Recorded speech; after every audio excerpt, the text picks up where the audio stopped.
BKB, no one going in, following up with the Walrus Punch. Will be able to hold V2 off to the side, though, using the Winter's Curse. It's going to be Cuckoo who ends up picking up that Aegis. Wait patiently again with those saves. The follow-up, the clicks over onto Sweet and the BKB popped over onto Tops, over onto Ana. They're just kind of stuck in the corner. The song does get used by V2, but Ana blinks forward. Is going to end up falling asleep because the BKB duration is done, but he gets the hook off over onto Lace. This is going to be a very dead Visage. But now Old 11 goes in. He slept though. Zayak in the back. That's great. 2 players down. The Requiem goes off, and Team Secret will absolutely destroy Extreme Gaming. Frost, the Sinister's get this is a lot of damage actually. TY's in trouble, but Old 11, he jumps up percent of the backlands. Requiem is that's a dead Shadow Fiend actually. That's what happened right there. Old 11, he gets the beatdown on TA, but at what cost? They just TP'd away on the Tusk as well. The save is gone.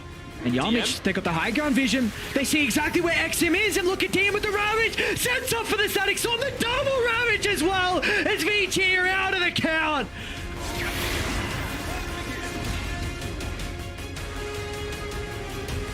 Gonna just look to rally around, not wanting to get caught out with those tosses back, and he's standing off to the side. Hakoda they see him, and he pop refresher as well in case there's anyone else that wants to face check the fight.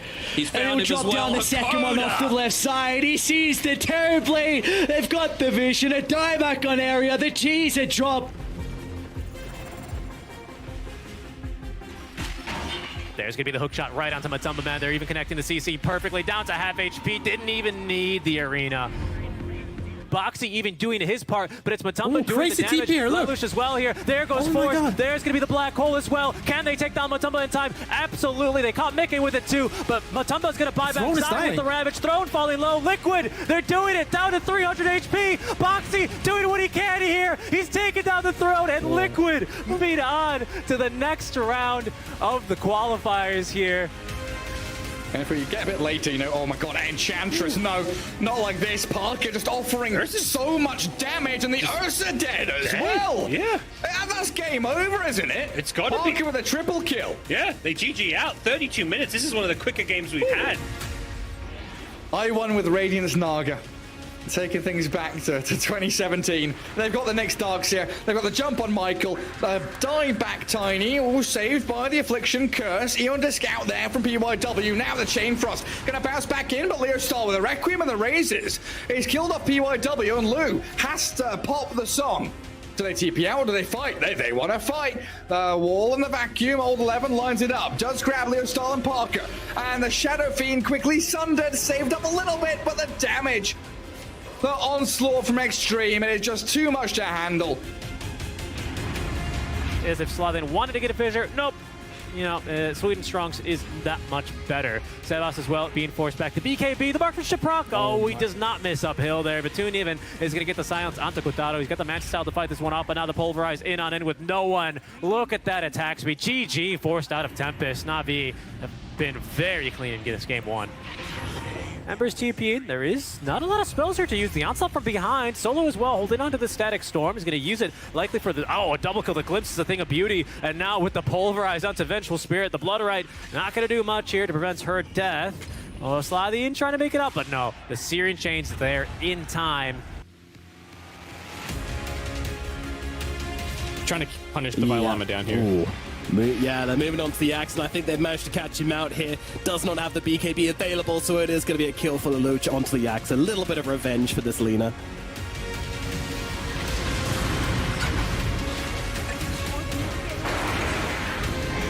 There's chain stunts coming out onto both Force and Natsumi as he's trying to fight up into the Tide Hunter. Tide gonna get taken down as well. He gets a kill. Natsumi in the backlines trying to bring down the Visage. He has a lot of damage and will be able to get that one. Now moving over towards a Morphling. He's got a lot of stacks. My boy's up to 42 agility right now. Sorry, 42 essence shift, which is 180 agility. He can't fight this anymore. He needs to leave. Then comes the Zeus. Oh my god! Oh my god! It's the Slug! He gets evaporated from the face of the earth! Erica did activate a BKB. BAB also finds the arena onto Gunner. Gunner tried to get out of it, but not going to be allowed to do so. Gets off a BKB at long loss, hoping to turn around onto the Mars, but realizing that he cannot actually stand and fight. Mu now caught out by Erica and BAB, will be speared back towards the rest of the squad so that they have enough damage to kill this DK, but Gunner blinks up with the Requiem. It's not going to be enough though. These VG heroes are just too damn tanky. I have to very sadly agree. It's a very slight chance of victory. Let's see if they can take it. Yeah, and get off a good hook shot. And again, we find the arena. Erica going in with the GG slash. Husky's already dead. So is Z-Freak. They get the Yules up onto Gunner. If he gets speared down, they don't even need the spear. They literally just right-click him and rebuke him back into the fountain. He has no buyback. Erica spinning down Costa Bile. He's forced to use the Chronosphere just defensively, and he runs back into the spin. He is gone for sure. Husky's gonna follow him, and Mu is waiting in the fountain. He knows this game is over.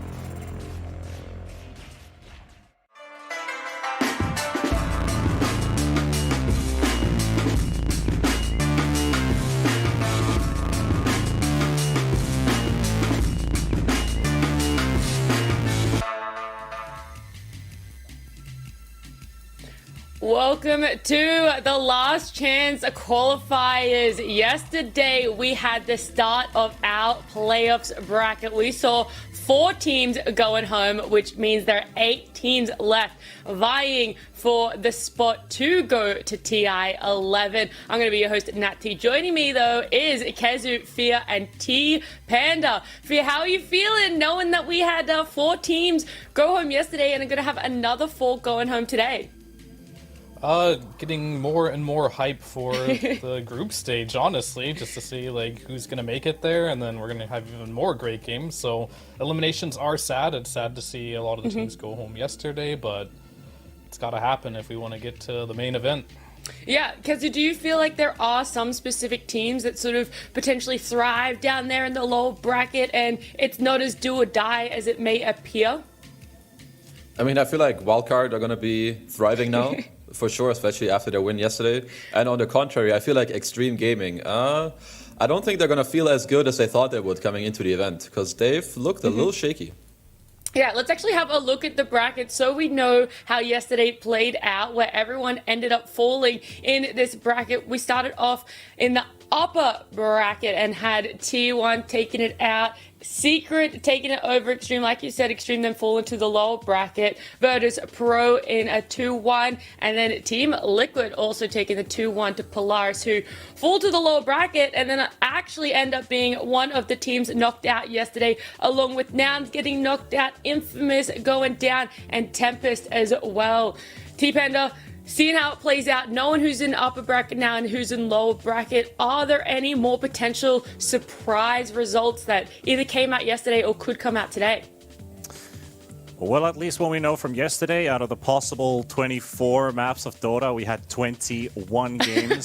So a lot of 2-1s. A lot of 2-1s yesterday. I think we could keep up with the same theme. Most likely a lot of 3-map series up to come. You see the upper bracket matchups are going to be really tight, very close, neck-and-neck games. But it's kind of hard to predict anything after seeing a couple of those 2-0s from yesterday, which did surprise a little bit. Some of those upper bracket games where they were able to either get the start-off game and then getting reverse swept. They were like day and night performances in some of those games. So it's not too obvious, and it's pretty hard to predict what's going to happen today. Yeah, it does outline just how even the playing field is looking with a lot of these competitors. But it's not just the fact that series are going to 3 games. It's also the length of some of the games, you know, going 40, 45 minutes, one game going all the way to 62 minutes. So not only are the series going the full distance, but so are the games. And knowing that everything has been quite even, Fia, is there someone that still sticks out as a cut above the rest? Is there a team that stands out for you? I still have a lot of faith in Liquid right now. I think they're looking really good. They did drop a game, but to me, they still look like they're a cut above most of the other teams.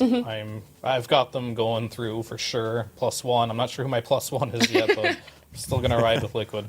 Okay, you're a bit of a Liquid ride or die right now, and rightly so. They have been looking fantastic. In fact, let's have a look at today's schedule so you can see when you can catch Liquid, and it is going to be the first series up against Virtus Pro over on the B stream. The second stream they're going to be having is Na'Vi and Extreme. One of those two teams will be going home, and then the third series on the B stream will be the winner of the lower bracket and the loser of the upper bracket. So keep an eye on those ones. Remember that. And today's schedule on the main stream will kick off with T1 up against Secret. Our lower bracket game then being VG Wildcard, with a third series to be decided from these results.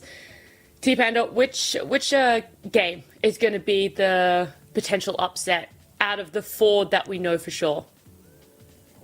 Out of the 4 that we know for, oh damn. Okay, Yeah. well that's a tricky one, because I feel like if you want to look at an upset series from how this tournament started and where we are right now, maybe Na'Vi Extreme has a bit of that upset potential, because both are really good-looking teams.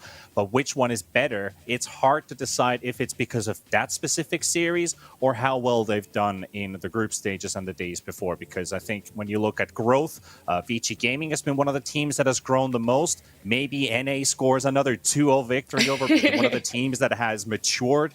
I mean, it has to be somewhere in the lower bracket where the upsets are going to happen.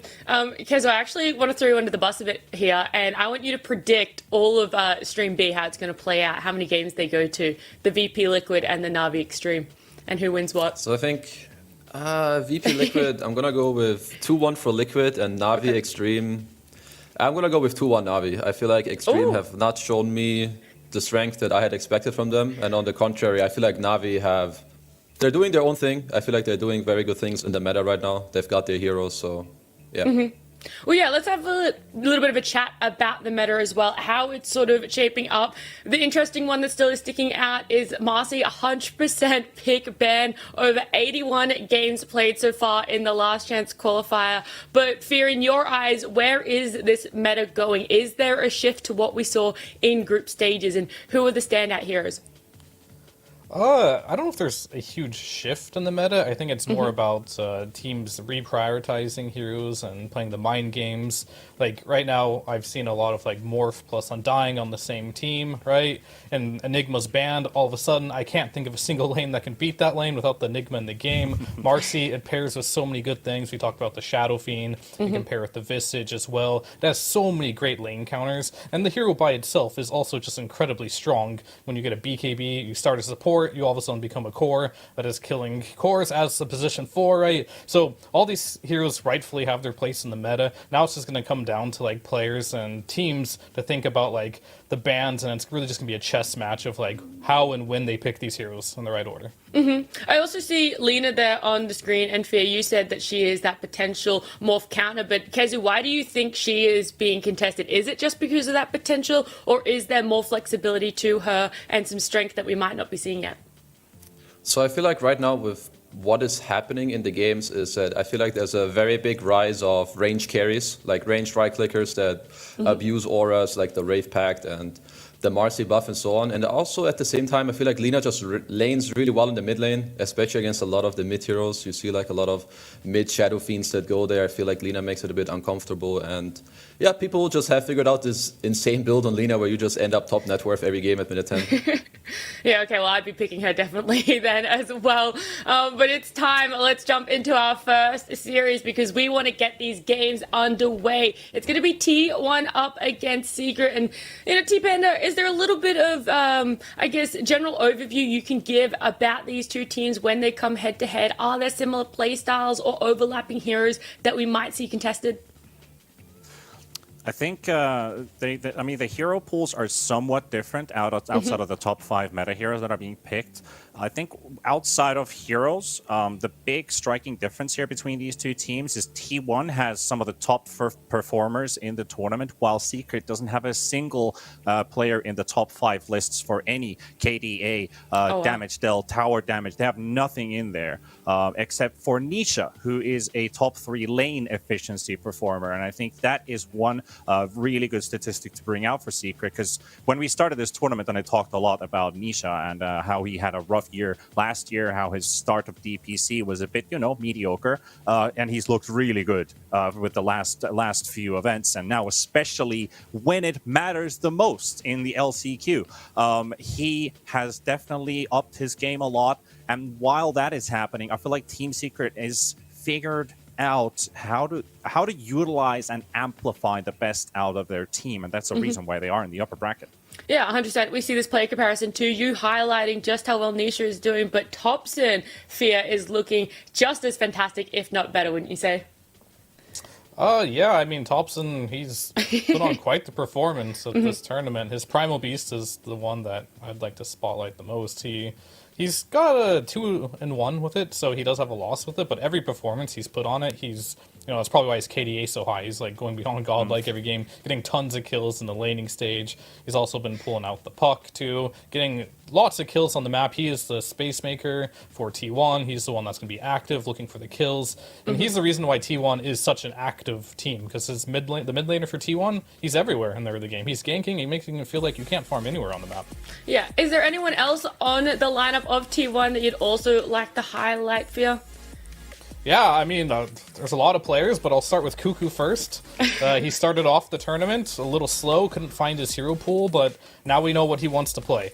He's got 4 matches of Undying, 75% win rate, 4 matches of Nature's Prophet, 75% win rate, and then he has 1 game of Venge, which he also won. Everything else they did not win with, so they're kind of like sticking to that type of formula to make sure that Cuckoo gets his hero. And also I wanted to touch on Ana real quick too. Like, he's done pretty well on Pudge. He's done super well on Slark and on Morphling, not losing on Slark or Morphling yet, but he has 3 losses with the Gyrocopter, so I'd like to see them like branch away from that specific hero, pick more of the Pudge, pick more of the Slark, pick more of the Morphling for T1. It is nice to see T1 sort of, finding their groove a little bit more, especially on Ana's carry heroes that you talked about there. Overall, do you think they are hitting the expectations that people have placed on them? Kezu, are you impressed with Ana and Thompson being able to come back and do somewhat quite well? I would say I'm that surprised. I feel like maybe about Ana a little bit, because some of the stand-in performances he's had before in the year, they weren't as good. But Thompson, I saw him in the pubs. I feel like, as Fears mentioned multiple times, he's just a very unique player. And when he has his heroes that he's practiced a lot, and they're good in the meta, which is the case right now, then, I mean, this guy just looks insane, and he's going to make his teammates look very good. Yeah, he's already put on quite the show, and we're only in the Last Chance Qualifiers, not even actually at TI just yet. But we do have to highlight their opponents. The team that T1 will be going up against is Secret. T-Panda, give us some insight, not just Nisha. I know you've definitely been singing the praises of Nisha, but what about the team as a whole, especially with Resolution coming in more recently and that little bit of a roster change for Secret? Well, in general, I think the offlane duo of the new additions, Resolution and Zayats, I mean, they've been in the team for a while. You mentioned Rezo only joined in some time ago. He sat in nicely with the team with their LAN performance. They've found a really good combo in how they want to approach the draft. What heroes do they want? How do they utilize it and execute from there? We have still a couple heroes we have not seen Zayats play because they're making him play Nyx, but he's playing a good Nyx. He's 5-1. He's 83% win rate currently. And with Rezo, they're saving his hero most of the time as a last pick, where he might see a lot of potential, like we saw a Darkseer come out in the last phase, like, whoa, wait, does this fit into the draft or not? And it's like, hey, he pulls out a massively good laning stage. And these two players have really caught my eye, and I think it caught a lot of people's eyes, because Rezo kind of showed how ready he is to play in this team, and he just sat in very nice. I think Kezu also agrees on that. Yeah, like just to finish off that thought real quick and chime in, Secret, I feel like both Zayas and Resolution have performed really well, and from what I've seen in this tournament so far, your offlane duo is very important, because I feel like if they have pressured themselves already in the lane, it makes it easier for your mid laner to rotate there, and at the same time, maybe you don't have plays there. If they're doing well, which they usually are, because Rezo has been popping off in half his games, that's what allows Zayas to like roam around the map on some of his great heroes like this Nyx Assassin that we've highlighted and the Earthshaker. Well, this game one draft is underway, and absolutely no surprises that we're going to see Marcy, Primal Beast, Enigma, Shadow Fiend there as our first bans. But Fear, with those bans, what are we letting through? What's going to be picked up as these opening picks? Well, already missed an opening, Undying, but we're talking about T1 here. You know what hero did not get banned? Venom. The Venomancer. Yep, you got it. So, got to keep an eye out for that one. There's a chance they can pick it, and it's pretty good. They have a flexibility on T1 right now. This Undying, they're willing to play it on Cuckoo, on the Boss 3 role. That's a very comfort hero for them, but they'll also play it on 5. So they do have room to pick a Veno to also kind of like flex in that role if they want to, but they're going to pick up Zayad's Nyx Assassin, as we talked about before. It was 5-1 with this, you said? Yep. Sounds like pretty good stat line to me. Yeah, maybe a little bit better than that T1's Veno. I mean, I like the idea that T1 starts off with the Undying, because it's also been one of the 4 heroes that they prioritized in Phase 1 between Primal Beast that is banned, the Venom that's already talked about, and then there's the Morphling, which they have sometimes gone for if they can't get themselves the Furion and the Venom combo. But I kind of still feel like there's a lot of room for this Venomancer. It's also 4 and 2 as a combo for T1. If we, what do you feel like the Undying is most commonly played for T1, or do you think that that's something that is good for them right now, is the fact that it can still be quite flexible, Kezu? I think they're very comfortable having it in both lanes, because as we mentioned, they have Morphling in like most of the games, especially when they have Undying. Now, perhaps the draft pans out in a way where you need a different 5 for the Morphling, or you just put the Morph mid. I would say that they're very comfortable in both. I think what was important for Secret here in this opening pick is to make sure that you pick 2 heroes against the Undying opening that feel good against Undying, but also against this closing pick of T1 in this phase, which very likely could be their Morphling yet again. It's something they've done in like their last 3 matches, the last 3 out of 4 matches.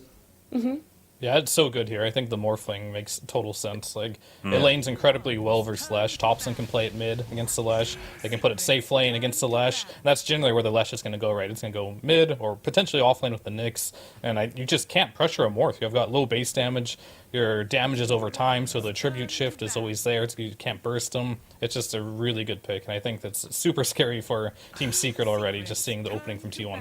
Yeah, it's also kind of an issue as well when you see Leshrac against Morphling, because Lesh usually hates burst damage a lot, so Morphling does set in nicely. And also Secret hasn't picked Lesh in first phase at all. It's been their last phase last pick, or second last pick into the draft as well. So I mean, it does give a pretty strong start for T1.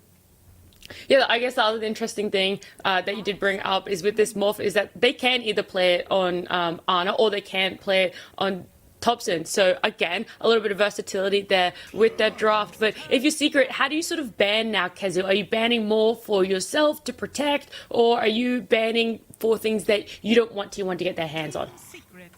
So I think, to also touch on the first phase a little bit more, Secret must have known this is coming. They did this like 3 out of 4 games. They also banned for the Morphling. I think one of the heroes he doesn't want to face is Enigma. It's very annoying. Then Shadow Fiend is something Secret has played a lot. So Secret probably picked the Lesh because it's one of their more open cores to play in multiple roles and then still get some counter picks going. And in terms for their bans, I think you just want to make sure that the Lesh is indeed open, that you don't leave like 1 or 2 heroes in that, okay, if they pick this, I don't want to go mid. If they pick this, I don't want to go safe lane. Okay. What could some of those heroes look like, Fear, that T1 might then want to try and pick up for themselves? T1, I'm more worried about Secret, about what they want to pick up against this, to be totally honest with you. Because, like, I mentioned before, just a second, like, this Enigma's the only hero that comes to my mind that can pressure a Morphling Undying lane.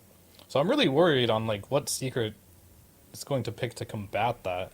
And they have some bans here. They banned the AA on T1 to protect. They banned the Drow. There might be a Slark play later. We saw the Lina. As far as, like, the mid matchup goes, like, they have a 100% win rate on Morph right now in T1. Topson's played it once, and Ana's played it twice. So they have the versatility to go like in both lanes here. So my eye is mainly just on like what is Secret gonna do? Because right now I feel like T1's in like the driver's seat of like the meta right now, on like where this draft is going, and Secret is like gonna show us something new here, and it's gonna be something we probably have not seen before, unless they're gonna opt for like the Lina or something. Yeah, could be. I mean, T1. When they've gone for these second phase picks, Furion, they've always gone for it. I don't think there's room for a Disruptor when you already have the Undying, unless you're going to flex it around. Even though Disruptor might be nice against the Leshrac, but it's also pretty annoying to play when you have a Nyx Assassin on your opponent's team and you're just going to die potentially quite a lot on that hero. It does provide, but I don't think Disruptor's necessarily the pick they want to bring up. Maybe a Shaker with the morph, maybe a Clockwork if they want to get some more initiation and vision power for this morphling. I mean, I agree with you. I think Secret's in a pretty iffy situation. Like, I like the Chen edition here, but it feels like it still needs something to add in. Casey, what do you feel like the T1 are going to be opening with here in this second phase, considering Secret trying to not give away too much and just picking up the Chen? I feel like what would be cool here for T1 is that you pick an offlaner that gives you a bit more team fight, lanes well against Chen, and potentially builds a pipe in this game. I could see something like a Centaur or Tide combination come out just to solidify your team fight a bit more with the Morph or Undying. But this could also depend. So do they feel comfortable putting Undying in the offlane against the Chen? I feel like it's maybe not the best matchup because you don't deal so well with the summons. And with them picking Tusk here, they might just pick, so the Undying should already be a core. Yep, they're going to flex this morph, right? It's going to be either mid or carry. Yeah. Undying will be offlane for Cuckoo, and they've got their 4 and 5.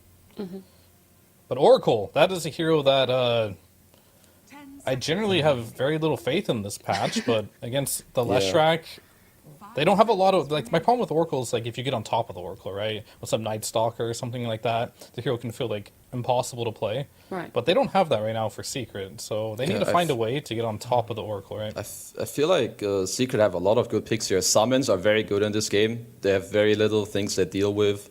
Like, for instance, a Lycan, which pairs really well with Chen. It's super good against the tier 1 heroes.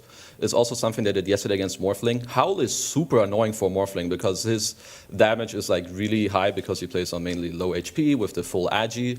And I think that is one of the routes they could go. Night Stalker, as Fear was mentioning, is also very good. Night Stalker breaks these lineups that rely on their backline heroes to, save the heroes on the front. So I could see them go for something like this. I mean, while we're waiting for that Secret pick to come out, just very quickly, this is actually the first time we're seeing Oracle in Last Chance Qualifiers. It's been banned in the past, but has not been picked up. So, T1 coming out with something a little bit different there, and then Secret getting that Lycan Team Panda. Yeah, like Kesu said, the zoo is strong. You got a lot of creeps with Chen, and now the Lycan. I think they might have shifted up the priority of heroes that they want, because if you would have saved this Lycan for last phase, that could have been a very good ban for T1 to get rid of. They've picked this Lycan twice in the second phase, and they've won both games, just like the Tusk on T1 also won both games when they've been picked in the second phase. But like the utility for Secret is getting better with this powerhouse of what Lycan kind of is in a game like this. I was just looking for maybe a pair up with this hero, but now that are they going to put a 3? Is Rezo going to be going on with the Lycan? Because they haven't picked their carry, they haven't picked Crystal as his hero ever in the last phase. It's always been Rezo. Yeah, I think the situation might change just based on how the draft progressed, but I think Rezo for sure will be playing the Lycan.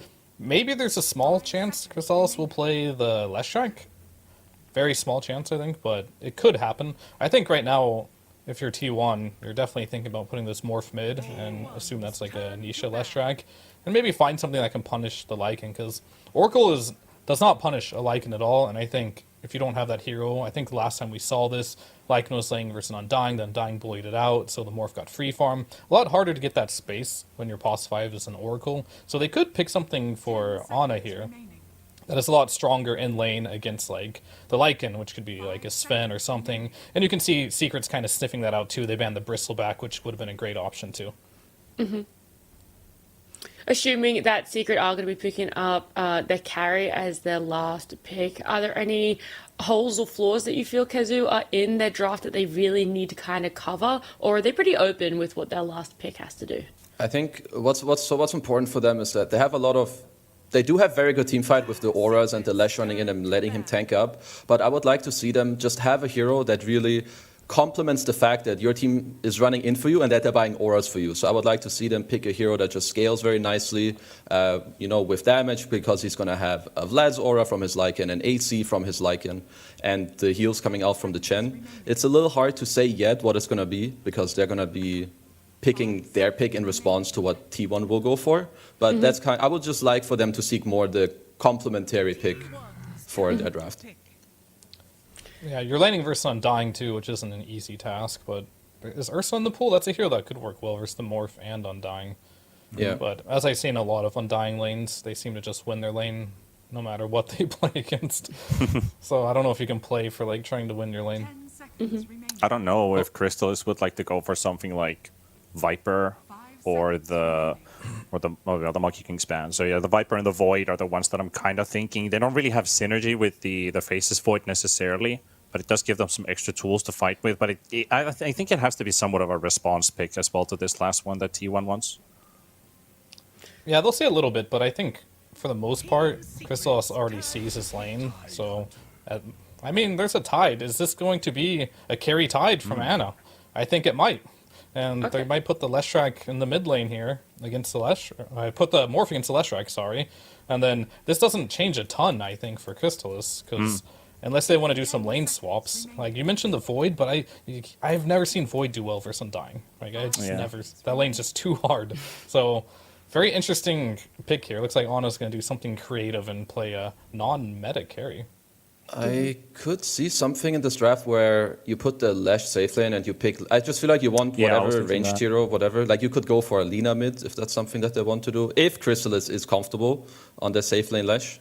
Yeah, Ursa is also an incredible pick, as Fear mentioned. All right, well, we got this game one draft, nice and sorted now. And, obviously T1, they couldn't be as straightforward as maybe everyone thought.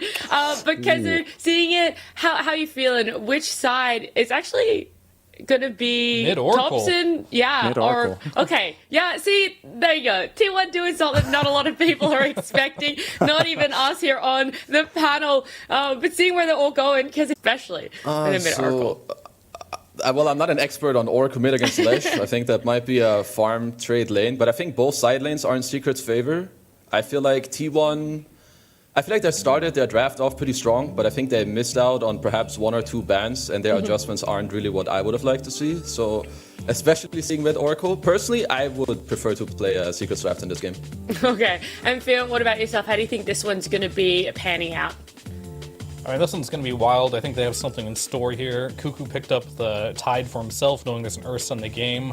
We mentioned how the Tide is good versus the Lycan. I think there's going to be some lane swapping in this game. I think this Tide is probably going to want to go against the Lycan. Secret's going to swap back. I think we're going to have some musical chair lanes here, and it's going to be quite an interesting early game. And what about yourself, very quickly, T-Panda? Which team are you kind of siding a little bit with? Oh, man. Seeing both these drafts, of course, there's a lot of interesting things. It's hard to say. If I have to pick, I guess I go with Kezu, and I really like to play this Secret draft rather. But T1 playing some very good meta heroes right now. I don't know. Maybe Secret takes this one. Yeah. Alrighty. Well, let's jump into our very first series of the day. It's upper bracket best of 3 between T1 and Secret with your casters Seek and Strike and Pile I Die. Thank you, Nat T. Thank you, lads. Yes, here we are, Pi game number 1 of the upper bracket semifinals. Victor here gets 2 chances to qualify directly to TI if they can get into that upper bracket finals already. And T1, they're kicking off the series with a mid lane Oracle. Have you ever seen anything like this, Pi? Actually, I have seen it. Anyone who's caught Thompson's stream, especially a couple of months ago, you've seen him play this hero quite a bit with various results. I don't know if this ended up being one of his favorites, but he did have decent success with it. And a lot of it is just people don't expect this early burst damage when an Oracle gets these many levels.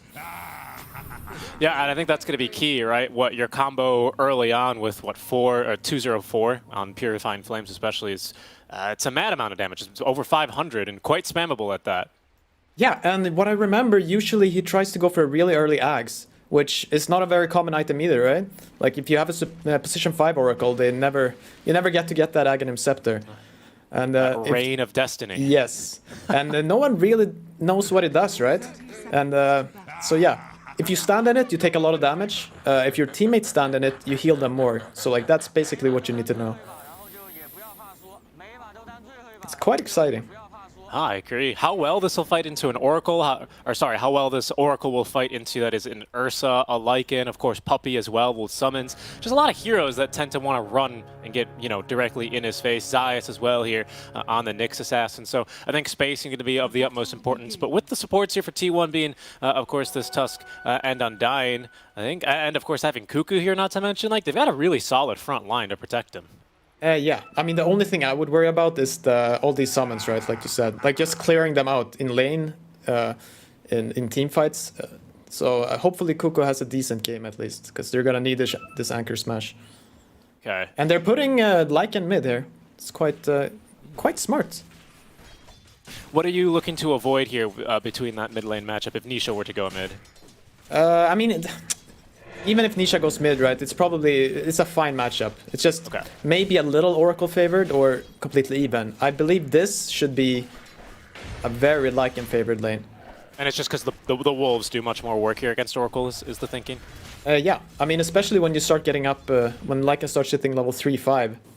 I don't see Oracle getting a CS without using a nuke, We'll see if we'll have the mana to sustain it. Already tanking creeps a ton here is Thompson. Early, but he did already deal with the Wolves. It's a couple of more for him, but a nice little disengage with the Fortune's End. Eager to see how well Thompson can play this. I think Nat said it was the first overall Oracle pick in the entire tournament. Liquid's playing right now. I thought maybe they would have, given it a go. Insania really, really likes this hero, and he really makes it shine. But instead, it's Thompson mid lane here. So yeah, really excited to see how he gets things done. So far, pretty good. 9-0 versus 7-1. But Nisha is having to skip some creep waves up top lane as a result of, well, just Whitemon existing. This Undying, man, so strong. Yeah. This is one of those lanes, though, where Nyx and Leshrac, you will see them struggle early, but then suddenly you get to that point where Nisha gets a few levels in Edict, and the Undying just starts dying. He can't play this tanky role anymore. So, yeah. They just have to try to get some levels. But Syek is doing a really good job here, pulling waves. So there's no problem for them at all. Second straight that they've managed to pull now. And the Undying attempting to, I'm not sure, maybe try and scout elsewhere, but like you say, they just need the levels. Undying, of course, Whitemon, he brought all this consumable regen to lane. He's going to be a little bit disappointed he's not really getting the fighting lane that he'd want. Yeah. 5 mangoes and a clarity. I mean, he's actually got no permanent item in his inventory. Everything's going to disappear here eventually. Yeah. What you have to say, though, is like Nyx is contesting Morphling, right? And Undying is contesting Leshrac. And you can see how that pans out on the CS there, where, okay, it's evened out a little bit, but Morphling does have quite a bit few more CS than Leshrac. As it's even with 4 base armor and a decent amount of HP regen. He's just really no match. I think like Fear was saying during the panel segment, Nyx just can't threaten. The nukes are not high enough on Impale. His attack damage is minimal, less than 50. Yeah. And the only other lane we haven't really touched up, hold that thought actually, is top lane. They're making a play onto Whitemon, and it's even a kill there for Nisha. Zayat setting that one up with a really nice Impale. Yeah, I mean, that's what happens. You're Undying, you think you're invincible, but then these heroes with a lot of nukes, right, they get a few levels, and you die. I wanted to take a quick look down bottom, where we haven't really talked about this one too much, but this was, I believe, a 24th pick Tidehunter into already a basically established Ursa lane. Cuckoo doing phenomenal, though, in these early waves, 17-3 compared to 16-0. Is this going to start to look a bit more difficult as Puppey gets perhaps a second point in Holy Persuasion? Yeah, and it's also just Ursa levels in general, especially when you have a Tusk as your 4. But the early game, yeah, he's doing a good job. I'm pretty sure they did pick the Ursa into the Tide. Okay. Yeah. Okay. Pardon me then. Pardon me. Then yeah, I guess right now the the name of the game for Secret is just get levels, right? Because all their lanes, it sounds like we've settled on, have start to get a bit stronger with more experience. Oh yeah, for sure. I mean, I'm still so excited to see this Oracle, like what he'll accomplish. Like apparently he has no problems last hitting here, right? I thought he would struggle a bit more versus these Wolves, but what is it? 27 last hits. It's basically every last hit with my math. So that's really good. Yeah, probably a couple of extra wolves as well. Wrong summons. I mean, yeah, he gets through these wolves fairly easily, doesn't he? 400 HP on them. They do have really good magic resist, but Oracle has just got overwhelming magic damage, it would seem, at this stage of the game for them. Yeah, it appears that way. Doing just fine as well, CSing under tower. Good Topson. Yeah. On bottom, Tempest or Puppy. Threatening onto Cuckoo. Needs to make sure that Fury swipe stack never gets too high, otherwise that's the only way he really takes a death in this lane. Yeah. So, let's see. Yeah, I'm wondering if because what I expected was like every lane for T1 was gonna get really hard eventually. Like when you get a lot of high-level wolves on Lycan, like the Oracle doesn't want to be mid. When he gets like, you know, upgraded boots on Ursa a few more levels, then like playing for the Tidehunter gets really hard. Whitemon? Topson's ganking, sorry, level 6 here. Whitemon was tanking a lot of spells. They also could have killed down bottom onto the Tusk, but dive underneath the tower goes Ana, and receiving the kill is Topson. Nice little combo there with the Fortune's End Purifying Flames. Down goes Nisha. Yeah, you can try to dodge him, but it come for you. Watch out for Topson. Yeah, I mean, I guess in that sense, the Oracle, especially with pretty good cast ranges, considering the laning stage, makes a very good surprising ganker. However, down bottom, they're making a play onto Cuckoo. The TP away, Cuckoo. They needed one more stack there on the Fury Swipes. He will make it safely back home. That's 0.3 seconds away from disaster. When you die without TP, that's a walk of shame, as they say. And a very slow walk for the Watermelon. Oh, he's got phase boots though, actually. Coming along very nicely for his itemizations. But mid lane, some lasting damage done to this tier 1 tower with the first wagon. Rezo already with the Helm of the Dominator. And a Centaur Conqueror showing in the mid lane. Yeah, so Rezo's farm is really good, of course, as expected. But I mean, Topson has kept up just as well, right? And me personally, I expected Secret to do a little better in every lane, but yeah, let's see here. Now it's time for Lycan to show his worth. Yeah, and Cuckoo's already made the rotation over to the mid lane. There's going to be an Impale onto Zephyr, Snowball forced out onto the Wolves, but a nice bit of micro there from Rezo is going to secure him the kill. Yeah. I mean, you have this... Okay, maybe it's fine. Level 4. He's going to hit level 5 here with Tidehunter. Can probably hold mid. They're going to go top again. Topson at least making the rotation over, but is going to continue making his run. Might run into some trouble himself, though, with Zayat and Rezo. Heading into the dire side, though, and Topson's going to deviate south into the jungle. He wants this stack. Oh yeah, actually. Topson is stealing a stack in the meantime. Dude, dodging certain death. Lycan and Nyx coming from you behind, you know? You just walk even deeper. And steal their stacks. It's a big stack. It's a triple stack. Oh, who's drawing there? Okay, so Nisha is drawing. I think he knows. Topson is back there. This Topson guy always going 404 on every single mid laner. Look. Oh, this is dirty. Oh my god. They're all gone. Yeah. Topson now, all of a sudden, he leaps to the head of the board for last hits and denies. His net worth as well, reflecting nicely, 3,600 as they're going to make the play onto Zayat. Gets off a nice Impale, though, and the spiked Carapace, but surrounded by T1 heroes, he will fall. Yeah, then that's where you see the Oracle, right? Like, Purifying Flames here maxed out at 7 minutes. It's a lot of damage. And he's also going for the Axe, so that'll be cool. So he actually went for Fortune's End first, as it helps him farm a bit faster with that AoE damage. He's just running into the middle of camps and Fortune's Ending himself to root everyone. And it's working out really nicely. I mean, you saw how it looked pretty convincing, didn't it? How quickly he took that stack. Yeah. No, the cooldown. Like, I never get the cooldown this low, you know? Yeah, me neither. So it does feel really good when you have it. 6 seconds, and yeah, I don't believe it's just 280 damage straight up, isn't it? You don't need to max channel it. Yeah. So it's pretty speedy here. Whitemon maybe in some trouble. This is of course a Topson mid lane Oracle, so he doesn't have the points in False Promise. Look at that damage on Nisha, though. But his own tankiness as Nisha is going to die. Topson persists. In comes Rezo, though. Ooh, There's going to be no it. cancel ready. The Impale. Oh, the speedy little Centaur Conqueror there with the stomp in time is going to be able to punish Topson. Yep. Very nice, very nice. Hard to blame him there. I think against almost any other mid laner, you know, Tombstone is going to actually slow them down and allow him to escape, but not against the Shapeshift. No, for sure. I mean, Secret are quietly taking a bit of a gold lead, but it's nothing major, right? It's just a few hundred gold. So he'll be okay. That's nice. Dire's top tower is under attack. The problem now, I guess, is they don't really have anyone to stand versus Lycan. I mean, the Morphling is going to try to TP up here. Let's see. Yeah, I guess he can chase him away. It's just if they go together with Lycan, like a few heroes, 2 or 3 heroes together here, I don't know if they can fight into that. They do have Ravage and Tombstone though, so like, yeah, lineup is not too bad. I wonder, you know, to deal with all of this magic damage early, taking a look towards the Puppy Chen, who we haven't really spoken about too much. If he's going to end up trying to find one of these small creeps, so the Centaur Coursers, right? What is it, the 10% magic resist aura for free, basically? No, yeah, for sure. And yeah, speaking of Puppy, he's had a really nice lane.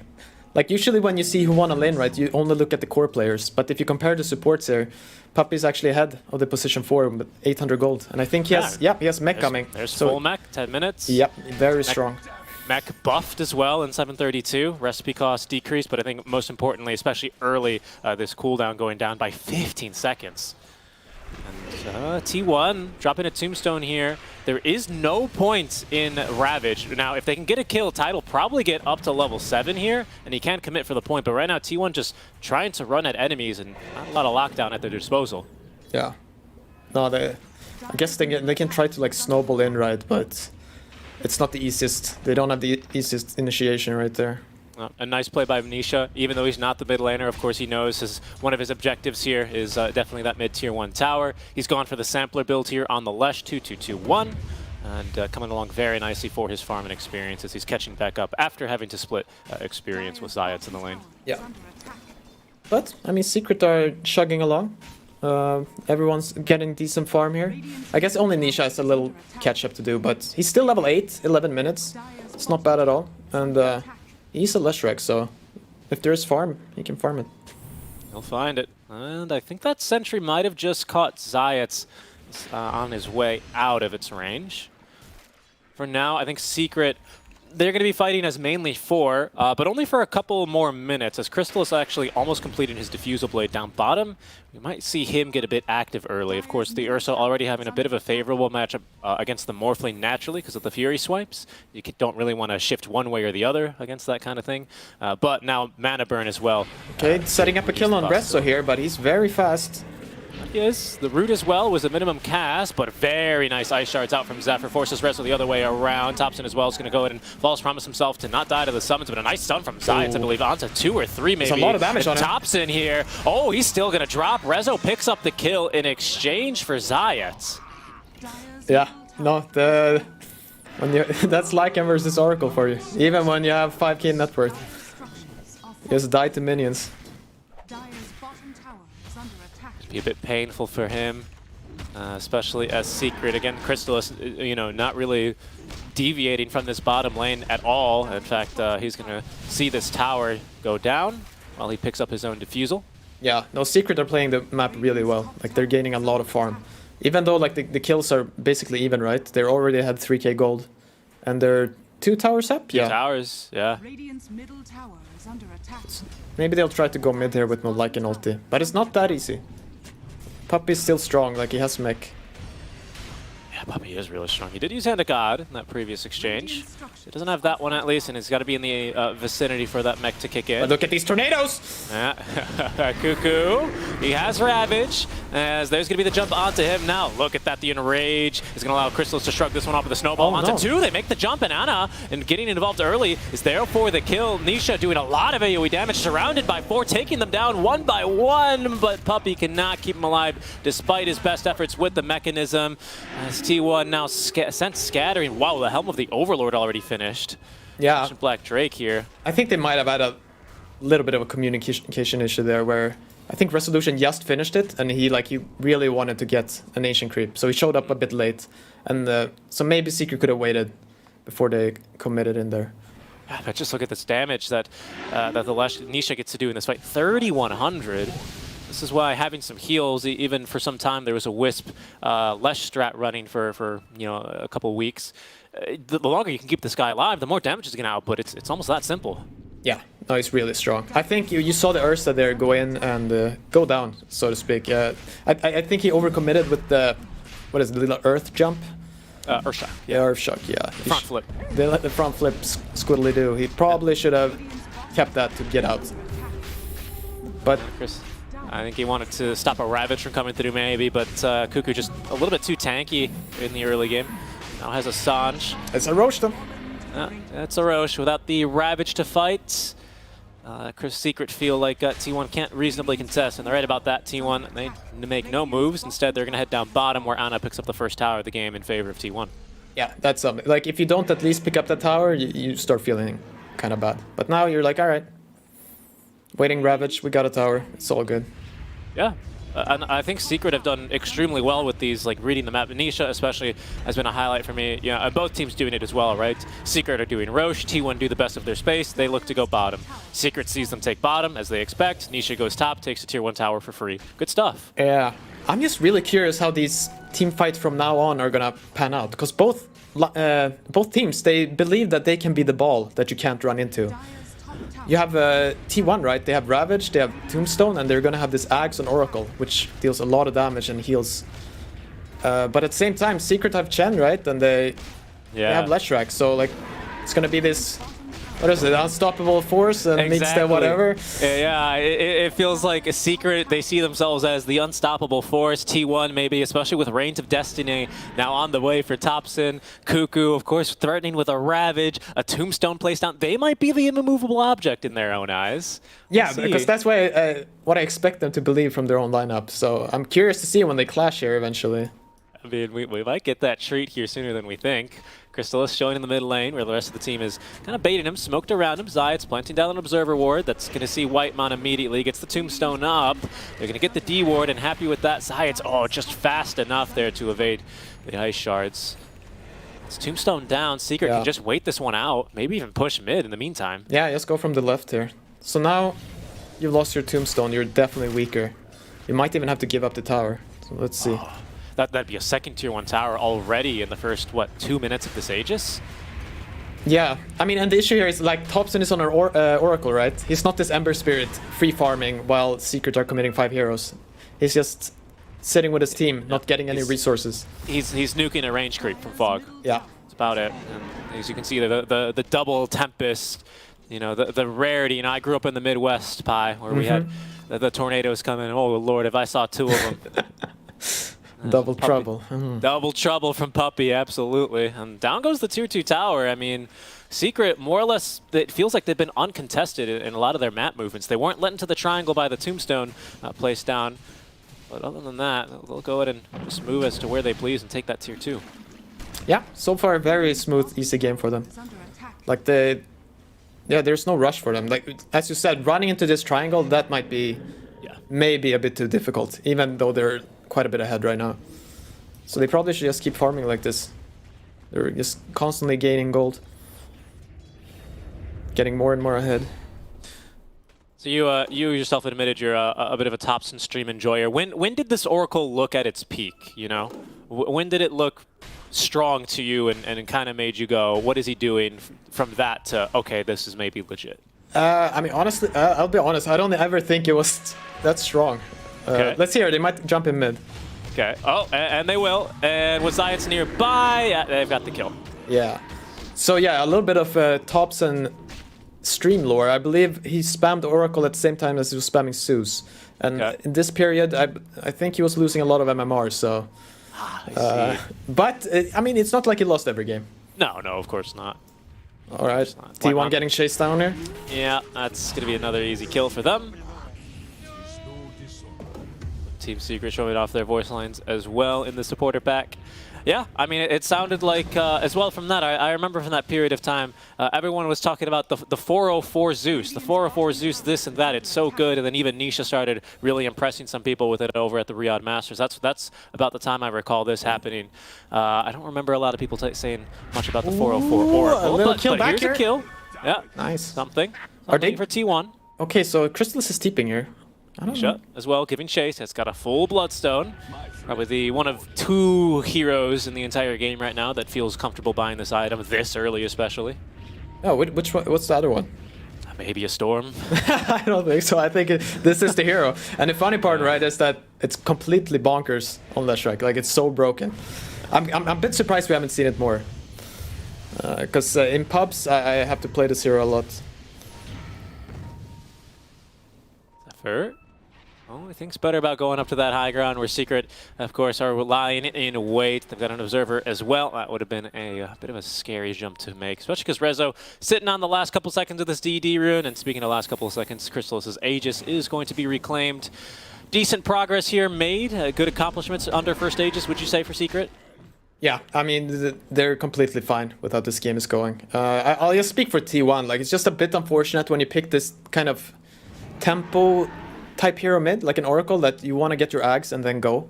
And then you do finish your Ags, and now it's been 5 minutes with your Ag on him, and you haven't even used the spell once.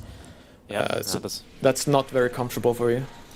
Yeah, and I mean, it's unfortunate for the Oracle. It's not an Ags that's going to help him farm or anything like that, right? It's a team fighting Ags. That's where we'll see it shine.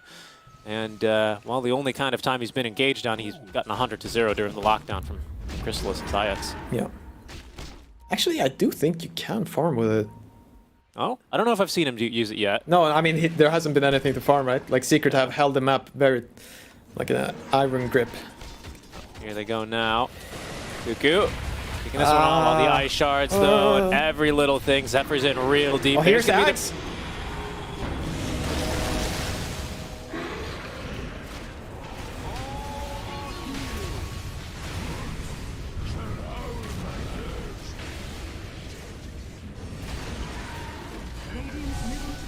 Oh, going more. Uh-oh.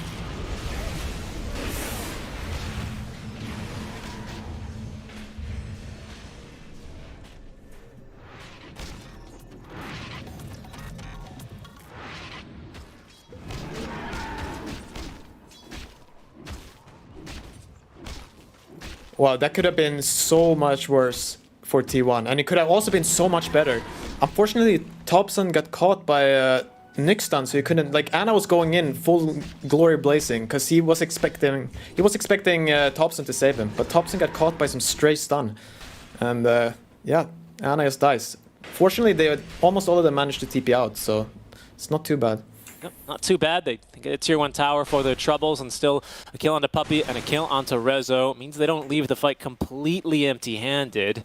But I think any fight that Secret can walk away from and then immediately move onto the enemy side of the map is a fight that, honestly, they're not too displeased with. A fight that means they don't take, you know, a bunch of tower damage, maybe lose a major objective.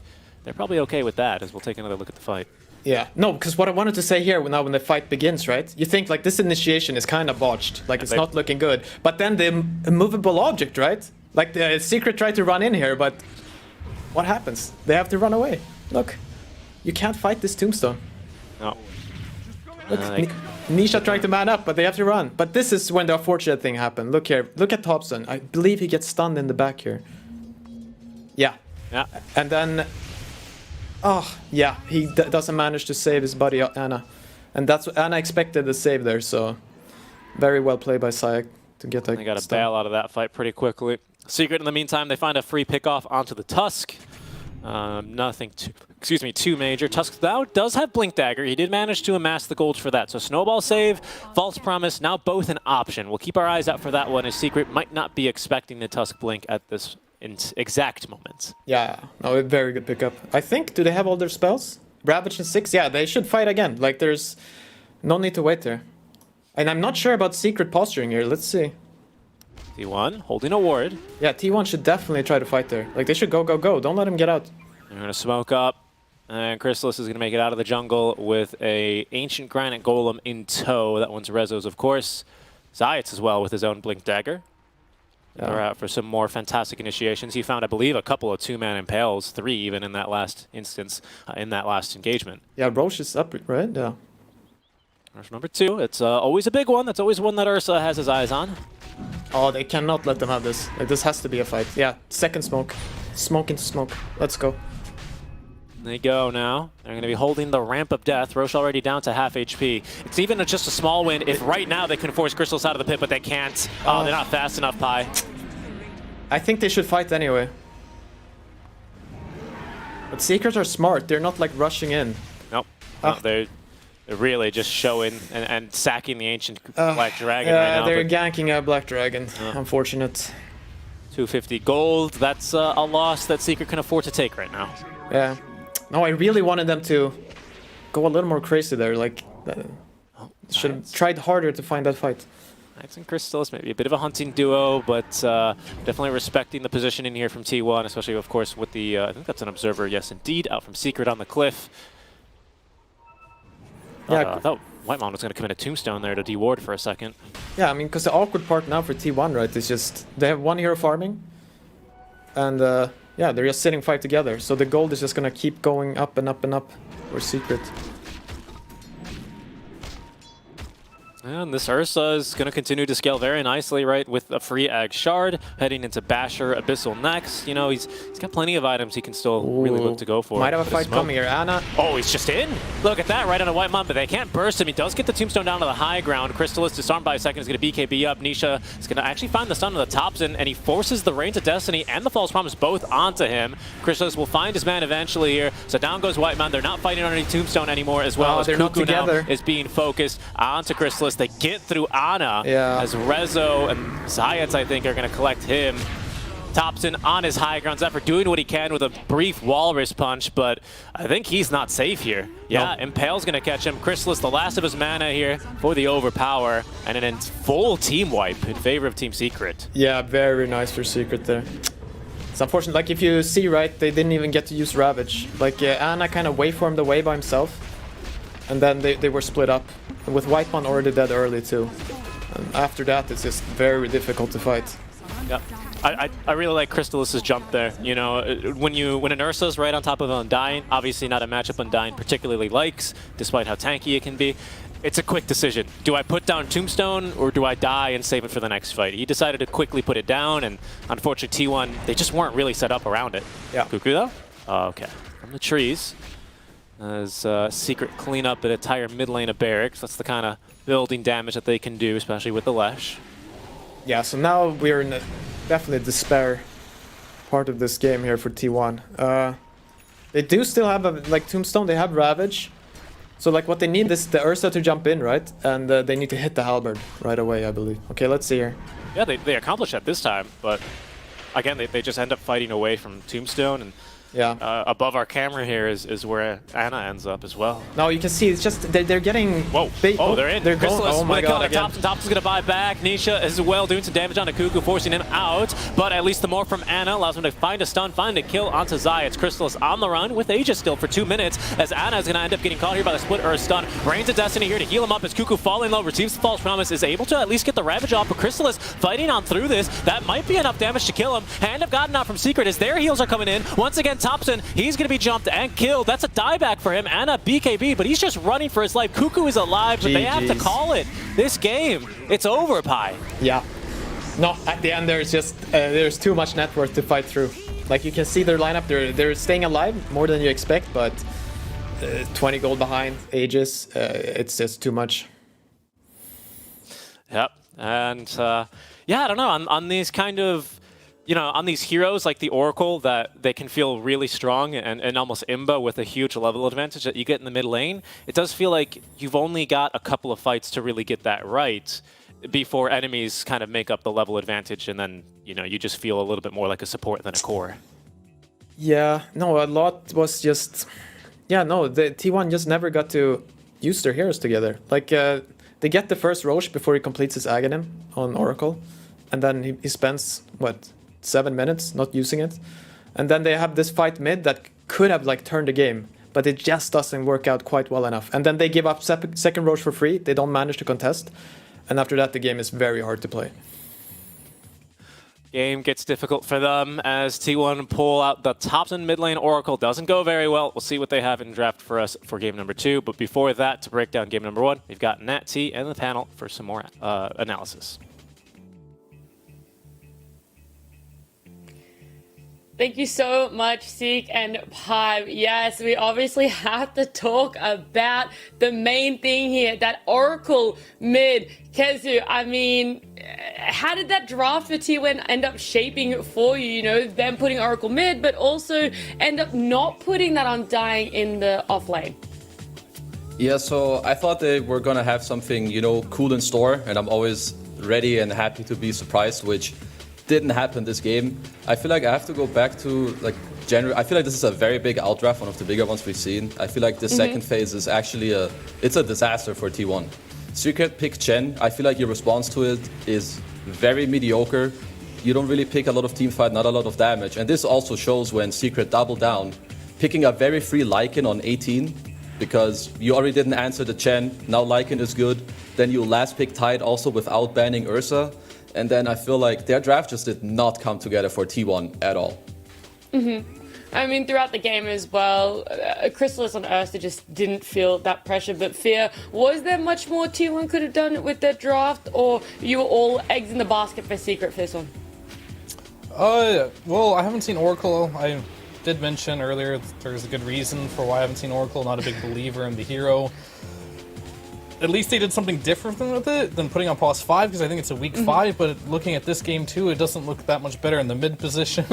I think they started off with a really good draft here, but I think this Oracle gotta get shelved. I am not impressed by this hero this patch whatsoever, but I did enjoy a lot how Team Secret made adjustments. Not every team can do this by putting their offlane player in the mid lane to give them a laning advantage here, so that was really smart by Team Secret, and I think that threw T1 off quite a bit in this game, and they didn't expect that, and kudos to Secret on this game. Like, it was very smart on the way they drafted. On top of that, their laning decisions are really good.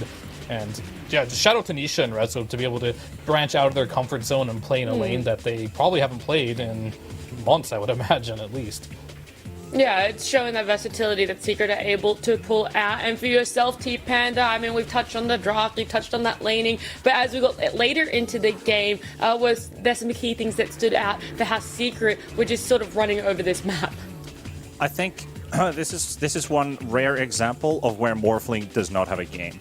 Like, where T1, basically where they were looking for pickoffs and getting their game to roll out, they still had a net worth deficit towards these Lycans, Ursas, Lishraks, and it's like, you guys are going to fall behind really fast if you don't hit your timings early. And with this Oracle specializing in that early game damage, when you don't get the maximum out of this hero, I feel like maybe there should have been some changes on T1's side. Like, I think the Undying maybe should have still been a core instead of a support to kind of give more for this Morphling, have that beefy front to go with. But it just fell flat, right? I mean, to be completely honest, like, it was a special type of draft from T1, but like Kezu and Fear both said, like, Secret adjusted really well to this, and I believe that once they had that net worth lead, they were not going to let go of that. I mean, yeah, credit due that Secret played this absolutely outstandingly, and T1 always trying to think outside of the box. Sometimes it works, it does wonders for them. Other times it unfortunately ends up in a game that we just saw there. But looking forward, Kezu, do you feel that it is a very easy fix and adjustment for T1, that it is this draft thing and, you know, there isn't really too much to worry about?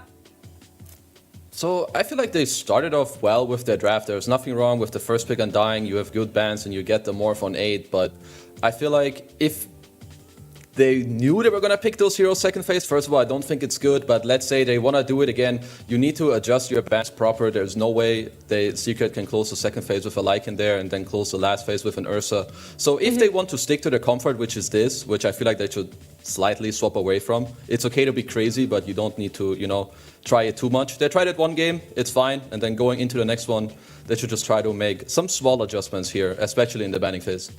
And I want to go back to the Oracle just a little bit because we saw the Ags come out, Fear.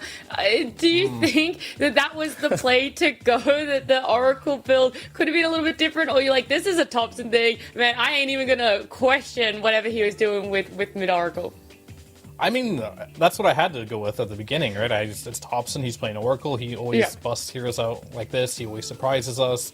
You know, I don't know what other item build he could have went to have impact this game, like maybe a Dagon or something, I'm not sure. But like, this hero in particular in the mid lane, the Ags, yeah, he dropped in that one team fight mid, and it's like, you know, the rain is trickling on them. You don't really notice much stuff happening, but it is like a debuff on region and amplification on region. So maybe in a long fight it could work, but super underwhelming this game.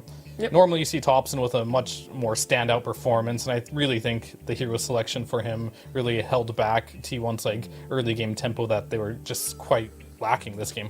Do you think if the game did go a little bit longer that we could have seen it maybe shift back in T1's favor, or there was just no way, even absolutely not? You know, that's all I really need to know. Do you, Fender, are you No. thumbs down as well?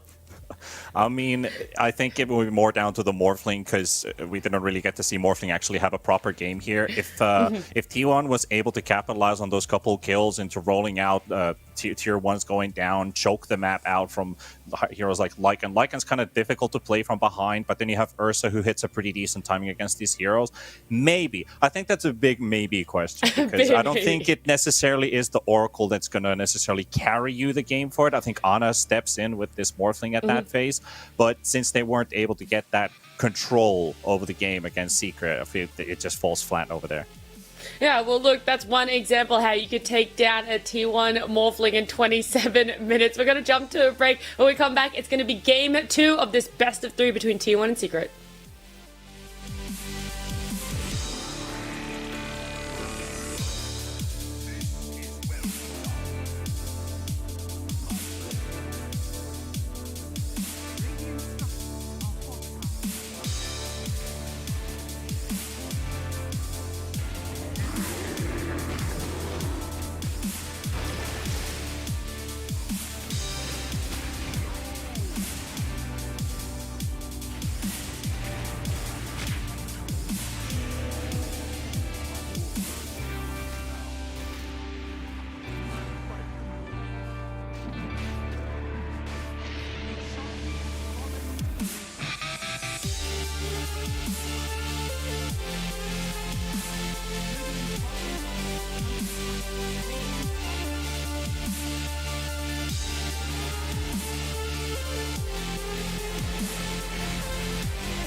With our shields and our swords, we pave the path to victory.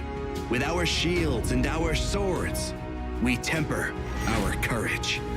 With our shields and our swords, we're making history. With those who make the game a reality, we're the Vanguard. We're with the best. Let's raise our shields.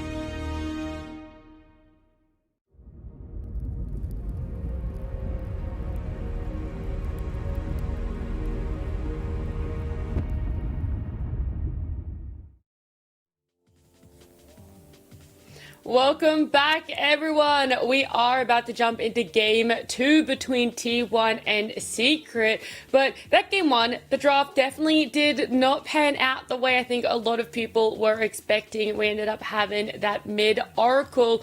But one thing I didn't really sort of touch on that I think does deserve a little bit of limelight is Zach on Nyx. Okay, let's talk about it. It was a comfort. It's a big pick for him. But how much impact did you feel he really had for you? Are you impressed? And do you think T1 should maybe look at not allowing him to have such a comfort hero? He's 6-1 with it now, so it's clearly working out for Team Secret. It's definitely a comfort pick. I'm not going to say like Nyx destroyed that game or anything, because that's not really what happened. Yeah, he had a solid game or anything. I think T1 kind of like self-destructed that game. They tried something, didn't work. He did really well in the laning stage, though. He's really good at the hero. And you can't ignore that. So I definitely, if I were T1, I would definitely look into this Nyx and consider banning it, because Secret just win with it. Are there anything else, or is there anything else you would potentially look at Kezu at banning away? And if so, would you kind of let through, you know, that Marcy making sure she doesn't get through, and same with the Shadow Fiend? I feel like for starters, so there's going to be a couple heroes that you need to give your opponent. I think if they want to have a similar opening, their bans were good. I would more so just worry about later that, okay, this is the strat that you prepared, but that you also prepare further. Okay, so what do we need to do now to protect this hero? And what do we need to ban to protect our incoming picks? I think that is their most important adjustment in the game to come. Yeah, a little bit of player comparison here between Zephyr and Zach, and you can just see, just by the number of wards placed, how much more map control Secret really had, just how in control and dominant they were for that game number 1. But T-Panda, could there be some change-ups in support? Do you feel like that's where a little bit of impact could come from? Or, you know, I don't want to keep saying the obvious, you know, like pick Thompson a different hero, right? Because it feels like we're just going to keep drilling that one down. But is there anything else when it comes to supports that could be changed up? I mean, if you look at it from T1's perspective and the heroes that they've had success with, if they consider this game to be the game to really deal damage, is to go for those heroes that they've had the most success with, which is the Furion and the Veno, which they basically just ignored in that last game. So maybe they shift back to a draft that has worked for them prior to this one. Maybe Whitemon gets to get his Undying 5 again, and they just shift their draft around a little bit. I mean, the Oracle might have been picked a bit too early into the draft. Maybe it put Secret off edge a little bit there, but I still think T1 had some good heroes. Like we talked about at the start of the draft with Fear and Kezu. We're like, that's a solid start. Like you got Undying and Morphling. This is a great way to start your draft, and then start building around those pieces. But it felt like they were building a second puzzle tower while the other one is still in the middle of, the basic workers doing construction sites that just leave for another one and start building that one instead, you know? Okay, so it feels like it just was this wires being crossed sort of thing. It's like, all right, we'll start this one and then we'll move on to that one. But because we know that T1 are going to be having a second pick when draft does eventually pop up on our screen. Knowing that, do you think the openers are going to be a little bit different? A Secret going to be able to grab the Undying as an opening? So the openings will definitely change. I think so far Secret have had multiple first pick, but first pick seems like Secret have less success, at least from first pick. The same has to be said for T1, but I think a switch up for them is good, and I think you're gonna see quite different heroes, I think, in the coming game. Okay, I look forward to that, as our bans are probably going to be the same. I do believe it was the Marcy, the Enigma last time. Shadow Fiend and Primal Beast were the other bans. Do you go back and ban those again, Fear? Or what are you hoping are some changes? Or just keep the opening the same? For Secret, I think they banned the Primal Beast. You know, I don't know if they forced Thompson onto the Oracle, but like banning the Primal Beast did keep him off of it, where he looks very comfortable on that hero, but they're going to go for the Undying ban. So looks like Secret's going to change things up. Puppy's always been the type of guy where he's willing to like change things up, he played one game of this, he figured it out, right? He beat you with it, and now he's going to play a new game, right? He's always kind of had like that philosophy on the game, and he's going to do it here. He's like, you know, this game, we beat your Undying, now I'm going to ban it, you know, and we're going to make you play a new game, and I have something prepared for that too. So it'll be a completely different game here, I think. Mm-hmm. What do you think is going through the mind of T1 for this ban? What do they want to do now that they banned the Shadow Fiend? Do Secret pick up the Primal Beast themselves, T-Panda? I guess that's an option. I mean, they have 9 games of Marcy and Primal Beast, and they have had some pretty good success with the first phase Primal Beast, 2 games, 2 wins. But if that is the option that they go for, I believe we're going to be seeing another Morphling draft again, because most likely T1 would like to respond with an Earthshaker potentially, and then you go to the Morph. But I guess they might do some shifting here. Well, they go for the Primal Beast, which I think is a good idea that you bring it up. They might want to take it instead of let T1 have it, considering they swapped the Undying ban. Okay. And then T1 responding with the clock there, Kazu. Yeah, so I think to go back to the Primal Beast first pick, I think it's pretty good, as Fear was mentioning. Perhaps not the best idea to give Topson that one for free. Also, Secret have had some success with this one for now. And I also believe that T1, when they place from second pick, their most favored openings have been with Primal Beast +1. So not only do you take it away from Topson, you make it a bit harder for T1. And to be fair, you kind of force them into a Venomancer +1 opening, because it's actually very tailored. They do this in like every draft. And I feel like this was not, once again, that hard for Secret to prepare, and they have this is a very good Morphling to close out the first phase again. Mm-hmm. Yeah, Phil, look, I have to ask you, T1, the Veno, the clock, in, I guess, almost response to Secret now having a Primal Beast and Morph. What is going on?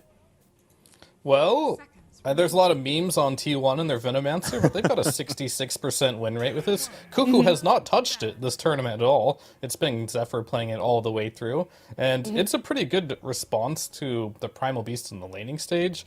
You normally want to get on top of someone, trample them, but when you have your move speed like inch to a crawl, your trample barely ticking. So that is pretty good in that regard. I think Resolution almost exclusively plays this Primal Beast for Team Secret, so T1 might... Yeah, this tournament, it just seems like a Rezo hero too. I know when he came out onto Team Secret as well, it's his flavor. He's playing the Dawnbreaker every single game. I think Primal Beast is one of those heroes for him as well that he's just incredibly comfortable on right now. And yeah, just moving on to the Morphling, great against Venomancer, great against Clockwork, probably the premier carry of this TI overall, and the fact that it can be played mid. Nisha plays a great Morphling as well, as most of these mid players of this tournament can play Morphling too, so a very powerful weapon here. And yet again, we're seeing the same bans against the Morphling, the AA, the Drow Ranger. I think it might be a very wise choice for Team Secret to ban Slark here too, another hero that's been very good versus the Morphling. Anna performs super well on the hero, he hasn't lost on it yet, and that is also a hero that is very good versus Primal Beast in lane if Resolution does want to pick up that Primal Beast. I'm just really curious about the way T1 is going to be laning these heroes. Obviously, it's still a bit open right now because Zephyr has played both the Veno and the Clock, and nobody else in the team has. So is this like 5 Clock for White Claw, for example? Do they feel like playing a core Clockwork, which you don't get to see too often? Like, he's a really good support. Does Zephyr go for Clock and they put Cuckoo with the Veno and make the memes come true? I mean, where do you feel they might align best, Kazu? So I think even though maybe only one of them have played the Clock, it shouldn't be too hard for them to make it work this game. I think Clock is an okay laner against Primal Beast from what I've seen. Also, if you want to do some memes where you put the Veno support in the safe lane against Primal Beast, it's also fine. As Fear was mentioning, you have like the Gale to slow him down, and later on the wards and so on. So I think even if maybe it looks a little bit uncomfortable, I think it's one of the easier situations to be put into in the game. I think there's a bit of flexibility in the terms they start as well. I mean, if you do end up picking both supports in the first phase, you're kind of leaving yourself vulnerable into the second phase. So at least there's a bit of flex value with T1 start to the draft. But if you do end up putting both of them as supports here, at least you get to respond to the double pick from Secret. However, I still feel like there's a lot of gaps to kind of close in. Like, you gotta wait until the 18th for T1 to really lock in how they want to lane these. All right, hear me out though. Right, I'm listening. Oracle Ags against the Morphling. reduces healing by 25%. Can we see it again? Possible. I mean, look, they're upper bracket, you know? They have a little bit of flexibility. Possible. I mean, they have second Yeah, I'm pick, just mean. so... I hope they don't do that. I'm vetoing this one too. Because he's like, God, please. But I do really want to see the Slark for T1. Comfort pick for Ana. He's looked so good on the Slark this tournament. Going against the Primal Beast, it's good lane. Good carry matchup. But they're going for the Faceless Void instead. Interesting. How do you like the Faceless Void more, Panda? I mean, you have a lot to combo with it at the moment. Faceless Void kind of being picked this early into the draft, though the Drow ban and the AA ban now kind of makes sense for them, that they have heroes capable of creating space for the Faceless Void. His laning matchup is still open. Is he up against the Primal Beast in his lane? Do they put 3 Beast against the Void? Every time he jumps out, he's just going to get charged and trampled, which does hurt him a lot in the laning stage. So they end up putting it as a support or maybe into mid. Potentially that might have Void a little bit of an easier lane. But do they go with a dual melee lane against, Primal Beast Earth Spirit, for example? That's going to be a rough lane to play. Because how do you feel about the second half of the draft? We know that's kind of where it all went right for Secret and all went wrong for T1 last game, but is it shaping up to be a little bit better? So for now, I think with T1 picking a core here, I think it's fine. You want to perhaps mask the Venua a bit more. Try to have Secret show you a little more information on what's going on. So I don't mind the Void pick, especially with some of the bans that happen in the game. They also banned Viper for it. I do feel like, though, that Secret's response is pretty good. I think Ench is the type of hero that, it kind of abuses the fact if your offlane duo may not be as strong, which I think is already very likely the case for T1. And then Earthspur just to apply a lot of pressure. Also, Faceless Void, he hates to play against silences, and this Morph Primal Beast, they want heroes that also go in with them or go in for them. So the Secret response picks are pretty good in the second phase. Yeah, any insight from you about this closing pick in the second phase for T1? I really dislike their draft so far, to be honest with you. I think this Faceless Void pick against the Morph, very difficult. You can get the Shard on the Morph and survive. You get the Ags, you take away 70 of his attack speed, and Faceless Void is a hero that really needs attack speed. And I think the lane is very dangerous. Like, if you want to win the lane, you kind of got to max the bash, but then if you have 1 point in your time walk, they're gonna jump on top of you with this Earth Spirit, and you can die easily, especially when the Pulverize is online. So I don't think they're gonna apply a lot of pressure in this lane either, but they're gonna pick the Tiny, probably going to be the mid hero for T1. Tops and Tiny, it's a classic. So yeah, I mean, he doesn't really see his mid matchup yet, so that's probably why he picked Tiny. It's just a hero that's flexible and can just play against most matchups. Yeah, that's like a tops and comfort as well if he wants to play it mid on this Tiny. He's got heroes that he can snowball off, like the Enchantress and the Earth Spirit. He can kill them pretty easily and get himself a good start for the game. Tiny having a 50% win rate so far in Last Chance Qualifiers as well. I think Thompson, I don't want to throw numbers out there, but he definitely has done well every time he's picked up mid Tiny. And moving into our last picks, what are each team looking to pick up? Because what are some holes in the draft that might be exploited for now? So I feel like for T1, this might just be their support duo. I kind of fear that the Venomancer may not have the best game. If you put it offlane core, it's okay, simply because you can buy a vessel, but I'm a little bit opposed to it. I feel like T1 should perhaps be looking at a new hero for Cuckoo that allows them to also play fast, gives them a bit more damage in the game. The only problem I see, if they pick some of the traditional melee offlaners, they may not do that well in the lane, like some Night Stalker type. So I could perhaps see... I actually think this incoming pick is a little bit hard. After seeing the bans, maybe then we'll see it. And in terms of Secret, they're going to wait to see what T1 do and then adjust, because the Morph can still go mid. If T1 make it easy for them to just put the Morphling carry, they'll do that and pick a new mid against Thompson. I mean, for T1, they've still left the Furion in the pool, which they've mostly been picking in the second phase. Still 3-1 for Cuckoo. Maybe he could pick that one up too. Yeah, it's possible, but against the hero is a little difficult against Primal Beast. Primal Beast Just walks out of the Sprout with the Trample. He can hunt you down pretty easily if you're hiding in the trees. I think, I don't know, it's definitely possible. It's definitely possible. It does lane well versus the Morph if he does get that matchup, so that is a possibility. Yeah, I know we're running with the potential that Veno could be on Cuckoo, so they could actually be looking for another support there. Do you think, Kezu, that that's more likely the way to go than picking up another support on T1? Or do you think for now it's most likely going to be a support Veno? So they could look for a support, but I'm struggling to find a 5 that lanes really well with the Void and the lane into these heroes, and then has a lot of impact in the game. I feel like one of the only Ogre. 5s could... Ogre, yeah, I could see. I could see maybe like an Elder Titan or whatever. Also, I think I messed up before because it's actually T1 having the last pick, not Secret, so that's going to make it a little easier for them, so apologies on that. That's why I was wondering about the, last pick Oracle mid. Because they have the last pick of the... No. But what about for Secret? They would probably love to see. Yeah, I mean, but when you think about Secret here, like, do they want to lock in the Primal Beast for the off lane, or do they want to pick something else for Reza to play this game?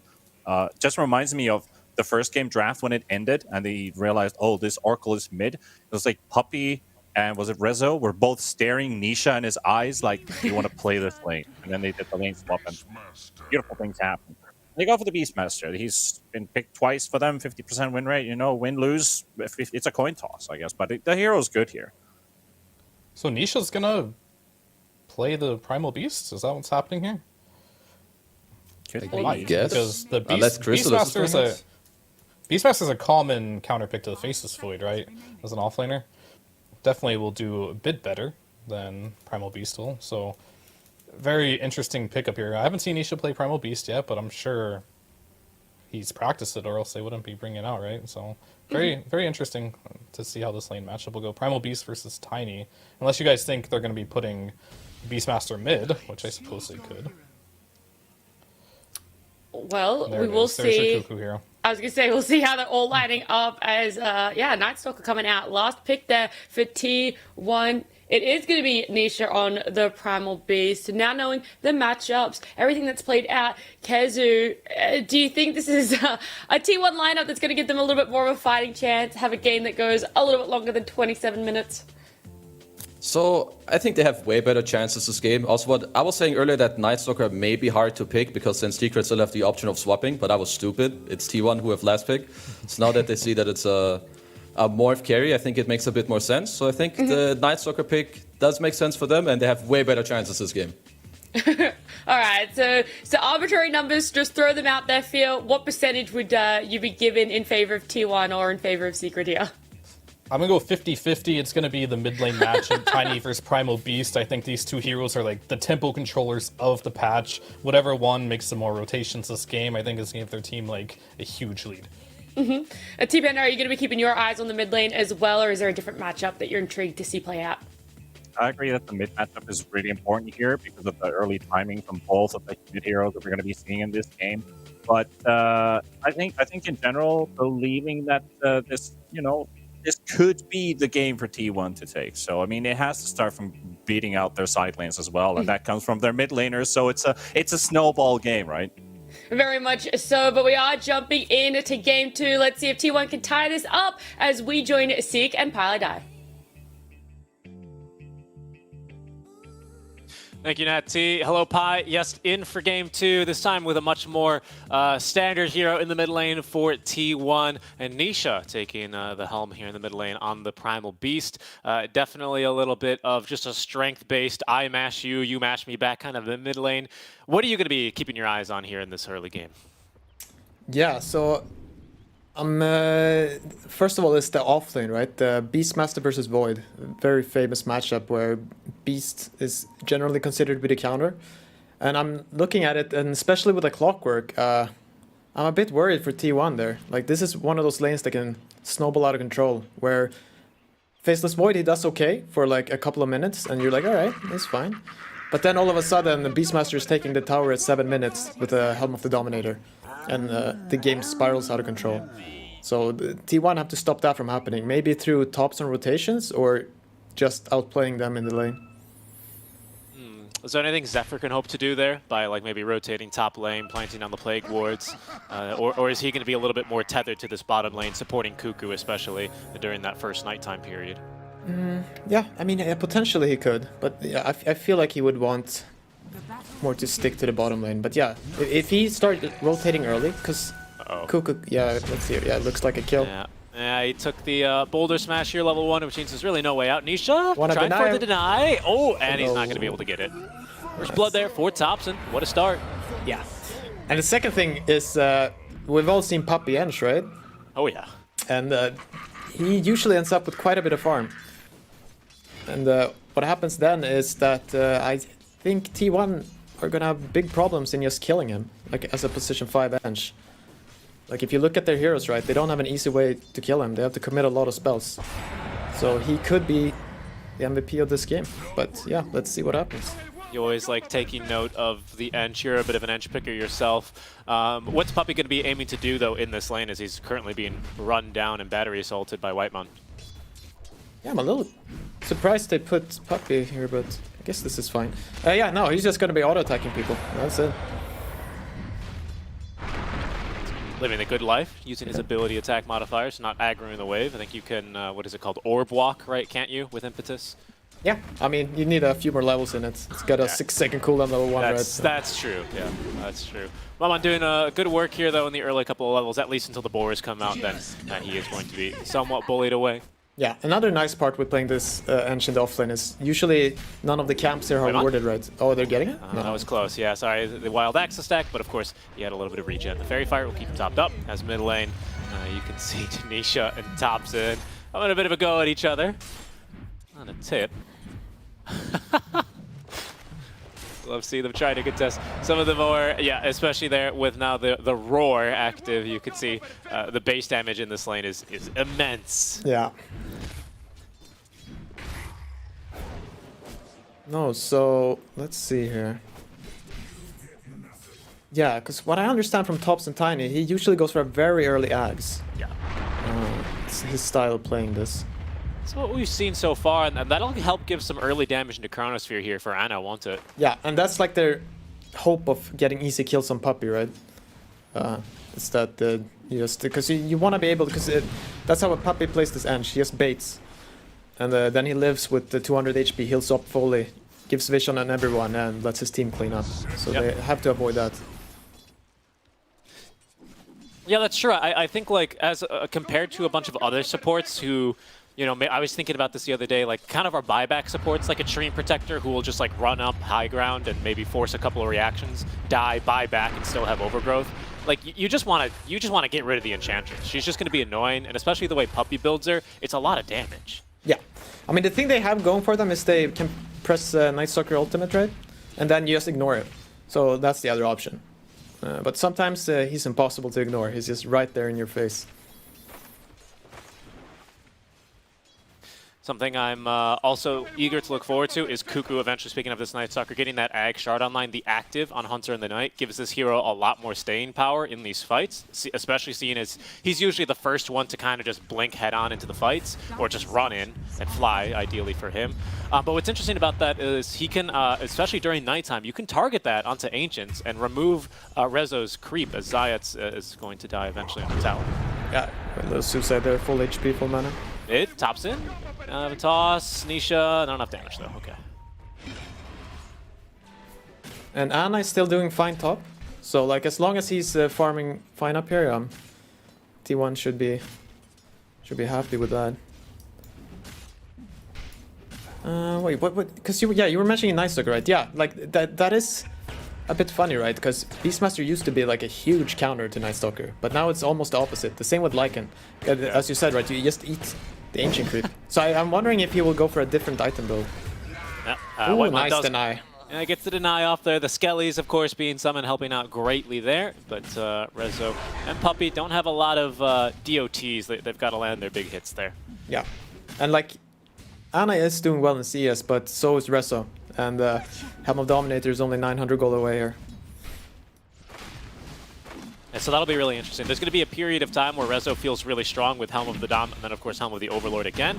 But at some stage I do expect Kuku to get that online. Zephyr staying alive down bottom, trading nicely versus Crystallis. Yeah, kind of funny there.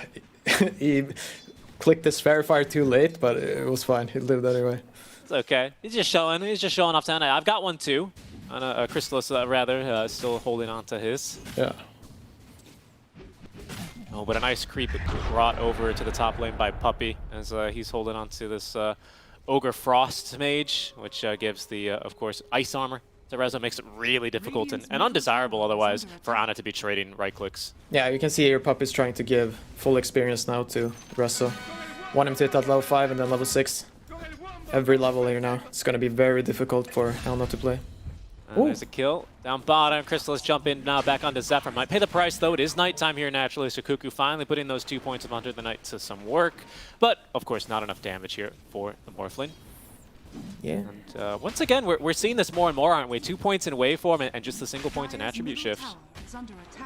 Yeah, no, they buffed the spell enough now, it seems that you can be a little more, like, I don't know if greedy is the right word, maybe it's non-greedy. Yeah. Efficient is probably what they would say. Yeah, for sure. Where you actually do something instead of having, like, stats. Okay, rune time. Looks like Secret are on top of it. Yeah, Puppey just picks up the region. They'll take that one. Zayats is going to catch a glimpse of Zephyr. Might know that he's warded here, but he'll crawl his way back towards bot lane eventually. Top lane, a little bit of skirmishing. As Whitemon trying to get Rezo here onto the cogs, but in comes actually this Pine Cone. And that's some damage on the Whitemon. The slow as well off from the enchant. Probably holding on to this impetus, but they just don't really have the damage here yet to get through that tanky clockwork. Yep. I'm wondering if Thompson will just sit there and farm, right? Or if he will start running around. Oh, nice cancel there. Immediately into the Pulverize. Nisha still making a go at it, but yeah, they're going to go ahead and throw him back mid-trample, and Thompson, that's already 2 tips out from him early game. To Nisha. And there's a rotation as well. It's just Zephyr Venomancer, though. Not the scariest rotation, but especially when you pick it up on a ward here. So it's just going to be then Nisha who goes to stack and farm a camp here. Yeah. Thompson is still ahead 600 net worth mid lane, though. That's quite impressive. He got the first blood right, so he's managed to keep all the net worth lead from the get-go. Gotta love Puppey as well, being very annoying, very efficient here as well, just constantly stealing these big creeps. Obviously they do the most damage, as that's a very nice, what is this called again? A Hurricane to bring Whiteman away. He's gonna have to sacrifice the Swallowing Ripper, but it does do some good work here. It scouts Zephyr rotating top. That being said, Thompson's here as well, and that's gonna be a kill onto Puppey. I really like this by T1. It's as you said too, like even Zephyr is coming up here, because they don't want to let this Beastmaster have a free game, just killing the Void, killing the tower. So both Thompson and Zephyr are like, they're looking. Yeah, and it's a real possibility. You can see Rezo here, he's got him trailing the Dark Troll Summoner, summons the 3 Skellies. A little bit nerfed, of course, of the previous OP iteration, but still very, very good. The perfect pushing creep. Yeah. Okay, going in there. Yeah, bit of a skirmish on Tanisha. They will go. Thompson, does he have enough damage? There's the Venomous Gale applied, but with the pig pole, it's going to be Nisha at least getting back safely here. He might tick down to this Gale now. He's very tanky, this man. Primal Beast. Wow, what a strength gain. Oh, yeah. No, yeah, you're the one who... Okay. Kuku in trouble. Zayats is going to make the roll onto him. Kuku, a little bit of regen, the stick charge, the Fairy Fire, everything coming in clutch there to keep him alive. Double Bracer build on these tanky offlaners always makes you feel just that bit more unkillable. Yeah, and it was like, he had a Fairy Fire too, right? Or was it just a stick? Yeah, Fairy Fire and a stick. As Zephyr is going to have to suffer through the first full Pulverize. Down goes Nisha. Yeah, I mean, I really like this for T1 though, that Ana is having a good game right now. It seems like he's going for a Midas. So if he gets that up, then like, even if like something bad happens, right, and they get this tower, you're still feeling okay, because your Void has kind of a game guaranteed. Tops in the meantime, waiting patiently in the jungle, farming a couple more stacks, 600 gold in the bank with the phase boots. We'll see what he queues up first. Yeah, I'm curious if he will even go for a blink this game. Because I don't really know, like, what the point... I guess, like, killing this Morphling, right, when he's on low HP is always nice, but other than that, maybe you just go for an Echo Saber first, or... I don't know, let's see. Yeah, I'm also curious, as Zephyr being ran down and killed, Crystallis morphed into him. A Whitemon eating the Primal. Yeah. Yes, no, he tried to cog, you know, but the Primal, he doesn't care at all. He just goes straight through him. And there's Rezo making very swift work of the tier 1 top lane, of course. Very easy. Yes, Secret deceptively mobile, aren't they? With this Earth Spirit, this Primal, this Morphling, they can really get around the map in this early game. Yeah. Oh, nice by Thompson, scouting at the ward and catching Sayak here. There's the toss back. Cuckoo at the ready here with this long duration silence in the night to make sure that it's Zayat who has to die and not roll away. Very nice play by him.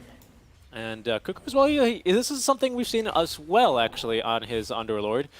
He's saving his, or rather, committing the 6 skill points. It looks like this time into Void, perhaps that point into Crippling Fear. So he still doesn't have Dark Ascension, but he's near level 7, and then he can always take that, of course. Yeah. Top lane, Rezo, tier T1 rather, trying to give the boot to Rezo as he is currently occupying their jungle. Ana has himself a Chronosphere. Rezo is, you know, stuck on a cliff here, quite literally, so he's not really going anywhere. But the kick down, the save out from Zai. It's a great silence here, prevents an immediate Chrono from Ana, but it'll still come through all the same. Thompson a bit lower on mana, repositioning though, just trying to get this clarity of operational so he can get more damage in. There's the pig pull, a trampling pig at that, as Nisha trying to catch up to Ana is going to go for more with the onslaught. Whitemon in the meantime finishing off Zayat, the Thompson and Nisha. Now Ana still going mano a mano here. Oh, he's so strong. Yeah, especially with the TD rune.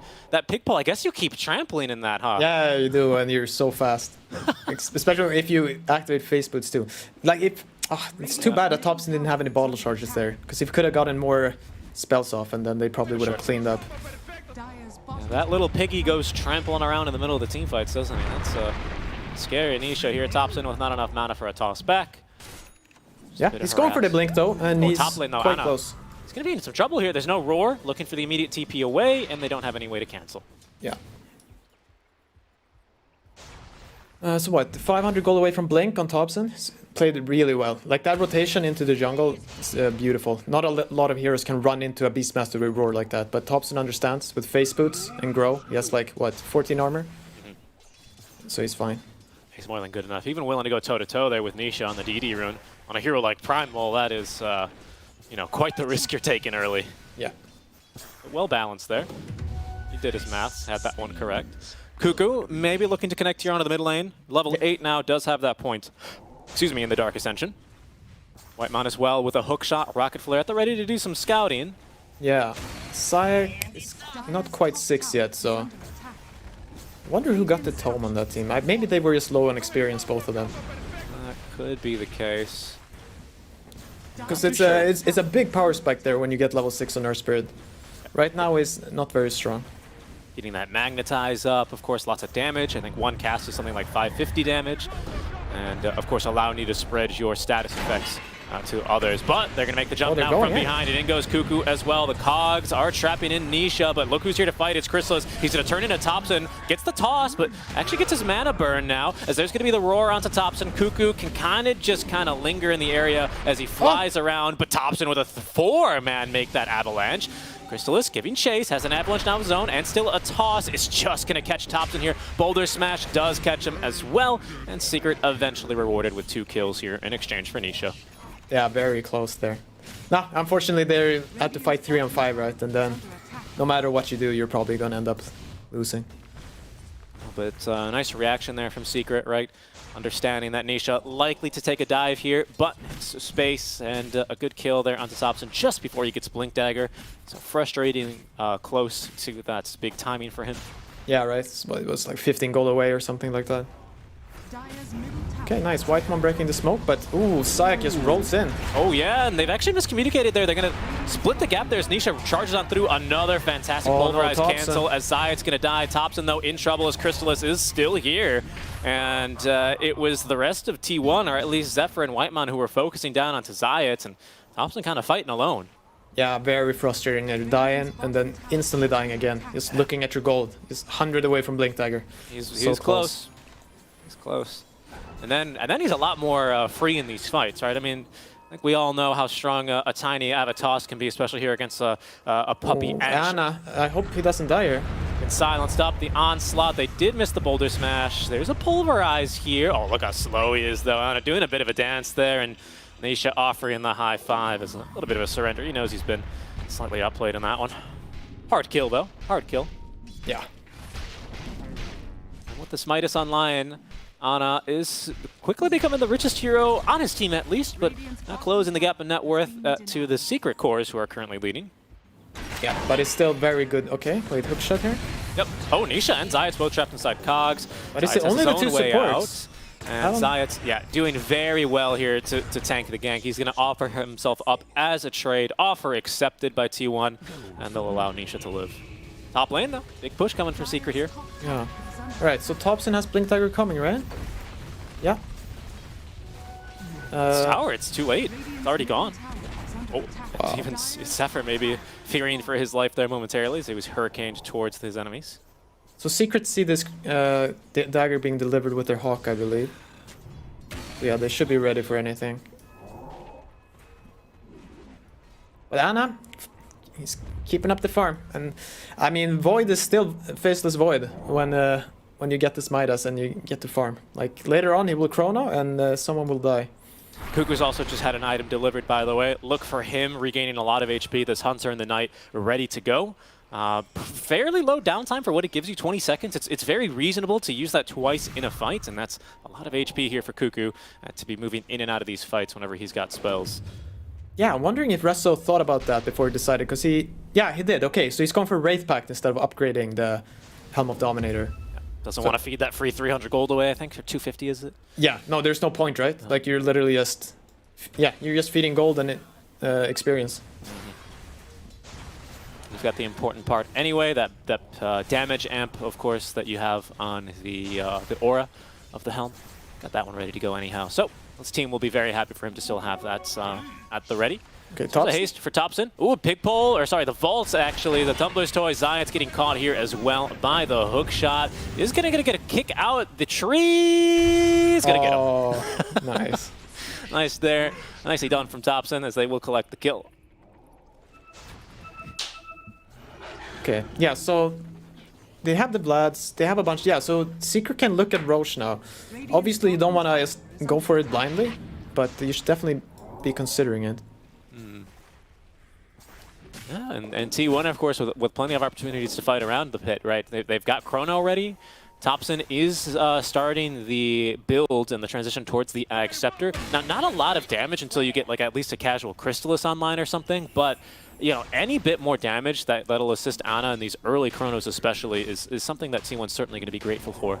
Yeah, but even just with level 2 grow, right, and you have the tree in your hand, like it's surprisingly decent amount of damage.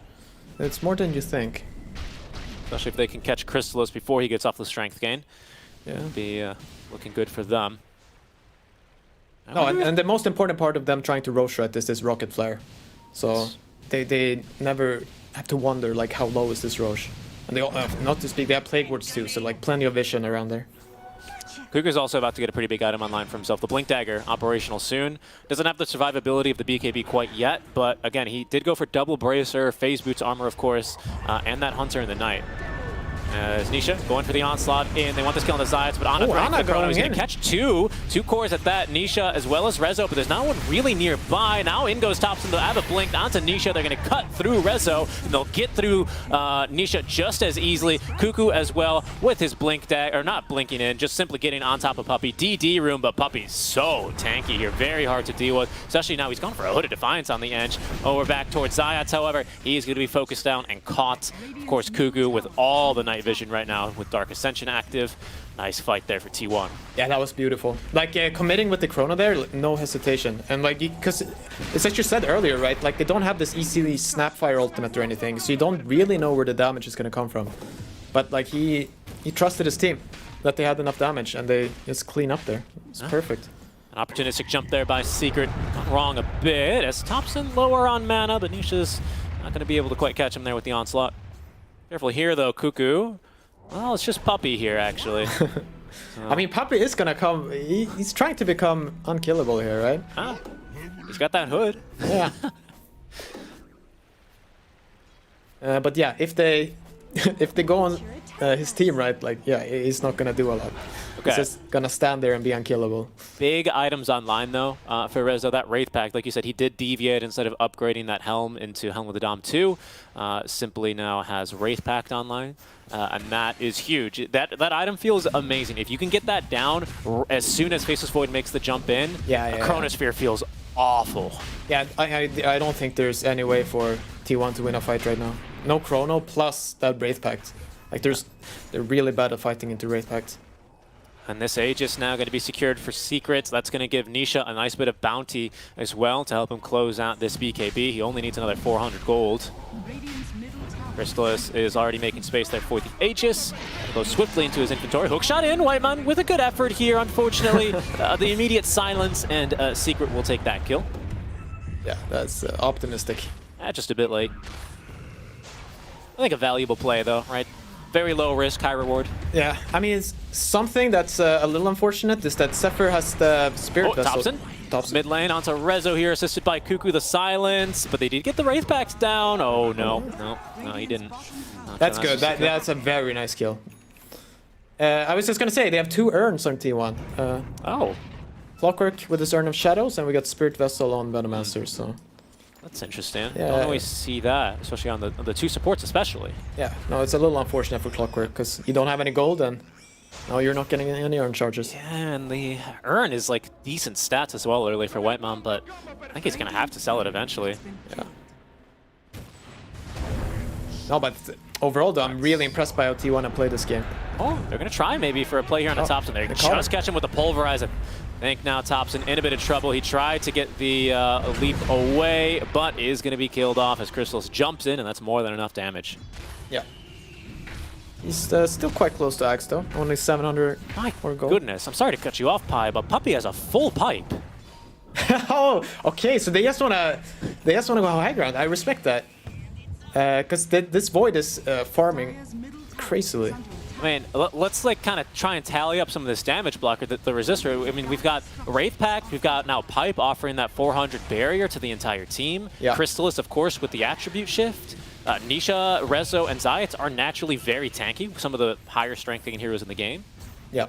And just Nature's Attendance too from Puppey. Oh yeah, the heal. And now, I think they're even going to get a jump here. Very nicely done onto Zephyr. They need to chain summon, and they have. No chance for him to get off the Poison Nova. And honestly, with Ana not nearby, he probably wasn't going to use it anyway, but that's a tier 2 tower for Secret. This is starting to look a little bit similar to Game 1 somehow. Yeah, I think they're looking to just smash up high ground here. And T1 are desperate here to finish Tiny Ags, because that will be huge for any sort of 5-man fight or defense. Yeah. Tiny Ags nearing completion, Ana as well. It's actually getting pretty close to this. Mjolnir has now full Maelstrom. Even that Hyperstone would do a lot of work in these Chronos. As he knows he's being hunted. The roll from Zayat, oh, just shy. I thought he would have, maybe could have gotten him there with the level 10 talent, but he already had it. That was close. But my feeling though is that T1's timings are actually gonna work out there. As you said, the Mjolnir is close. So I feel like he can get that before they go high ground, and they should at least be getting the Ags on Tiny. Yeah, he has it coming, right? He has it. And then it's not that easy to just run in, even though you have Pipe, you have Wraith Pact. It might not be enough. Yeah, Secret are feeling that. They're getting out. Faceless Void with the BKB, Cuckoo with the Blink Dagger, and halfway towards his BKB, but T1, no, his BKB can't wait. Ana, you're going to look for the fight here. Time walking ahead of his team now as he leads them towards the mid lane, but Secret, they know something's up. Hawk scouts nothing, but the creeps scouting Ana and Secret are going to end up holding the high ground in the tier 2 tower. Puppey in position, daring them to make the jump onto him. Right? Just try me. And he has that little 4-step creep, the Hurricane. So, no, when all you see is a little Ench, like about to walk up a ramp, like that's not the hero you want to go on. That's bait. I mean, come on now. Of course, T1, they've played a couple games here against Puppey. Ah, there's the tree reveal as well. It'll nuke the wave, and you're right, that is some serious damage. Puppey does well to avoid that. Yeah, because my question is just, if Puppey's standing among a bunch of trees, right, and you avalanche toss combo him and use the tree body, like, does he die? Like, I'm pretty sure Thompson wants to see, but that's not where you try it out right there. Yeah, no, Puppey's it's a fan of science, but it's not going to let you perform the experiments on him that easily. That's too dangerous. And look at this. Now, Puppey, he's a fan of the fluffy hats. He's got 2 of them now. Magic Wand for some more stats. He's actually holding on to the Pupil's Gift, and of course, as an inti hero, that'll give him some agi and strength. He's tanky. 1500 HP? That's not bad. No, yeah, he was definitely thinking about the same thing. Like, can I live through this tiny combo? And he's just making sure. Okay, I thought he bought another one, but it's 3 sentries on his courier now. I thought he bought another fluffy hat. Maybe one too many. Maybe he's playing on the winter map, though. Yeah, no, I don't know. Pipe, 2 fluffy hats, 20 magic 1 charges. Yeah, let's find someone else to go on. Smoking Who up? else is the ideal target? Maybe Rezo. Zayats as well is holding a position here as he's going to break the smoke, even getting a silence onto Thompson. Link Dagger put on cooldown as well as Ana. In comes the tree volley. Zayats tanking through everything. Chrysalis, though, he's going to eat a hookshot as he actually morphed on into this one. And there's going to be the chrono. It's going to catch Nisha as well, but the physical damage is really not enough. They're waiting out ages. Alive. And now the counter initiation. Zayats is going to buy back. Here comes Rezo with the roar onto Ana. They're going to need a little bit more as they've got through Kuku. He's going to buy back, but the chain stuns onto Ana are perfect. Down he goes. T1 bailing out from this fight. Kuku thinking about if he should engage or not, and he's going to think not. They get Nisha, but unbelievably Secret, they tank through that chrono. Yeah, no, I think they mistimed their smoke. Because they get the chrono there, they have the kill on Morphling, but he has ages for 1 or 2 more seconds. Does he live? Oh my gosh, he actually... Oh, he's still alive though! Okay, the Vessel applied, and of course they still had plenty of damage for him, but Thompson, the science experiment, it's going to come at a cost here. Oh, they missed the rolling boulder. That's a bit awkward. Is this an opening? Likely not, especially with the 4-staff create. Yeah. Thompson, he'll go down. No, because they have the kill there on Morph, but he has 2 seconds on Aegis left, right? So they try to let it run out, but he gets to waveform away, and then his team comes in, right, with all these heals you were talking about. Pipe, Wraith Pact, and they just turn the fight. Very nicely done, and Ana swiftly control. Let's see, what were you seeing here in this fight, Pi? No, take a look here. So you see, they see the Morphling, they click him, and he's like, all right, I'm going to chrono him. You can see that at the top of your screens, 5 seconds here on Aegis. They're trying to wait it out. And they hit it, and he switches targets, right? But then Chrysalis lives, and he gets a bit of the regen. And that waveform cooldown. Kuku even kind of in position to try and secure the kill, but Secret, they were ready for that one. No, it was too hard. Honestly, they needed to wait 2 seconds before they went with that smoke. Yeah, and you could see in the replay, now T1 have done well to deward it, but there was so much vision for Secret. T1 were essentially fighting underneath 2 Secret Observer wards. That fight was very difficult, up high ground especially, once the smoke ended up breaking on Zayats. Yeah. Still a little optimistic for T1 though. Ana still very farmed. But you can also see there, if they land the roar on him, he does die very quickly. Nice CCs. And speaking of that roar, he's hoping to be able to block that one the next time, as it's Ana's Faceless Void, which has queued up the Lincoln Sphere, but he's just getting the ball rolling on that one now. Has level 3 Chronosphere. Anything new for Kuku? Not quite yet. He's still about halfway towards that BKB, a little bit more, just needs another 1,000 gold. But the buyback, of course, is going to set him short that much more. Middle tower is under attack. There's definitely some pain points here for T1, as it's Secret after a pretty wild net worth graph here. Nothing too crazy though, just 4K net worth lead at the most for Dire. For T1, it's more or less equalized. Yeah, and let's see. Okay, Secret are kind of moving in because Roche is about like maybe spawn, like they don't know, right? But that feels like the next objective. Yeah, but Secret are ignoring it. They're giving up that area and they're moving in here to chase T1 away. Let's see.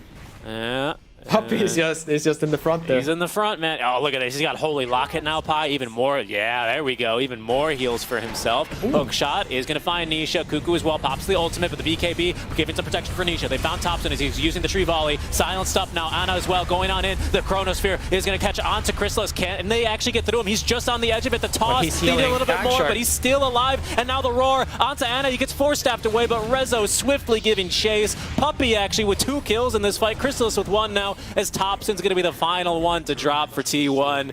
Secret, they're just too darn tanky in these chronos. They refuse to die, Pi. Yeah.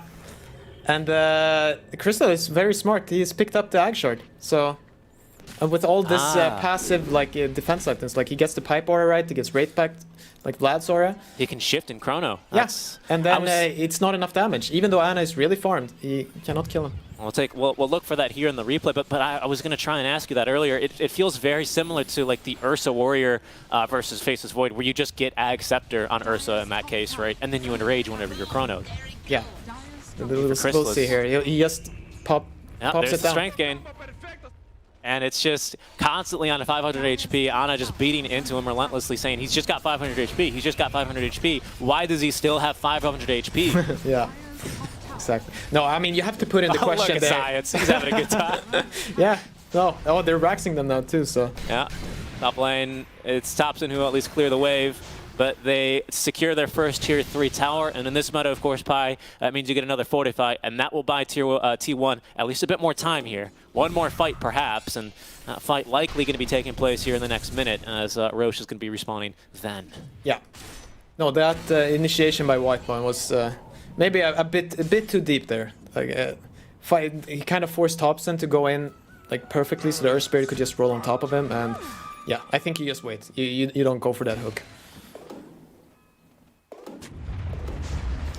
Nisha with BKB and Kaya, going for Kaya and Sanj here eventually. That's BKB for Zayat, actually being fetched to him now.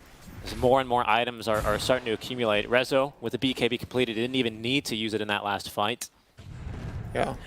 Now they can just sit up here patiently waiting for Roche. Spawning in, yeah, 15 seconds. Topson has got his casual Crystallis now, so even that casual small crit makes this tree volley feel much, much stronger. Oh, for sure. I mean, they still have the potential. Like, you can always land a 5-man chrono, right? It's not quite that dire. They don't need a 5-man chrono.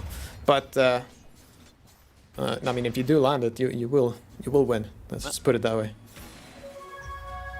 Secret, though. Again, looking for a fight, and the roll is actually going to find Zephyr. Not quite Topson that way on it. The toss back. Oh, but unfortunately, it just gives Zayat another target. Topson tree balling on top of himself, using all the trees at his disposal, but... Oh no, that's not enough. And now Secret immediately back into the base they go. That was just vision off of the Hawk there. Yeah. And that's top lane, gone. It's beautiful. Very nice initiation. Don't expect that Hawk. Oh, now you have to buy back too. And Secret are going to respect that. They're going to back off. Yeah, no. Do they see the Roche? No, but they know it can be up, I think. Puppey seems to be running to scout it out. And it was a 2-minute, this is a 2-minute Roche anyhow, which is a bit on the longer side, so they'll know. Odds are it's up by now, or it'll be respawning very, very shortly. T1 now have access to that information. Whether or not they can do anything about it is going to be the question. T1 still in this upper bracket here, but down 1 game. Secret trying to close it out, doing it the clean way, very clinical, even just waiting, maybe for some more cooldowns, some more BKBs before they dare contest this Roche versus T1. They know that there's still, of course, this Chrono ready to use for Ana. Topson, if you can get that tree volley into a 5-4, even 2-man Chrono, that could very well spell disaster for Secret in this fight. Yeah, I wonder, can they even contest it now? I think they're too far away. It seems like they're just giving up this Roche. Okay. So yeah. I think they've shifted, right? Contesting Roche to maybe some high ground defense instead. Yeah. Aegis Ag Shard for Nisha, so he's got now the rock throw. I got it. Primal Beast, he's moving up the evolution tree. He's starting to use tools. Yeah, first rocks, then fire. Then you watch out. Careful. No, T1 are now in a very awkward position. So if you don't take that Roche fight, you start feeling very lost, right? Because there's no clear-cut way for you to fight anymore, except if Secret just headbutt against the high ground. So you can see them here trying to surprise them a bit, maybe, like just camping this ward. You know, we've seen a couple of tiny games, some Venges, 4-staff Spat Riders. A lot of the times when it starts looking a little bit worse and worse, we say, well, we're looking for some tossbacks really deep away. Is that still something Topson can look to do as he cuts another wave mid? I mean, he can, but no, I prefer not. Like, you don't want your second most farmed hero, right, to just... Because you're gonna die. When you toss back, you're dead. It's a very different role that Topson's playing compared to the 4 tiny you're saying, basically. Okay, I see that. He wants to get a lot of spells off, right? Like, he wants to use this tree volley more than once. Yeah, I actually think some consideration for him now, especially as we look top lane very briefly towards those mid lane of barracks. There's no trees there, right? Topson needs to be quite aware of where he's taking these fights. He needs trees. He needs ammunition. Yeah. Ooh, Sayek. He's going to be caught. He's got BKB. He has teleport. He's going to turn, actually. He's got Chrono. Wants to fight into this one. He'll take a kill onto Zayat. And he's going for one more? Maybe if he gets perma-bashed here onto Nisha. No, not quite. And Zayat's going to buy back, but the rest of Secret now looking to close the gap. Nisha! Oh, the Lincolns. The Lincolns saved him. Very nice. No Chrono now, and he buys back, right? So they just want to rush it up to the high ground. And there's Aegis, and now even Crystal's here in the triangle. He finds a man, Whitemon, hoping maybe for a hook shot out, but no chance. Yeah. Too much damage there. Well, Secret are very fast here with what they want to do. 2 minutes now without Chrono, so let's see. 2 minutes. Ana trapped in the base now. T1 in a bit of a difficult position. And the thing is, again, because Secret know that Topson needs trees nearby to go for the volley, look, they're already pinging. I think they know he's got to be standing over there. That's the only place he can reasonably stand and have enough trees. There he goes. He's going to miss on those trees now, and Zayats, he tried to predict where he was at. Unfortunately, he's off the mark. Topson's going to blink away safely. No counter-engage here.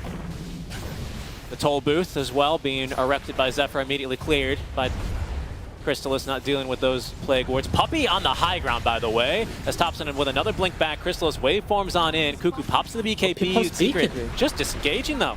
Puppey, look at it. Look at this guy. He's in deep. He's playing like he's got Aegis. He's so tanky. Look at the heals as well on the Crystallis. Shifting a bit more now into the Agi for the effective heals as Puppey pops the Hooded Defiance. Ana going in, but of course without Chrono. He's a bit weaker, but the Rock Throw's going to catch him into the Pulverize. They've broken the Linkins, and they've broken Ana. Down he goes. Zephyr immediately is dead next. Crystallis is going to get a second. He's going to buy back, though, at least on the Venomancer, but Cuckoo has no BKB. He's got to be very careful here.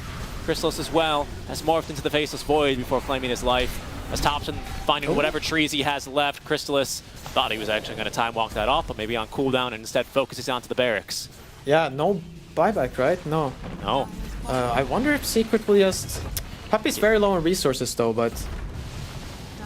Yeah, maybe they just back off here. Just play it safe.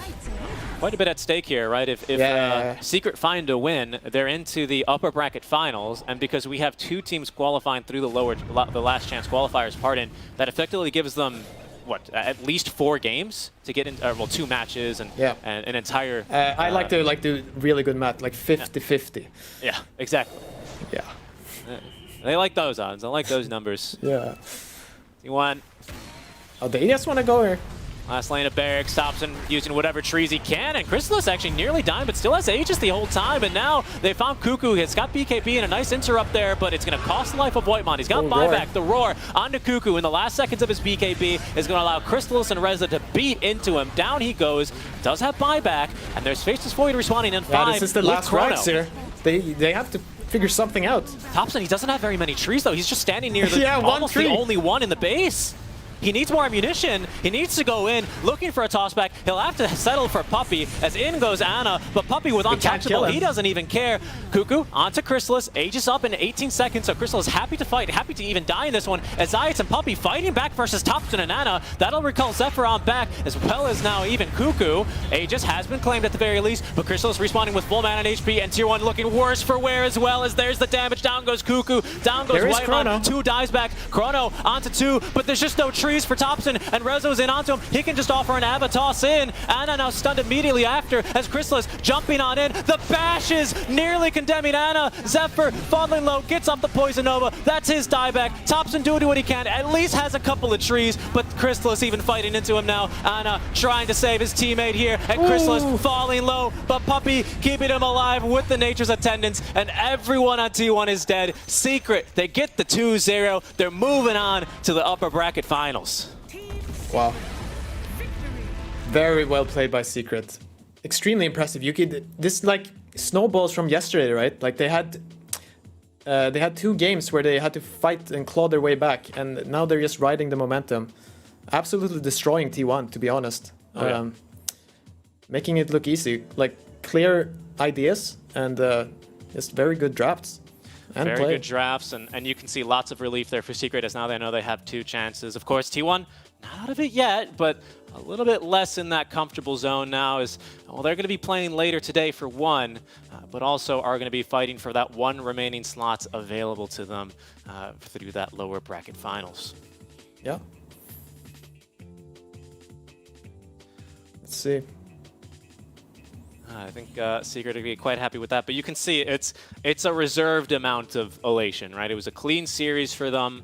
They're certainly going to be happy to get those 2 chances now for last chance qualifiers, but as of course we've changed appearances, there we are a little bit.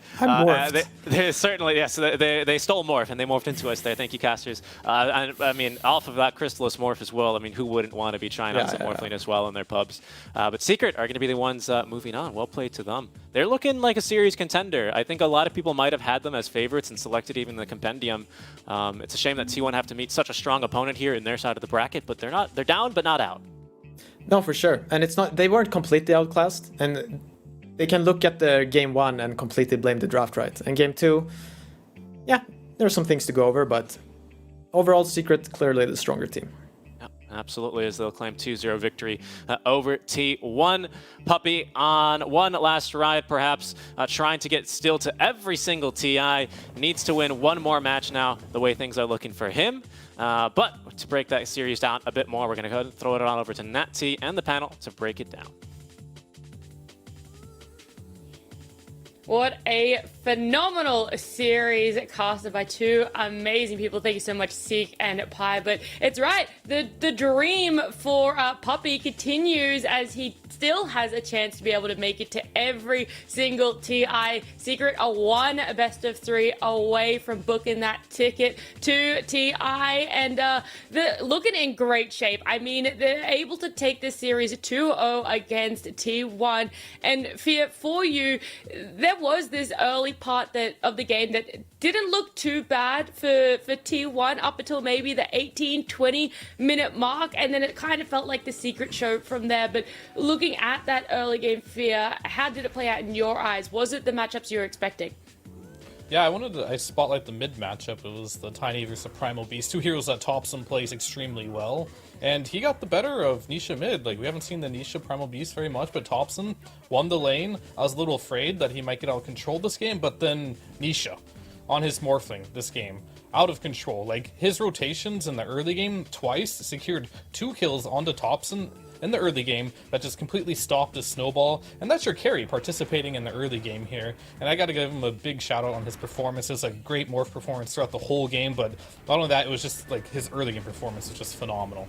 And for you, Kezu, as well, there was a little bit in that earlier to mid part of the game that was kind of surprising. Yeah, like, so what happened in the fights is T1 are actually doing very well. Like, now they're fighting with the Night Stalker ult, and then we had a really good chrono here by Ana as well. As Fear was mentioning also earlier in the game, huge props to Chrysalis. Some of his rotations were really on point, like when he TPs mid to turn into the Tiny and get some combos off. But for me, it's more, so here Secret claim Roche, for me it's more about the Aegis fight and the one after that. I think if T1 want to win these type of games and, you know, like, get to go further in this qualifier, those are the type of team fights that you need to be able to win. It's like where the Aegis is on very low timing. If they execute it a bit better, they can win. And there was a similar story in the follow-up fight as well, where they didn't use all their spells like on the same target and precise, because the way this Morph versus Void matchup goes is that you don't have a lot of room for mistakes. And I think especially in this game, if the Void doesn't have a lot of buffs or amplifications, once you mess up once or twice, the game will just go out of control. Yeah, that was a pretty unfortunate Aegis fight. I mean, Ana using Chrono on Faceless Void to almost get Chrysalis down, and they were just 2 seconds, literally 2 seconds too early with it, and we could have been seeing a very different result. In fact, we might have even been going to a Game 3, but Secret were able to close it out. There was that time where, during this game, around the 20-minute mark, T-Panda, where it felt like Secret had control of a lot of the map, but T1 was still able to farm. What sort of movements or map control were T1 putting down to be able to enable Ana to farm that way?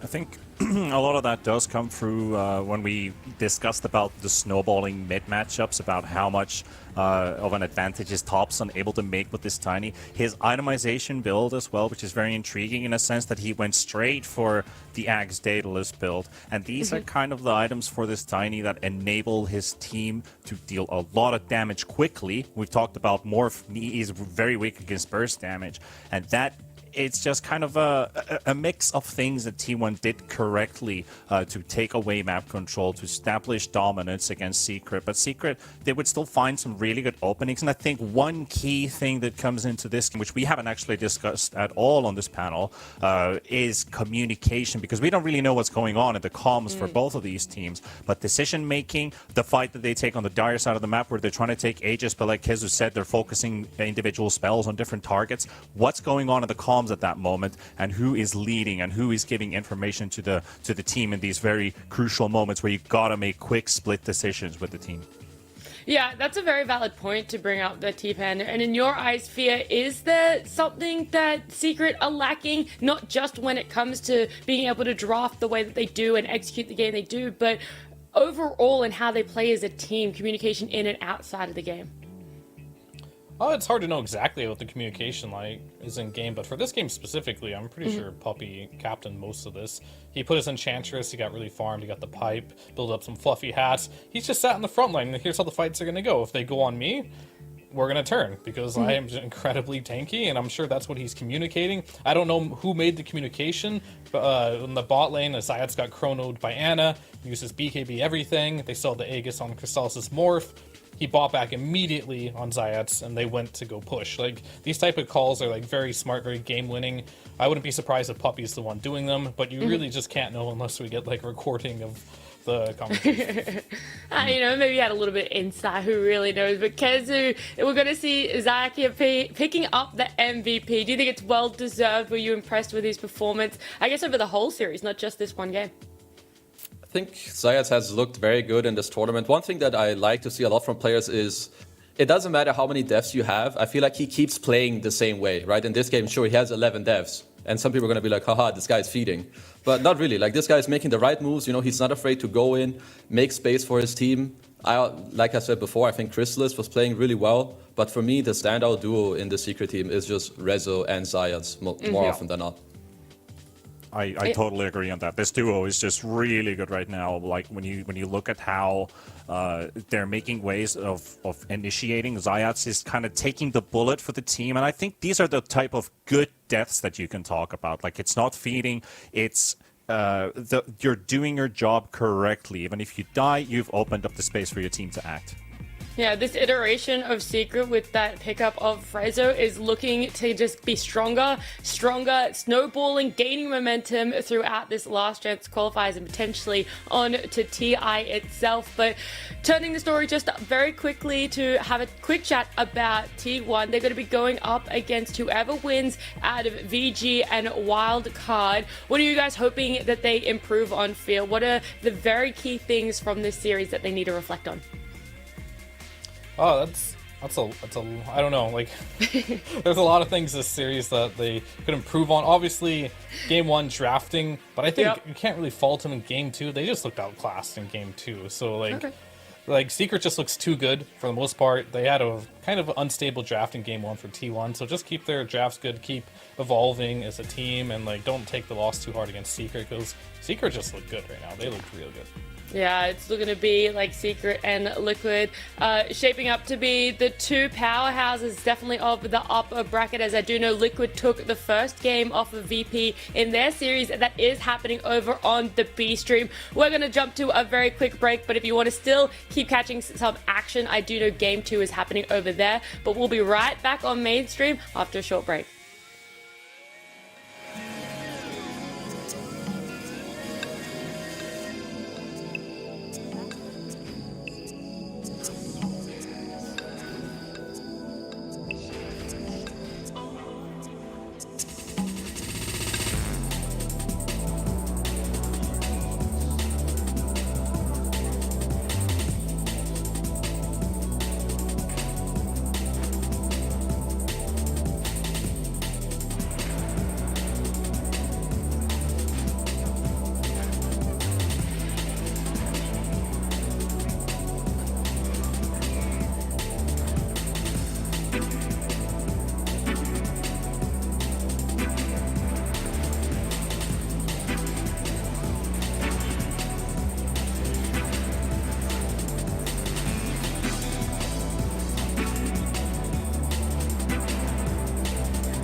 With our shields and our swords, we pave the path to victory. With our shields and our swords, we temper our courage. With our shields and our swords, we're making history. With those who make the game a reality, we're the vanguard. We're with the best. Let's raise our shields.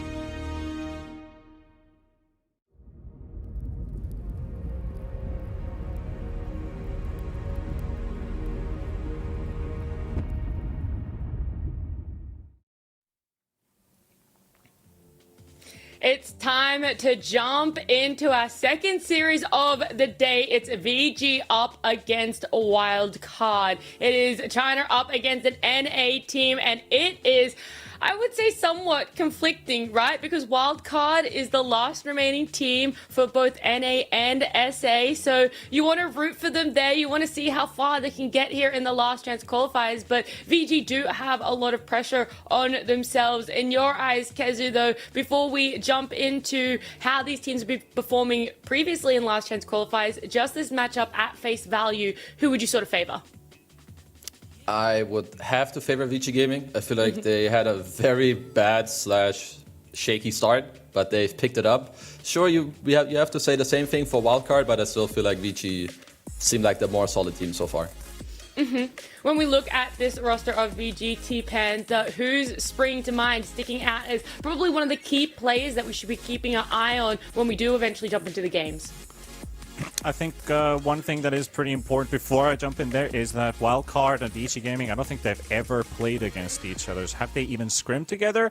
That's a big question mark. But I think one thing that I've been talking about VG Gaming that I do want to continue highlighting is the maturity that this team has gained throughout the course of these last few days. When you look at Erica, I think he's still got these hit or miss performances. He can go 60,000 net worth on TB, but he might also have a game on Morphling where he's like third in net worth, maybe fourth. So he's still finding his grounds. But I think yesterday, if you watched VG Gaming play, XM popped off on that sniper. It felt like they understand how to play the sniper draft really well with their initiating Mars is from BAB, Yang going on Undying, and just absolutely slapping against his opponents. And I think this is where we can get the most out of Erica and XM if BAB has a good game and potentially Yang plays a sacrificial role. Hard to say. Maybe from Wildcard Gaming, there's one guy you need to pay attention to since yesterday. It's Dalai Lama. He's the throat-singing king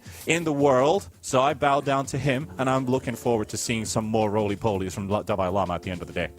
I'm just looking forward to more player cam reactions from him because he was popping off when they went up against Polaris yesterday. They ended up wildcard 2-0ing Polaris. They looked fantastic. Yesterday, though, VG had a little bit of a rougher game. They started in the upper bracket, falling 2-1 to Virtus Pro. And then coming down later in the day, they had to face up against Nouns. They got that 2-0 over them. But Wildcard, it's time to talk about them, Fit. This is your time to spotlight everything that the NA-SA region has to offer left in Wildcard here at Last Chance Qualifiers.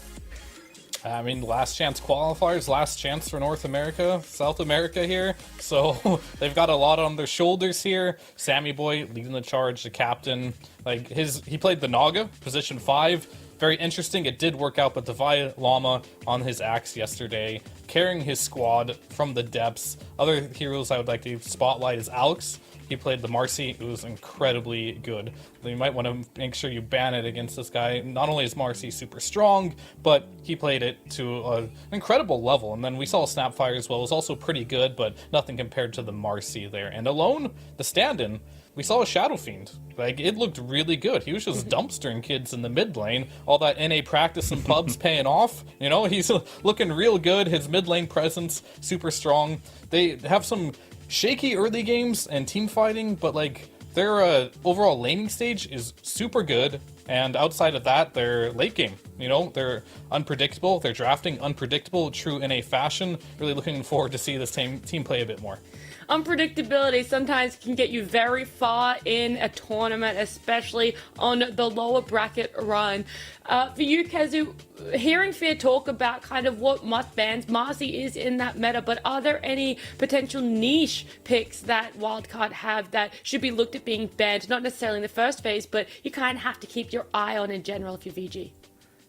Oh, definitely. I think the Broodmother is one of them. It's very far up there. I know that Dalai Lama plays it. Likely also most of these like summon heroes that they play, you know, these Lycan Broods, they seem to swing a lot of these matchups, even in some of the other series as well. Yeah, and I know that they've also picked up Silencer. He's been a little bit hit and miss so far that we've seen at the Last Chance Qualifiers, but what are your thoughts on Silencer as a hero and where he finds his place in this meta or this patch, Kezu? Silencer is very, very strange to me. The hero is good, but the problem is the hero, it might seem easy to execute, but it's also it depends a lot on your opponents because their hero is very abusable. Again, heroes that can jump him, heroes that can overrun him. He could work in this series, but more as a later pick because VG Gaming, when I think of Chinese teams, I think of massive team fight, tempo mid hero that helps in the early game, and a hard carry. And I feel like this is what VG Gaming is going for right now. So if VG go for their Mars Snapfire type draft again, I think that's when you bust out the Silencer. I don't want to see Wildcard open the draft with a Silencer first pick because then I feel like their chances are going to be very slim. What else could potentially be coming out for the side of VG when you hear Kezu talk about, you know, the style they're probably going to go with that hard carry and that team fighting? What is going to be looking to be those heroes? Well, they want the hard carry, they want the team fight, the Mars, right? He's got 5 games on BAB, 100% win rate on the Mars. Wow. Yang, 100% win rate, 4 games on the Undying. There you go, there's your team fight. Those are heroes you definitely got to look out for, and those are heroes that hard carries love playing with. T-Panda, for you as well, is there anything that you're hoping to see, right? That unpredictability, we talk about wild card, they want to catch BG off guard. What could potentially come out apart from just that Brood? I think in general you got to look at the whole collage of Snapfire, Mars, Morph, Marcy, and maybe Shadow Fiend. I think SF is a hero that Wildcard might even look to play. They have 4 games, 4 victories. That's already a very, very decent stat for alone and from the mid lane. But maybe we could get a Marcy through the draft. I think if both teams decide to leave it open, first phase Marcy for maybe Wildcard, maybe VG Gaming knows what to set up against the hero. I think that's something that I'd hope to see, because this hero, yet it's 100% contested, but we don't get to actually see Marcy play a lot because she's spending most of her time in the bans. Yeah, I know you're a little bit of a statsman as well, T-Panda, so seeing that Shadow Fiend there coming up for alone, is it normally a first phase, a second, last phase that Wildcard have been picking it up, if you know? Well, out of the 4 games, 3 times in the first phase, 100%, Wow. and then once in the last phase. So drafting in the middle stages has been more of a, they look for the snaps, they look for the silencers, the pangos, and, you know, various off-lane heroes. So with that Shadow Fiend first phase, it's a potential here. I mean, hearing all 3 of you guys talking about what heroes could potentially come out, one that sticks out as very common, but, you know, questionable on if it's in meta, is that Snapfire. I know some teams have been favoring it, but these 2 especially feel like they're favoring it. Do you just go for a blanket ban on it, Fear, or are you hoping that you can pick it up if you're even second pick?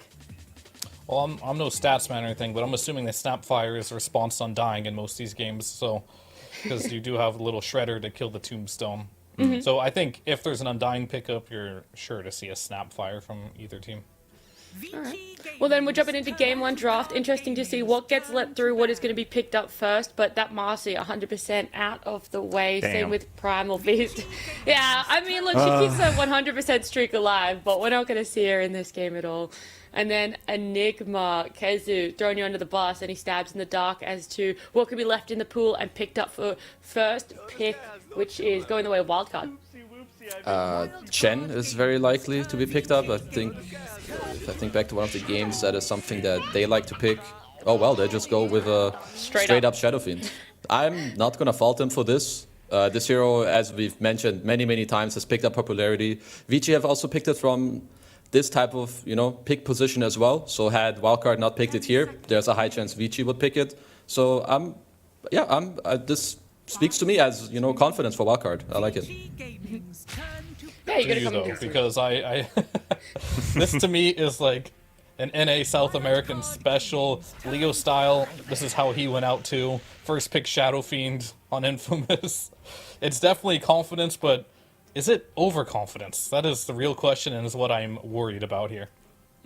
I would say, like, coming into the first game, I'm gonna be okay with them at least doing it one time and, testing the waters. Does it, work? I feel like if it works out in this game, it's gonna be great, and if not, then yeah, okay, maybe it's overconfidence, but then they can still swap it up. Yeah, it's a best of 3, even though lower bracket, you still have, I guess, 1 game for quote-unquote experimenting, but wildcard, they have that maybe overconfidence or the right amount of confidence to first pick Shadow Fiend, and then Fear, it's a retaliation from VG with Tusk and Viper. Yeah, I mean, they're basically just saying Shadow Fiend is not going into the safe lane right now when you're playing versus Tusk and the Viper. That's a very scary lane, and then we see Sammy Boy, potentially, picking up his support Naga. They could play core on Yamsun. It is possible.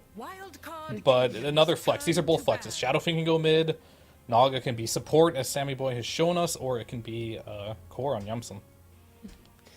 Yeah, could be there.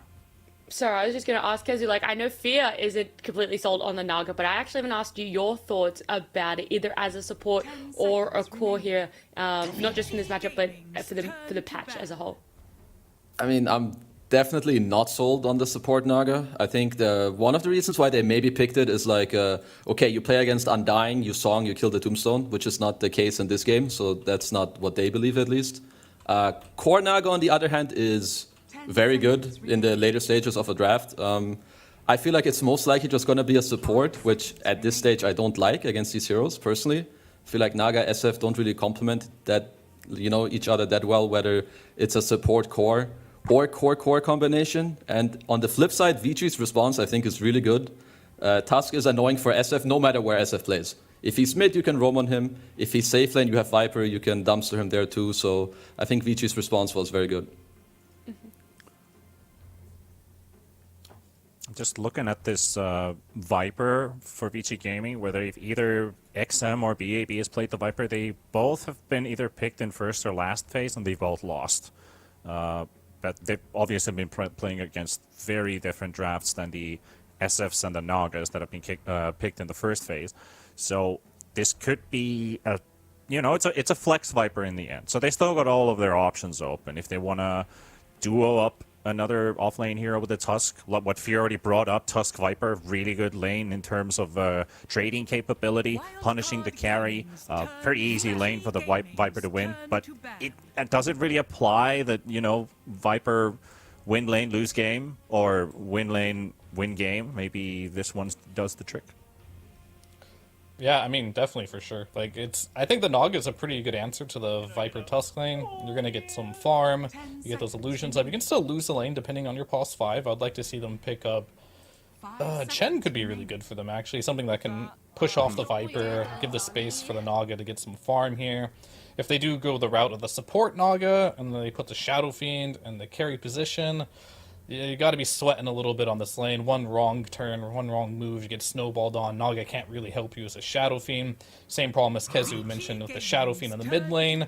You can just leave your offlaner. I mean, Viper might not be the best hero to leave there. We don't know if they're going to flex this Viper to mid lane and follow the SF, but it is very scary as a Shadow Fiend this game. You will always want to know where Tusk is, and very interested to see on how they decide to do these matchups, because if Tusk starts roaming mid, Wildcard are also going to need another hero. Probably they're positioned 4 to just be mirroring the Tusk to be able to stop these initiations. A Shaker could come to mind, even though the win rate on that hero is not great. Yeah, you said the win rate though was a little bit because you feel a lot of people are picking Earthshaker either into Morph, or people are retaliating with the Morph into Earthshaker. So we can say that there's a reason why the win rate might not be too good, but there's Morph in the pool too.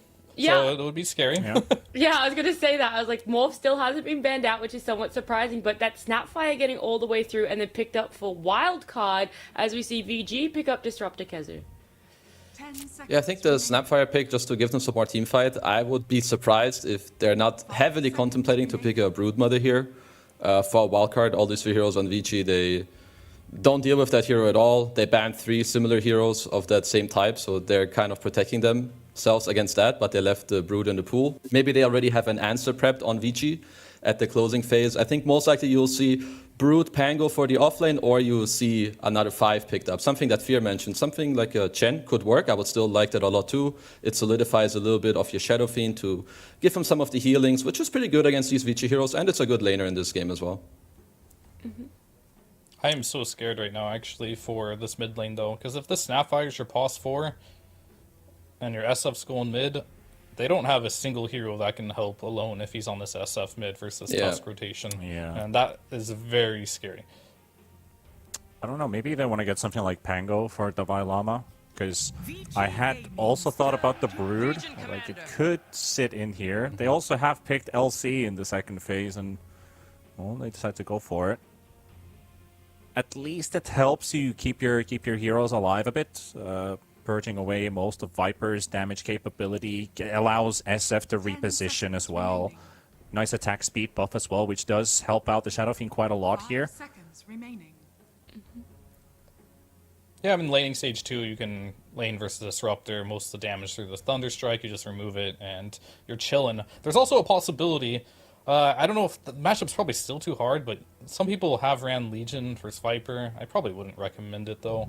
I think it's mainly just for the Disruptor to lane against it, and he'll be able to be left alone, and that'll give some space for Alex to maybe make some rotations. Yeah, and they have a lockdown combo. Like a very, very simple combo of Duel into Mortimer's Kisses for pickoffs, and I kind of like the idea of that too.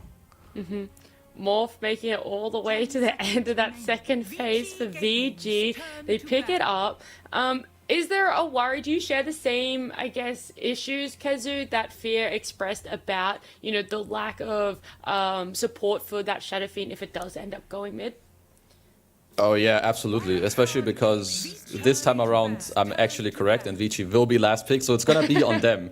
Like they're like, okay, if it's Naga carry, we can pick a new offlaner, which they should not feel bad about at all. Viper mid can pretty much shit on the Shadow Fiend, especially with Tusk coming over. And also what Viper and Morph want from this draft is like team fight. From, you know, they want some guy to go in. Most of those heroes, they also do well against Naga in the game.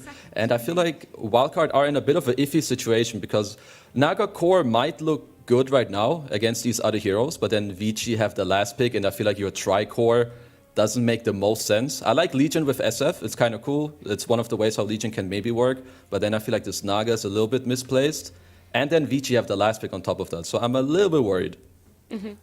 What I'm kind of thinking here, like for Vici Gaming, like if they want to put XM with the Viper into mid, isn't this a really good Mars game for BAB? I think that'll just allow Naga to have like a free lane. What I would like to see happen here, for sure, is I want to see Wildcard. I want to see Sammy kind of play this. I don't know if he will. I'd like to see him play the Snapfire. They play Naga on core. It's a good enough Naga core game. Shadow Fiend goes mid. Put the Legion off lane and pick like this Tiny in the pool. Yeah, pick a Tiny, something like that, or an Earth Spirit, something that can like help go. Whatever they pick mid here, protect your mid. And just make sure you can even put pressure on the enemy mid itself. You need to make sure Alone here has a good game. If they do want to go with the support Naga, I feel a little worried for their draft, to be totally honest with you. So I do hope this is a core Naga game. It looks like a fine core Naga game. It's not a lot of tools against it right now. I mean, that unpredictability, again, coming through for Wildcard, because they have played Legion Commander and the Naga on safe lane before. So it really is just fully up to them where they want to take this, what direction they want to have. Because is there any other last picks that you think could kind of help them out a little bit more? I mean, I kind of think that Fear hit it on the spot in order for them to round out their draft in a nice manner. Because I also think if you pick a new carry, it's super hard. Like, let's say you take some melee hero, well, congrats, you're gonna go lane against Viper. So I think picking like a new support, as he had mentioned, I think would have been the most ideal for them. Alright, well, Elder Titan and Timbersaw coming out for those last ones. VG not taking too much time to think about the fact that they want that Timber as their last pick. Fear, is the worry still there for Wildcard? Yeah, it just got worse. This Oh no. Oh no. this Elder Titan, in theory, I get it versus like the morph, he reduces armor to 0. I just don't think we're gonna see a single scenario where that actually comes to fruition after these lanes, but hopefully I'm wrong. Maybe, you know, Wildcard right now, they have a 100% win rate on the Shadow Fiend Snapfire combo. T-Panda, do you think that one's going to be broken, or are you a little bit more hopeful for Wildcard? I mean, ET is a nice addition to the draft, yeah. Like, against the Morphling, at least it allows them to hit even harder with the Shadow Fiend. But they are also playing 2 new heroes completely in their course of this tournament. Then we see the Timbersaw as well that Vici hasn't played before. You've got some answers and you've got some tools in Teamfight, but seeing that Timber last pick, I feel this is going to be a very hard game for Wildcard if they can't shut him down early on in the game. Like, this is a rough game for Wildcard. And very quickly, Kazu, how do you see the early game playing out? Yeah, so I think that Vici is going to have a very good early game, but Morphling is going to farm bottom. Viper is going to do very well mid. He's probably going to get ganks from Tusk because he doesn't need to help Timber, and Timber is going to smash the top lane. All right. Well, I feel like you're all on the same boat there. Let's see if our casters are going to join you as we are jumping into VG versus Wildcard with Fluke and Snare. Thank you very, very much, Nat. And indeed, here we are, Luke. We are looking at VG Gaming versus Wildcard Gaming, the first elimination game of the day. Loser of this, done, dusted, they go home, straight to the airport for you. Winner, though, gets to continue in the meat grinder into tomorrow for hope of getting all the way to TI. Do you also feel the same way as the rest of the panel there? What's your read on the draft that we have on our hands here, Fluke?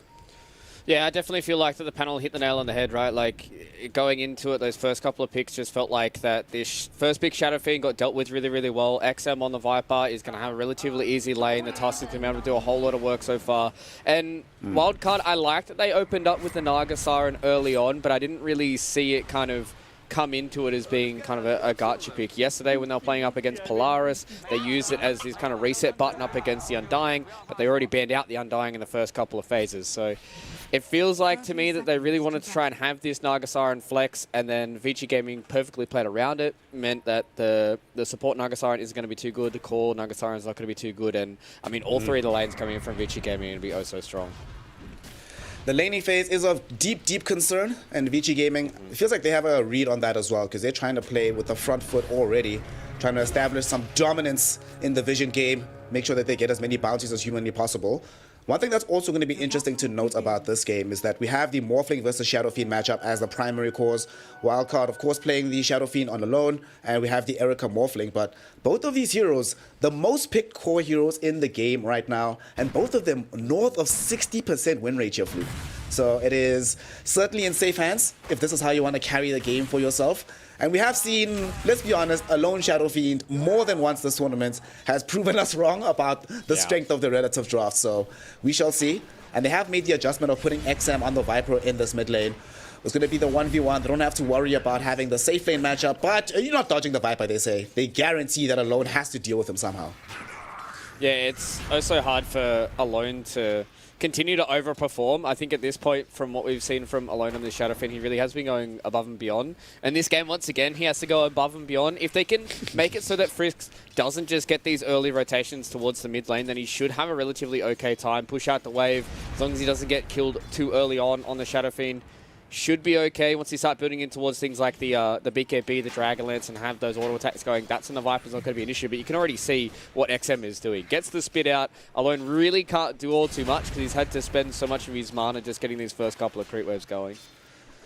Laning against Viper, the favorite activity of any Dota player. Poor Alone, having to deal with the situation, but for the most part, he should still be able to get his CS, even if he can't exert massive influence on the lane. But the fear, I think, is primarily about the role of Frisk. You just mentioned it now. We heard it on the panel. And the Frisk Tusk is also no joke. This is his 6th game on the hero, thus far an 80% win rate. They've looked so dynamic whenever they do have Tusk in general on the team for the side of Vici Gaming. They've, of course, played it on Yang once or twice. But Frisk has just looked so, so good. And talk to me about how this top lane is going to look. We have this Tusk with the Timbersaw. The two of them can, of course, have a pretty good time. But is this when do they also threaten potentially Sammy here in this top lane and try to dive onto him? I think roughly around about that level 3, level 5 kind of power spike for the Timbersaw is always the scary part. You can go to an extra level in the Whirling Death if you want, or you can continue just getting levels in this reactive armor. And at that point, like the Naga Siren's really not going to do much to you. Sammy Boy can try his best with an Echo Stomp as a disengage, but I think it's more going to be a mitigation tactic rather than actually try and alleviate some of that pressure. And I think we can already see it now. The fact that BAB is level 2 and Frisk is able to make that rotation towards the first water rune just means that they already understand that this Timbersaw lane is going to be oh so easy for BAB. Once he starts getting in towards those high levels, that's when the kill threat can come. But it should always be able to just go towards the neutral camps anyways. So once it starts getting scary, he'll leave out, and that's when you can start making those rotations for Vici Gaming to take the tower. Some success being found by Wildcard Gaming here on this bottom side of the map, where we haven't really talked about too much, as Alone doesn't have to worry about being glimpsed back at any point, as they have gotten Yang killed in this bottom side of the map. Alex will be happy about this. Does feel like this Disruptor hero has been very temperamental so far in the Last Chance Qualifiers. When he looks good, he looks oh so good, looks pretty incredible. But there have been some pretty yikesy performances where the hero just feels like he's not doing anything on the map. This game, though, does feel like the Static Storm is fairly problematic. There's only like, what, one early BKB that comes out in this game from the Shadow Fiend. So if Yang can't get a good game, forced to use it defensively at this point. But I'm starting to get a little bit scared about what this spell can bring for the latter portion of the game, especially for Alone in this mid lane. Yeah, I think that's where it's really going to start being scary, because we talked about the fact that Shadow Fiend is the primary damage dealer. I would love to see Naga go for a very early Diffuser Manta kind of build. Once again, unfortunately for Alone, that is a solo kill. He almost got the kill there on XM, but that is not what you want to start out here if you're the Shadow Fiend. Losing a lane to Viper. Is already falling behind in the CS department, 18-10 versus the 13-2, and now he's lost his life as well. This is not what you wanted to see as a Wildcard Gaming fan. A lone Shadow Fiend, he's the primary hope of the squad, and him dying like this, you were talking about how he has to go above and beyond. It's already a gargantuan task. It just got a little bit harder, giving up this early lead. And XM's looking like he's chasing him now. Yeah, and I think Fear was talking about it on the desk as well, that the supports coming in from Wildcard, like Snapfire is your position 4, like what is she really going to be able to do towards this mid lane? Not all too much. Like, yeah, you might be able to cookie Alone away, but there's not really going to be that much kill threat. And as soon as Frisk makes this rotation as well, it's going to be so hard for Wildcard to keep Alone alive. And that's why I really want to see, maybe towards this 5-minute mark, they bring both Alex and Sammy Boy towards this mid lane to see if they can try and get a kill on XM, but Frisk is here as well.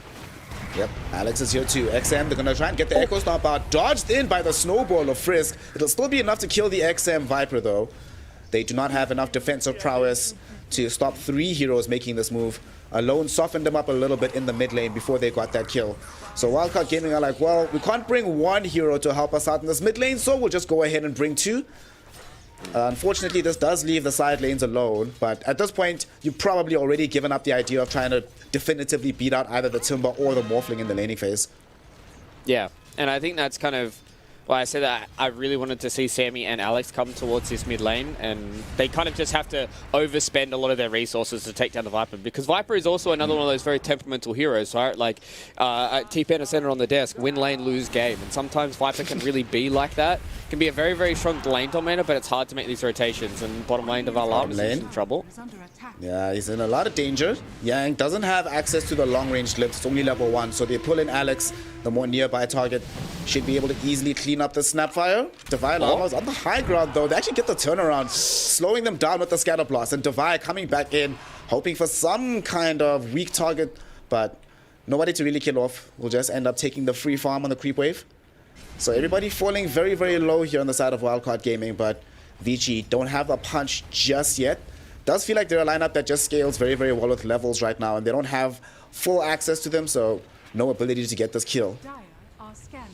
Yeah, I think they're relatively okay with how things have been going in these first 6 minutes. Maybe if Alex was able to hit that Scatter Blast on multiple members, then maybe they were able to get potentially a turnaround kill, but they're doing okay. You know, Naga Siren's being okay towards top lane, 24 CS. Obviously, it's not going to be an immaculate game going up against a Timbersaw, but very, very soon, he's just going to be able to rotate towards the jungle. They can just keep the Elder Titan up here to try and keep these waves away. And as long as they don't lose too much of this map control, especially this mid-tier 1 tower, they can hold on for, you know, a good 5 or so more minutes, then they might be able to be in a really good position where they're not losing too hard too early on. Speaking of the mid-tier one, Alex has to be very careful with his positioning because they are stacking up for him on the side of Vici, but here come Wildcard for revenge. Fire Snap Cookie getting directly onto Frisk, and they're able to bring him down so quickly. Sammy might die though, ticking very low to the Viper damage, but himself and Yang just trying to escape here. Alone, eating a Thunderstrike. The support Frisk is coming back quite soon, so they need to be careful. Shadow Fiend will end up dying. It does cost the life of the Disruptor, but they will take it. Fast Snap Cookie though stuns up XM. Will they be able to get the third? XM brings down this Elder Titan. The time is bought by Frisk. So XM will be able to get the turnaround onto Alex with the help of the Tusker. Not able to finish the job is the Snapfire. That's a young 3-for-2 engagement. And they will take that any day of the week on the side of Vici. A double kill for XM, an assist as well. Feeling so much better about himself. And making matters worse is that Wildcard Gaming now have fewer heroes to stack up middle and try to defend this tower. Yeah, that's probably the worst set of circumstances that could have happened. That would have been okay if they were able to take down XM, but the fact that he lived through all 3 of those kills, he gets a free bottle refill coming in from Yang, he gets a salve on top of that. Now he's going to be happy and healthy, half damage on this tier 1 tower. They're at least rotating towards BAB, towards the top lane, but I don't think they have enough to kill him. He's going to walk out. So right now, Wildcard are trying their best to kind of get some of this pressure back in their own favor, but I don't know how they're supposed to do it from here on out. A level 8 Viper. Mid lane. Snowball back onto Alex. This level 8 Viper is about to get a little bit more experience here. Fluke as they kill off Alex. It's going to be a kill for Yang, but Viper still nearby. Happy to help claim it. Top of the net worth at the moment. And they're going to keep putting pressure atop this tier 1 tower with this flag bearer wave. This is becoming problematic. Yes, we have the win lane, lose game dynamic, but the game is starting to feel very solid. And if they start losing map control this early on, like they have to do everything in their power for this tier 1, because I do not want to see a game where this Viper is just allowed to move around willy-nilly. And speaking of Viper, he's in the triangle right now. They're trying to track down Eves. They get the Viper strike out onto him. The teleport attempted, but clips back. Naga Siren is certainly going to die here. And XM on a killing spree. They're just showing no quarter on the map. Divine Llama can't even catch up to Yang because of the kinetic field. Is the Disruptor going to live through this? Divine Llama has to be careful. Erica coming closer. Waveform up in 2 seconds. Will he commit it? Will he go forward? Will they look for this LC kill? Fire Snap Cookie will buy him a little bit of time, and he will survive on 10 HP. Woo, that was close. Yeah, I mean, this is the kind of power of Viper if you're able to abuse the map control that he's able to get you, right? They're just walking around. They found Eves in the jungle, get the glimpse back, means that Nagasara can't go back to base. I really like what Vici Gaming are doing. They understand that this Viper can be a very hit-or-miss hero, so what they're trying to do is trying to abuse this early kind of map control that they have, really kind of getting on top of Wildcard, because the Nagasara is not going to be a hero that's going to be able to deal with the Viper until maybe 1 or 2 items into this game. Same with the Shadow Fiend. Like, Alone really needs, like, D-Lance into a BKB for him to be a little bit of an issue, and XM understands that and just says, okay, I'm going to put pressure on this tier 1 tower. I'm going to take over your jungle because that's where the Naga needs to recover. And I think the best thing about Vici Gaming is, I mean, once again, they found Eves in the jungle here. Yeah, Eves is dead. Gonna get glimpsed back if he tries to escape. They're trying to help him out on the side of Wildcard Gaming, but Sammy gets glimpsed back. He can't assist anymore. Alone will at least be able to clean up the Tusk and earn himself a double kill off the back of the Disruptor kill. The question will be if Vici Gaming still want to keep up this pursuit. There's no need to do so and no ability anymore with Frisk being dead. But that's still a hashtag worth. Every single time you get this Naga hero killed, you were just mentioning it now, right? The hero needs multiple items to be able to contest against this Viper, and each death delays the progression towards those items. And she's just further and further away right now. And more pressure being applied to Alone, because now suddenly he has to carry a lot more in this mid-game timing before the Naga is ready to fight. Yeah, I think that's a big thing, right, is Alone now has got a lot more pressure on his back. Divine Llama's had a relatively okay laning phase so far. Got an early duel win here. Doesn't really have anything to write home about, but if Alone and Divine Llama are able to kind of walk around the map with Alex being able to get a little bit of that extra magic damage, and they can pick up like an early kill on BAB or maybe even an early kill on XM, they're going to be relatively happy with how this is going, but it is very dire straits right now. Obviously the game's not blown out, but it is definitely looking like exactly what we saw yesterday when we saw Erica on this Morphling. Erica got a whole boatload of space coming in from Vici Gaming, farmed up, got a very early Lincoln Sphere, and then at that point he was almost untouchable. So looking very similar towards the bottom side here where Sammy runs into some Vici Gaming heroes. Yep. Well, they ran into him. They smoked up from the mid lane, these two supports. They were intent on getting this kill so they can put more pressure on this tower, get access to this bottom side of the map. Wildcard, recognizing that this play is happening though, they've also smoked up. They want to get this duel into the Morty's Kisses combination. If they're able to find that, it's a lot of damage. Nobody on the map can survive that right now. I don't even think the Morphling can. But the question is, are there any viable targets nearby? Divide doesn't have the Blink Dagger just yet, so kind of hard to initiate at this point. And there's nobody that they can find access to, so Alone will instead just decide to put pressure on the tower. They bring in Sammy as well. They want to ensure. And okay, Tumblr's Toy plus the Fire Snap Cookie. They get it onto XM, and the full combination will of course get the kill. But the Static Storm was out from Yang onto Alone. They prevented the Requiem, and now with the rest of the team streaming in, they might want to try and get some kills here. Eve's forced to pop the song. Do they have follow-up? Right next to BAB, who's on less than half HP. Do they have a way to get this kill? Echo Storm holds him in position, and Alone will be able to chop him down. Frisk almost dead as well. Buys time with the Snowball. But this is just time for his compatriots to escape. He knows that he's dead to rights. And Alone gets himself a triple kill. Sorry I ever doubted you, fam. You've got this. Putting the early game on the back of himself. And Wildcard Gaming thanking him for his efforts. Yeah, that was a really sick initiation that came in. Divine Llama has the Tumblr's Toy as well, so much gap close to be able to go down where Vici Gaming, they get the counterpunch there on Alex. They're looking for more. I think they should be relatively okay. Does Sammy have a TP though? No, he doesn't. So fortunately for Sammy Boy, he's going to be stuck between this awkward area where he can't actually get out of it. Oh. There's no way he kills Yang, right? Kill Yang. What? Woo, he actually almost got him. God. He's going to end up dying for this though, but it was a cool attempt coming in from Sammy, reminding us of how powerful the briefcase can be. Does end up dead, but whatever. Feels good. Feels good nonetheless, as we are going to end up looking at this fight once again. Beautiful initiation, like you mentioned, with the Tumblr's Toy going forward. Afterwards, though, it is the Song of the Siren. BAB ended up losing more HP than he thought thanks to that ET splitter. So by the time that the song comes out, it's pretty much a guaranteed fight loss already for Vici. The only bright spark, the only silver lining is that they didn't concede the tier 1 tower, which is what Wildcard Gaming really wanted out of this, but the next time that kind of initiation happens, they almost certainly will end up losing it, given how low it is on HP. Yeah, you can see how amped up Sammy Boy was about that as well. It was a really nice use of the Song of the Siren. You can see the kind of cogs turning in their brains, right, saying, okay, do we want to disengage from this? Do we want to try and get this extra kill set up? And that's why I like this Naga Siren as a support. I'm not 100% sold on it being a first pick after you haven't really seen all too many of the heroes that it counters. But I do kind of like the idea that Wildcard Gaming are kind of playing around this Naga Siren as a hard reset button, right? Especially against a hero like Timbersaw. If you're able to wait those few seconds, get rid of some of those reactive sacks, you can kind of set up and re-kill this Timbersaw and kind of deal with him that way. Erica, though. He's in danger.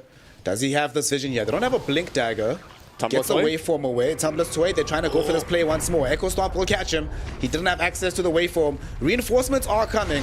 Did he get off the strength morph? No, he did not. So he's going to end up losing his life. Will they find revenge here from Vici? I don't think this is the fight they want to take.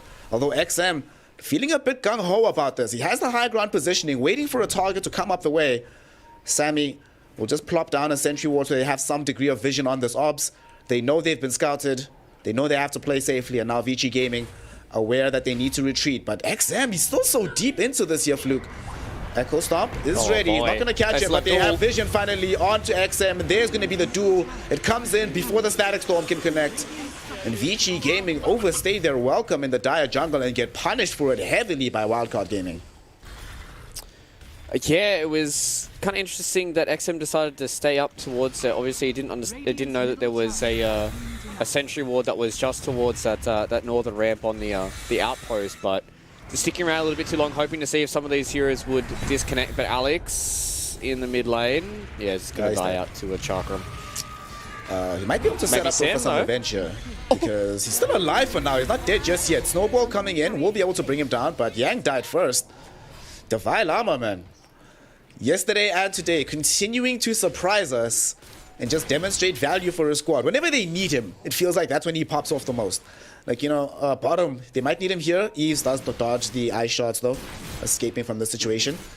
The scary part about this Fluke is that he also has a Blink Dagger being flown in right now. So that's the reward for all of his efforts in the last few minutes. And they already made a recent smoke movement. But as soon as the Requiem is back online, I wouldn't be surprised to see them going again and trying to get another kill. Yeah.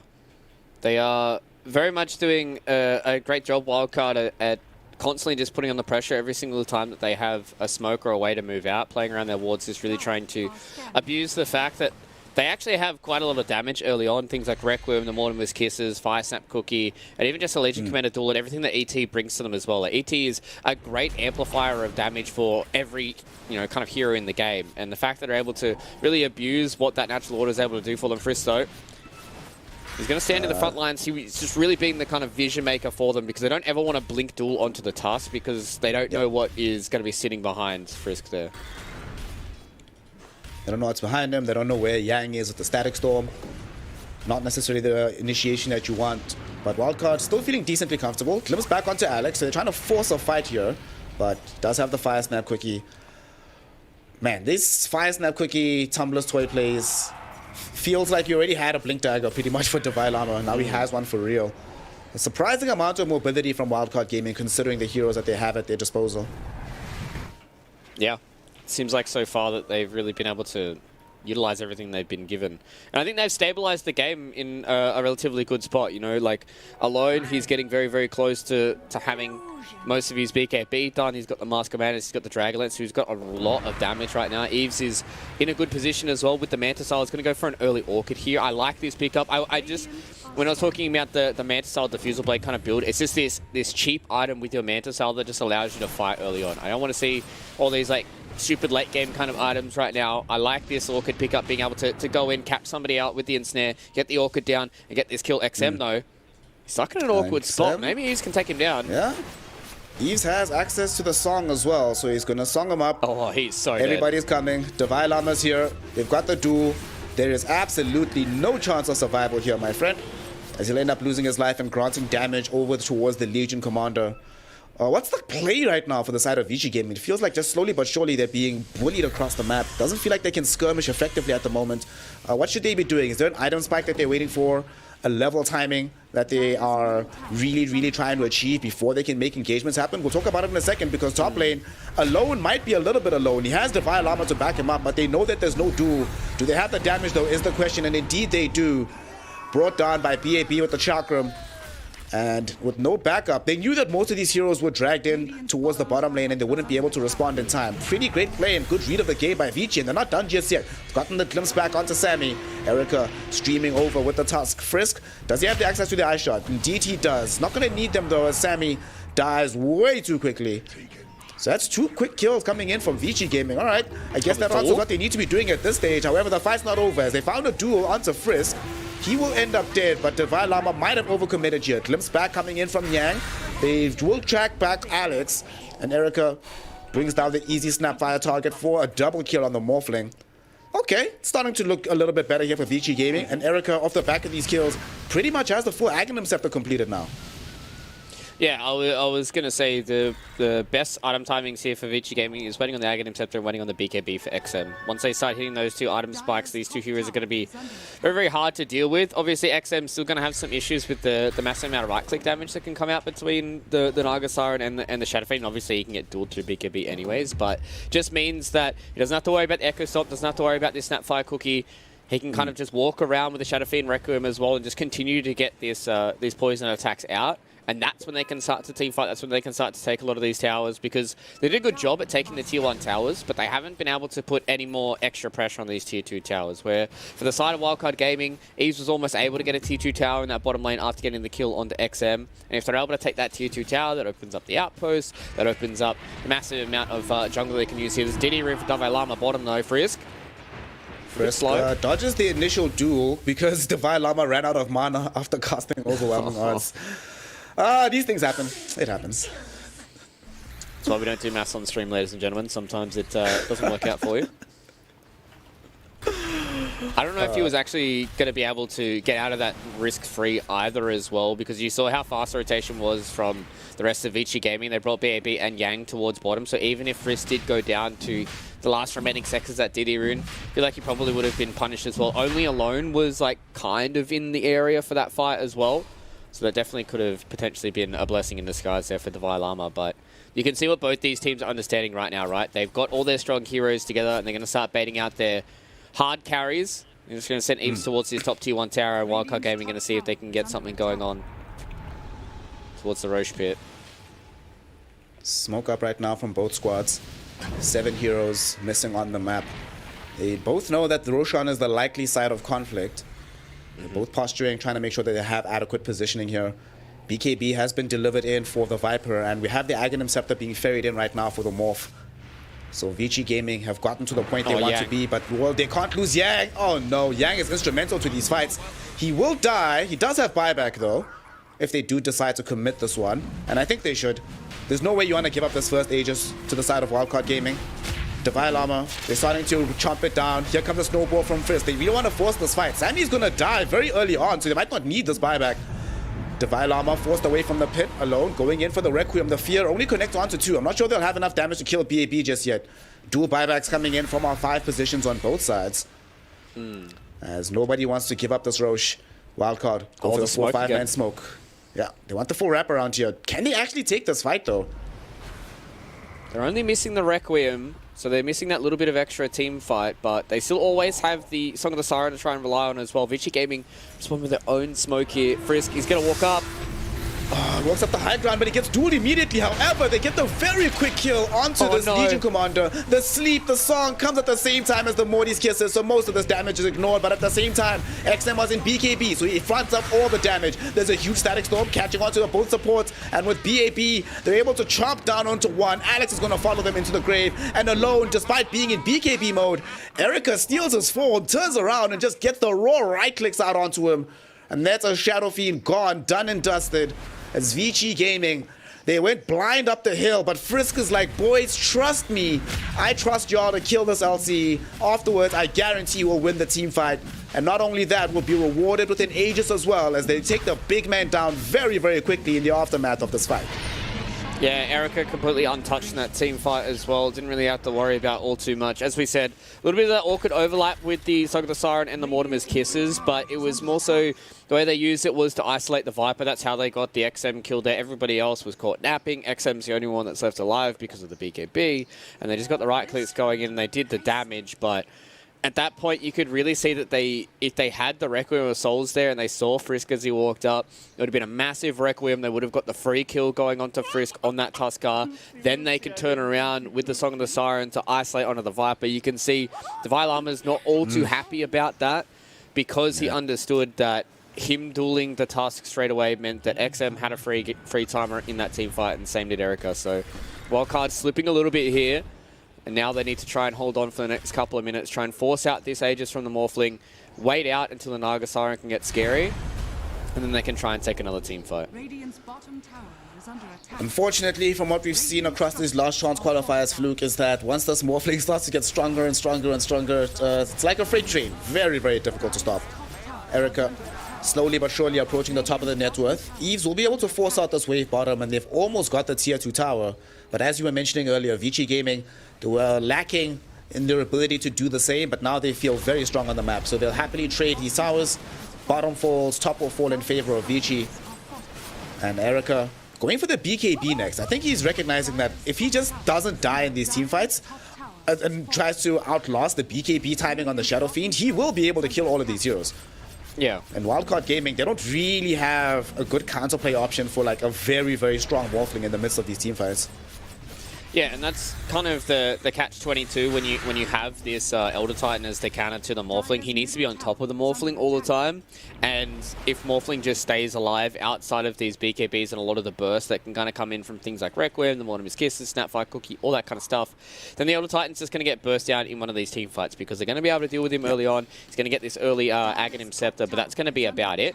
Like, once he gets the Ag Scepter, yeah, he's going to have a bit of this magic immunity, but ET's not going to stay alive for long in these team fights. So as long as Erica can outlive that initial couple of seconds of the team fight, then he should be relatively A-okay. And the fact that he's got the Lincoln Sphere now as well and the Aghanim Scepter, like, it's just going to be so hard to kill Erica that once he does start building up these damage items, I think it's going to start swinging heavily in the favor of Vici Gaming. According to Gaben, is starting to trend slowly but surely in favor of Vici as well in terms of win probability. Wildcard, you were mentioning earlier that they just need to try and dodge on the map right now, get what they can, get closer towards getting this Naga as a scary hero. When does she actually become very scary in this game? Because that's always felt like sometimes the perennial problem with this Naga hero in the contemporary days, basically in the post-Radiance era, that Yeah. It's sometimes unclear, unless she's having a very good game, which one item allows her to get back into that position where she's completely taking over the game. And it feels like Eves as well is having some indecision about this, right? He cycled through the butterfly from earlier, now he's queued up this Lincoln Sphere. Is this the right item, or is there another item that you feel would really help make a difference for the Naga?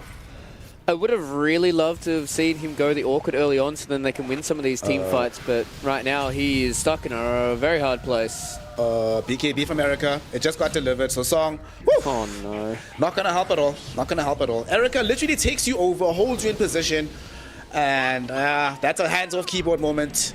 You know what's up, you know what's coming. That sucks a lot, Fluke. On cooldown. Yeah. It's a bit rough.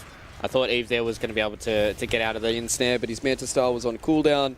BKB being popped by Erica, and I don't know. I really, at this point, he's got the Skadi. Like maybe, I feel like they need kind of some way of dealing with this Morphling. Like maybe if they want to go for something along the lines of the Orchid would have been nice a little bit earlier on. Yes, he did have the Lincoln Sphere, but at this point now with the BKB, it's going to be a little bit too much. And this is what Vici Gaming are going to do with this Aegis.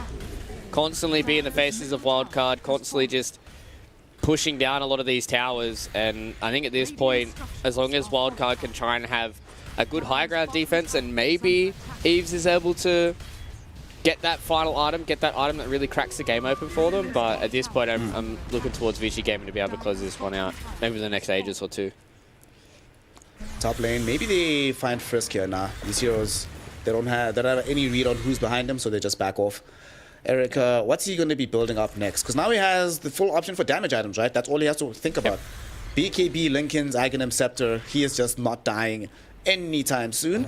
The thing that's really surprising me though here, Fluke, is look towards the Timbersaw. He's actually top net worth on the map right now. And the item build that he's gone for is pretty much like anti-Naga, right? Already has access to the Shiva's Guard. We've got this Hood, the Saya Kanj.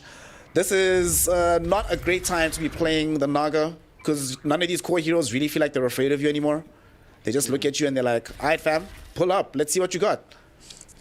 And that's why I was really looking towards Eves to try and have this kind of early aggressive build, right? Because with the Naga Siren, yes, you're out a lot of these ways with your illusions and you can get a lot of net worth, but if you're not putting that extra pressure on the map, then it feels like that you're not all too scary, because like the days evolved with Naga Siren, getting that Radiance, it meant that it was also hard for you to try and deal with a lot of these lanes, but the way that this Naga Siren's being built these days is much more as like a carry that has illusions around you and you push out the waves as you go throughout the game, and Eves just doesn't have those scary kind of items just yet. You know, maybe something along the lines of going for a Bloodthorn next wouldn't be too bad, maybe something along the lines of an Abyssal Blade just to get that little bit of extra bonus damage to try and get on top of the Morphling, so then alone can blow people up. But they're at least making a move out here on the map. Are Wildcard. They understand now that the Aegis is gone, they can try and pick off some of these members and maybe catch somebody who's lacking a little bit, but still a very, very rough time right now. Like Wildcard, they need to try and find a team fight where they can kill the Morphling, I think is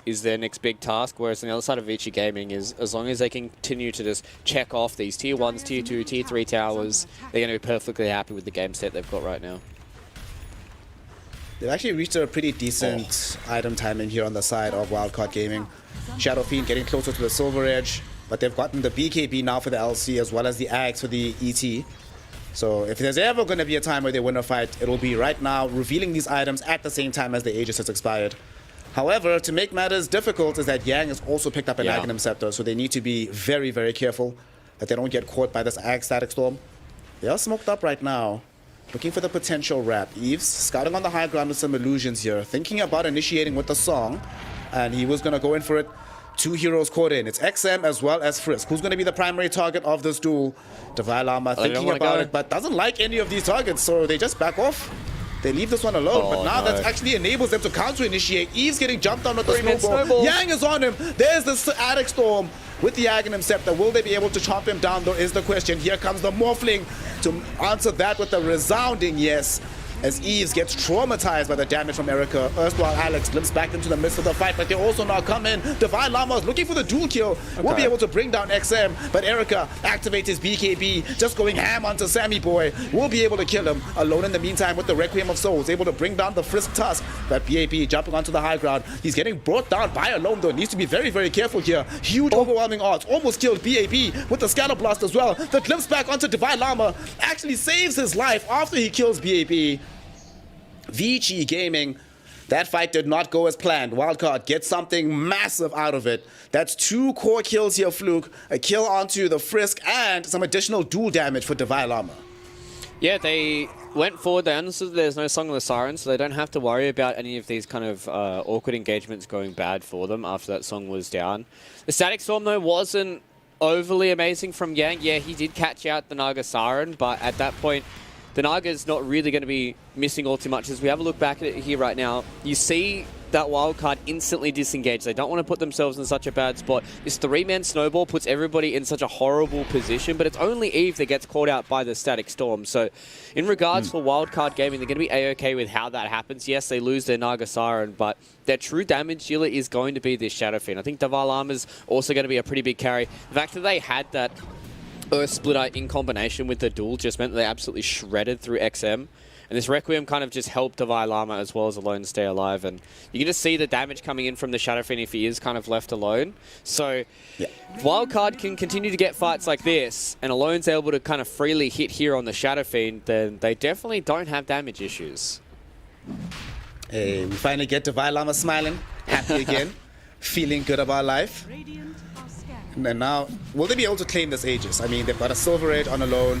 VG Gaming know what's happening, and they certainly want to stop this, but the Roche is dying so damn quickly. Divine Llama forces a duel out onto this Timbersaw, but there will be an immediate snowball. ET Splitter dodged as well, but the Static Storm also not going to connect onto anybody. However, the snowball carried Frisk a little bit too far forward. He's on the northern part of the fight, almost killed Alex, but will almost certainly die himself. Eves forced to use the song as he fell so low to BAB. However, now that he has committed the song TP away, nobody's left to contest for the Aegis. So they trade supports, but ultimately VG Gaming will take it because that gives them full access to the Roshan pit. Yeah, Aghanim Shard as well here, probably going to be going the way of XM. In that poison attack, max the stacks, lower armor for everybody means that they are going to be absolutely melted through from the side of VG Gaming. So, interesting fight that went out there. Divine Llama, I don't think you ever want to be dueling the Timbersaw unless you catch him without any of these reactive stacks, because even with the Shiva's Guard, look at how much damage BAB is doing. Maybe they want to fight here. They have the Silver Edge. Yeah. They got the Silver Edge. They got the dual win. Nice debate from Divine Llama and from Alone. He knows that he has backup. He postures with the TP out to make it very, very clear to BAB. BAB is like, oh, I'm going to try and get this kill. I'm not going to try and escape. Then he's like, psych! You thought I'm alone, but I'm not. Alone is here. It's cool. Yeah, that was a nice little bait. Now that they've got the Silver Edge here, you can almost certainly get those duels going, but in that previous fight, Wildcard really wasn't in a good enough position to get the break going in onto the Timbersaw. And then we just saw what Frisk is able to do with his Blink Dagger, right? Just being able to blink in, get the snowball save, send everybody into a good position, and then, you know, VG Gaming, albeit they had Sammy Boy in their face on this Elder Titan, they were able to at least kite enough around to keep Yang alive for a little bit longer. So these fights are going relatively easy. Like, Wildcard are finding their angles to be able to get into these team fights, but usually Naga Siren to me has been one of those heroes that feels like it needs to be kind of like an item to a head. Never really one of these carries that likes fighting on even ground, especially against something like a Morphling. So really looking to see what Eves goes in these next couple of items. He's got the BKB queued up, or BKB done now. You can go in towards the butterfly, so a bit more of this right-clicking kind of Naga Siren, and if Alone's able to use the space that Eves should be able to give him with this BKB and the Skadi and the Lincolns, then, I mean, it should be okay for Wildcard. Oh, Mjolnir on Erica. Okay. Alright. Full Mjolnir to try and help deal with these illusions. Static charge is not terrible either. Always feels kind of nice. But that is one of the things that they are lacking at this point, right? No way to easily deal with masses of illusions. They're pretty much reliant on bursting the main hero, and that's how they've been dealing with Eves for the most part. But now that Eves has Lincolns and BKB and gonna hit the butterfly, suddenly the prospect of doing so becomes much, much, much less possible. But they're gonna smoke up right now to reveal an item.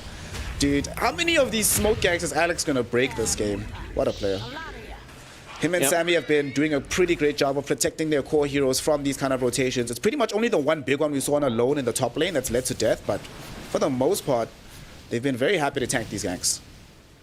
Yeah, you're definitely A-okay if you're a wildcard right now, especially because Eves is starting to cut these waves as well. If they can deal with this one creep wave and the Naga Illusion is able to cut this creep wave perfectly in their backline, then wildcard are going to be pretty happy with how this is going. But this is the power of Viper with this Aghanim Shard. Look at how much damage the towers take.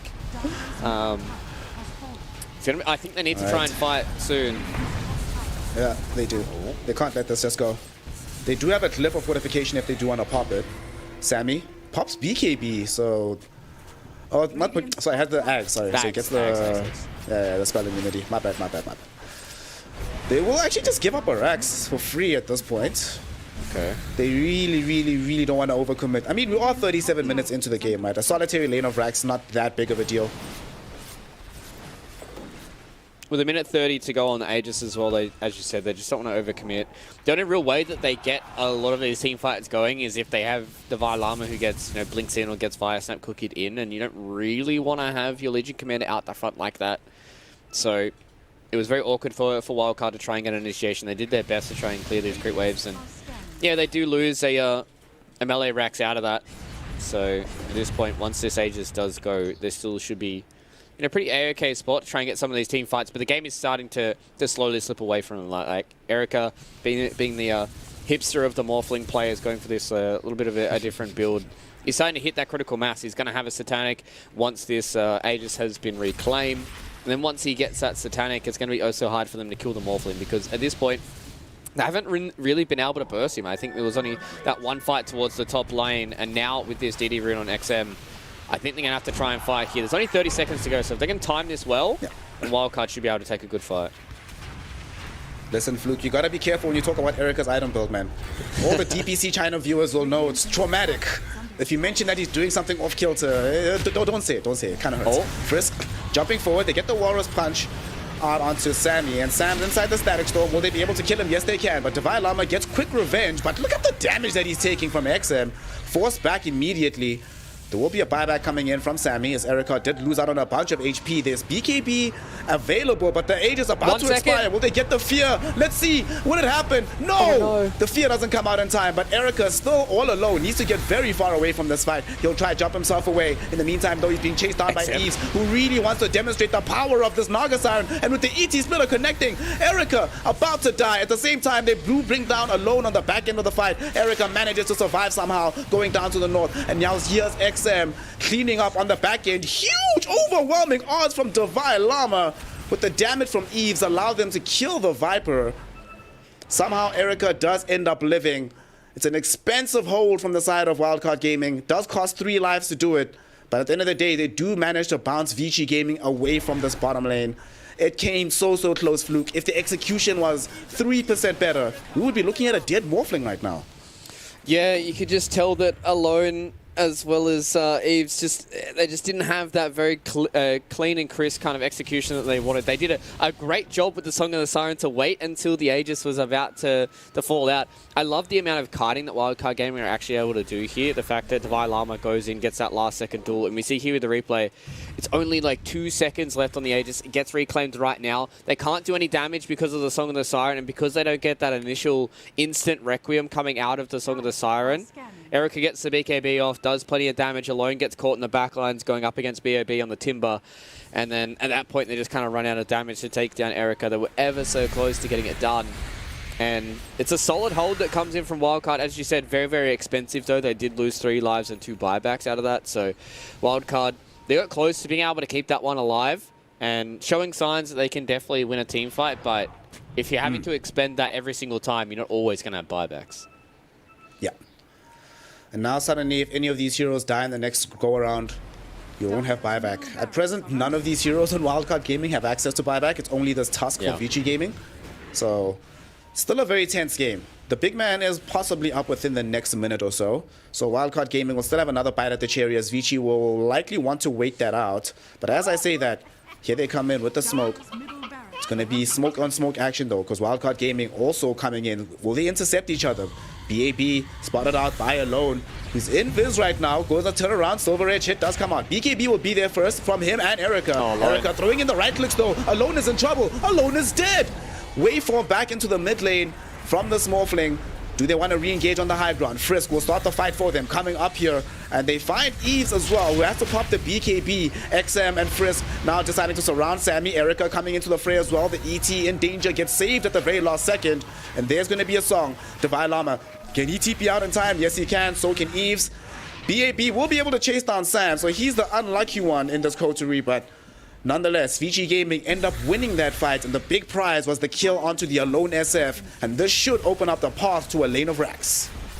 Yeah, just a very awkward engagement that came in there from Wildcard. They're a little bit disconnected. Eves was in the back line. I thought he was going to try and make a little rotation through those trees to try and take out Yang, but just never got that full committal. And then as soon as Lone got caught out with the BKB and ever so low, that was kind of all she wrote. Mega Creeps now, and Wildcard, they need a big defense to try and keep this game going. Eves doesn't have access to the song for another 35 seconds. One final lane of Rax remains. Alone will be back in 20 seconds, but they push so quickly on the side of Vici between the Morphling and XM with the Aghanim Shard. They should make short work of these buildings. Wildcard, what can they do? Divine Llama looking for a dual target. He finds the Morphling, but woo! He wishes he hadn't. He's already dead. Eves is going to follow him into the grave. Static Storm onto Sammy as he didn't get the spirit off in time. And Wildcard Gaming, they know that the jig is up. GG, well played is called. And VG Gaming find themselves one game ahead in this elimination series, one step closer to a slot at TI, and one game away from eliminating Wildcard here in this lower bracket matchup.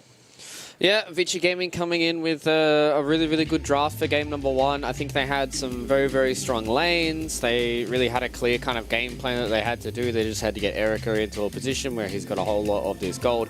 BAB was absolutely untouched. I don't think I sung his praises at all in that game, but the fact that this Timbersaw in the final pick that came out for Vici Gaming meant that they had this kind of stable win con, right, the entire time. They always had this Timbersaw in the top lane that was not really dealt with throughout the entirety of the game. Yes, they did have the Silver Edge that came in from Alone, but it just felt like every single one of these team fights that BAB was going in doing so much damage throughout the entirety of that game that they had to spend so much time to try and kill a Morphling, and then they didn't have enough time to try and deal with this Timbersaw. So I think Vici Gaming be able to come into this draft with such a cool idea and really kind of blew Wildcard out of the water.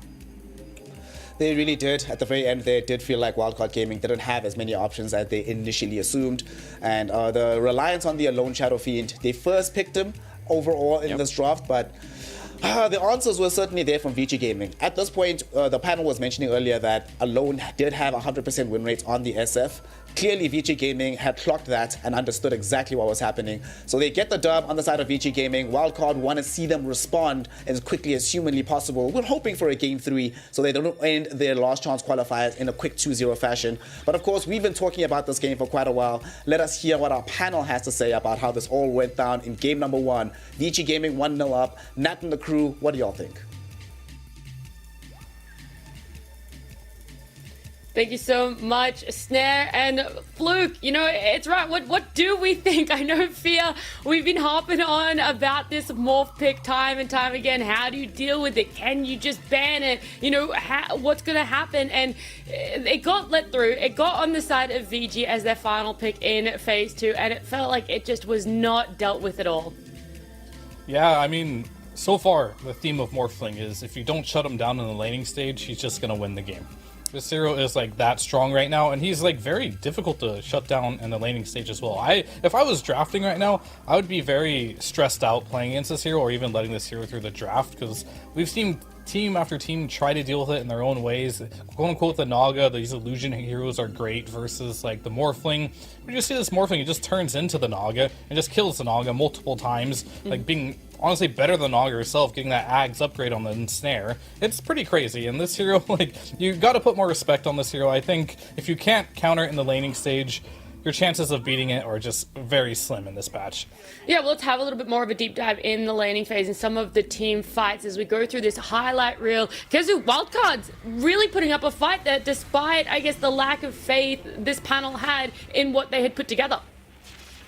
Yeah, I feel like the early game actually went really well for them. They got off a couple good moves. I would say a little bit sloppy early on by Vici. They had like a really cool triple kill early for the Viper. He had a good game. But then they dropped the ball a little bit, and I feel like Wildcard, they really capitalized on it. And I would like to point out, I think, alone on the Shadow Fiend. There's a reason they first pick it. I guess it didn't work out, and probably swap up something for the next game. But this guy's Shadow Fiend is very good.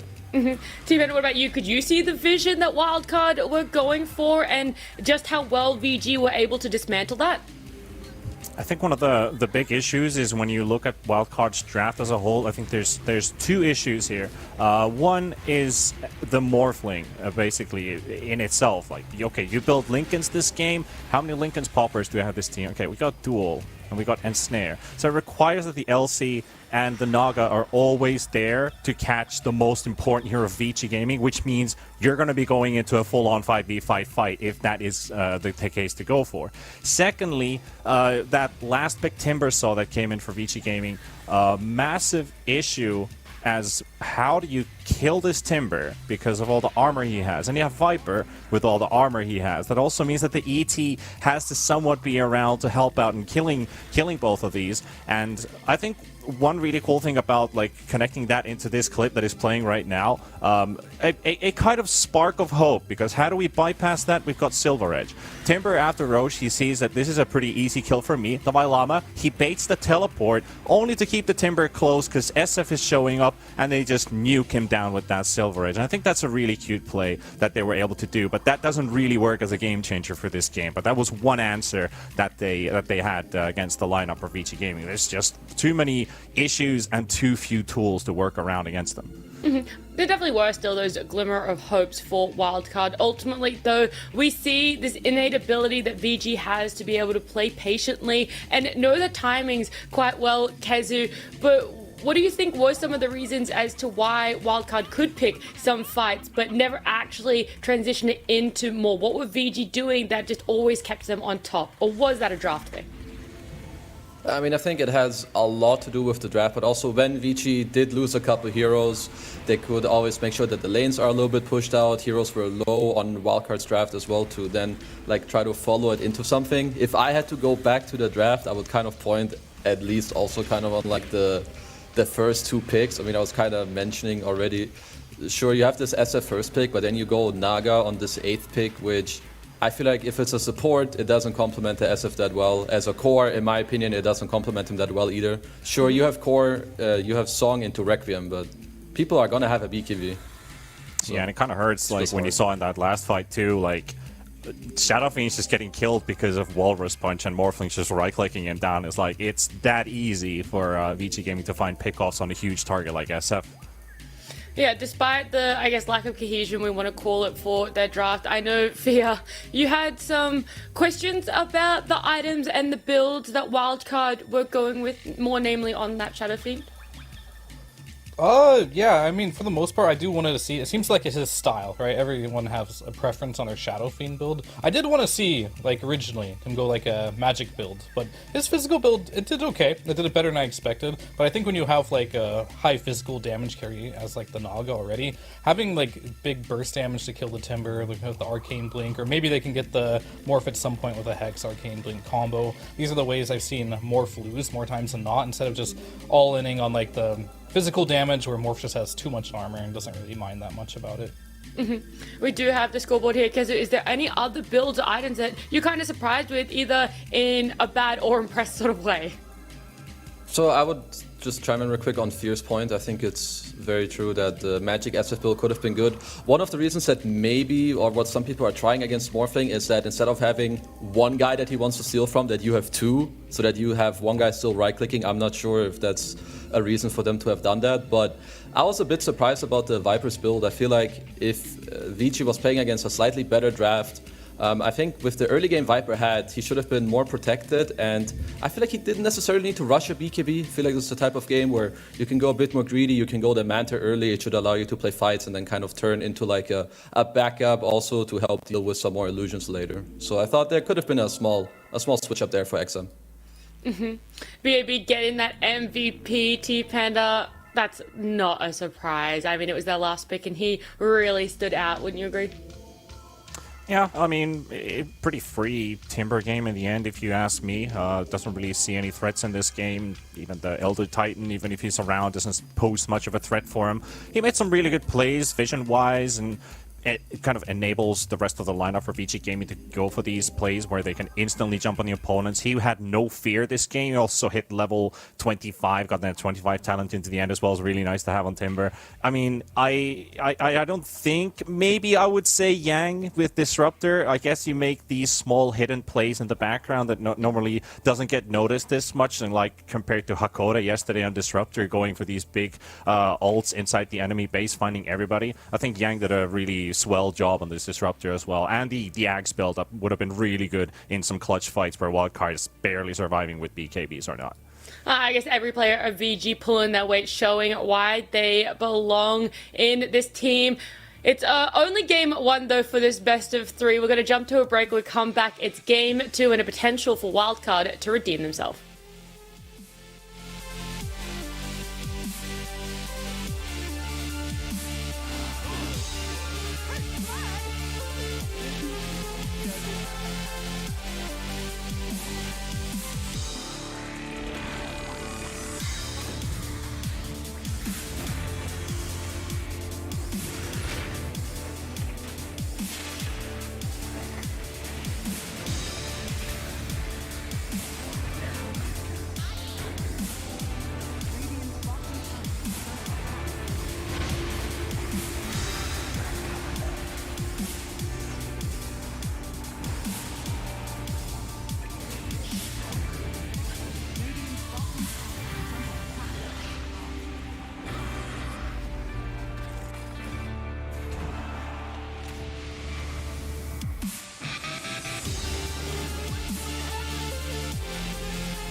With our shields and our swords, we pave the path to victory. With our shields and our swords, we temper our courage. With our shields and our swords, we're making history. With those who make the game a reality, we're the Vanguard. We're with the best. Let's raise our shields.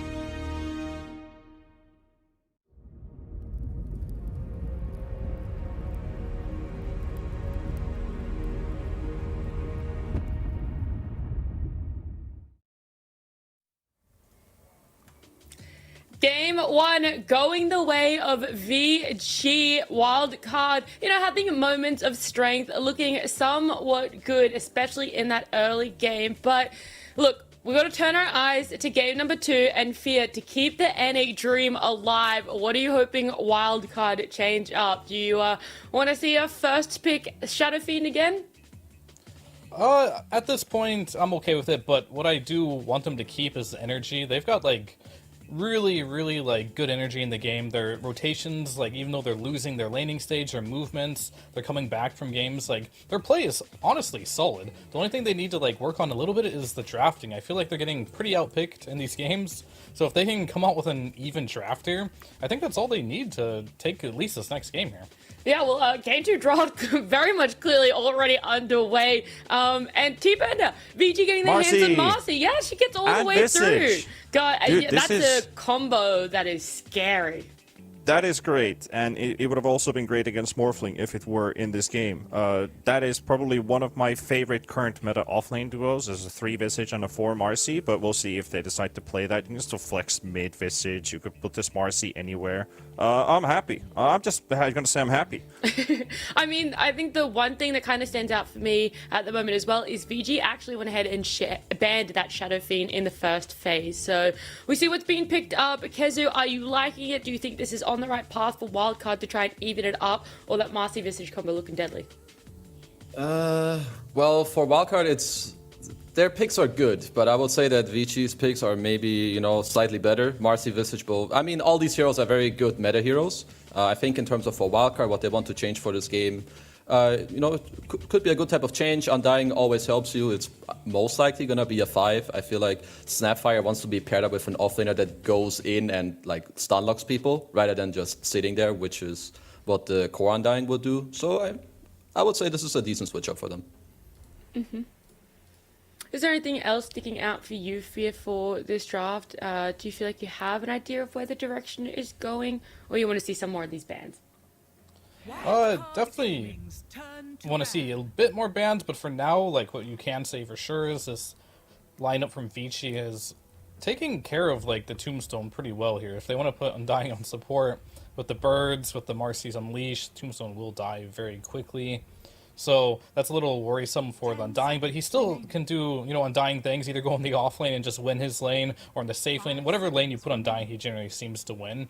And I do actually like the fact that Wildcard, this might sound like a little bit of a flame here, but I'm kind of happy that Vici banned the Naga and the SF, so they can kind of stay away from those heroes. Like, I'm not feeling this Naga, right, like early pick Naga from Wildcard. Maybe it's a good thing that they're not going to get their hands on it this game, and they go for something a little more traditional and a little more meta.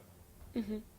I mean, speaking of meta, something that is still in the pool, and I'm not sure if it works for either team, is still that Tusk, though, Kezu. Tusk, I'm not sure if it's going to be picked up in this game necessarily. Mm-hmm. I feel like Vici probably already have their 4 in Marcy. I mean, I guess Marcy can be 5, but Visage Marcy should be a very good lane, especially if it ends up going against Undying. And I feel like Wildcard also kind of have their support duo at the moment, so I feel like Tusk might just be unpicked in this game. Completely ignored. Yeah, and then we got a Chen here, so that definitely looks like it's making Undying a core here, because Snapfire, and unless they're doing like some Snap core mid stuff, we don't see a lot of. I think Thompson's the only one who's done that so far. Chen almost predominantly a 5. Undying also either a 5 or an offlaner, so it looks like we're going to see an offlane Undying this game, supported by the Snapfire. So now Vici has a chance to respond to that, now that they kind of see the lanes. Mm-hmm. I would be curious if they swap that Snapfire into mid as a flex pick, because, you know, they played 9 games of Snap, 8 on Alex, 1 on Sam, and they, like you said already, the Chen most likely a 5, very heavily favoring at least.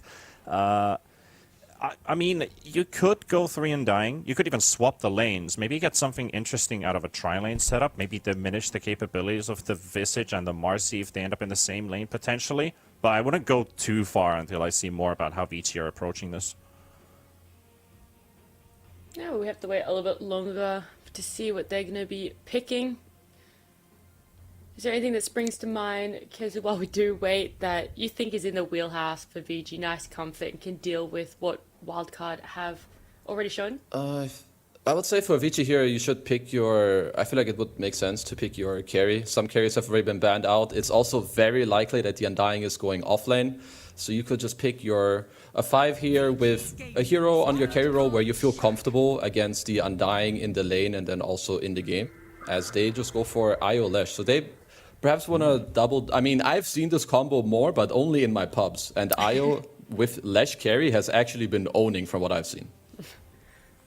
Lesh is pretty hot in the meta, at least. I mean, he hits that early timing with Bloodstone, kind of like the space-creating core, you could almost say, because he is very, very powerful early on. And I guess that kind of fills in the gap of the Visage. Like, usually Visage starts off strong, then you have, like, this 8 to 12-minute period where you just either want to farm up your Wraith Pact or push lanes and just have, like, play like your own solo game until you're really, really strong on this hero when you hit level 15 talents and stuff like that. So I like the addition of having Lesh in this lineup when you've already shown you have this Visage pickup coming early.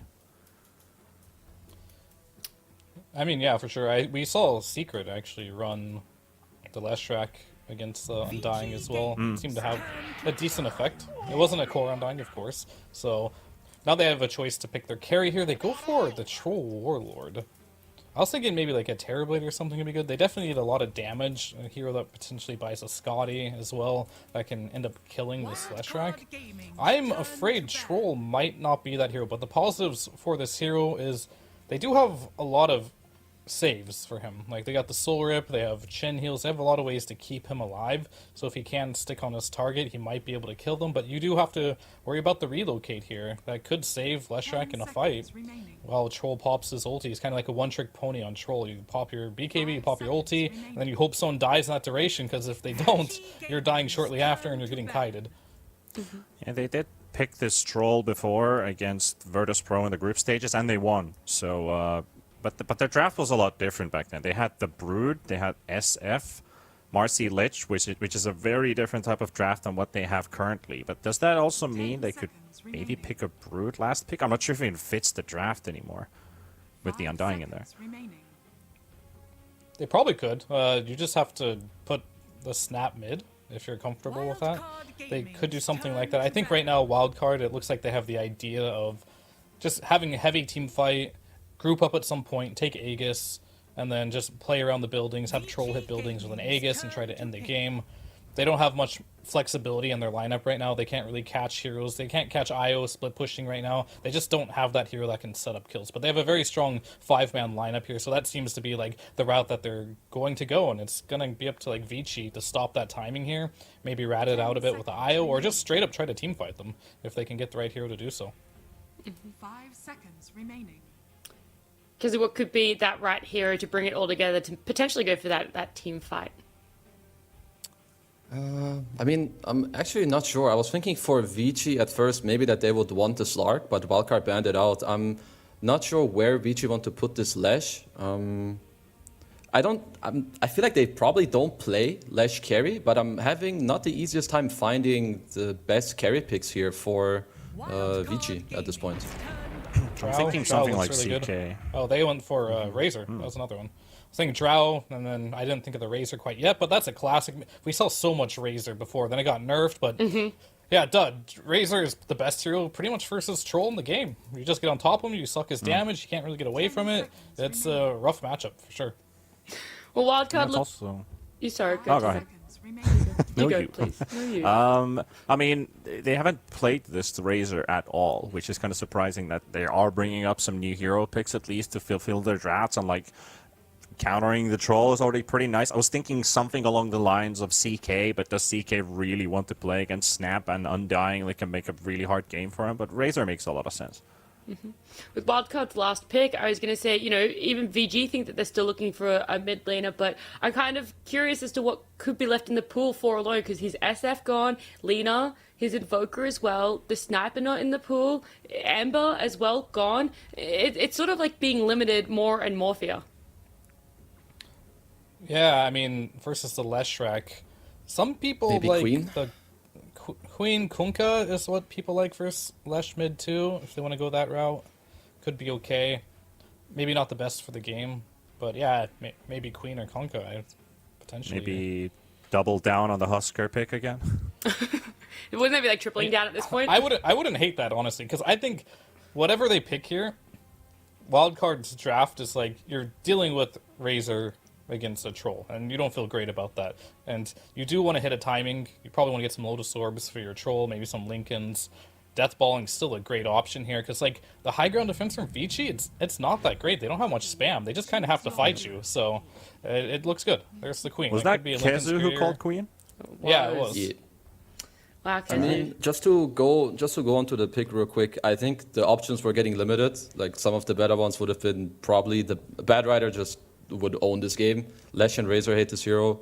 Same with the Invoker Band was pretty good. In terms of Queen, it lanes pretty well against Lesh unless something has changed there. The pure damage is great against Lesh IO too, and we had the same matchup on a stream yesterday as well.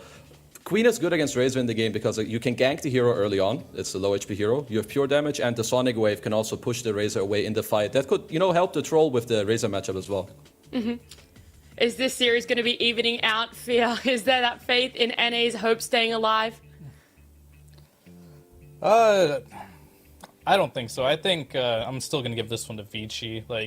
You do have a nice, the Queen is a good pick. I don't think it'll crush the mid lane or anything. I think the Troll versus Razor matchup is still pretty hard, and I think Undying, I'm not sure about this lineup, but I think Razor should do fine against an Undying lane, but that's something I'm not entirely sure about. But if that is the case, then I'm pretty much going for Vici here. Okay, T-Panda, very quickly as well for you, which side are you favoring? Well, I got two types of tickets in my pockets. I've got one for the hype train. I got another for the airport. So it's a 2-0 for Vici. All right, I'm interested to see how those lanes are going to play out, as you highlighted, Fear, but also to see if VG can close this best of 3 out in a 2-0. Let's head over to our casters. It's Snare and Fluke. Thank you very much, Nat and the gang, which sounds like a bad name. Y'all should consider doing that.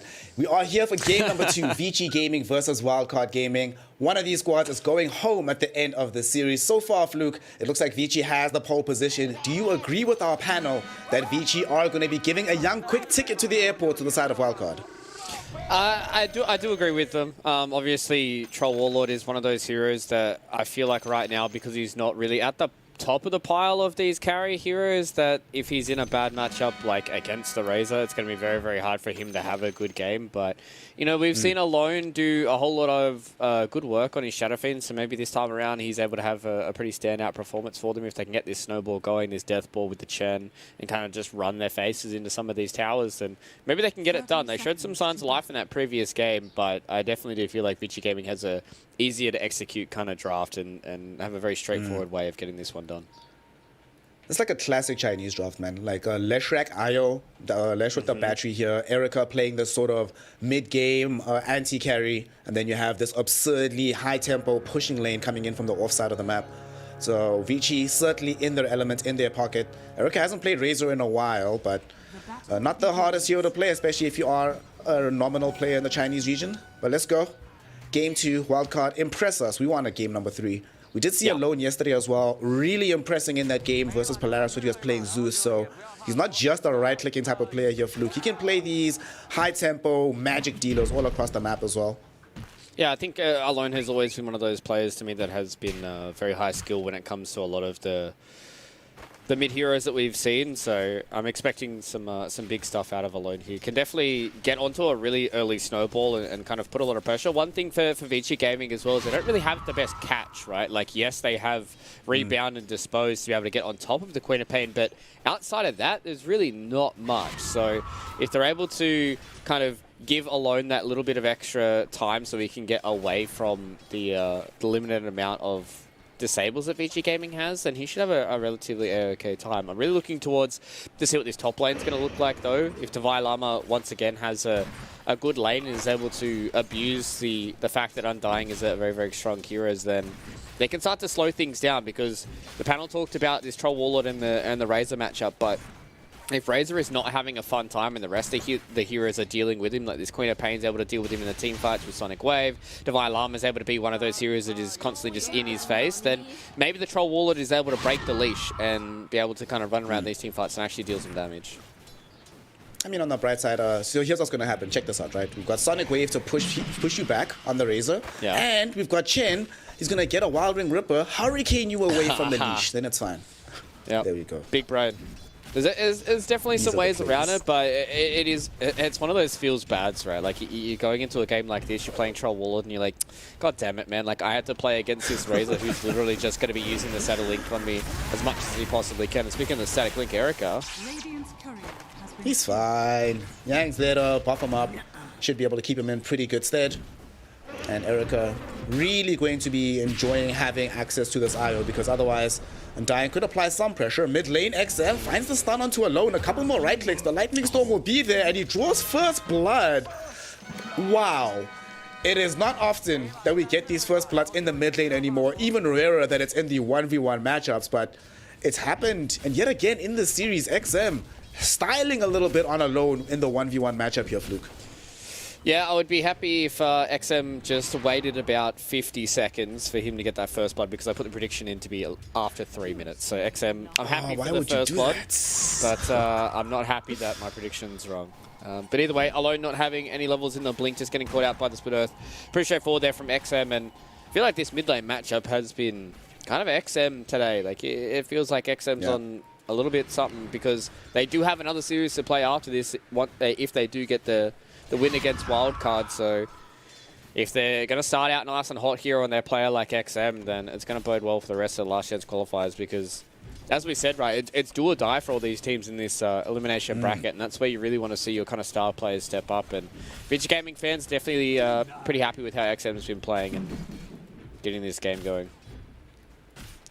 Regrettably, there hasn't been much to celebrate if you're a VG Gaming fan over the last year or so, but this Last Chance Qualifiers, they've been kicking it up a notch, showing us exactly why they all held such promise on this roster. Even BAB, the newcomer, really impressing. So many games where he's been the one that's the MVP. In this game for XM, since we are going to be talking about him a little bit, are we just going Yule's Bloodstone? Usual build-up for this Leshrac? Yeah, I was watching the Secret Series earlier on today, and Nisha just went straight Bloodstone. So I wouldn't hate to see that as well, considering you've got the IO behind you to be able to alleviate a bit of that pressure. But the Yules is just a nice little opener to be able to have that defensive item early on if Alone does get a very, very early Orchid. So yeah, I feel like Yules into the Bloodstone, and then maybe like a Kaya Sarge to finish it out here for XM. The Vi Llama though, killing Yang. Nice. They do get the kill onto Yang. They go for the easier target. They're much more simple to bring down an IO than a Razor at this point in the game. So they make that happen. And whilst the IO is gone, Erica will need to be a little bit careful about how he approaches this lane. Devi Llama in general still having a very good time in this early portion of the game on this Undying. Has he played the offlane Undying? I don't remember. There's been a lot of Dota over the last few days. I'm not 100% sure if he has. Yeah, well, talking to some of the guys on the panel, and that's the thing, right? There's just been so much Dota over these last couple of days that it's so hard to deal with. But yeah, Devi Llama is actually crushing this lane. 25-6 up against the 20-1. Usually when you talk about these Razor lanes, like he dominates a lot of these melee heroes, but I like that he's gone for 2 early levels in the Soul Rip, right? Being able to secure some of those rage crits, put a lot of pressure back onto Yang, because that's how they got that extra kill. Was Alex walked in with a Scatter Blast and the Fire Snap Cookie, and they just killed him with the Soul Rip. But Alex, yep, all right, that's a bit rough for him to be there, but that's why I like this build coming in from Devi Llama, getting a lot of extra levels into the Decay. It does a lot of damage when she started getting a few more of those levels into it, and same with the Soul Rip. So it's going to be a hard lane for them to deal with once Devi Llama starts getting towards these very scary levels. And if he has a good lane and comes out against a Razor like this, then I might start to raise my eyebrow a little bit here of each gaming. Let's take a quick look down bottom. We've been neglecting them a little bit here. Unfortunately, we have to do it, Fluke. We have to talk about Troll. The East Troll available in this game. We might actually stop, though, for a small gag happening through this mid lane. Alex dodges the rebound like a boss, but there's no way you dodge this incoming damage. The dispose from Frix ensures it at the end there. And now that they know that there is no Snapfire available, they were trying to apply pressure onto the Undying, but Devi Llama demonstrating that all these levels he's gained certainly going to be put to good use. He stays alive, lives up to his name. And bottom though, BAB hasn't been able to get much out of the CS for the most part. He's been struggling on this Visage. Are they going to dive top? Yeah, they are. Frisk is here. Rebound is on. Dispose at the ready. And that's going to be Devi Llama just dead. So BAB, suck it up, be alone down bottom. We have kills to be making on the other side of the map. And XM going towards has made this rotation. Yeah, he's just showing up. He's come to Eves. Yang comes in to provide a battery. Dude, VG Gaming just playing with such pace all across the map. As soon as this Marcy left this bottom lane, it's almost like they decided, all right, laning phase is over. Kill absolutely everybody here at the 6-minute mark of the game. Yeah, it was a nice little series of events that happened there for XM as well, obviously. He got the kill on Alex, he walked towards bottom, he got the nice little 50-50 coin flip in the river, he got an Arcane Rune, and then he walked into the Radiant jungle, was then gifted 2 Bounty Runes, and went from 0 mana to full mana, and went to the bottom side of the map, and he was able to kill Eve. So, you know, nice little chain of 1 to 2 minutes there for Leshrac is starting to get him to this point where he's starting to get scary, right? Like, if he starts to split up some of these stats, build up a lot of this magic, because this is what Erica, though, are they going to be able to get the kill here? There is in danger. Divine Llama has decay soon. Couple more hits is all it should take. Oh, Yang is here, but it's not going to be enough. Not going to be enough. And Yang should be able to escape away from this one. But this is a very instrumental kill. They just lost Eves on the bottom side of the map, so getting quick revenge up in top lane whilst they knew that Yang is not there, Frisk is not there. And they exploit the timing. Wildcard. You know, they're in the last chance qualifiers for a reason. They're able to read exactly where the next play is supposed to happen on the map. And unfortunately, Frisk almost got the jump onto Eves, but just not in range.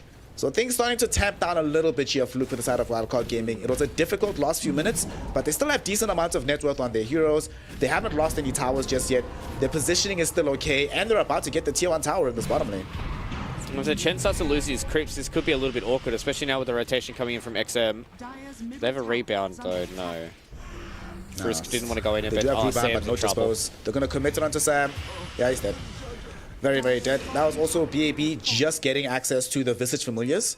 But Sam did not die in vain. Radiant side does end up taking the tower. It's not denied either, so...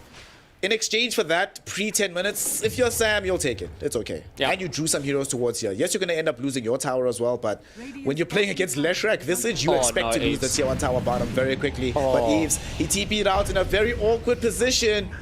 Oh my goodness. Overestimated his own safety. He thought he was away from the vision, but unfortunately, they just plopped down this observer ward beforehand, so they catch him on the very edge of it, and they do manage to get the kill. Oh, that is the worst case scenario. Yeah. He thought because it was night time that he was out of the vision of these heroes, but the observer ward behind the tower, that's a real feels bad as well, because now you have to do the walk of shame, and you have to walk of shame to a non-optimal spot on the map as well. Erica's going to go down there in the top lane. He is indeed. Yang tries to save him, but it's not going to work out. Yang will be able to TP away at the very least. So it feels like every time Eves dies, Wildcard Gaming are like, we have to kill Erica. Yeah. Nothing else matters at the moment. And they've successfully done so and traded both times. It's not so bad. They haven't been able to get real estate off the back of this in the same way Vici were able to down bottom. But they can start to soften up this tower and maybe get it in the next upcoming 2 or 3 waves. Yeah, they are doing a good job at trying to get some of these counter punches across the map, but at what point do you start being concerned about the ball that's coming in from Vici? Oh my god, the Marcy once again. There's a reason this hero has a 75% win rate right now across 16 games, which is a bit obscene. Quick kill happening onto the young Alex Snapfire, and with him being dead, that's going to open up the space for the tier 1 tower to be taken. Yes, Wildcard Gaming will trade for tier 1 top, but Vici Gaming gotten 2 tier 1s in exchange for 1. You'll take that any day of the week, and they might actually decide to smoke here. They're still playing in an aggressive position, and they smoke up, yeah?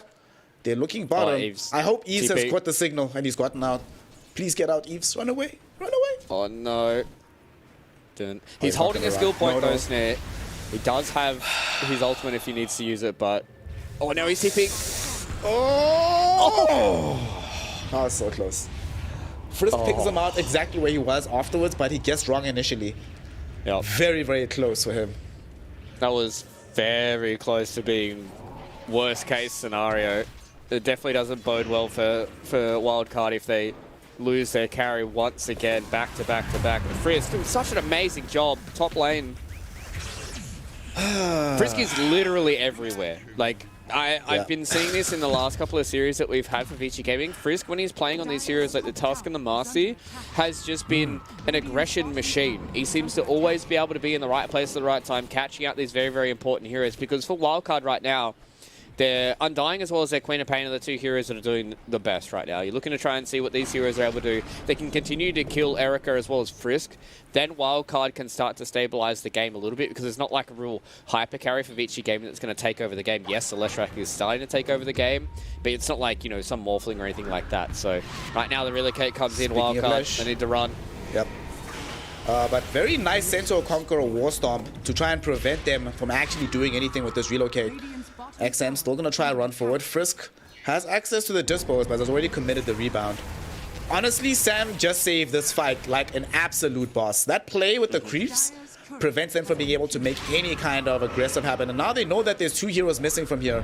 So potentially they can try and force this engagement. There's no mana for the Sonic Wave though, and Alone is out of resources, so we'll choose and opt to back off. But for Vici Gaming, they still haven't been able to fully leverage this Leshrac outside of getting a couple kills on the map and some tower pushing. Becomes really, really disgusting once they involve him proper into these fights. And it's very frustrating for Wildcard, right? They've killed Erica so many times, and they're like, alright, sweet. Erica is an issue, but the issue with this Razor is no matter how many times you kill him, he just buys BKB, and then suddenly he's a real hero again. It's very, very annoying. Yeah, that's the kind of catch-22 that Wildcard have to deal with, right? Yeah, you're shutting down Erica, but at the same time, like, as long as he just survives a little bit longer and gets the leash off onto the Troll Wall, you're going to be okay because XM's going to be doing all the damage. Right now, he has the Yule Scepter, he has the Cloak, and he's very, very close to being able to get him the first component to be able to move towards his Bloodstone, you know, the Voodoo Mask, if he wants to build that up, or whether or not he just wants to hold out completely for the Soul Booster. And, like, Vici Gaming are perfectly okay with this because XM is just running around the map doing whatever he wants. Yeah, BAB is starting to move towards that Wraith Pack. Once he builds that up, same thing with Erica, right? Gets that BKB online, and then once they hit those item spikes, I really don't know what Wildcard are going to be able to do to them because they are probably going to run out of damage as well. Fight coming in bottom lane as two sides are both smoked up. BAB and Frisk coming in on the back line. They find Alex. At the front forward of the fight, XM suddenly realizes that, wait a second, this Undying is actually quite isolated. We're going to just burst down Divine Llama. Yules him up into the air. He's dead for sure. Sammy Boy did end up dying off screen. And this chase from the side of Wildcard Game, it could not have gone worse. They were trying to get XM and Yang on the bottom side of the map. Little did they know Vici had thought about it. We're already bringing reinforcements, and they're bringing more reinforcements in front of the tier 2 tower. Alone in danger. Rebound has just come back off cooldown, but they don't actually have good vision of him, so they'll allow him to live here. But Vici Gaming, 13-3 here in the first 14 minutes of this game. 4K net worth lead. Experience also trending in their direction. They are just dominating on the map right now. Wildcard also feels like they have so much time before they can reasonably make counterplays.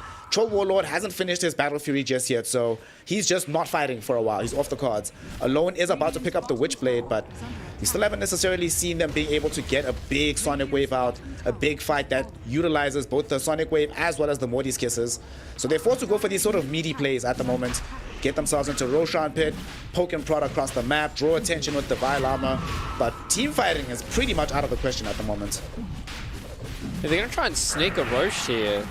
I don't hate this play, but they're going to have to commit a lot for it, and if Vici Gaming get privy to this information at all, they don't have a unit for Frisk to be able to jump off of, and yeah, this is going to be a free Roche. So Wildcard, they're going to be able to have a farming Aegis here for Eves as well, so he's going to be able to be a little bit more aggressive with the farming patterns that he's going to go for, getting close towards that Battle Fury. But the question is, how small is this map going to be for Eves once he gets this Battle Fury, right? Like, usually you want to try and abuse as many of these camps as you possibly can, but Vici Gaming are doing a great job of just making the map so small for Wildcard to play around with. We haven't seen a Sonic Wave just yet, so maybe Alone's able to pick up a nice little fight here. Device in danger. If he gets rebounded upon, he is certainly going to die. He's trying to escape. Maybe having some backup. Alex will fire snap cookie him to safety, so he'll be fine. They get strong again. But in the meantime, Sammy might not be so lucky inside the Radiant jungle. As he gets caught in, Split Earth is there. Woo! Mega kill right now for this Leshrac. 5-0-3. And the death of this chain is going to contribute quite nicely to the Bloodstone Fund. That item is coming much faster than I think Wildcard are comfortable seeing it come out, especially with XM just feeling so confident with Yang behind him. He hasn't died in this game for a reason. It feels like by the time you even get to him, you will have lost so much HP that killing him, at least at this stage of the game, doesn't seem like a reasonable prospect unless you catch him very, very, very flat-footed. Yeah, it's going to be a little bit too hard, especially now with the Bloodstone being completed at 16 minutes here for XM. He's a very, very big boy, and I just don't know how they're supposed to kill him. I don't think they can burst through 1800 HP, maybe with the Sonic Wave, but all it takes is Yang to be sitting behind. He's got full wand, he's got his mechanism up, he's getting ever so close towards that Holy Locket as well, and I don't know, man. Yeah, this feels like this Leshrac is probably going to go deathless this entire game unless he truly missteps. Like, Vici Gaming have been extremely aggressive with the relocates and how they've been playing with this Leshrac, but I just feel like it's going to be such a hard tail for Wildcard to be able to take down Vici Gaming. Speaking of said Leshrac, as we top lane, we got to see the disgustingness that is Marcy's sidekick plus the Visage Familiars, but now we get to see the disgustingness that is the Leshrac Bloodstone. Unveiling it now for the pleasure of Divine Armor. Enjoy life, my friend. You are not undying today. He's lost his life, and Alex might have poked out a little bit too long here. Will get hit by these Spirit Balls. They know exactly where he's at. Trying to escape onto the high ground, but unfortunately, the Fire Snap Quickie doesn't carry him far enough. So he will end up just going down for a double kill to the XM Leshrac. This is getting out of control. This is becoming ridiculous. Down bottom, though, they do manage to take away the Aegis at the very least from Eves. Troll Warlord has been caught. Oh, no. Troll goes in for the Battle Trance. They just use him into the air, waste most of the duration. Split Earth will ensure that he dies. And of course, the one to get the kill is going to be XM. This is not fair. You get to kill the enemy carry and then still be in time middle to continue a push with the BAB Visage and ensure that the tier 2 tower almost certainly falls here as well. Where are you allowed to play Dota, Fluke? What must Wildcard do to actually have a foot in this game? Maybe make a gentleman's agreement that XM disconnects his PC for the next 5 minutes, and that might be able to make this game a little bit easy, because the way that Vici Gaming are playing, they are very, very far ahead. It is 8,000 gold at 18 minutes into the game. As we see the replay here, like, you just see how Leshrac is one of the only heroes to be able to abuse the Bloodstone. Even Divine Llama, like, he understands, right? Like, it gets at that point in the game where this Leshrac is so far ahead that it is going to have to be a misstep that comes in from Vici Gaming for them to try and get this work done. I think the question for me is, Snare, are we going to finish this game without Alone even using his ultimate? That is a very good question, but it's kind of difficult, right? You don't want to be just cavalierly committing Sonic Wave without any prospect of a kill. As Eves, there's a prospect of a kill onto him. He died so quickly. Like, I was looking elsewhere on the map, I clicked back on him and he's just dead. That was... wow, okay, and they catch him in the small window in between his respawn and before he has Battle Trance available again. So there's nothing he can do about that. But Alone, he might use a top now if he feels confident enough into Frisk. But Frisk is actually no small customer with this Unleash. Gonna still stay alive for a little bit longer. And there we go. The first Sonic Wave does get committed. Once Alone realizes that, wait a second, there's no reinforcements coming. I can't actually commit this. But now also Vici are like, sweet, their biggest weapon is down. Let's keep going on the map. We find Divine Llama down bottom. We kill him. We know that there's no response from anybody. And even if there was, they can't reasonably kill us. Base. At least Divine Llama is having a good time. He's got a sense of humor about the situation. As Alone, I don't think he has a sense of humor about this one, as he gets caught out by BAB, solo killed by the offlane Visage, as Eves is about to get killed off by XM and Yang. A tale as old as time. Troll Warlord just being walked down by obscene amounts of magic damage early on. And Vici Gaming, here they are. They're on the high ground, Fluke, looking for a tier 3 tower at 20 minutes into this game. Yeah, this is going to be a fast one to snap. This 2-0 is going to be nice and easy for Vici Gaming. This second game, though, I think just the way that they played around the draft as well, the Troll Warlord was a bit of a question mark that the panel had for Wildcard. I think the rest of their heroes are pretty good, but they just got themselves into a position now where Troll needs so many items to be strong, and this Leshrac IO combination, as Kezu said, has literally just been dominating the pubs, so it is so hard for them to deal with. Even at this point, it is killing everybody who's across the map. At least now, maybe with some of these buybacks, they can do something. At least they haven't lost the game straight away, but they are so far behind the 8 ball here that I really don't know how they're supposed to be able to get something out. I think they're going to need 5 heroes just to kill XM by himself. If it's just him and Yang, they're going to need 5 heroes to kill him. Oh, Eves. He's been found out by the smoke. Eves has been scouted by the birds. Frisk, is he going to rebound into him? Of course he is. Misses, though. So that's going to grant an opportunity for him to survive. At the same time, Sam drags XM and Yang towards the northern part of the map, close to where the tier 1 tower used to be. Will die for this, but happy to give space for the troll to escape. Funnily enough, the only reason they left the push through this mid lane is because BAB was solo killing Alex elsewhere on the map, so they didn't have the Visage familiars with them. And speaking of Alex, he might end up dying again, and if he dies here, this will be a dieback fluke. Alex is gone. BAB is actually his worst nightmare in this game. He brings him down. Space created, we give away Visage Mossy, and yeah, this is happening. Divine Llama, he gave away some space earlier. I think he's going to be giving away a little bit more of it now as he's getting ran down. There is going to be a dispo soon, but with BAB being nearby, not even sure they'll need the rebound. They'll commit it anyway just to make the kill easier. Divine Llama's gone. Godlike streak for BAB. 9-0-3 on the Visage, 11-0-5 on the Leshrac. Erica doesn't even have to play Dota, and Leshrac about to make it even more as Eves gets caught. No BKB for you, my friend. He buys out the Blink Dagger just so he has something. But that also means he will not have buyback in the event that Vici Gaming bound into his base. The funny thing is with this as well, Erica's got the most deaths with 2 deaths. He's 2-0-5 right now. He hasn't had to do anything. I think that was kind of the stroke of genius from Vici Gaming. They put a lot of eggs into the Kill Razor basket, and then Vici Gaming were like, all right, okay, XM now gets a free game, BAB gets a free game. So everybody else, as soon as they start to come to these team fights, yeah, Erica doesn't really have much, but at the end of the day, he doesn't have to when you've got this tricore that's floating around. And Vici Gaming just kind of showing that they are definitely not here to muck about. They're definitely here to get themselves a victory. They're definitely here to see if they can move forward into TI. Ooh, Snapfire finds himself getting stunned up and killed. That's going to be another death. Rebound coming in. Eves will be able to dodge that stun, but cannot dodge the dispos. He's certainly going to die. Gets off the Battletrons. Erstwhile, they're quickly killing off Divine Llama during the Yule's duration onto the Troll.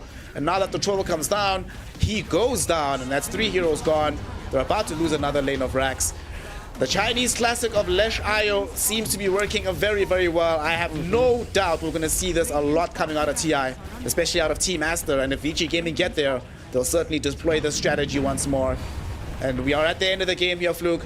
There's maybe, well, they don't have Glyph, right? There's maybe one fight left. They'll get Troll back up, and then they'll go all in. They'll be like, right, boys, it's our last fight here at the Last Chance Qualifiers. Let us at least leave with a smile on our faces before we have to get to the airport. But is there do any of these heroes even die, Fluke, if they go for it? Oh, I definitely don't think so. They've got 2 seconds now. All right, let's see if Vici going to do the gentleman's agreement, and let's have a 5v5 before we say goodbye to Wildcard. All right, Wildcard. Divine Llama wants a vessel charge.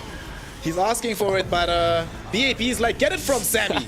I'll kill him. Get it that way, fam. Alex down bottom, going 1v1 versus Erica, will end up dying. In the meantime, Eves goes on to XM, but XM and the crew, they have more than enough damage to deal with this troll. They brought him down. Frisk will die, though, granting the vessel charge towards Divine Llama. Good guy, Frisk. He dominates you in the game, but he at least gives you a favor before you have to go to the airport. And Vici Gaming will eliminate Wildcard Gaming here in the lower bracket. Their TI hopes are still alive, but what a performance coming out of them. Fluke, this wasn't even close. Shout out to Wildcard Gaming, but we're seeing the difference in the levels the closer we get to those qualification slots. Yeah, as soon as we start saying goodbye to more and more of these teams, some of these games might start to be blowouts, but as you said, shout out to Wildcard. Sorry SA, sorry NA, came out from alone as well there, so that plugged at my heartstrings a little bit here, but Vici Gaming came into this series. They've proven to us time and time again. When they fell down to that series up against Virtus Pro, I really did feel like that they could have taken that whole series up against VP. And now they're proving it in this lower bracket, right? They've already taken down Nouns. Now they've taken down Wildcard. And they're coming in here to prove that they want to have one of these slots going into the TI. And that's the biggest thing, right? There's 12 teams here for the Last Chance Qualifier. Only 2 of them are going to be going in the group stages now. And Vici Gaming, they have to prove that they can make this lower bracket run. And you need to start to get rid of some of these teams in dominant fashion, and good kind of sportsmanship between both these 2 teams as well. Obviously, we saw in some of the lobby chat as well. These guys were talking around having fun, and Wildcard were always really nice on the player cams as well. But commiserations to them, they're going to be going home today. Unfortunately, they will. And unfortunately, I don't think they were having that much fun in game number 2 here. At the very least, until the very end of the situation. But here with this W, VG Gaming will get to proceed deeper into the bracket. Of course, given how this game shook out at the very end, and given the opponents they've been up against, one could argue that their true test only begins later today. Beating Nouns, beating Wildcard, yes, they've now eliminated North America in its entirety and taken out the lone South American player remaining in our qualifiers. But their next opponent, it only gets much more difficult from this. They'll be playing against T1 coming up next, so that is a series where they have to much more prepare, be much more ready. And at this point in time, with Vici going forward, I really want to hear what Nat and the gang have to say about this one. What did y'all make of this dumpster ring that Vici Gaming made of Wildcard Gaming?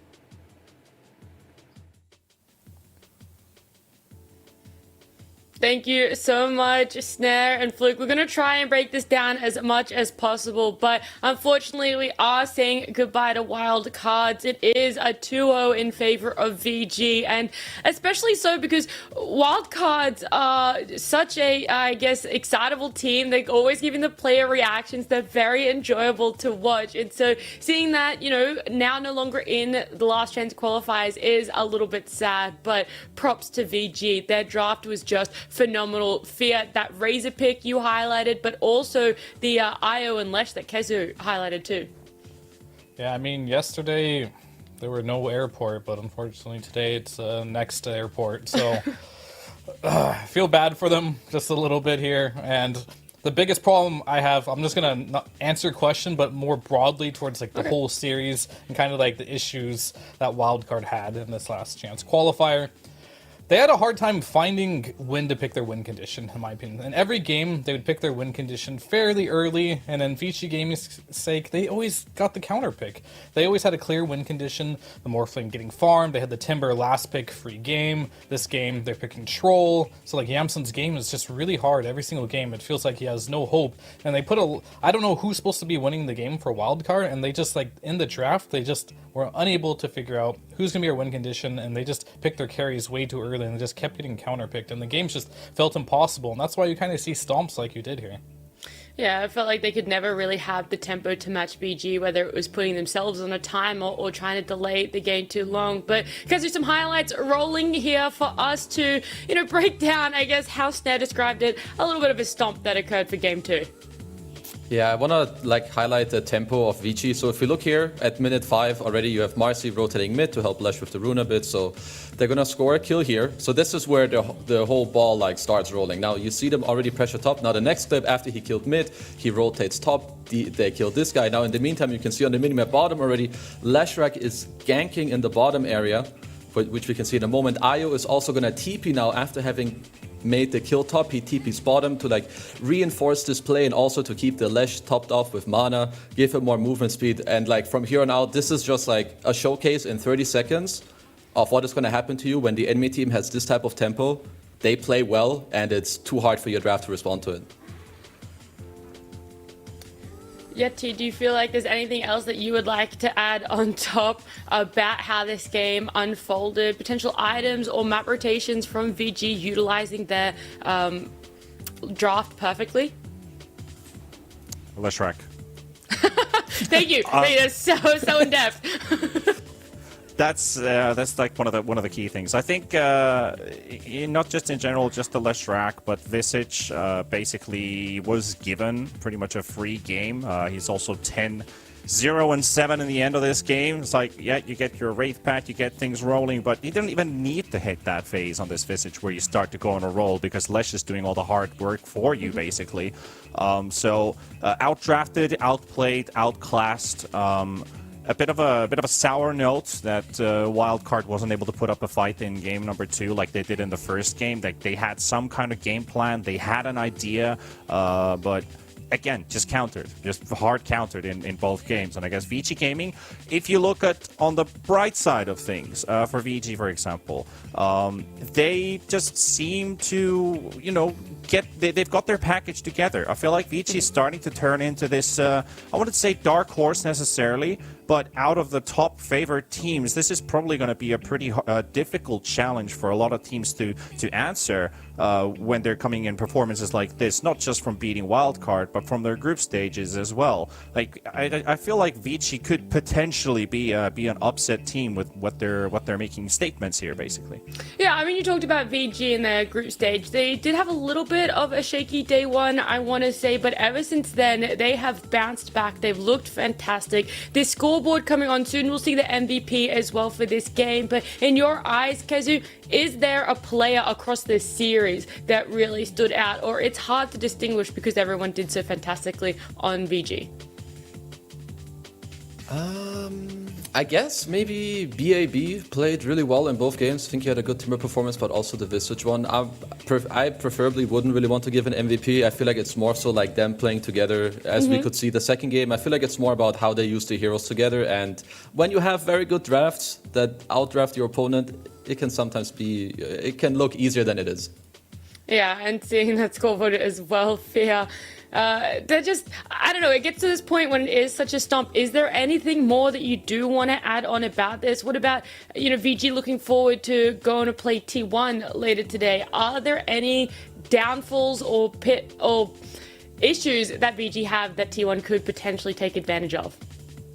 VG is great and everything. They had a great performance there. They're going on the T1, but I kind of want to talk a little bit more about NA Dota. Okay. Please have your time. We ended up having two teams here, Wildcard Gaming and Nouns. They went out. I think this is an overall great experience for them being able to play in international, because over the past couple years, the top 3 spots in NA have been hogged by like EG, Sonics, TSM. Never will they see the light of day of a LAN while those 3 teams are there. Then having these last chance qualifiers, seeing them be able to compete here against some of the best teams in the world from other regions is a really good thing. And that goes for other regions as well too. Like it's really magical to have these and have all these teams in the region as a whole is going to improve from this. So I'm pretty happy that going into the next year, maybe this will give confidence into these teams to perform better next year against the top dogs. You know what? That is better than any question I could have asked you, because it's true. These guys very rarely get to be able to have the experience of international. And again, as well, VG, this is their first time this year since TI10 playing internationally as well, due to what's happened over the past year. So good experience for them, even better experience for the NA, SA, SEA teams as well. But for now, let's jump into our bracket. Let's see how it's playing out, because I know B-Stream had a very intense and lengthy upper bracket series going on. It was that Virtus Pro up against Team Liquid. VP taking it 2-1. Their first game going 58 minutes, mind you, as well as their second one going 44. Pretty long series, because I know you were able to keep a bit of an eye on that as well. How do you feel Liquid were performing? So from what I could see was that both the first games were very much like back and forth. Both teams are kind of, playing a ping pong game, throwing to each other.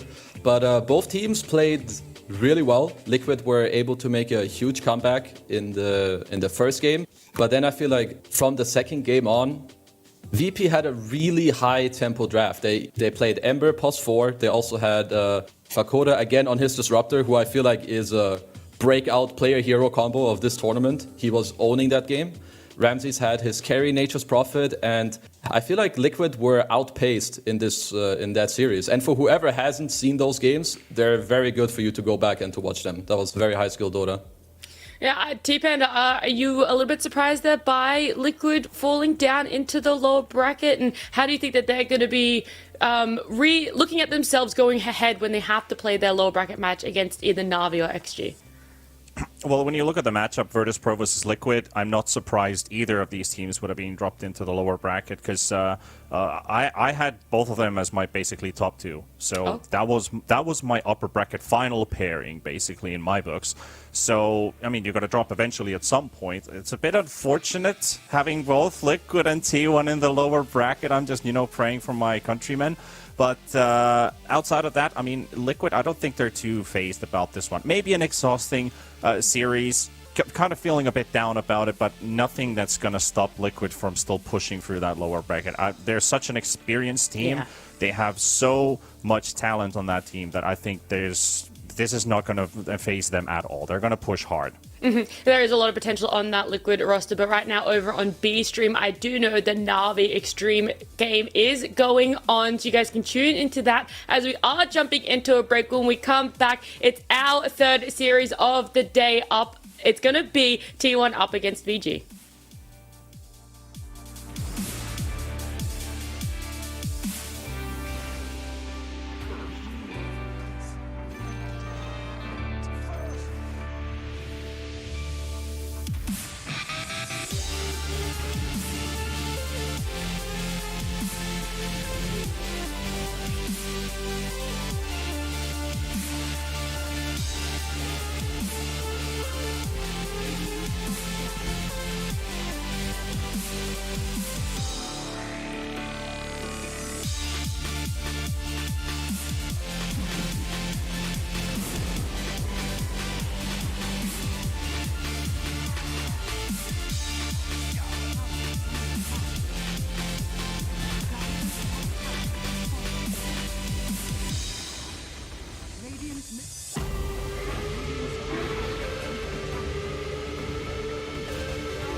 With our shields and our swords, we pave the path to victory.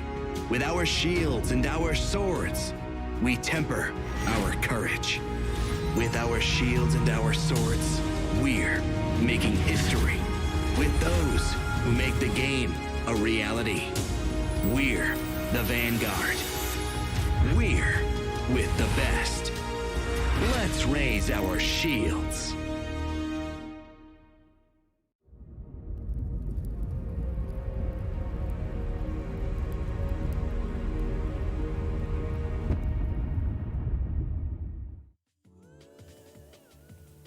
We are back with our third series of the day, T1 up against VG. One of these teams is going to be going home at the end of this best of three. One of their hopes for TI is going to be, I was going to say crushed, but I guess has to be postponed till next year. And Keza, did you ever think we'd be in this situation where T1 is down in the lower bracket having to come up against VG, who so far have been putting on a very clean lower bracket performance with some 2-0s? I gotta say I'm not too surprised, at least leading into the qualifier. I know that T1 are good, but if we also looked at some of their performances before, I felt like they're a little shaky. And earlier against Secret, they did not have a very pretty showing. So I hope that during this downtime that, they could talk about the right things and just prepare themselves for this upcoming game. Yeah, Fear in your eyes, what were those things that you think they needed to go back and reflect on from today's earlier series that they had? I mean, the big thing is going to be part of it is draft, but the other part is going to be play. I feel like Ana is he's not very active on his carry, and that really showed against Team Secret as Crystallis was way more active in that series specifically. He's farming a lot. And I think the whole style of just having Thompson be able to make that much space every game so that Ana can just like AFK farm is kind of unrealistic. So I'd like to see him join the fights a little bit more and be a bit more aggressive, especially if Thompson is off to a great start. And just have the whole team on T1 in particular just play together more as a unit instead of just kind of like when things go bad for T1, I feel like they just spread out on the map too much and they just kind of get picked off. But when they're having a good game and things are going well, that's when they're a really good team. So like, I'm just worried for if Thompson dies a couple times, they slow down the game. That's when T1 looks their worst. Okay. Well, it's like basically like with some of the drafts, the T1 when they're playing on a timer against their opponents, I feel like that's when they're mostly stacking up and playing together as a unit. But that's only applied when they have a lineup that's timer is active faster than their opponents does, and then they know they're up against the wall. Mm-hmm. And Kezu, Ana coming back out of retirement, we saw him stand in a couple times earlier this year on Liquid and RNG in different tournaments. Do you think he is a carry player that can be on those heroes, that can be active early, that can be within team fights and try and push a faster tempo? Or has he always been the style to sit back and want to farm up? I mean, I think Ana is like... Wait, sorry. No, go ahead. Sorry, I interrupted you. Yeah, okay. Like, in terms of Ana, this guy is a double TI winner. Maybe he has, like, a preference, but this guy can do anything. But I think what's most important is that T1, they should kind of look to, complement and set up their players for success. As Fear was mentioning, I would like them to help Thompson more, like, help him. And then in reality, later on, that will also translate better into Ana's game, whether that is because Ana has made, has more space from his team, or because he's actually joining those fights. So I think he can do both. This guy is amazing as long as I think A, he feels good with the team atmosphere, and B, he's set up for success. All right, hopefully that is something that they can do for T1. But on the side of VG, it feels like a different story. They're a team that has just proved in this BO3 before that they can draft very succinctly and they know what is best for them. Fear, does that give you a little bit of worry as to how the drafting phase is going to pan out? Is this almost VG favored because of the drafts we've seen so far today alone? I mean, it's hard for me to judge how good VG is at draft. I mean, surely they're good at drafting, but like when they played versus Wildcard, they're kind of going through easy mode there. I think Wildcard just made the drafting incredibly easy for VG Gaming, and I don't think T1's going to make the same mistake. So I'm very interested to see on like how the draft does go, because in Dota right now the draft is super important. VG is good at drafting. T1, generally speaking, is pretty good at drafting. They had a little rough start, obviously, against Secret, but there is momentum going for Vici here. They're winning. The mid XM right now, he's looking hot right now, getting 2 solo kills in both games on the mid lane, and we're going to see how that translates playing against Thompson now. That'll be the most interesting lane matchup for me. What do you guys reckon they're watching on the screen there, T-Panda? Us. I guess they could be watching us, Navi true. One? The Navi one, you reckon? I've got a feeling that they're either watching replays or the other games. I honestly, if I would look at something, is either a quick replay of like what's going on in a previous game, but probably that prep has already been done. So most likely in the stream. Well, as you can see, they're still in the lobby. It hasn't really started the game off yet. Yeah, we're still waiting, but while we are waiting for that draft to come up, let's talk about what heroes could be very contested, or if there's any overlapping heroes between the two of them at all, T-Panda. Say again? Overlapping heroes. So, is there a hero that both T1 and VG both place emphasis on and will want to pick up potentially first phase? Right. I mean, I think their hero pools are somewhat very different in terms of the specific heroes that they like to play. When you look at T1, they might go for something unique, maybe a little bit different. We already saw the Oracle mid, for example. I think T1 shouldn't underestimate Vici Gaming and go in with an open jacket and just kind of underestimate their opponents completely. That's one thing that they should be really cautious of, not to take that kind of wrong approach into the game. In terms of heroes, I think all the meta heroes that are being played right now, the Morphlings, you could almost say the Vipers, Pucks, TAs, Snipers could be something that we might be seeing clashing against each other's, though it's still very draft dependent on, are you countering, are you playing your own gameplay here, do you have like your own vision on what kind of approach you want to take in terms of what the game is in the end gonna be like. So maybe Cuckoo and Zephyr have something different in their pocket compared to the offlane duo of what Vici Gaming have. I would just like to see BAB play a really good Mars game. That's something that I've really watched, really enjoyed him play. He's 5-0 on this hero currently. If we saw a Great Nyx Assassin for Zayats, I'd like to see a Mars for BAB. But that's still like into the draft itself. Is there room for the hero or not? Some off-laner comparisons here. BAB up against Cuckoo. Kezu, looking at some of these stats, what story does it sort of paint for you in how these two off-laners are playing so far in the Last Chance Qualifiers? I feel like there's not the biggest difference, at least with the average EPM in terms of the the first stats you can see. But then, Cuckoo has more average gold to damage ratio compared to BAB, which is actually a stat that I've never really looked into much before, which is I guess somewhat interesting. And for you, Fia, do you think the lane to watch is going to be the off laners, or is it going to be the mid matchup? I mean, I wouldn't really watch a Cuckoo lane, to be honest with you. He's like just playing some Undying down there, spamming Decay, or he's Nature's Prophet. Eventually he'll teleport to a different lane. I don't think like he plays many or maybe we'll be blessed by the Venomancer, who knows. But none of those heroes are really like that interesting to watch. But he does play very powerful heroes. He does play like the team fight for the team, and just kind of the style of T1. Okay, so I guess more leaning towards what is going to be picked up for the mid matchup, because like we say, Thompson's the one that is kind of setting a lot of the pacing for T1. When he's ahead, the team is looking fantastic. When he's not, they're almost a little bit lost. For VG, is that the same story, Kezu? I don't know. I wouldn't say it's quite as extreme for them as it is perhaps for T1. I think Vici Gaming, they're a bit, they can also help each other out a bit more with the other heroes, and they play for each other perhaps a little more than T1, at least judging from some of the last series. But I would definitely pay a lot of attention to like this kind of tempo that is coming out from the mid players, and which team is helping, which team helps their mid player more in terms of enabling them with refilling their bottle, ganking their lane, and then helping them with the power rune.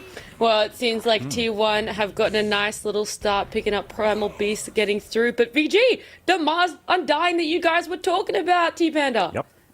It is. I mean, I'm happy to see that they do want to secure that Mars early on. I think this hero has been banned against VC Gaming quite often in the second phase, and even more in the last phase if they still have their offlaner open. So, smart decision to pick it up. And I actually wanted to bring two stats completely outside of this game, related to the game, of course, because I just got info that Vici decided to pick Dire. T1's Radiant win rate is 28%, so might be deliberately them picking Dire. Maybe it's more of a draft-wise decision, but that is not a very high number. And the second one I'm looking at is I want to see Whitemon ping like hell this game, because he's got the top pings in the entire tournament out of any player. And this is not offline hotel ping. This is map pings. I mean, it's interesting that you bring up the Radiant win rate for T1, because a win rate that is a little bit better in numbers is their Venomancer win rate. It's at 57% right now, Fia. You got faith in it? Oh yeah, the Venomancer, T1 Venomancer, who doesn't love it? Like, I think everyone, not only the region, but the world is hyped to see the Venomancer being picked up by T1. So, I'm among that crowd too. Like, I'm hyped as hell. Like, this Venomancer, it's gonna spit some poison, it's gonna look great, and it's gonna be a good game. Just the Veno alone, nothing else about that Primal Beast, huh? No, I mean, I'm just gonna be honed in on the Venomancer and every single move it makes, because why not? There's a song about that too. Do you want to sing it for me? Yeah, I was going to say, how does it go? I'm pretty sure we're going to get copyright struck for that, so I'll dodge this time. Okay, we'll wait until the break. We'll wait until the game starts and you can sing it for us, T-Pan. That's how good T-Pan is singing is. We'll get copyright striked for it. Second phase bans coming out though. How do you feel it's going to go? What direction, Kazu? What tempo are VG going to try and shut down? And same on the side of T1.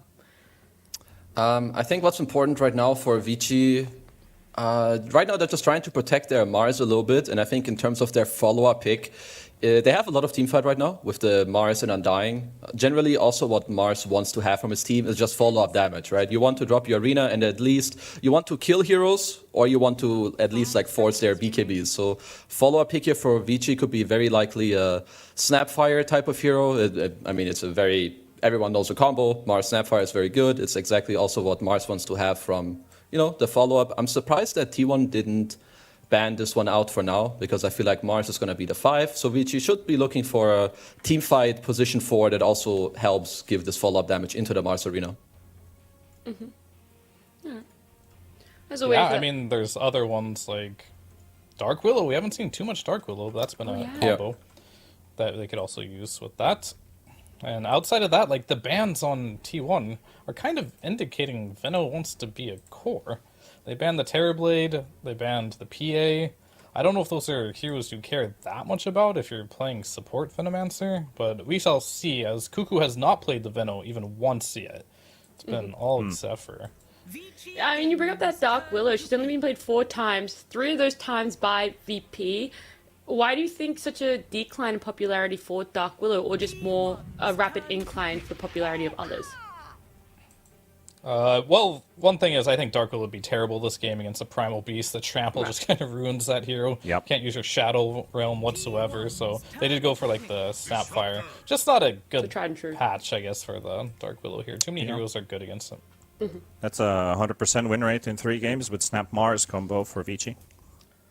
Bit of a hot streak with that duo. The Disruptor, though, for T1. And there we go. Yeah. There's the Furion. Cuckoo. The Cuckoo Nature's Prophet, That's even better. I think, wasn't this the one that they had a massive win percent on? Let me just double check that. But it's only that's 3 also games. 100%. Yeah, 3 games. So that's also 3 games. I thought it was 4 because I remember they had Morphling Undying somewhere there, but yeah. Well, someone's win streak is going to be broken. Which one do you think it is, looking at the draft so far, Kezu? I really like what VG have going, at least for now. So they also end up with us. So usually I'm a bit surprised when you see teams play Nature's Prophet. At least I think most of the time T1 have played this in the off lane. This hero works really well when he's like a counter pick, or you know that you're going to have a really good lane, because what the hero wants to do is you want to do well in your lane and then play fast tempo to like TP to mid. And for now, this T1 draft reminds me a lot of the draft I touched on earlier that VP had, where they had the Pulse 5 Disruptor, mid Primal Beast, and a Nature's Prophet. So even though I prefer the VG's draft for now, the tempo on T1 is currently really scary. And if they start off well in their lanes and they get the ball rolling, that could be very scary for Team VG in this game. Well, if T1 are relying on having that snowball fear, is there a last pick for VG that could come out that could really hinder T1's laning phase? 5 seconds remaining. A last pick. Well, they get last pick, right? They get overall Not last, mistaken. yeah. So I'm going to talk more about... Yeah, a little bit. They'll see one more, because we still don't see Anna's hero yet. And I see that Lesh ban, and I'm looking at their heroes. There's a Mars, there's a CK, there's a Undying. This looks like an Anna PL game. It looks amazing. They banned the Lesh track. Maybe they'll end up banning another hero to get this peel through the game. This is a hero that we saw a lot in the past that Anna's very capable of playing, and it could be a very big win condition for them here. I kind of like what Kezu mentioned earlier about when the CK was picked up, like the previous performances he's had on this hero, Erica. Very good opponents when they've won. They won against Secret and they won against Virtus Pro. Against Secret, he went 13-4-17, and against Virtus Pro, 6-1-6 uncontested stomp victory against Virtus Pro. So I think the CK just sits in very nicely for this VG draft. Yeah, T1 banning out Ember. Do you feel like it's even more of a PL game now for you? PL, Naga, both look good. Illusions this game look incredibly strong. There goes the PL. Hey. Will they pick the Naga? We haven't seen a ton of success from the Naga. They got the classic combo of Disruptor Naga here. It could be a thing. Outside of that, like, the other options are a little lackluster, I would say. You want something that can kind of deal with the CK. I guess Thompson on this Beast can do it. Yeah, no gyrocopter. Thank you. No, thank you. But like Medusa, something that some people like against the CK as well, could be okay in a game like this. Well, they do have a lot of reserve time. What would you think about Naeg Sphere? Do you think there's any chance they can pick that hero? I mean, it's good in the lane. It can do decently well. Obviously offers nothing against the Chaos Knight. It's really, do they feel confident that Thompson is going to be able to clear those illusions or not, right? Because like the one-to-one matchup Nags versus CK, it's not great. Like you can't deal with the illusions. So, but it is incredibly good versus the rest of the heroes in this game. The magic immunity is amazing. The lane will be amazing. So if they want to play off the tempo, I could see that working for sure. Yeah, So I'm wondering if maybe they go Nags, or if there's a world where you swap the Prophet to carry if you want a new offlane, but I'm having a hard time finding this offlane hero. I feel like their best bet is to pick a new, like, just a hero for Ana. Yeah, I mean, things I'm looking at, like, could be the Nags, the Jug, Peel's gone. Maybe a Spectre could be in their wheelhouse. A Lone Druid's also good versus the Mars. Naga we talked about. It's kind of the heroes that I'm thinking that could be good. And Slark. So they're confident that they can deal with these. Slark does not deal with illusions very well. It's going to be pretty much all Thompson and maybe some like Veno nukes at some point will be able to get it, some NP ultimate, but they don't have the greatest AoE damage right now outside of the Primal Beast. Yeah, it's one of their top 3 last phase picks usually. I was thinking Pudge for a moment, and I was like, nah, I don't think they want to pick Pudge in this game. And since you already got the Primal Beast, you're most likely not going Puck. Apparently, Vici are going to go Puck instead. I kind of like this Puck pick in the end. I mean, adds more team fight, kind of controls this Primal Beast as well. We can dodge some of his abilities too with Phase Shift and the Orb and silence him up too, so he can't really grab anyone. There's a lot of nimbleness for Vici's draft, and I don't think this is too easy of a Slark game, like you said. Like, maybe he ends up getting controlled and doesn't necessarily get these good openers for himself, but I've got faith in Vici's draft, and I kind of want to see Ana just prove why he can pull this Slark off. I mean, prior to this draft, we talked about T1 having to set the tempo, having the right lanes for themselves. Kezu, is this shaping up to be one of those games with that draft? Currently having a hard time deciding between the two. I feel like Vici have something good going for them. The Slark last pick is a little strange, but I feel like T1 have a chance in this game where in the mid game they just get 3 BKBs and Vici run out of damage. So I'm gonna side slightly with T1. Okay, and fair arbitrary numbers put out there. Who are you favoring?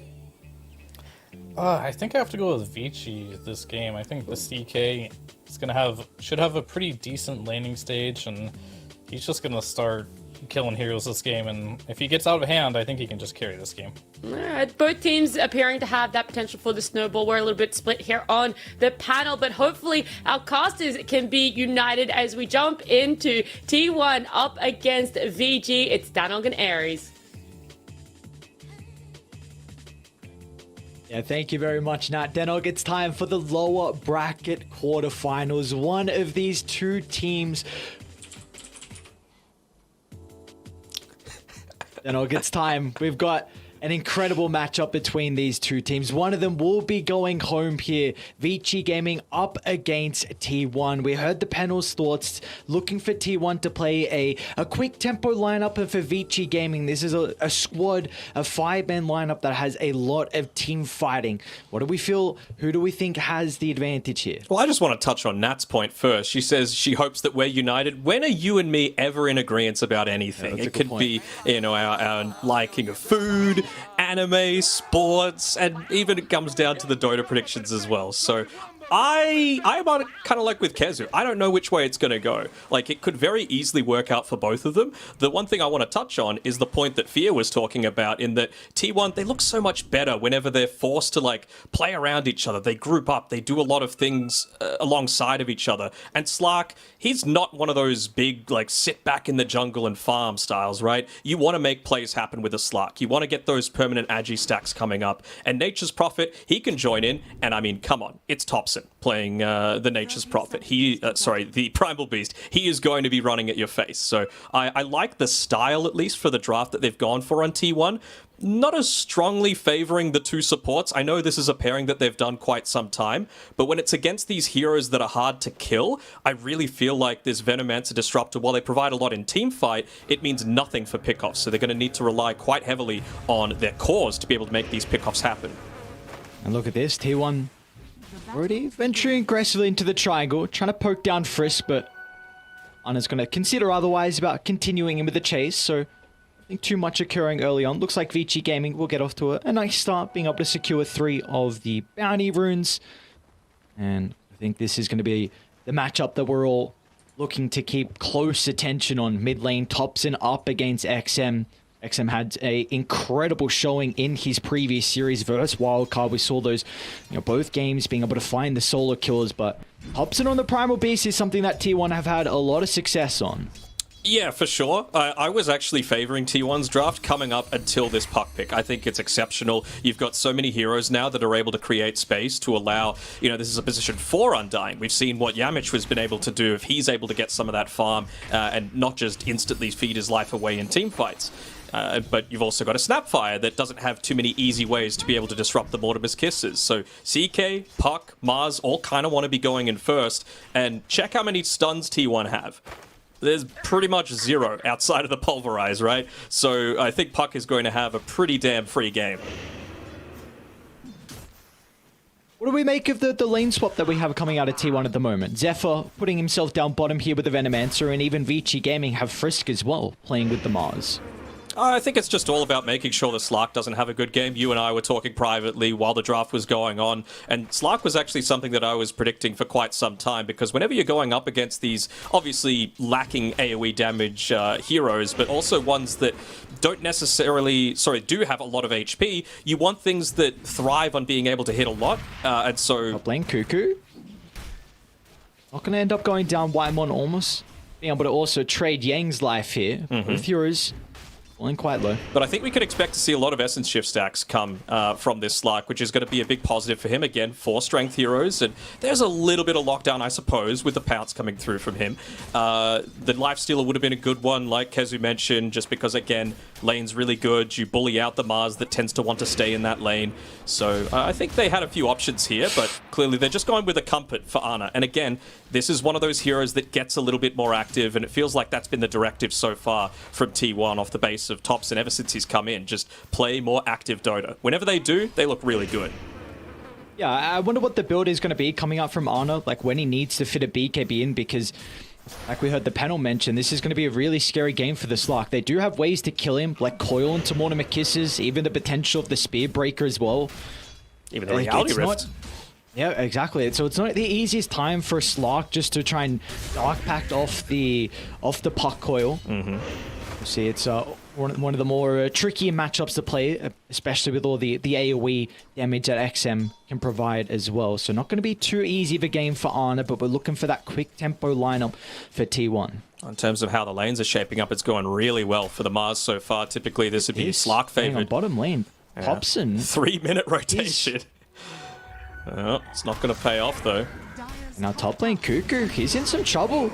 Scatter Blast with a crit from Erica for good measures, able to secure first blood. So Vici Gaming off to a great start here in their top lane, and this is such a scary lane. A Snapfire with a Chaos Knight, not an easy lane at all for T1 to play into. Yeah, crazy amount of burst damage, and whoever they find with their pickups, again, it's not even just these two that they've got in terms of stuns. Like, I'm scared for the amount of pick-off potential that Vici Gaming have to have.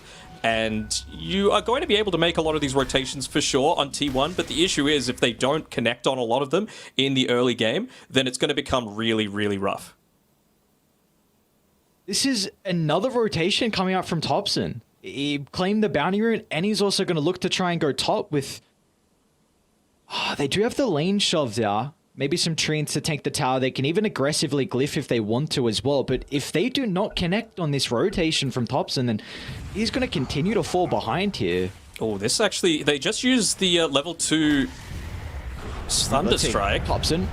Charge in. That's a lot of damage coming out. 2 points in the trample. Yang's going to be in trouble as well. There we go. That's what they needed. T1 get themselves a double kill, and Topson as well is the one that claims all the gold. Yeah, they needed that first rotation to go well. Like I said, they need these lanes to just explode. And this game, what they really do well with the position 4 Venomancer is they seal off an entire area and make it so that you just can't farm in that area on a lot of these heroes. They actually get the glips back as well.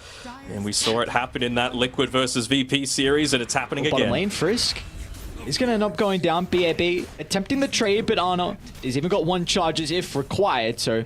T1. That's a big kill onto Frisk, now able to stabilize his bottom lane. They can also get the Tombstone kill as well, so some extra gold given over to the Slark. And BAB's going to be a bit cautious. Doesn't have the Gonna have enough mana for the God's Rebuke, so we'll be able to get the kill onto Zephyr. But Ana is starting to stack up the Essence. Frisk is starting to TP back in. But BAB will be okay. Big wave, though, for Ana to be able to pick up. Oh, Cuckoo, wouldn't we want to be falling up on this top side? What I was saying before is, if you do get that Venomancer and have him enabled to take a tower, you open up a lot more of the map. You're able to be a little bit greedier with that initial farm, and then Venomancer can start to invade. He can start to place down a lot of those Plague Wards and block off a big area that Vici are actually trying to get in terms of objectives, in terms of farm. And well, it does slow you down so that you're able to understand a little bit better, even without wards, where Vici Gaming are trying to play, and then go for the pickoffs like Topson just did. I mean, he tried to do it bot at 3 minutes, he did it top at 4 minutes, and it worked out really well, but it's got to keep going. Yang is looking very vocal there in the cams. He's having a bit of chuckle. We've always been mentioning when we're casting VG games, you know, he's cruising in the draft, laying back in the seat. Oh, Cuckoo. Okay, they're still going to be able to get the kill. Abilities back up, and they even give him a tip as well from Yang. So there we go, just the man that we were speaking about. Yang getting involved to help out Erica. That's a lot of gold being going underneath this tower as well. Obviously, Zephyr's going to be there to... sorry, Whitemon's going to be there to soak up the experience, but Disruptor's not really one that you need to be securing all of this. So Cuckoo, he's going to come back, but just a little bit too late there. Big D ward from Frisk. It was a freshly placed Observer board from Zephyr. And even BAB is actually going to rotate. Look at the backstab coming through from the Mars. Zephyr's going to try and position himself away from the tree line, but it's just in the woods. It's not easy to do that at all. As BAB finds an angle. And back to top lane, Cuckoo again. Just as soon as he steps a little bit too far forward away from the tower, Erica and Yang he's just blocking lock himself onto the Nature's Prophet. Or try a TP in Whitemon. He should get a return kill onto Yang, but that's another death on Cuckoo's Nature's Prophet. And now meanwhile, mid lane as well, Topson, he's also in trouble. Vici Gaming making plays after plays across the map. It doesn't matter what lane they are in, they're getting kills out of the early game. Yeah, for sure. Topson's the biggest one that you need to make sure you're shutting down, though. He's the only one that, again, can be that early frontliner for the team. I was talking about it in terms of the supports. Oh, this would be a big kill, though. Do have a TP coming through here from the Snapfire just to try and turn this one around, and it might be another kill. Up the cell of Zephyr. Nice Iron Branch block. Yeah, but we'll still be able to cut through. Zephyr in the tree line. He's going to sneak through, but the creep sees him. They spy him out. The Topson's arrived. Here comes the Primal Beast. He's going to try and catch up to BAB, and they'll do just that. Slow gold injected into Slark's bank, and it looks like Topson's even going to catch out Yang in the tree line as well. Another double kill for the Primal Beast. And meanwhile, top lane now. And a glimpse back Erica. Looks like they won't have any more damage follow-up, though, after the glimpse to be able to bring down the Chaos Knight. And look at XM, he's going to continue to rotate as well. We've already seen what Topson can do in the early game, trying to put his own attention to the side lanes, and XM, he wants to get involved as well. Oh man, Cuckoo is really suffering on the net worth, though. Look at how far behind he is relative to most of the other cores there, and I mean, you could just see the main prerogative, XM. He's sticking up here on the top-hand side. They see him underneath the Observer Ward, placed up there on the cliff, so Cuckoo positioning very defensively, helping out with those treants just to make it not completely obvious. Obviously don't want that D ward to go off, especially considering how many times you've died. And oh, that's a nice free kill from Topson in the mid lane. Just a classic Primal Beasting, somehow diving under a tier 1 tower mid even when someone else is nearby. Love to see it. Up lane. Erica again. We saw the lack of damage proving to be an issue to bring down the Chaos Knight prior, and it might be the same case as Erica tries to turn it around, but the Sprout will block him in. That is a big kill for tier 1 to find. Yeah, Veno, space created at the time from Zephyr there. Just making sure that he's keeping these two heroes busy and, well, even nice little bottle refill coming. Wonder if they're going to look to commit all of their spells. They've got the Dream Coil available, and there's the Tombstone as well.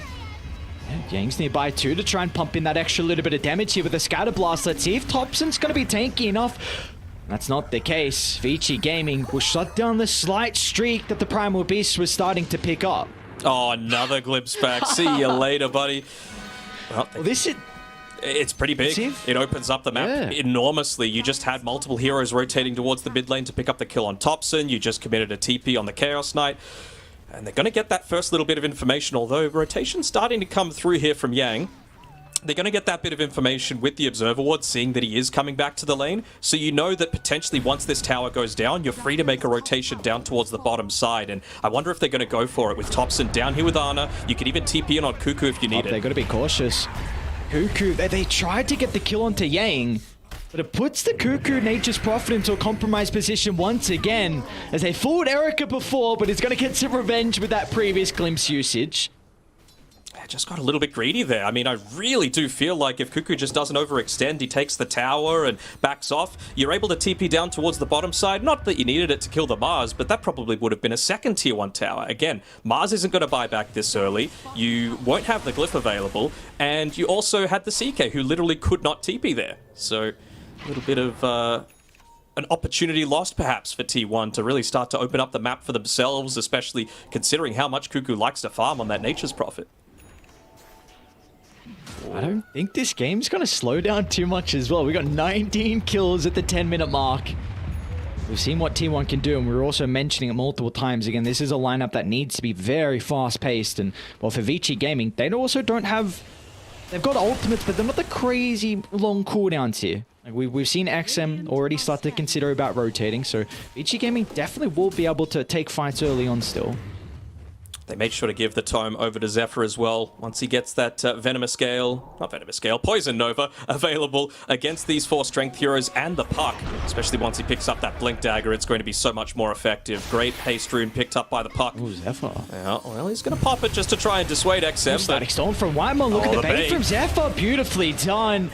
They'll try and lay down the ultimates from Vici Gaming, but it's not enough damage to bring down Thompson. Off the right side, Ana's going to get involved as well. Finds Frisk left alone.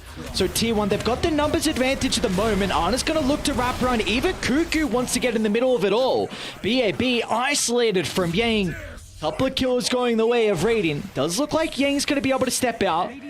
No one to catch up to the Snapfire, but Ana, that's really important. They start getting involved, getting some permanent agility. Yeah, for sure. Multiple heroes going down. It would be a very different story if Vici Gaming were, in mid lane, up top, starting to put a little bit of pressure onto the map, but they just weren't. And now, with all these heroes rotating down bot, means that Ana is freed up to take this top side. There's no tower to play with. He's got an Observer Ward to help him out as well, to scout out some of those early ganks. It's really opening up this game for Ana to potentially carry it through for T1. Dire's middle tower is under attack. I was mentioning it before, that Poison Nova is going to be such value. Cancelling the Blink when Puck eventually gets it, and the 4 strength heroes with the % damage. This won't be enough. I mean, you've essentially just... will it be enough? Might be enough. Oh my. Glimpse? Can they glimpse him back? Or the Thunderstrike? Yeah, he could bottle between them if he wants. But no Dream Coil's kind of a big deal. The seeds of fortune. How close to the Static Storm is he? Back up. All right. Maybe now they look to emphasize playing around there. Yeah, just look at Thompson's positioning. BAB. They see the Nature's Prophet with Yang nearby. That's going to be plenty of damage. Really nicely done. They'll even enable BAB to get the kill. Yang making sure that he uses no spells, because the Mars, of course, looking to try and get that early blink as fast as possible. It's a lot of their initiation. Zephyr. This is what I was talking about, though, with the Venomance. Not too many points in the Plague Wards, and he's going to back out after they drop the Tombstone. So that's a pretty big win coming through from T1. It might mean they're a lot more confident in fighting around that mid-tier 1 tower, considering they know there's no Dream Call for a little bit. They know there's no Tombstone, and they feel strong as ever. Yeah, Cuckoo even TPing in there, making sure they get the tower, and it's just going to open up the map even further. Even Ana, he went top. He's pushing into the tier 2 tower. So this is really good from T1. I'm liking how they're playing so far. So with the status quo of the game at the moment, 13 minutes in, it's a very minimal net worth lead for Vici Gaming. Who do you feel like are the big winners at this stage in the game? If not for Cuckoo dying a lot of times, I would say T1 by far. I think that puts a damper on things a little bit, but you've hit some of the timings that you've really been wanting. Ana's got the defusal. Yeah, they found the stack. I think you said the defusal blade before. You've nearly got the BKB. Well, he will have it. This is scary for T1. Yeah. Look at the positioning from Vici. They're wrapping on every single angle here. Are they going to get away from everyone? Whitemon, okay, they'll just get up to the disruptor. XM has to use the coil to cancel the TP. That was looking really scary for T1. With the position that Vici were in, they were almost able to cut off every single escape avenue. Nearly, close only counts in horseshoes, Lockie, and I know you don't know what the hell that is, but you're just going to have to trust me for this one. All right, I'll trust.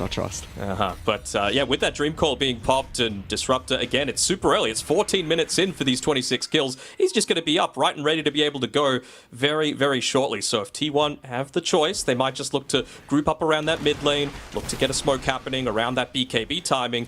And then with this Orchid, I like that itemization coming through from Cuckoo. Yes, it makes him even more of a glass cannon, but you really do need it to provide that lockdown that you're lacking.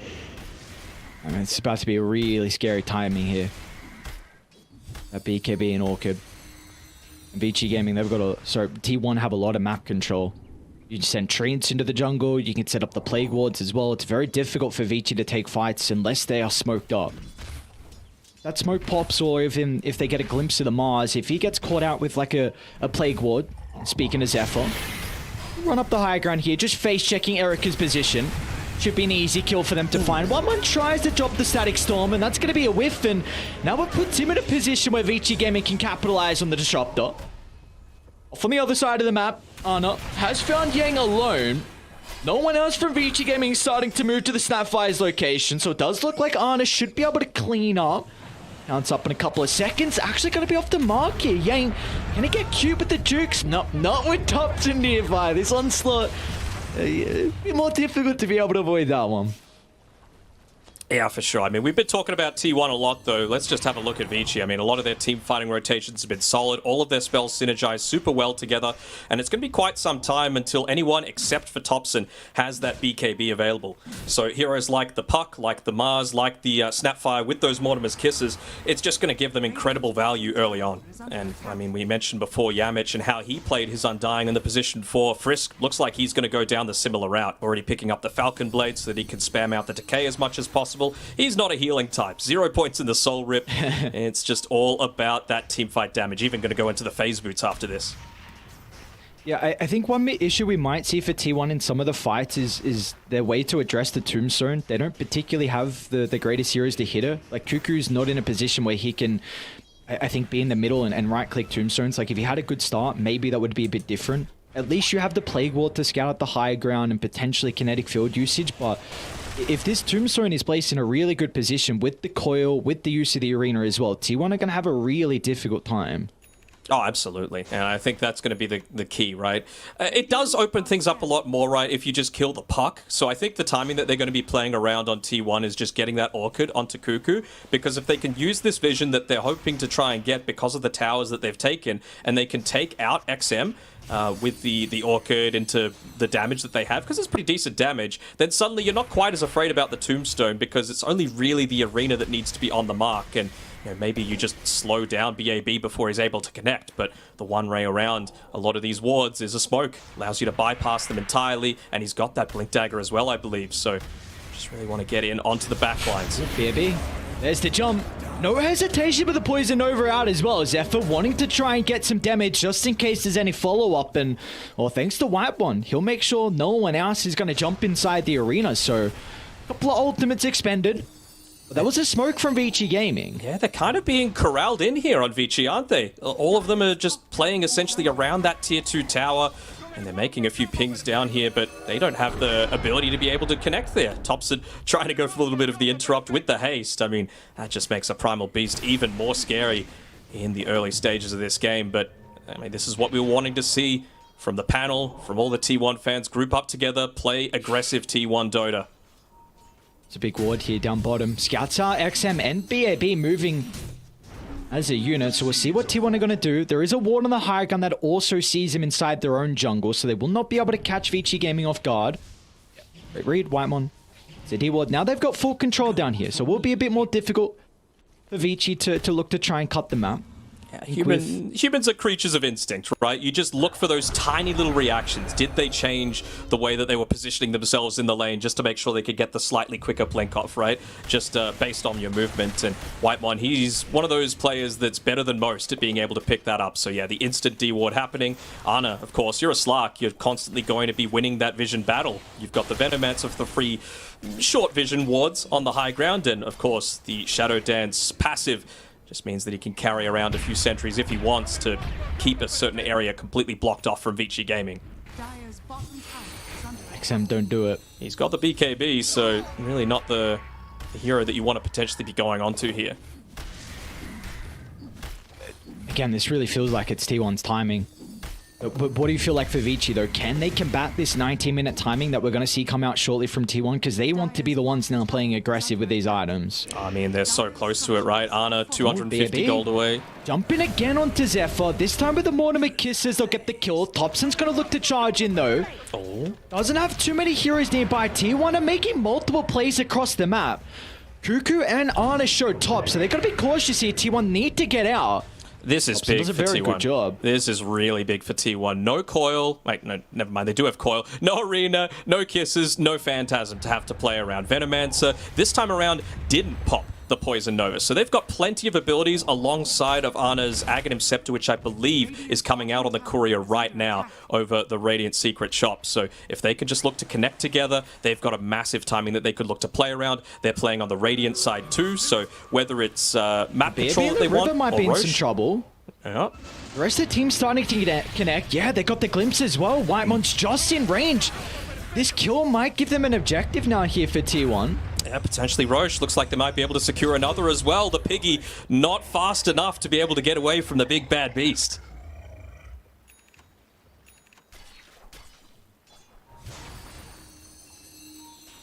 I mean, we just compare this style of T1 Dota to what we've seen. I mean, you know, it might be fun to watch a few of those YouTube highlight clips of Thompson playing the mid-Oracle or the mid-Enchantress, but it clearly didn't work in these Last Chance Qualifiers. They got absolutely stomped in those ones. But when they play this aggressive style of Dota, you know, the tiny mid, the Primal Beast, you know, even the Morphling, it really just does seem to fit their playstyle so much more.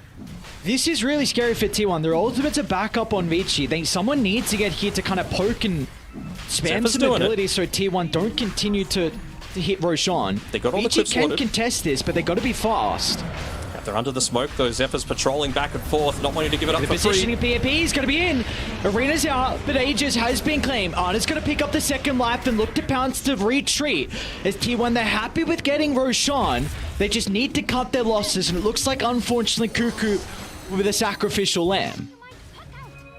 Generally okay with it. Again, they had to pop a fair few ultimates to make that happen. No Poison Nova being used, but you don't have to deal with a Tombstone. You don't need to deal with Flesh Golem, Arena, Phantasm, all being used, and you still claim that Aegis. Hobson? Close. Charges in. Eric even pops a BKB. Zana's going to continue to try and defend the tower. Spear is out. But it looks like Vici Gaming, they're just going to leave Frisk. Everyone says peace, and well, the Undying doesn't have this capability to retreat with ease. So they'll keep their T1 tower. Thompson even gets a nice little rune as well.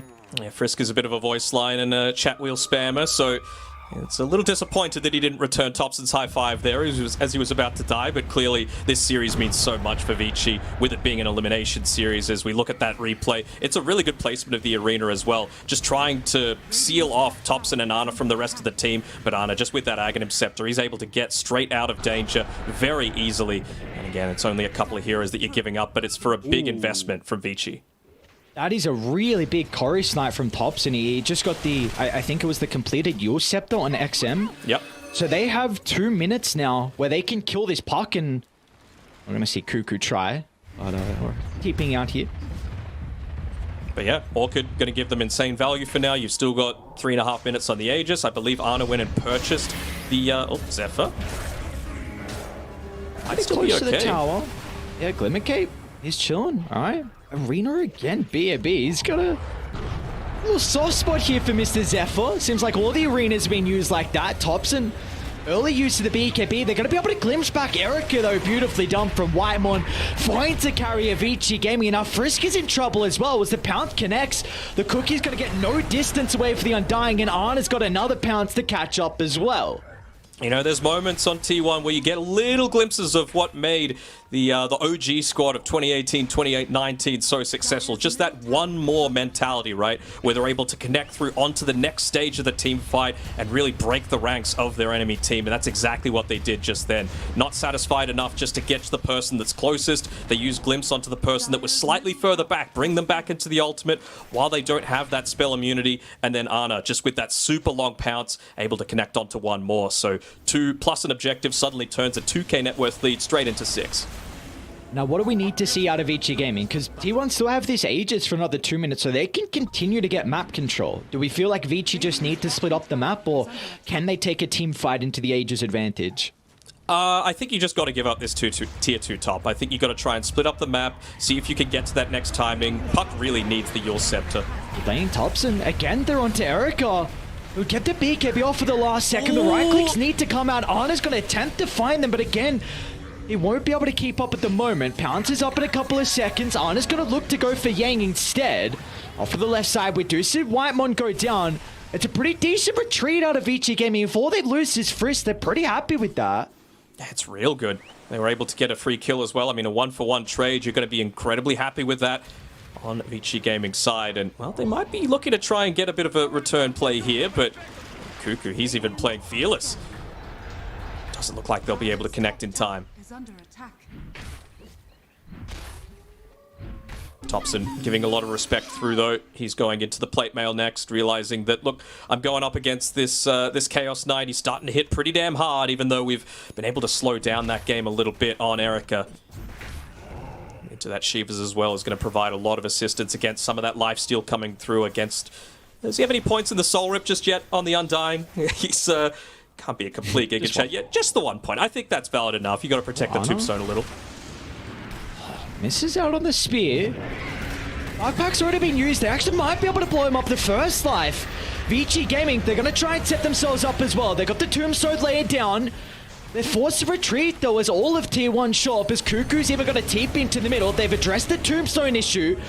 Ana's going to be cautious, though, still playing with the Shadow Dance. He even has the Aghanim Shard to utilize as well, but Ana, he's caught out inside the core. The AoE damage, it's not coming through fast enough as Ana will survive, and now Thompson's into the middle. The Pulverize to bring down one. They'll turn to Frisk, and they'll even catch out XM. As a beautifully timed pounce from Ana is not enough. XM just is able to jaunt away.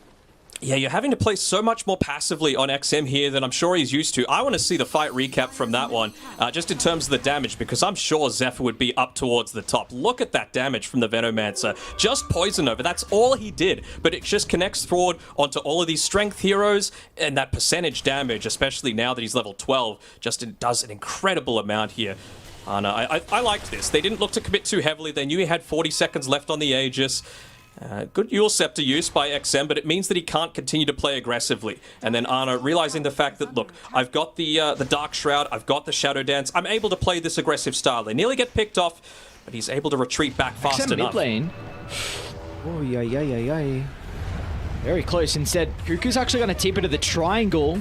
He's on top of Mr. Snapfire out of the tower. Did you feel like there's a position where they can fight, but with Erica not able to find the Chaos Ball. Don't get much usage out of the Phantasm at the moment. They're just slowly losing more and more of their map. Might feel like this Dire Ancients area is the last safe place for them to be on Vici. So normally you would go and look to try and take the tier 2 top, and looks like that's what Cuckoos might be looking to prioritize. But Roshan's not going to be up for 2 or 3 minutes, so if T1 are able to get that tier 2 bottom in the meantime, that's going to be a big win coming through from them. Seems like for Vici Gaming, they're in a position where they just need to kite these BKBs, but it's so difficult because for them, they also need to use... Yeah, that's the thing. Like, you need to use your ultimates at the initial jump as well, so how else are you going to force the BKB early? Again, they have these big team fight synergies to be able to take a 5-on-5, but it's just a question of can they get them out when the BKBs aren't there? And you've also just got a Slark with Aghanim Scepter, double pounce. You've got a Nature's Prophet that can TP wherever the hell he wants. You've got a Primal Beast who's just picked up an Arcane Rune with that Onslaught. So they're just so mobile right now on T1, and really with what they're able to do with Zephyr and Whitemon, they might be lacking in stuns, but in terms of what they provide in area control and pickoff, it's pretty damn good. And I think Vici with their lineup as well, they were probably expecting this Chaos Knight. Hold that thought, Thompson. Okay. Not going to commit with the charge on Exum. Let's creeps instead. Yeah, I'm sure he just had a quick glance over at the minimap just to see, all right, where is everyone? At the moment, Erica was showing on the bottom-hand side for T1, but he's not going to risk running into 4. Realizes the importance of holding on to that BKB for the actual big objective team fights, like invading in onto the high ground if they get the possibility to. And right now, you just have a look at the minimap. Look at what Cuckoo's doing. Most of the time, the Nature's Prophets, they're looking to try and push out the map with their treants, but he realizes we've got the net worth advantage. Let's just not give them any avenue to come back. I want to block up a lot of these ancient camps. I want to block up the quote-unquote safe areas for Erica to be able to farm. Really liking it from Cuckoo here. How do Vici ever start a fight when they have no vision? Like this early gem pickup, and you're going to a Slark as well. They're going to try and attempt. They still have the ward up. T1 missed this by the triangle. Ana's got the BKB. It's got to be quick. BAB gets the initial stun. It needs to be perfect for follow-up, but it's not. Ana's got an opportunity to play around with the ultimate. Now T1, they've shown up instantly. Onto Frisk they go. But can they get more out of this towards the southern side? Erica, he's isolated. The rest of the team wanted to back up, but Erica wants to go in. Now Vici Gaming going to be able to follow up as well, but the BKBs are soon to expire. Zephyr's about They're controlling the Chaos Knight for the moment, and as soon as they bring it back down after the Eula Scepter, Ana can get all the right clicks out. They'll drive back one of the G's and drop. Vici don't have an answer as T1 find game 1 in the lower bracket quarterfinals. Woohoo! That is the T1 Dota that I want to see. Get aggressive, get out on the map, prevent the enemy team from doing the big objectives that they want. Don't allow them to farm. And Vici, they just looked completely confused by this. This is night and day between the T1 that we saw in these past couple of series that they've been playing. I wonder if questions have to be spoken about now with how you deal with this Primal Beast, because they let it through. I mean, I see there's a lot that you have to ban out as well, but with what Thompson can do early on for T1, those rotations to the side lanes, one of them didn't work out, but we saw still around the 4-minute mark rotating to top and at least trying to help out Cuckoo's lane because he was having a really difficult time. Yeah, I mean, it was looking rough. I think you just got to make sure that you're taking away a lot of this comfort that they've got from a lot of these heroes, because you know, Thompson, he hasn't shown the greatest versatility with his hero pool so far this TI. Well, he has, but sometimes it's looked super clowny. So the stuff that's worked, you got to get rid of that. I think that would be the main priority because, I mean, we just saw some of those early rotations coming through, right? 3 minutes, 4 minutes. It's clear he's the one that's wanting to get out there and make a lot of the action happen. But enough about us. I mean, we casted a 30-minute game, but we got to get rested up for the next one. And we're going to throw it back to the panel to see what else they have to say with Nat and the gang. Thank you so much, Danog and Aries. You know, he highlights there that, you know, Thompson might not have the biggest hero pool or whatnot, but it doesn't matter when you look that good on Primal Beast and you're able to get your hands on it. Fear, giving Thompson Primal Beast just seems to be a massive mistake. Yeah, I mean, I don't know about him having a small hero pool. I think that guy's got a pretty big hero pool, but in this particular tournament, his Primal Beast is tiny. Like, he just does things. Look at this right here. What's the timer? 4 minutes into the game, he's ganking top lane. This man is level 4, is a mid laner, and he's ganking at 3.5 minutes. Like, who else does this? Nobody else does this. And then, like, he's all over the map. He's ganking bottom, he's ganking top. Like, he has a very unique playstyle. And by the way, they first picked his hero too. He's top net worth.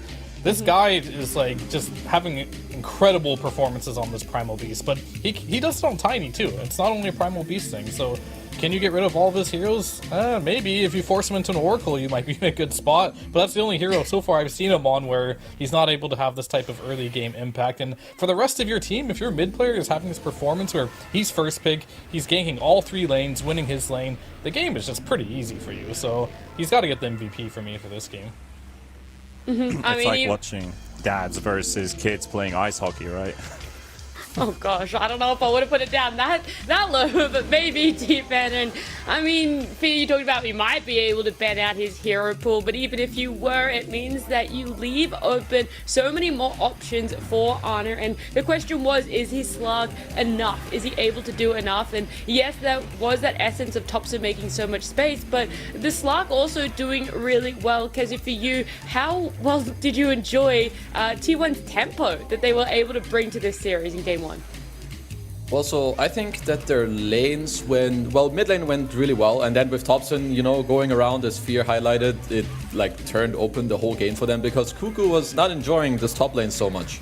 And then Vici, I think for them, they actually had to try and land a few more plays with their Mars and Snap because in the mid game, eventually with how fast T1 were playing, now you can even see that they're ahead in this clip. They have Aegis Gem. When you fall behind against this Radiant draft, you're gonna get picked off by Disruptor, Nature's Prophet. You're gonna lose all your vision against Slark, who's running around with a gem. You're running into Veno wards and Treants blocking cams. So once they fall behind, I feel like it's nearly impossible for them to get back in this game on VG. A hero that you were looking forward to, T-Panda, was BAB on that Mars, and he even had the pairing of that Snapfire, but there wasn't much more VG could do despite getting that comfort in something that we were looking forward to.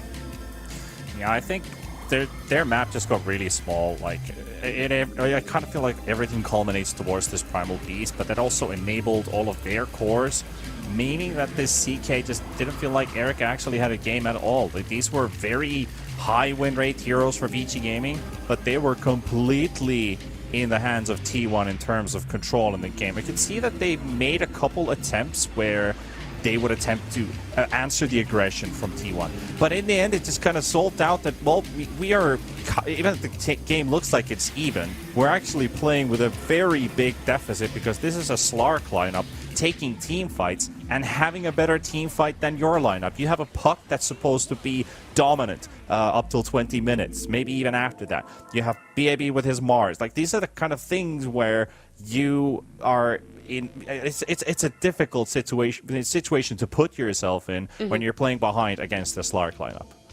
Fia, do you think that VG is able to handle such aggression from other teams, or is it very much you try and match their tempo and they're going to be the team that might struggle?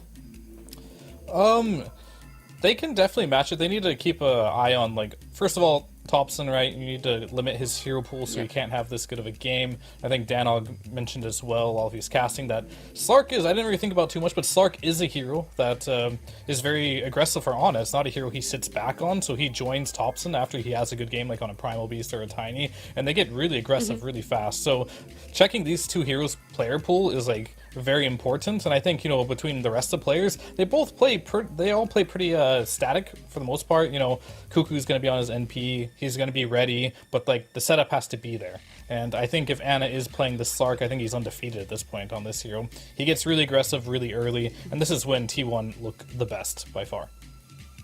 Yeah, that's what you pointed out, Kezu, that we needed to see Ana not really so much sitting back, doing that farm, trying to go into that later game. Here they had it, T1 knew their timings, and looking at the scoreboard, items, builds, is there anything out of the ordinary, or are you just impressed with how quickly T1 were able to close it out? I mean, if you look at Ana, he has 0 deaths, and he's playing against a Snapfire Mars Puck.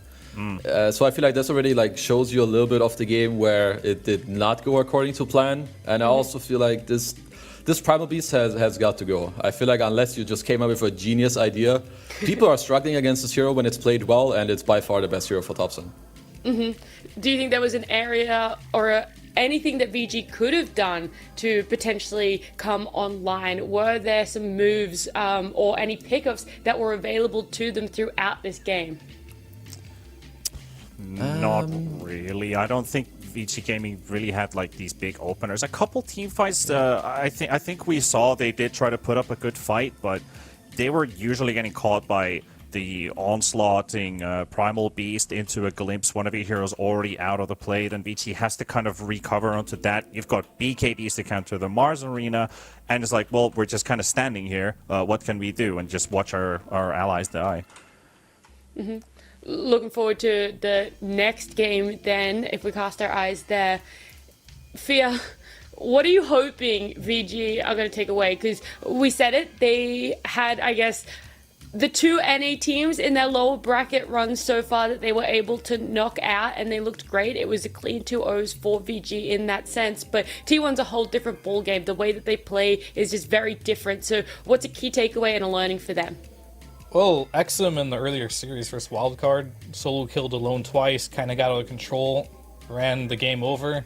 It's a different game. They played versus Topson this game, and XM did not take care of the game. Topson took over the game, so they need to focus their sights on shutting Topson down as the #1 priority, change their game plan up from the Wildcard Gaming series, and just come up with a new strategy. Shut down Topson first and foremost. They had a position 4 Undying. He's obviously not going to do too much to help the mid lane. Yeah. Maybe that's where you start.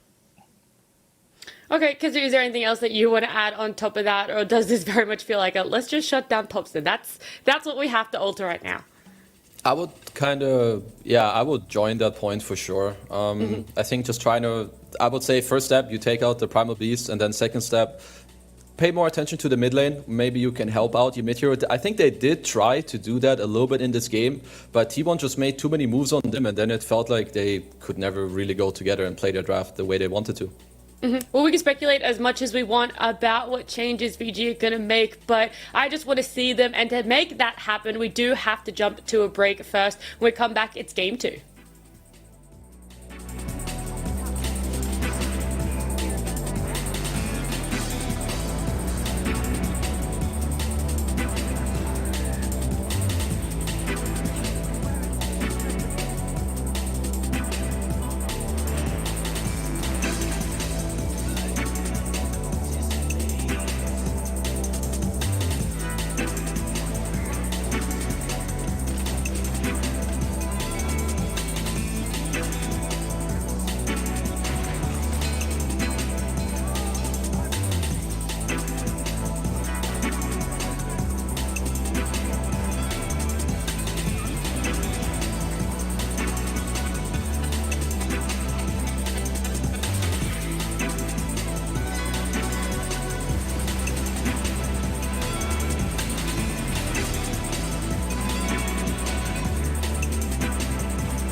With our shields and our swords, we pave the path to victory. With our shields and our swords, we temper our courage. With our shields and our swords, we're making history. With those who make the game a reality. We're the Vanguard. We're with the best. Let's raise our shields.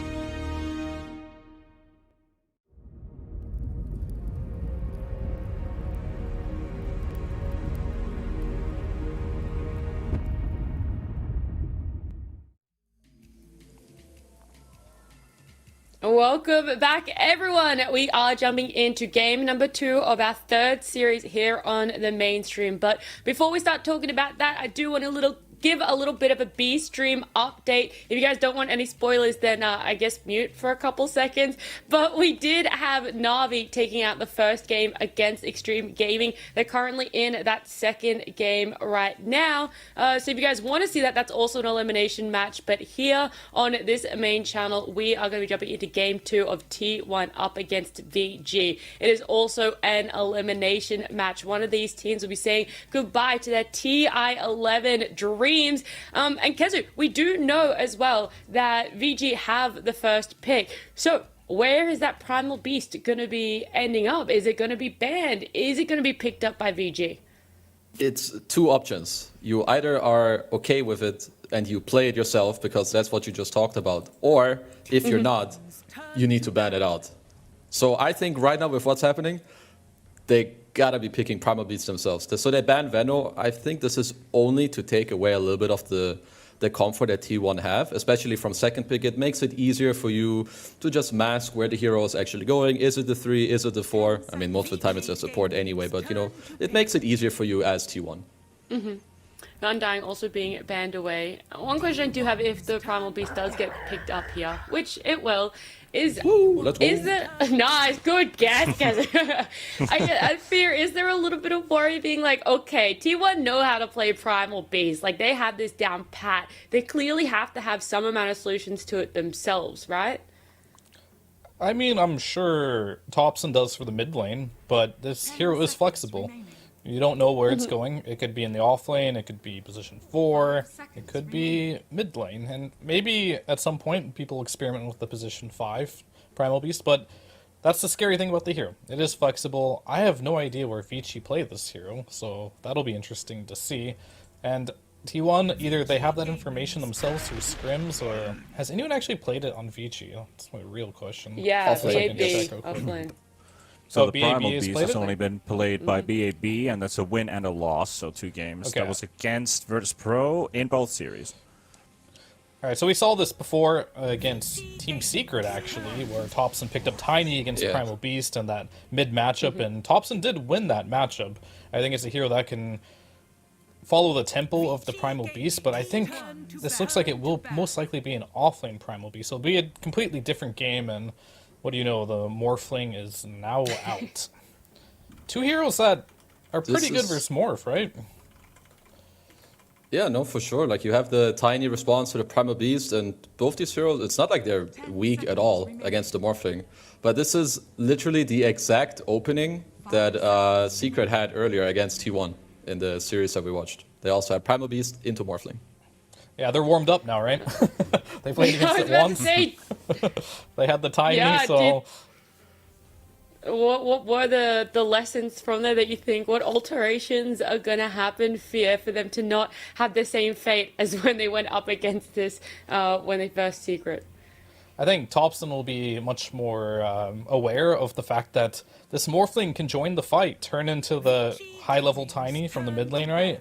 And then he is very, very strong. So pay a little bit of respect to that. I think if you're playing, if this Tiny is Topson's Tiny, of course, that this Morph, when you are being aggressive, you're diving, if he TPs in, this Morph is really strong if he puts a point into his ultimate earlier. 10 seconds remaining. Where are you sitting with this draft so far, T-Panda? One thing that I'm kind of curious about is the Morphling builds that I've seen of late, where they might go for something like 3 points in adaptive strike if the opponent's offlane or something that you can poke. That's usually been against heroes like Pango. You could do the same against this Furion if it ends up being in the same lane, just to provide them that extra bit of damage, because the 3 points at level 5, you have a very good damage ability, and even look through kills from that. Now you got this Primal Beast. If there's anything they wanna utilize early on into fights, is having Primal Beast help out the Morphling, or vice versa. If you have Morphling rotate to a fight that breaks loose on the other lanes, where you might be able to get that, I would really just max out on as much damage as you can throw early on. Maybe sacrifice a bit of survivability on the side if that's an option for them to go. Yeah, I mean, I could add to that too. Like the Morphlings nowadays, like when you're playing versus NP, this hero isn't really harassing you. You don't need to keep doing the attribute shifting. Like he's out CSing you. He's using his treants, he's using his right click. But now it's a little different from the Morphling. You can level up your waveform. You can put more points into your W as well. And you actually have good kill threat on top of this Nature's Prophet now. And if you add a Witch Doctor to that, like if you play the CS game, maybe you'll win with NP. But this NP is very, very killable against like this new meta Morphling where you only have 1 point into the attribute shift. This Witch Doctor coming out is a little bit interesting. So far, it's only really been played by Liquid and Nouns in Last Chance Qualifiers, and we haven't seen VG on it before, Kazu.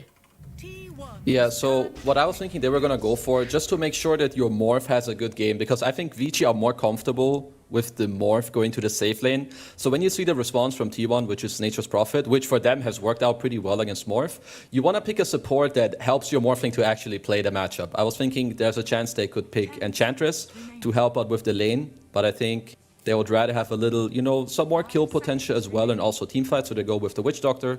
Makes a lot of sense. And now they also go with the Shaker, which I guess is going to be paired up with the Primal Beast, and if I'm not mistaken, they've played a similar lane. I'm surprised that maybe, you know, the Nyx Assassin doesn't seem as contested in some of these series, which makes me, you know, it surprises me a little bit. Vici have they have some good stuff, and then they also have some worrying stuff in terms of numbers. I guess like when you look at the draft, you can come up, is this a good thing or not? But Morphling is 4-0 for Erica, but Frisk is 1-5 on the Shaker, which is a bit worrying. But I guess like Shaker has, like, I think when we talked about it, was it yesterday, I think, with Fear, that Shaker's kind of, you know, he has to tank the bullet in most games where there has been a Morphling on the opposing team. So it could have been a big reason why Shaker has such a bad statistic.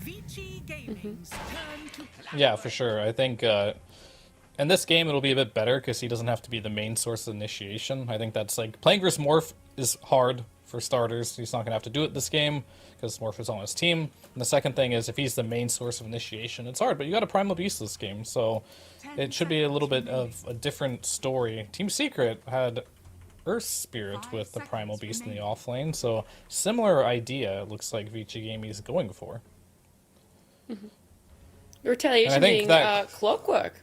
Yeah, that Clockwork now makes it so... I thought for a second there, it's like, huh, NP Tiny, that's a classic lane. So maybe Thompson will pick up something new for himself later in the draft. But I think with that Clockwork pick, unless we're going to see a Thompson Clock mid, it's probably just going to be the Thompson Tiny mid and Clockwork in position 4.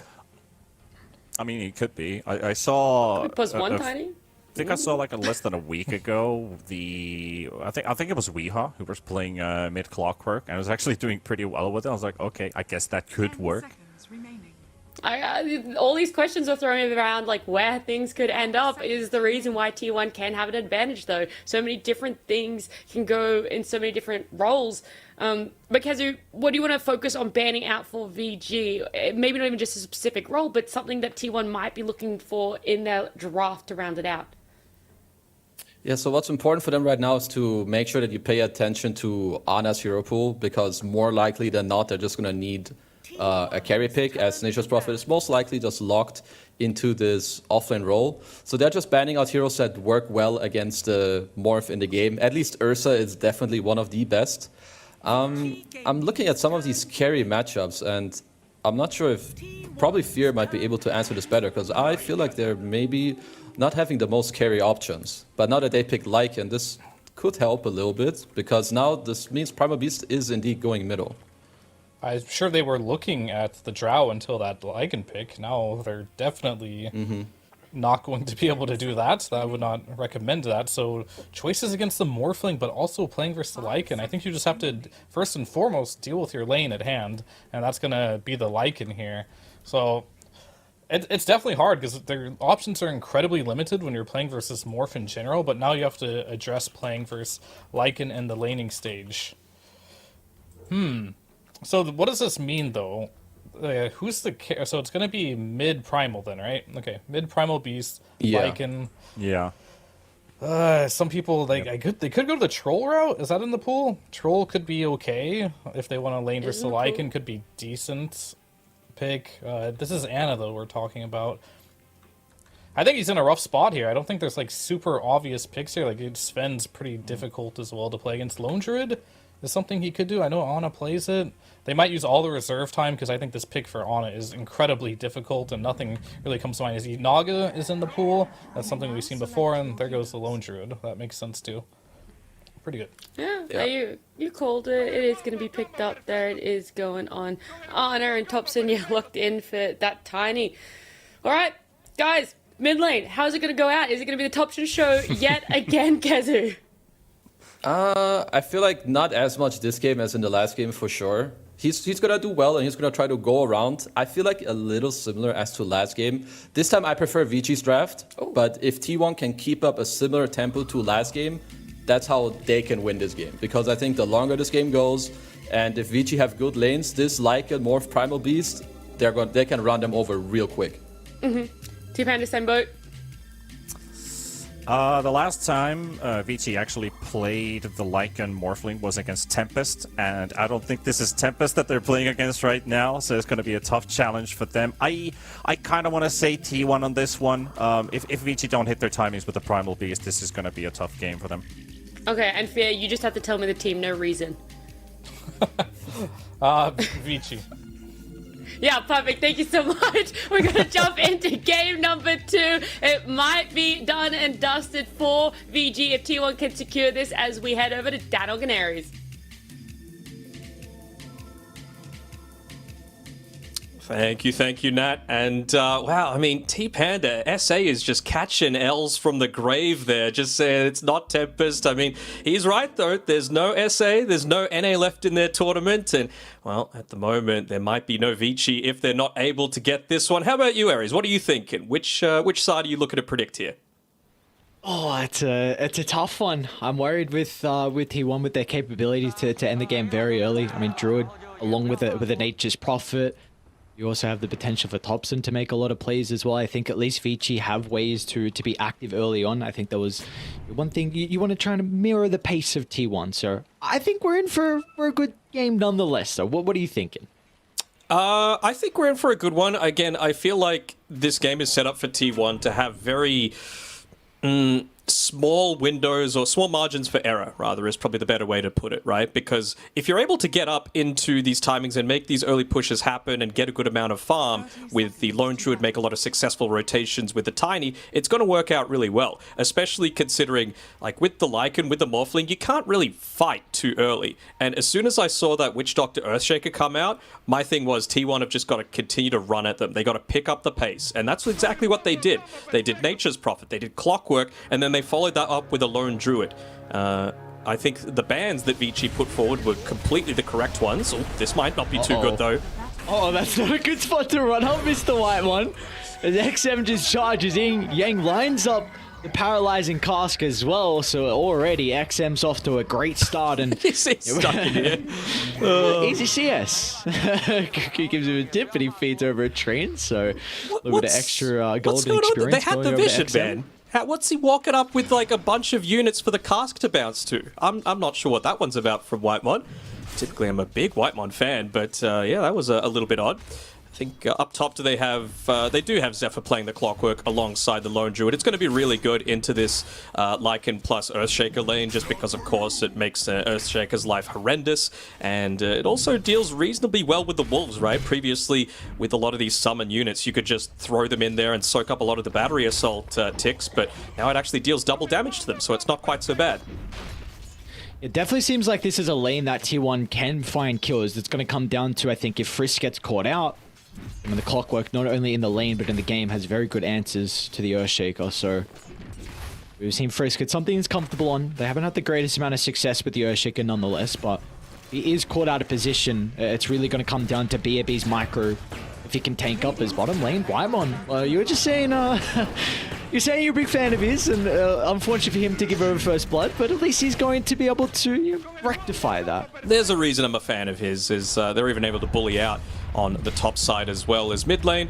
Topson is gonna need to be a little bit careful. I mean, if there's anyone that knows how to play against a Primal Beast in mid lane, it's gonna be him though, right? He has had by far the most success on it, so he's just gotta make sure that he's saving some of those cooldowns to be able to get the turnaround potential there, or just to disrupt that trample or the charge. It's all about finding the windows on XM to be able to go for those kills, because Tiny, early on, incredibly squishy. We saw Topson in the previous game put a lot of emphasis on making rotations. Bottom, Yang might be in some trouble again with the right clicks coming through. This double range lane for T1, even into the double range from Vici Gaming, is proving to be a big issue for them at the moment. I think that's why it's working. Most of the time we would be like, oh no, you don't want to go double ranged, especially with your off-lane pairing, but if you're into double range, you don't really care. And Erica, you're a little bit too far forward, my guy. You don't have a stick. Nice comes back from Whitemon. He's going to be playing with the Fairy Fire if required here from Erica. Instead, he's actually going to look to the TP, the T1 tower. So Erica will be okay. If only Glimpse had such a short cooldown that you could just do it again, but no, not this time around.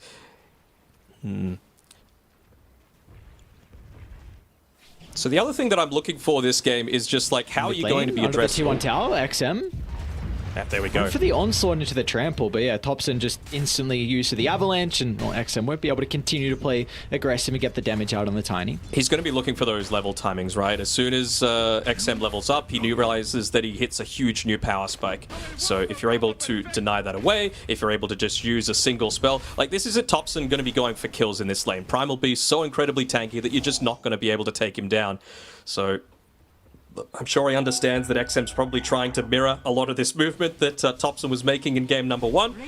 He won't let him do it though. He's just going to shove the wave in and force him to come back to that lane, because, you know, if you leave a lane against a Tiny, he does have those abilities to be able to spam it out. Yeah, do you think there's going to be an easier lane here for XM to rotate to maybe put his stamp on one of the side lanes? It's got to be the bottom lane, right? Like, he's already claimed the top bounty rune, so he's going to go there anyway, just so that he can get another. But again, you're going up against that dual ranged lane, and well, it clearly hasn't worked out too well for them so far. Maybe he's just thinking, you know what, I'm good at a lot of things that Topson isn't, but I'm no 3-minute rotator, so I'm just going to get back and secure that water rune for myself and make sure I've got the ability to make plays.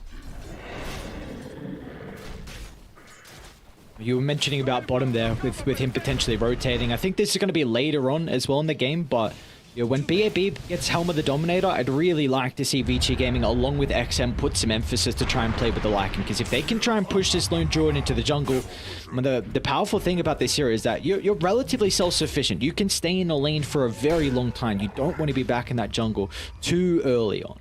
No, and the way that you counter the Lone Druid most of the time is that you just look to try and deal a lot of damage early on. And I mean, if you have a look at those heroes, like I mentioned before, you've got this Lycan and you've got this Morphling that want to be a little bit more passive. They want to be farming up those super early items. So a single pickoff for T1 can actually result in a lot, because we've seen how quickly Lone Druids can look to melt towers if they get the opportunity to.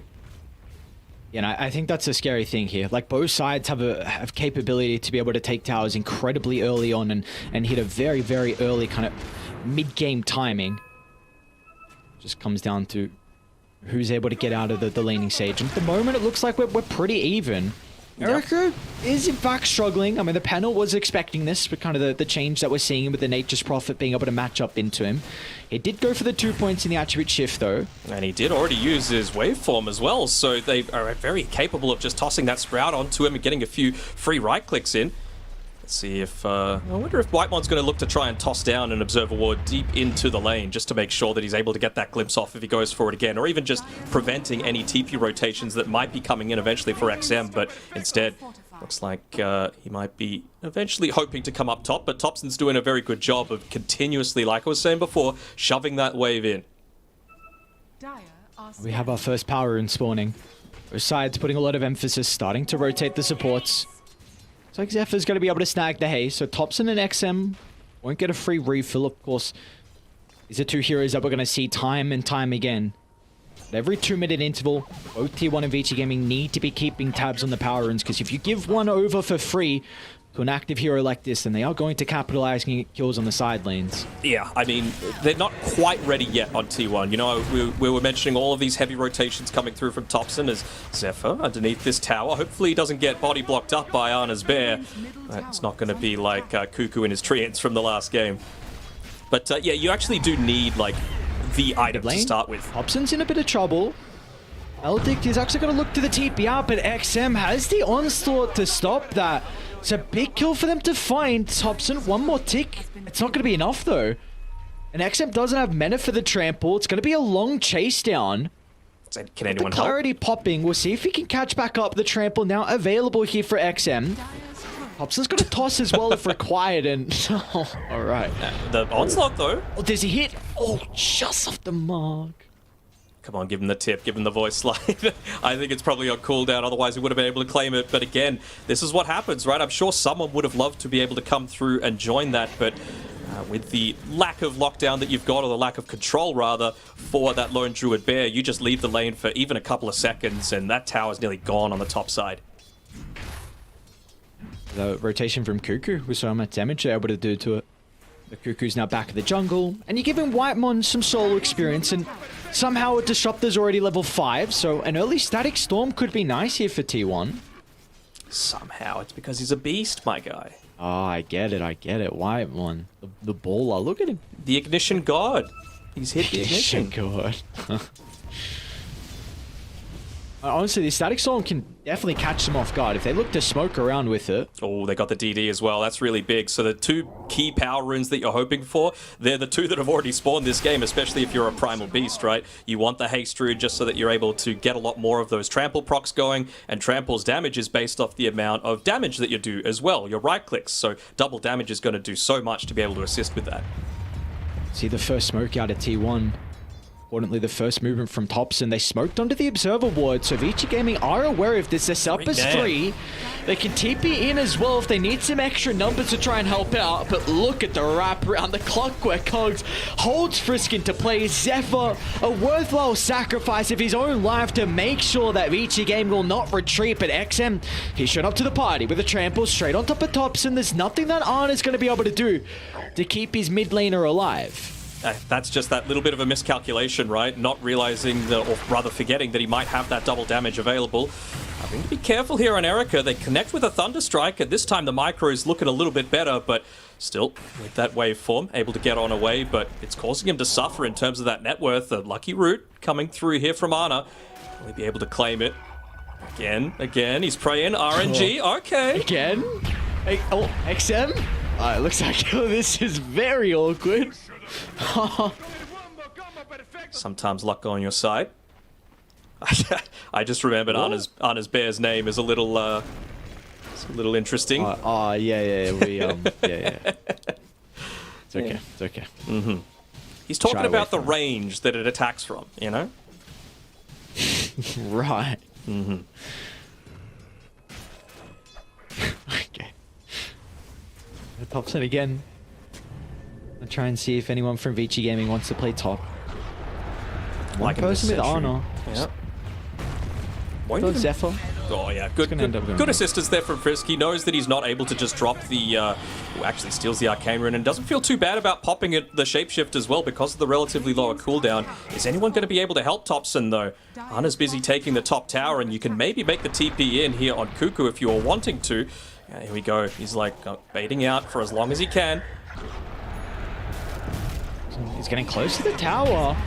Finally, one person will TP in, but a little bit too late on Zephyr. He might have just TP'd to his own grave. Look at Ana. He says, peace, brother. What nothing to do with his skirmish as XM gets the double kill, and this might be the T1 tower now. They've got no creeps, but BAB with the helm of the Dominator, exactly what I wanted to see. XM playing with this timing on the Lycan. Yeah, but they're just saying, look, we might be giving up one, but if we can get multiple from it in exchange, then it's going to be well worth it. Static Storm's already been used, though, and Whitemon's completely out of mana. Unless they get another lucky root, he should just waveform away. Ooh. Never mind. Oh, still on cooldown, and he maxed all the way to strength, so had no more room to play with there on Erica. They've been putting a lot of pressure onto the Morphling. Almost being able to find multiple kills onto him, but that's his first death in the lane, and now this will open up the tower with the catapult timing, so tier 1, they're going to get another tier 1 tower to their name. And they've protected all of their own towers as well, which is the key thing too. It means that you're able to farm that little bit more greedily on the Nature's Prophet and allow the supports to take the lane a little bit, like Zephyr's doing now. Yeah, they just realized they don't quite have the fight potential to be able to defend their tier 1, but I don't think they're going to be too sad about that. They've just been able to claim far too much on the map, and I'm sure Vici are going to be feeling not too great with how their map presence is looking to be, especially considering you've got one of these heroes like the Disruptor where you have a good early game and he's able to snowball into an exceptional one. Zephyr, though, another death. Oh, first might have to... Okay, never mind. Wolves are going to be able to cut through. And when they are starting to connect, though, Thompson and Cuckoo hand in hand. Kainer's going to be able to get the combination up, but Thompson's in trouble, especially with XM charging to the middle. Now he's going to pick up and chuck down the Disruptor as well, as they've got big Primal Beast issues. 7-1-0 is XM. We spoke about how important he was in their victory against Wildcard, being able to get off to very good starts against Alone in the mid lane. Game 1, we didn't see as much out of him, but this second game, he's well and truly performing. Oh yeah, for sure. And I mean, the thing is as well, that probably is a gank that could have gone a little bit better for T1, but again, just forgetting little things. You're going up against a Witch Doctor, you're going to go in solo on the Tiny, and Kuko unfortunately had one of his treants there, so the cask was able to bounce back and forth between the only 2 targets that were available. Chain locked him down, gave the Primal Beast the earliest and easiest possible trample opportunity. We do have that Deso though, coming out for Ana, so it's still one of these cases where if they're able to win a team fight, T1 are going to be able to open up that map even further, and I just want to see how close they're getting to some of their other items as well. You know, Nature's Prophet, once again, going for the Orchid, realizing they are not quite as lacking in lockdown as they were last game, but it's still not looking amazing. Clockwork this time around going for the Vlads, Disruptor, just a little bit more survivability so you don't get those solo pick-off situations happening. So it really feels like T1, while they've been fairly aggressive so far, they're just a few minutes away. Thompson, I feel like they're going to allow themselves to be a little bit more passive, get this extra 600 gold that they need, and then once it turns into nighttime, then start to make their move. Yeah, I think that's going to be the big thing here for T1 is how you're able to utilize his first blink timing from Thompson. He's very close to it.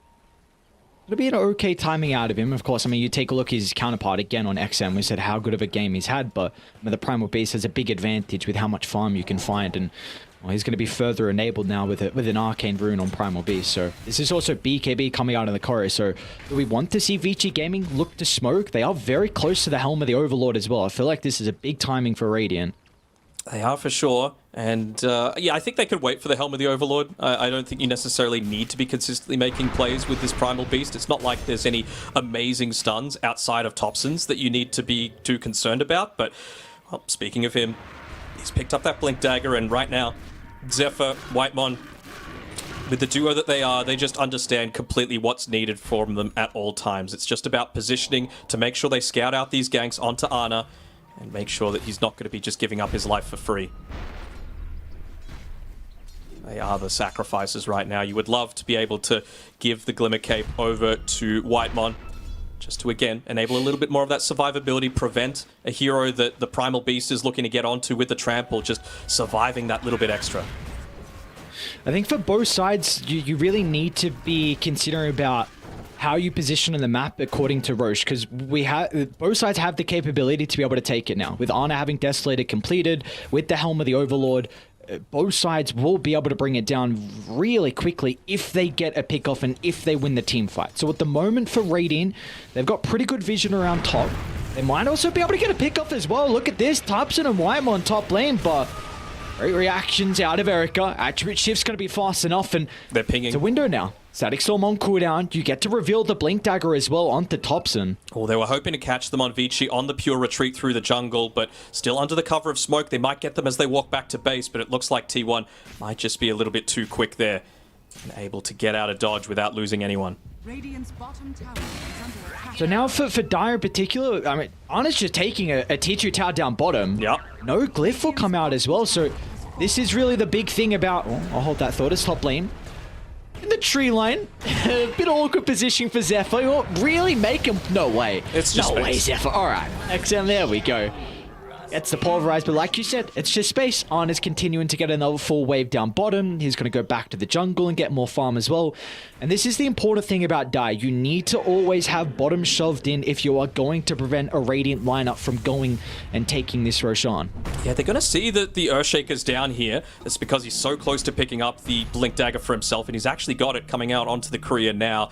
They're going to go into Roche, and it looks like they should be considering claiming it, but T1 doesn't seem like they want to let that happen. You've got a rocket coming out from the base as soon as Zephyr respawns. They're going to scope this out, and they feel like they're ready to go.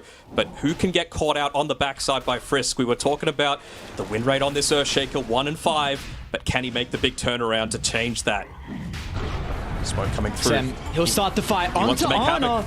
He's isolated from the team inside the river. He's going to be able to get the ultimate form off. So the bonus health, that might not be enough. It looks like Vici getting half the damage in. Frisk, he's done it. In with the Echo Slam onto 3. Your team fight secured. And Roche for the grand prize. Oh, not just the Echo, but the perfect Fisher block as well. Making Ana feel like he could go off into that area to potentially get back to safety. But he just couldn't. He was completely locked in one place. And that's exactly where you don't want to be when you're going up against these heroes that if you just stand there, the Primal Beast is going to melt you. The Death Ward, it's going to do the exact same thing. So really just changing their fortune a little bit here on the back of one great play. Here we go. Fisher, perfect on point. Good reaction coming through from Ana to get the true form off, but it was just that little bit slow. The rest of T1, they were a little bit more focused on taking care of a sentry ward as opposed to helping their carry. And I mean, this is what's great about a Primal Beast, right? You just create all that havoc and give you that huge window of an opening. Woo! Back to live, Yang. I'm not going to be reacting too much to that one. I think one thing that was set up by that is... Did you look at Yang's camera as well when he died there? I did, just to see if there was anything. Nothing happened, but I was just lane, like... XM. Okay. Glimpse into Static Storm with Ana hitting it by and Thompson as well for good measure. It's a big streak for them to find. It's going to be Whitemon that claims it, which is honestly not the worst. We can get towards these items. Oh, they want to keep Isn't rushing going. the Scepter, yeah. They might go up high ground here. All right. Why not? No Shapeshift, no Echo Slam. They're going to at least have to pop the Glyph here. This is one thing that, again, T1, they just got to press the go button. And, I mean, there's not many better heroes to do it on than this Lone Druid. And, I mean, this Fortify, it's necessary. But, I mean, it's not going to clear out that creep wave. You're going to be stuck down here on the bottom side for a little bit longer. They're going to look to wrap around through the Radiant jungle. Perhaps get some D-wards off if they can. And if they can get a pick off, that would be even better for themselves. But, well, top side needs to be dealt with. Cuckoo, he's making the rotation up top, but I don't know if he's going to be able to DPS down this Ancient Black Dragon fast enough. Looks like he might just be able to. So I think one big advantage that T1 had in game one was just the multiple ways they would be able to find information across the map. Of course, that Slark and really early gem pickup was a big reason why. Thompson. Lane XM. Yeah, he's in a bit of trouble. Thompson just gets the toss away. XM want to play with the Pulverize or the BKB as well to try and secure the kill.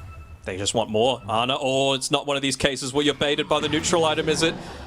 Very nice. Quick fingers coming through from the Savage Roar, and he catches them on the wrong side of the Fisher. So, again, it's just about waiting for these little windows, right? Are you going to be able to get up into that next item? Do you have the burst damage to be able to take out some of these heroes? Because Lycan is essentially a walking Helm of the Overlord at this stage. He doesn't have too much more than that. And so if Thompson is able to get off that tree volley with the Aghanim Scepter that he's looking to pick up soon, then you can really take away a lot of the sustain that provides you, just in terms of the Vlad's aura. Ooh, the power rune's gonna go Thompson's way. Go himself out. And we do see as well Erica's game. He's completely stabilized after the kind of rougher lane that he had. 30 net worth. A big advantage over, of course, his lane matchup in Cuckoo, and he's closing into Ana's lone druid as well. So I've been very impressed with Erica with how he's been able to catch back up. Manta style into the BKB is going to be the next item for the Morphling. And how many times have we seen this on the Tiny as well? You know, you might have a pretty decent laning stage, you might know how to deal with the laning beast like the Primal Beast, but unless you're getting kills, unless you're farming heroes, then you have a much harder time. So from VG Gaming, look at the wraparound. Thompson's going to get the initial jump. It's onto Frisk. Static Storm should be able to secure the kill, but T1, they got to get out. Thompson's getting stalked from the walls. So they're going to see Whitemon in the tree line, and XM should be fast enough to cancel that. That is one beautiful thing about VG Gaming. An issue they had in Game 1 is that they didn't have ways to gain information. This time you do with the Lycan Wall. So we see multiple times now they've been able to see out the positioning of T1's heroes. And you absolutely love getting that bullwhip as well onto the Primal Beast. Not only can it speed you up, it also slows down the enemy, just enables that trample to be an even bigger deal to be able to take out these supports in particular.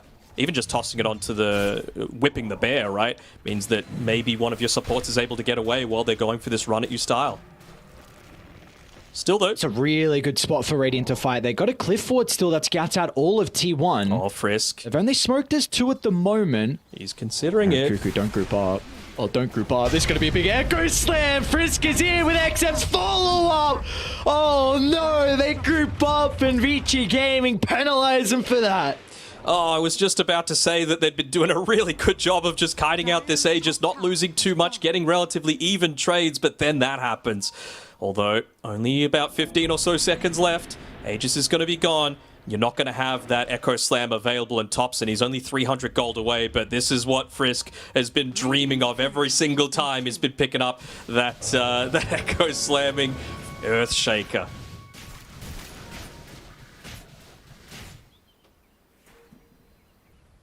Pretty decent vision. I mean, we mentioned the cliff ward, right? That Vici Gaming have had inside of their own jungle. Well, this is a pretty decent one as well. I'm sure they're pinging up on the high ground saying, oi, help me out here a little bit, Lycan. Give me some of that vision. And, well, it looks like they'll be able to get the D ward off. So Vici now in a really solid spot. We saw the win probability previously, 75% in their favor.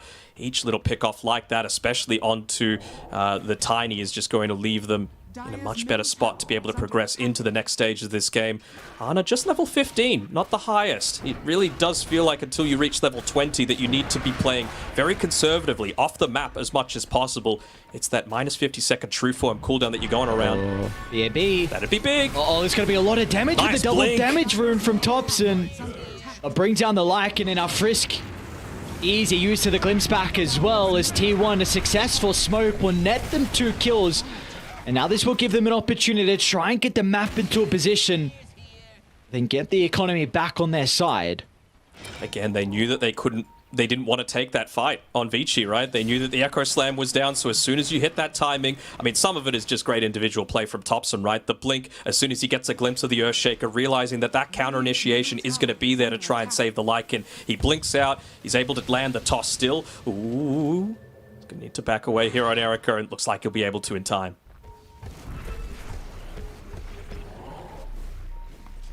Alright, so T1 have done a decent job to be able to withstand some of the Aegis advantage from Vici. It definitely felt like it was more of a farming Aegis though.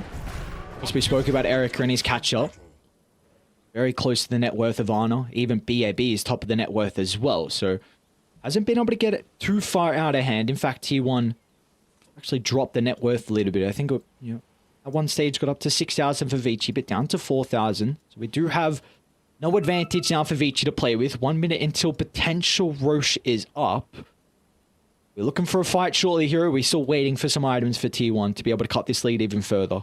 I think they're wanting to go as quickly as they can. You know, their vision on the map isn't that great, so I think that's the big thing that they need to establish, especially like in these few minutes before Roshan. You know that if you get some really clever wards up, not necessarily in the super obvious spots that are going to give you the greatest amount of vision, but just ones that scout out some of the enemy smokes in the lead up to Roche, because to be honest, it's the second one that's the most important of the game. That gives you the big 1,400 gold swing that comes with the Aghanim Shard. And I mean, someone like the Tiny Thompson, he's going to be doing a lot lot of his damage from the tree volley, of course, but if you're just able to get a few of those consistent right clicks in after, you could just see what he's going through on his quick buy. He's going into the Daedalus, he's going into the BKB, so he wants to be able to consistently swing in the middle of these fights, particularly on top of the Lycan.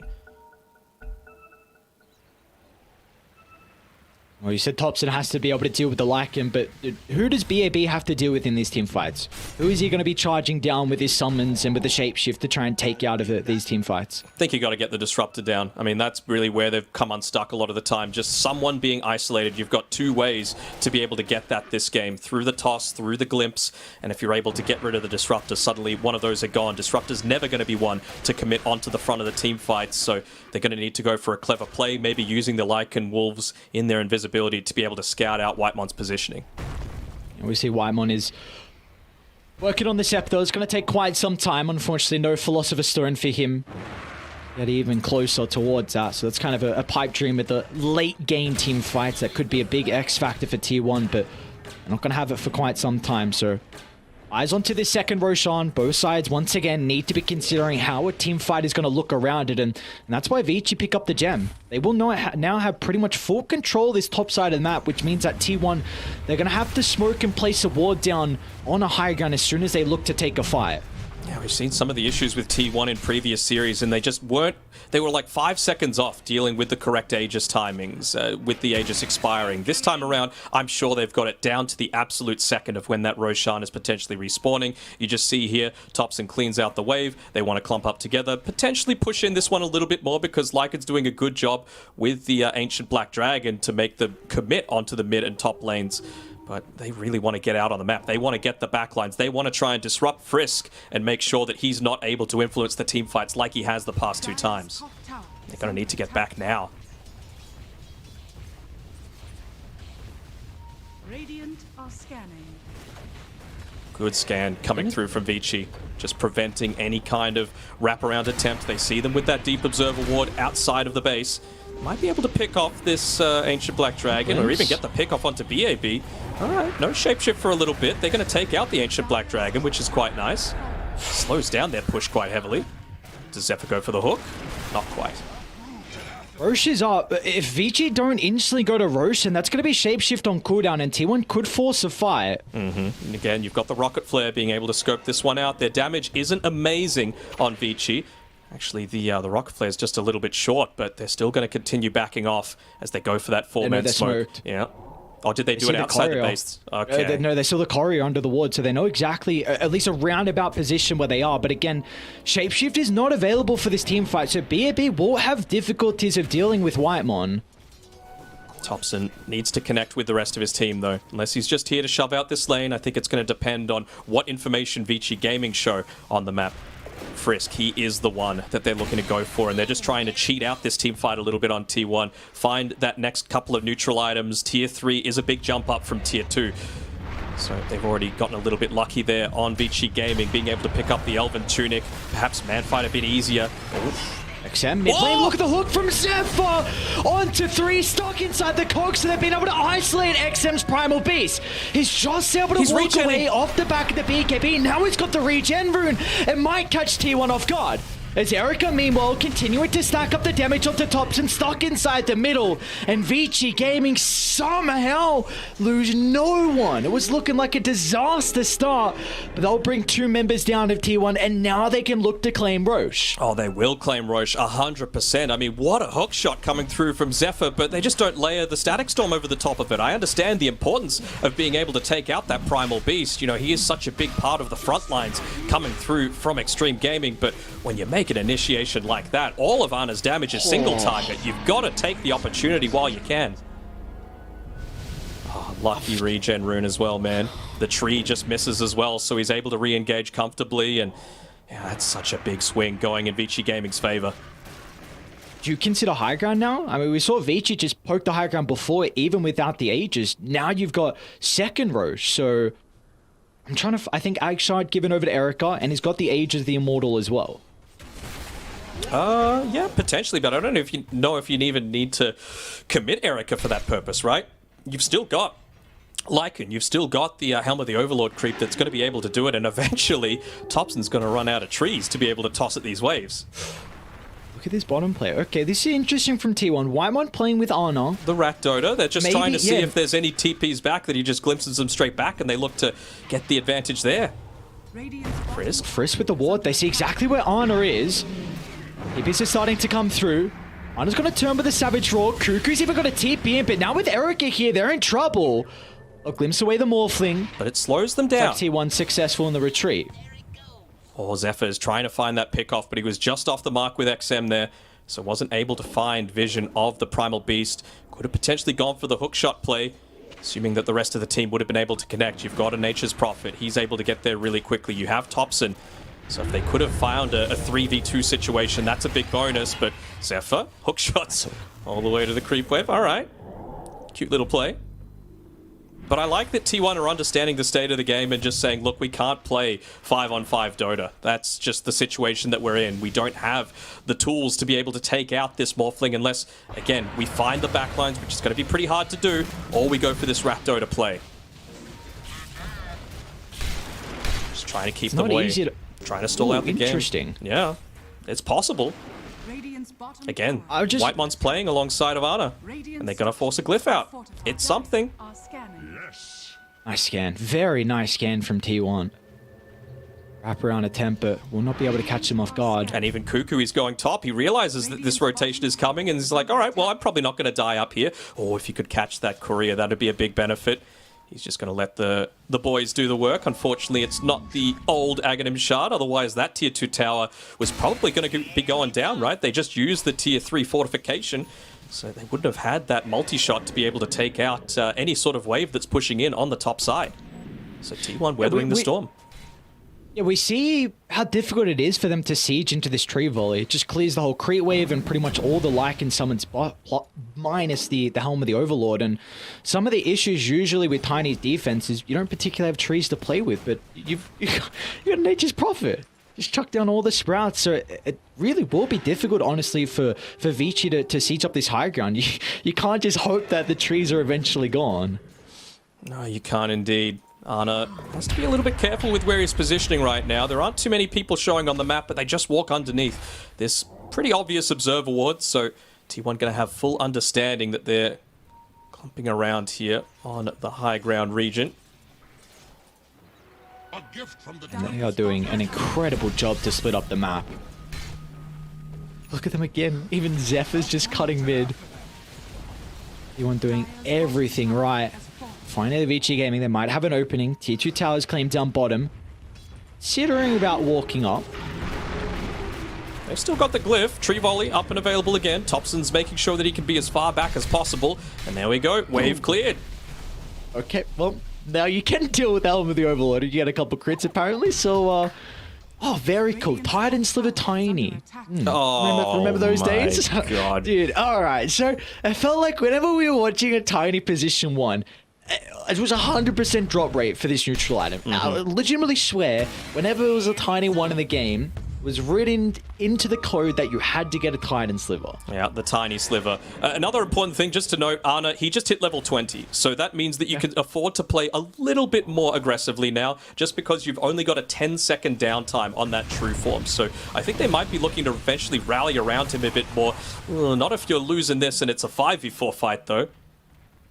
Ana, again, just TPing around the map, trying to get that next little bit of farm. He's going the old Gunner build, maxing out the Wraith Bands, looking to buff up his own survivability as well as the damage of the bears. So if this continues to be an issue, which I imagine it's going to be for Vici, you're going to have to look to itemize it to address the split push, whether there's some stuns to be picked up or some extra mobility to be picked up, even some Tinker wards as well, because that's a full 5 minutes of the Aegis that Vici pretty much get nothing out of. They might at the very end of it, ironically, though, right? You don't have many trees to play around there on Thompson, so this Ancient Thunderhide might do a good amount of work. Do they get the crits this time around? And they do deal with the creep. Well, XM. He's it deep. Good, quick Orchid coming through from Cuckoo.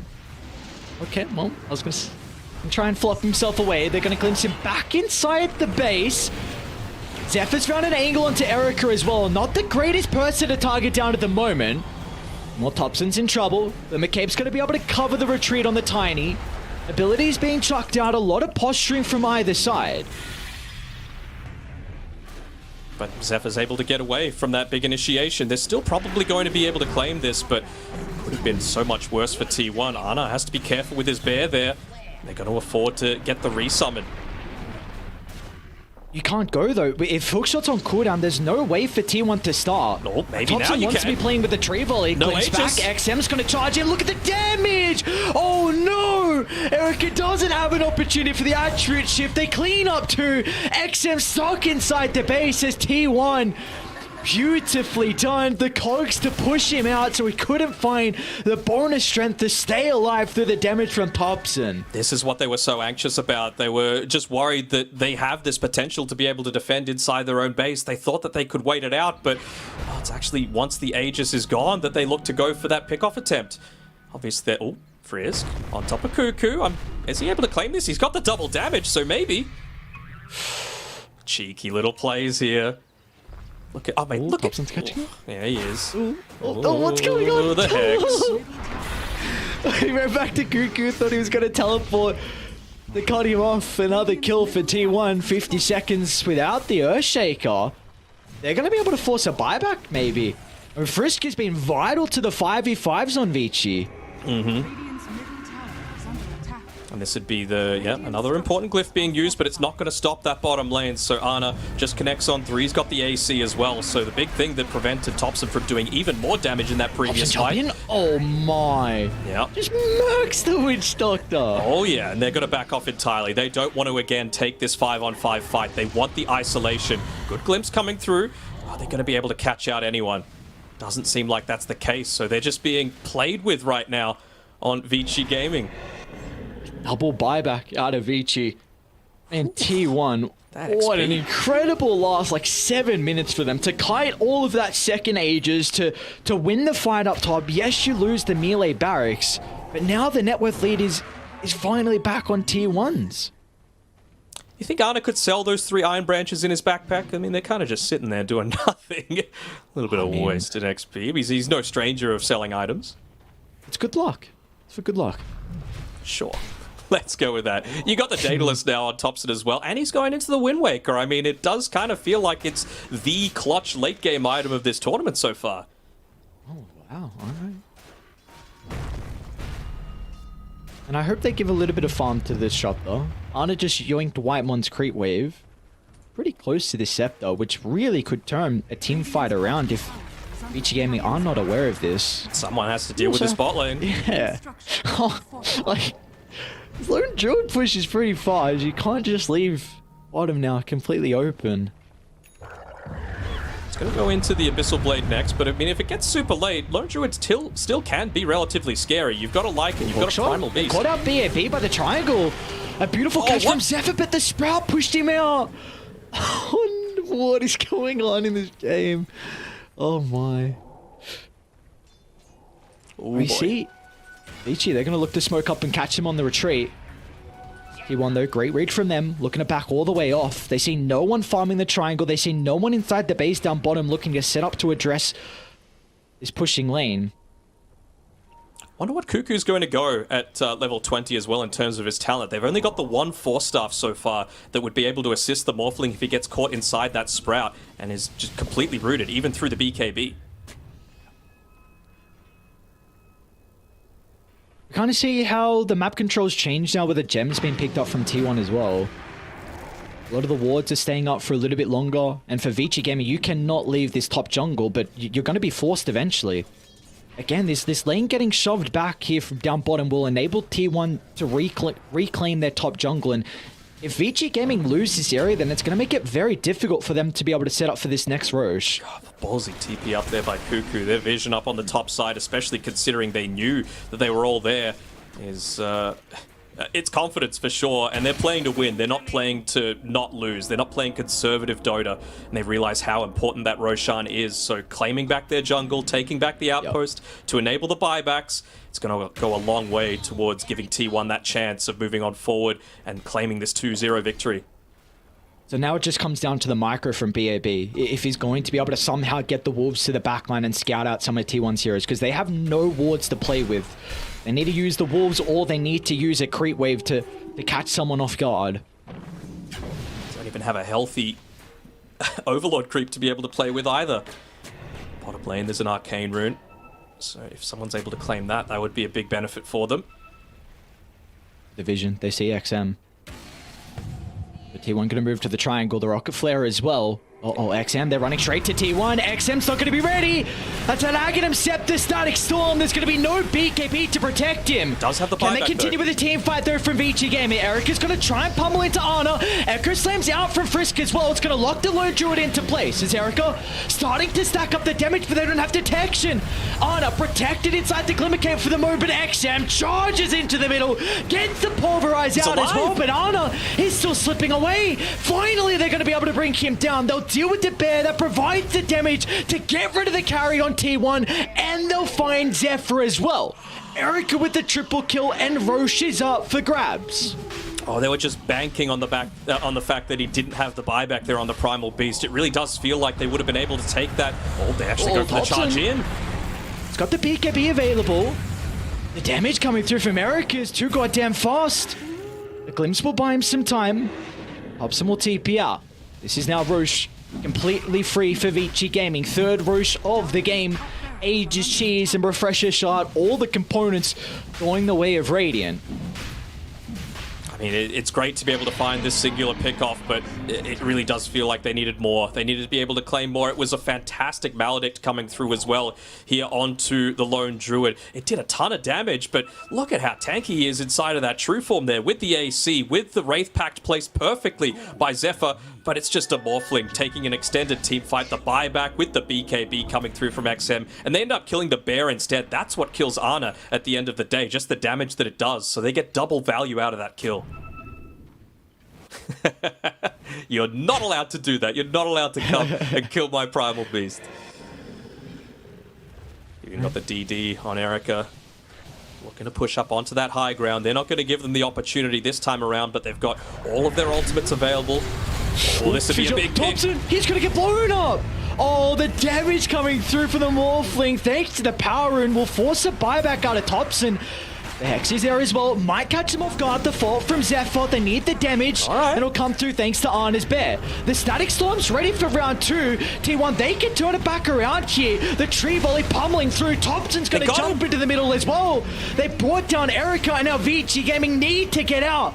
But can they cover the retreat? Can they cut their losses? They want XM. They know he bought back. He bought back prior. The Primal Beast caught out inside the lane. There's nothing Vici Gaming can do to keep alive their position 2. Frisk will jump in. Hail Mary play. It'll buy enough time for XM to play around with the cheese. He's not going to be able to onslaught away, so instead it's going to look to try and get as much damage and take Whitemon into the grave with him. But that will not be the case as T1 protect their captain. They protect Whitemon, but Frisk will finally get the finishing blow. As T1, they'll still catch up to him nonetheless. Some crits raining down thanks to the Tree Volley. And T1, a big opportunity for them to walk it down mid. And Zephyr just yoinks away the old Arcane Rune in front of Thompson. I'm sure he's, a little bit annoyed about that. And Zephyr, you can see him there. Yeah, don't worry about it. I'm going to make the big plays. I got my hook shot coming off cooldown in a couple of seconds because it was that initiation. He's got the Aeon Disc to be able to play around with, and he could look to find that backline, create that havoc so that you don't have the ability to turn around and show the continuous strength. This is a really big fortify as well. They will not get the refresh on this one, and they actually get the pick off too. Have they thrown this? This is 2 lanes of racks, man. All the other lanes do kind of need to be addressed from T1. You do have respawns coming up as well. All right. This is playoff Dota. This is what happens, right? People get nervous. People make mistakes. Big plays can happen. Look at that. They were able to get the kill. Instant buyback onto Thompson. He was ready for it. He realizes how important his damage is. And it was that that leash that I was talking about, right? The level 20 on the Nature's Prophet. They dropped the Wraith Pact totem right on top of his head. So there's not the turnaround potential. Even if there's an amazing Blink Echo Slam to come through from Frisk, it wouldn't have done anything. It was on cooldown anyway. So T1 and high ground defenses, huh?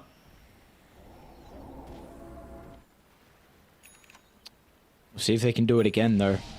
It's a big question. Whitemon is priority number 1. You brought it up before that BAB has to kill him through the fights, and I think it's even more prevalent now with this Aghanim Scepter. There is some big issues. If he's able to get a Static Storm off, even onto one core, they have plenty of damage to be able to pummel in the inside to follow with that mute. So Vici Gaming, you have to find Whitemon if you're going to be able to succeed in this next team fight. Are they trying to bait this one out? I mean, do they have the gem? I'm not quite sure if they could see the wolf standing on top of it. Yeah, Zephyr and Whitemon got a gem. Yep. They're just wanting to make sure that they are instantly moving forward. There's a lot of heroes clumped around this high ground area, but no one's got vision. It's just Zephyr flying around on his jetpack to try and give that understanding. Oh, just so close, and he does eventually ping it out. I was worried that that gem wouldn't have been able to catch him there. They're walking around underneath the outpost, so that's going to reveal their position. Cuckoo up top. He's having to deal with this top lane continuously pushing in. You have some pretty big level 25s for T1, however. Under with the Spirit Breath, and we see that Thompson's gone for the Avalanche cooldown. So he's got 4.5 second cooldown on Avalanche thanks to the Octarine. Love to see it. Spamming out Avalanches in the fight, Cuckoo. Gonna try and protect the ward. Fuck a Hex, maybe tell Yang to get away from my jungle. Nice little bits of extra damage about to be coming out soon from XM on his Primal Beast. Aghanim Scepter, I believe, was coming out on a courier, unless I'm mistaken. Just completed. Yeah, so there's nothing amazing to break so far this game. I guess the Demolish and the Root is going to be kind of nice, so you're able to man-fight a lot more into that Lone Druid. They might just look to turn onto the Bear and have him maybe not know that understanding. I mean, Ana, he's been spamming games, you know, literally 200 plus in the past couple of weeks, 10 games a day, but you know what? Primal Beast Ags, it's a relatively new thing. So in these high stress situations, that's the sort of thing that can slip your mind. Spoke a lot just before about Vici Gaming and how they need to take the team fights of dealing with Whitemon, but what do we need to see out of T1 here? Who's priority number one in this next skirmish? I think it's still got to be Frisk on his Earthshaker, right? It's either got to be him or XM. You just got to have an inkling of what that buyback status is, and it's been long enough that you're going to have enough gold for it at least. Well, never mind the timer in about a minute so, but XM doesn't actually have the gold for that purpose. So if they're able to find the pick-off onto him, sometimes it could just come down to luck with who you're able to catch out. Is that Zephyr's job to get on top of Frisk? I think it's the entire team. It's worth committing multiple people because outside of like the perfect cask, which Witch Doctor doesn't want to be super close into the middle of these team fights, what else other kind of like big turnaround is there? No, there's really not. There's not that potential if you group up. You're worried for T1. Maybe one thing to be concerned about shortly is XM's 25 if he does go for the polarized piercing magic immunity. I know it's single target, but in particular if a core over positions and then if XM's on top of him and then if Erica has enough damage as well, which you should on a Morphling at this stage.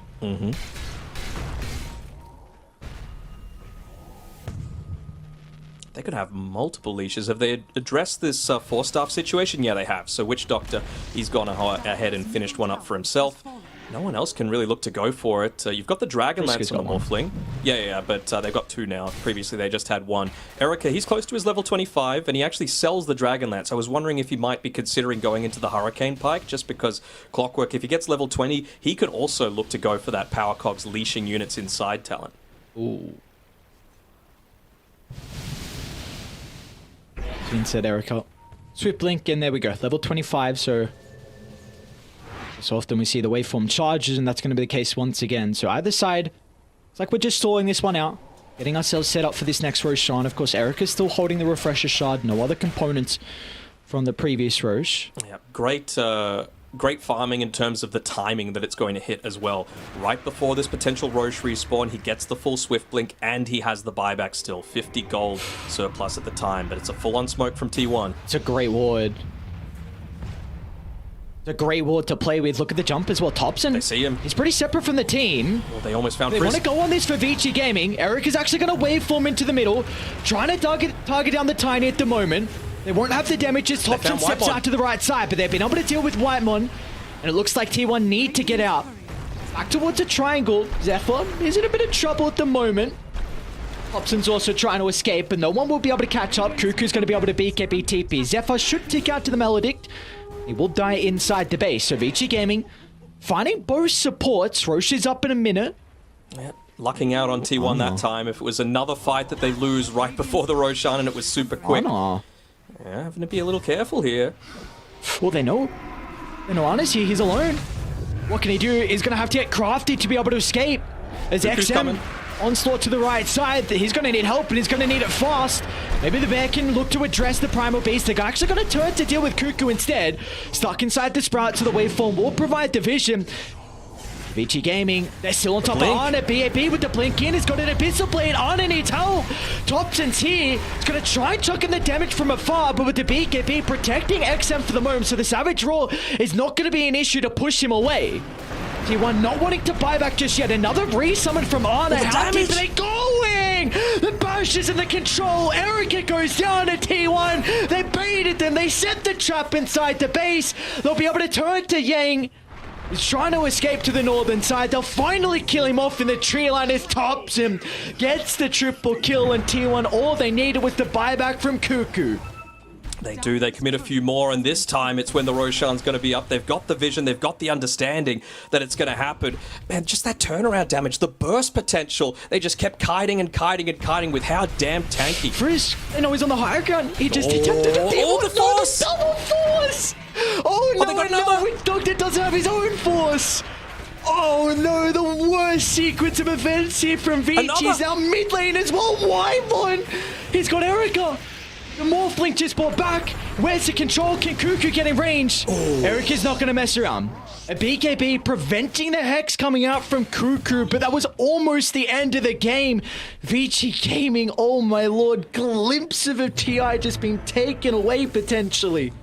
They're going to commit fully with those buybacks. Someone's going to need to get back to base, or Cuckoo might just choose to stay here instead. Commit, take this Roshan away. Such a heavy buyback commitment and so much damage coming through with all those crits. Frisk, I don't know if he'll be able to get there fast enough this time. Oh, how quickly can they put stuff in their inventory? Ooh. Well, he hit the base. It's getting hit. Cuckoo's got to get back.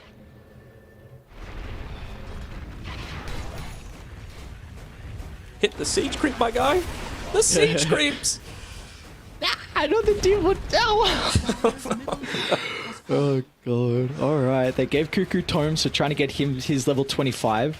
But they found the right target at the start here. White One is easily the best target. Zephyr ended up hook-shotting through onto a creep wave on the other side. Tops are just using these little things, lucking out with the flicker there, bringing him forward a little bit just to be able to escape the range, kite out the fight long enough, force them into these areas of uncertainty where they didn't have the vision advantage. And then Arna, I wouldn't call this a bait. They just, yeah, it was just a little bit of an outplay coming through here. They thought they might be able to take out the bear. Arna, again, the level 20 talent coming in handy with that super low cooldown. Thought potentially they might look to go for that quick kill, but the Voodoo switcheroo lasting 3 seconds instead of 2 now means that they don't feel comfortable enough to go on forward. He's laughing, he said, come on, come into my house, see what my boys have got for you. Alright, Vici Gaming, a game deficit in their hopes of continuing on in the lower bracket. 22,000 lead for T1.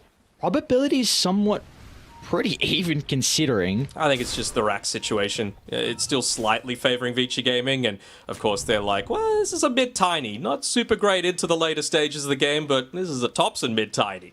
We've seen what he's able to do time and time again. 4,900 health you have to go through on the tiny. You really wanted that quick pick-off. Got a spread. It's just so tanky on Dire. It's not going to be easy at all. You see Zephyr under the ward. But again, do you want to jump the clockwork? Nope. Need a response. Otherwise, the Bear's just going to freely siege. And meanwhile, once the Bear's going to work, Zephyr's ready and Thompson's ready as well with a tree volley.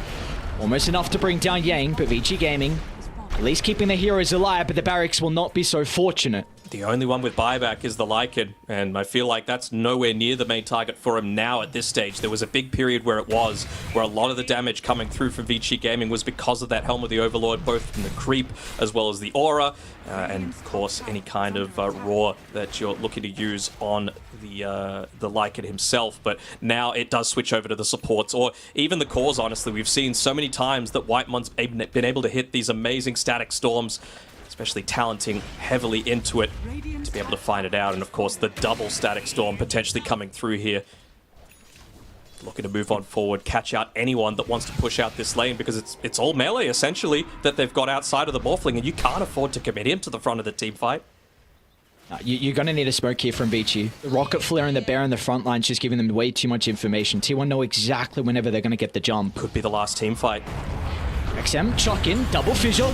Not the worst start, because Frisk has got the follow-up Echo Slam as well. They're going to try and blow up Thompson at the moment. A decent amount of damage coming out throughout the Pulverize, but Thompson's going to step out to the right side. But VG Gaming, they've locked onto their target. Can they reset, however, on Rainy? Because Arna's still in the middle, trying to 1v1 Erica at the moment inside the Sprout. They've been able to deal with the first side. VG Gaming, can they set themselves up for round 2? Anna's vulnerable. He doesn't have the boys nearby to protect him as XM trampling all over the Druid, and they'll bring him down, and now they'll turn to Nature's Prophet as Cuckoo just brought back.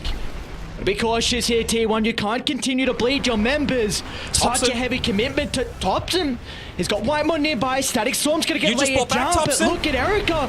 He doesn't give a damn about the Static Storm. Erica just pummeling in left, right, and center. The answers are there. Now Anna's separated as well. T1 are crumbling as Vici Gaming. They can walk it down. A Glyph will only delay this. I think we're going game 3.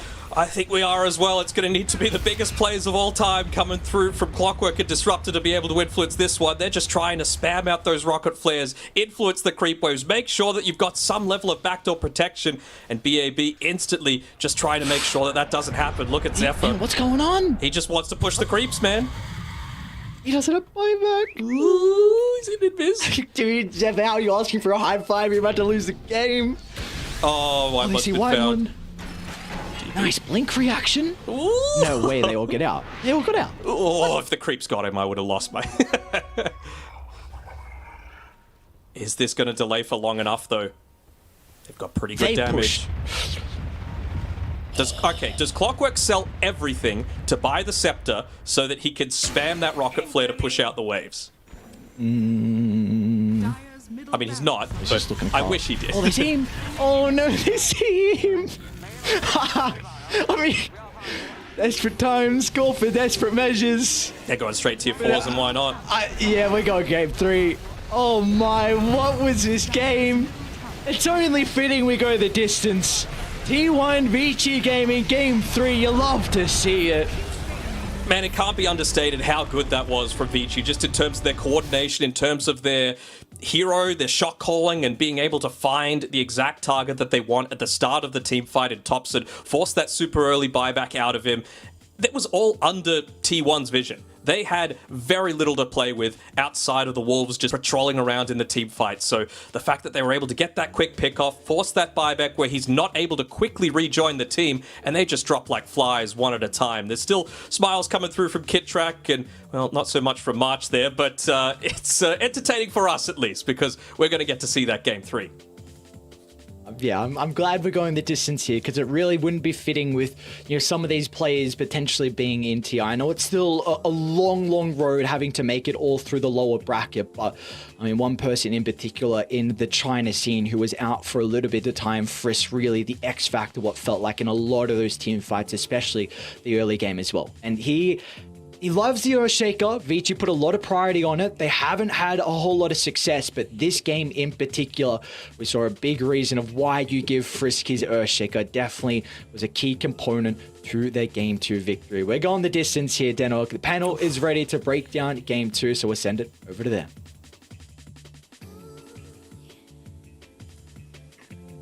Thank you so much, Danog and Aries. Boys, I don't even know where to start with this game number 2. It was absolutely insane. From team fight to team fight, from high ground defense to the other ancient. There was a lot going on. And I know that we want to start all the way from the beginning in that early phase. We said you have to shut down Thompson. You have to make sure he doesn't get a good lane. And Kezu, were VG able to do that and put T1 in a bit of a tough spot? Yeah, I mean, I feel like T1, like early on, you have VG like kind of run over Thompson so much. Like you can even see here, they were chasing him from the mid lane all the way to here to kill him. I gotta say that I did not like at all how T1 played their early game. And on the contrary, I think VG, they did a great job. They were talking about what we thought, they should do by shutting them down, which was great. And then here, I want to highlight this clip, which is like, you have this space where Shaker is gonna kill the Clockwork, and Frisk is very close to his dagger here. So what is gonna happen after this kill is that he's gonna TP bottom, and then we're gonna see his team in the meantime, in a moment, that they're gonna angle towards Roshan. And what's super cool to see in Dota sometimes are like these little plays that start combining together. So we can skip ahead to when the team is going Roche. Right now you have Frisk bottom. He's farming the Blink, and he's gonna end up slowly connecting to his team here. And now look at this. The Fissure is on point. It blocks off Ana. And now after he TP'd bottom, ran back to his team with the Blink dagger. You need to watch him in the bottom. He waits patiently. His team sets him up, and bam. You have a 3-man Echo Slam. They're gonna win this fight, take the Aegis. And to be fair, I thought that this game at this point was kind of a done deal. But then this game just kept ping-ponging back and forth. It was actually insane. Yeah, I think I was in a very similar boat when I saw that one. I was like, oh, okay, I might get ready. But no, T1 were able to reel it back despite how good Frisk was on that Earthshaker, as well as them getting to pick up that Primal Beast. Fear, for you, did you expect it to be this long of a game? It ended up going to 56, almost 57 minutes with the team fights playing out how they did. No, I mean, it was mainly a lot of rat Dota. Cuckoo on his Nature's Prophet, Ana on the Lone Druid. They're ratting it up pretty hard this game, and what held the base defense, it was Thompson with his Aghanims on the Tiny. Every time they tried to go to the high ground, I guess we'll see it here too, like, this Aghanims was such a pest for them. They would just melt the morph. This guy only has a Daedalus in the Aghanims, and throughout the whole game, during one Aghanims tree volley, he was getting kills. Another cool thing that we were doing was that Cuckoo would leave a Sprout on the ground to give trees for Thompson for like more ammunition there. It was a really cool play, and the ratting was really good in the base defense of the Aghanims on Thompson. It was really well played, honestly. They delayed this game for a long time, and that's kind of how like they got back into the game. Unfortunately, they didn't end up winning the game. This last team fight here, the Morph was a bit too strong. They ended up getting a really good initiation on Ana here, ends up dying immediately. Thompson died immediately as well. Now Ana's just surrounded by 4 heroes, doesn't know what to do. Dies here, and then we've got like a plethora of like diebacks here, and then Vici just casually end the game after being down like 25,000 gold here. So bit of a throw here at the end by T1, but Vici, they always had the heroes to be able to make these big team fights happen, and they finally found the avenue, and just shy of an hour they closed this game out. Yeah, that was a really cool interaction you brought up, the Tiny being able to use the Sprout for the trees, because when we saw Thompson play Tiny earlier today in that secret matchup, that was definitely an issue he had, not having the availability to the trees all the time. But this final fight, as it's still going on, I know all the way up until about the 40-minute mark, they were practically 55% on the win probability. But for you, T-Panda, did it always feel that even? Could it have gone either way the whole time we saw game number 2 play out? I mean, it was a great analogy that Fear said about giving ammunition, but I think they just gave them the wrong size shells there at the ending parts of the game. But still, I think this game could have gone either way. Like, we saw some of those moments where T1 would be able to wipe Vici Gaming. In most moments, it was where Morphling got blown up in a matter of seconds. And that's how fast the scales of balance basically shifted.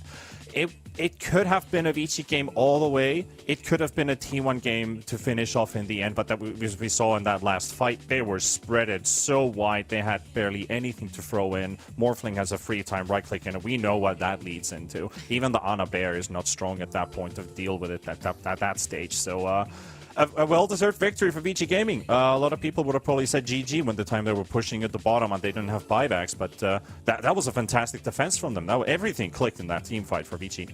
100%. I do want to highlight the Ana Lone Druid a little bit more and hear from you, Fear, as a Lone Druid player yourself. He played really good. Like, he was like the top net worth this whole game. This is a rare game where Thompson got shut down in the early game. Vici put a lot of resources into that, giving Ana the space, and he used it really well. Got extremely farmed on his Lone Druid this game. The rat potential was really, really high as he stayed in this bottom lane for a long duration, forcing glyphs out, continuously forcing the TP down there, and really prolonging this game. So he played a good Lone Druid. I'd love to see him play it a bit more. Even though they didn't win this game, it was still a good hero for them. Yeah, definitely potential for it to come out again. But VG, on their side, because they did win, Keza, who do you feel is going to be the MVP? Who stood out for you? I would say in the early game, maybe the Primal Beast, but then in the later stages of the game, I think both Frisk and BAB had an insane impact with both the Earthshaker, with the, the spell usage, and I also like his item build a lot. He had this Blink Dagger with the Abyssal Blade that came in a lot to help deal with the Lone Druid and also help deal with the supports in the fights. As I have to mention one last time, this Disruptor hero, even though it lost in this game, it's actually looking insane in every game where I see it. I totally agree with Kezu. Like, both, not just Frisk's gameplay with Shaker was really good, but you cannot say that a specific player, a specific hero didn't perform in this game, but that Disruptor was just absolutely nuts. And T1 also showing the potential of the hero, understanding how to play with a Disruptor, and it just it was a really good draft for them. But in the end, I did say something about the lower bracket upset value, so here we have it.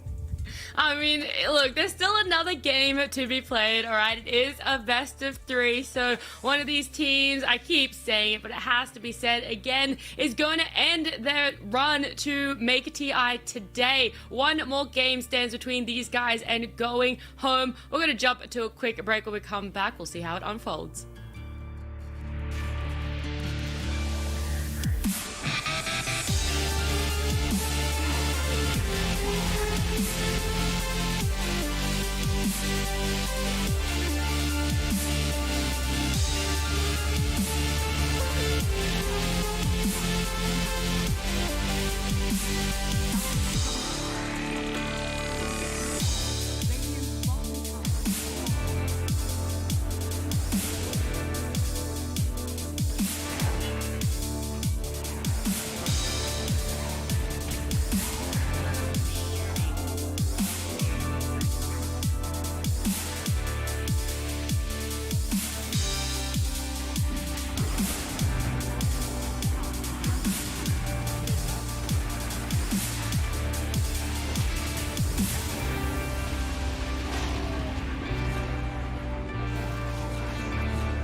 our shields and our swords, we pave the path to victory. With our shields and our swords, we temper our courage. With our shields and our swords, we're making history. With those who make the game a reality, we're the vanguard. We're with the best. Let's raise our shields.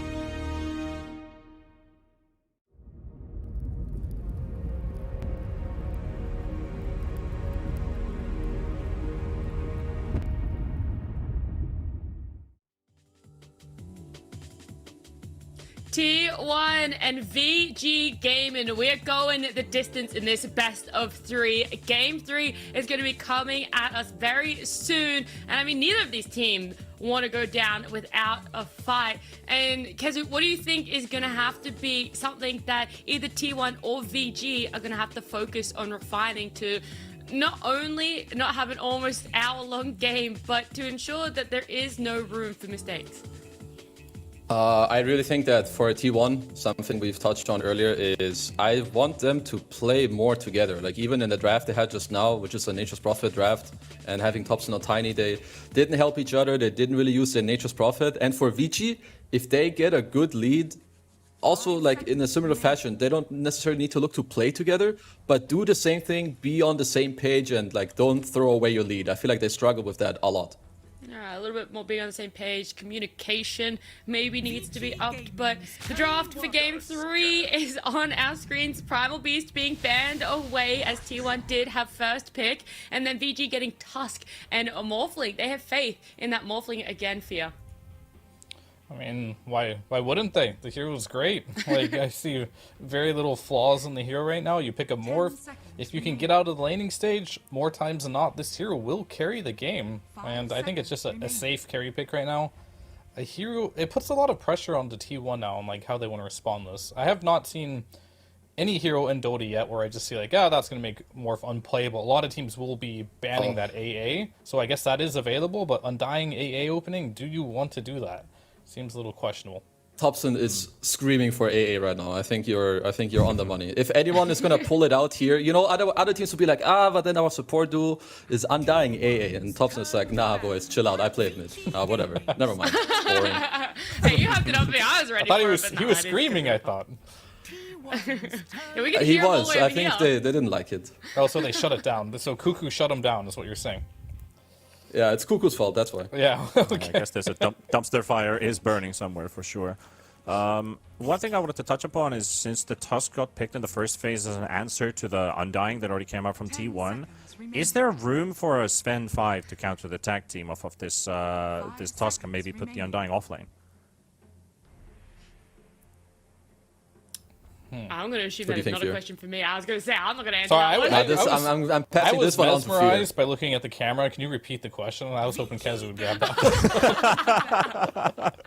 It's been a long day, all right? All right, hit me again. What do we got? Right. So basically, it was about the Undying first pick and the response Tusk to it. Is there any chance that T1 could go support Sven and put Undying into the offlane because of the Tusk being out there? They could, like, Sven to counter the tag team of, like, Tusk.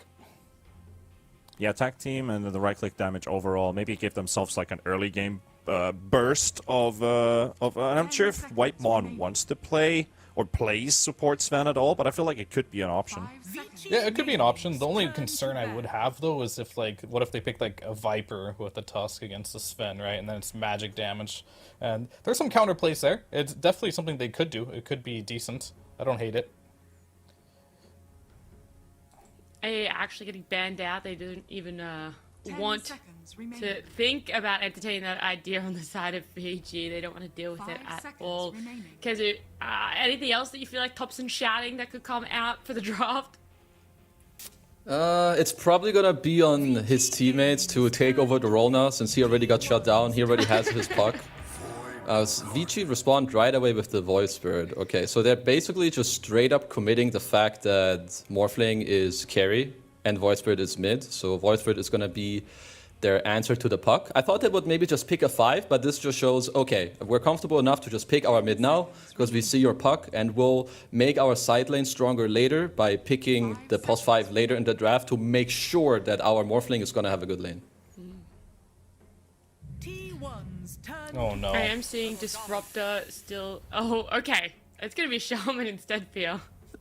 I mean, I'm having flashbacks of the Arlington Major, Puck versus Void Spirit. Void Spirit losing every single game to Puck. We're seeing it again. I saw it earlier today. I forgot who was playing it, and it doesn't look like Void Spirit's doing any better in that matchup, but players still believe in this matchup for some reason, and already a bad sign if you're a Vici fan, in my opinion, because more times than not, it's the Puck that comes out ahead in this matchup. But we do have the T1 Venomancer, so even more reason to root for T1, as they have the mid matchup, they got the Venomancer, and this Shadow Shaman is an interesting pickup. It's actually quite good versus the Morphling, just having the instant Hex available, but also the Void Spirit, so a lot of lockdown here, and honestly, this Undying Shadow Shaman is such an old combination. And then now you have you have like all the wards. Like, I believe it was Kyle who called it like build a tower strategy, where you just drop the Tombstone on top of the enemy tower, you drop the Shaman wards on the enemy tower, now you drop the Veno wards, and how do you fight into that? This is a very snowbally lineup where they can take objectives incredibly easily. Visage as last pick for VG, T-Panda. How is that one shaping up for them? 5 seconds remaining. Ooh, that's a that's a tough one. I mean, looking at the idea that they've gone for this aura builder Visage, I would suspect them to get something that utilizes the lifesteal and the right-click damage. Maybe something like, I know, XM has been the one to play Sniper. This is a lineup from T1 that's gonna struggle a bit trying to break through the front line, basically, of VG Gaming. But I don't think they want to play Sniper as a safe lane carry, because they've usually played it in mid. And now the Shadow Fiend also banned in the first lane. Yeah, they got Morph and Void Spirit already. I don't know if they and Visage. I don't know if they have room for another core, do they? True. They probably don't want to go that way then. 5 seconds. Yeah, the Visage for me, the way I look at him, he's gonna be like the street sweeper. Like, his job this game is to like kill all the wards of the Veno, kill the Tombstone, kill the wards of the Shadow Shaman. He's just gonna be killing all these like pesky wards this game. As far as like their last pick, I'm not entirely sure. I think they definitely do need. They have all their cores here, unless they do something crazy and put Void Spirit, like you mentioned, on a support role, which they could do, because Sniper looks okay outside of the puck. 5 seconds Yeah, remaining. it's okay, but I guess if they want to go for something more traditional, it's probably something like Lich Witch Doctor, or somewhere between that, Axel. I mean, they don't necessarily want to get Witch Doctor. Don't think they get that much out of the Malediction, considering they have a lot of burst damage and a couple squishies that they're playing against. Maybe something that provides them a bit of extra durability. I would have loved the Disruptor pick if it wasn't straight away banned by T1. Yeah, I am a little bit surprised that that VG didn't put importance on potentially picking up that Disruptor, considering how well it was played last game. But Kazu, any thoughts on some final picks for them, especially on the side of T1? Because you're right, apart from the Undying, which will become tankier later, right now it is looking quite squishy. I mean, I kind of want them to pick a carry that matches, you know, the strength of their lineup in a way, like where you just have a hero. You're going to have this Venomancer or Undying. I don't really know yet who's going to be the core. I could see some merit also for Veno being core with Vessel, but I guess every time they have this hero, it's just a support. But all these 4 heroes, they want to fight early. So I would want Ana's hero to kind of, you know, join that timing with his team. A hero that can go into this timing, but then also like scale a little bit through the game later.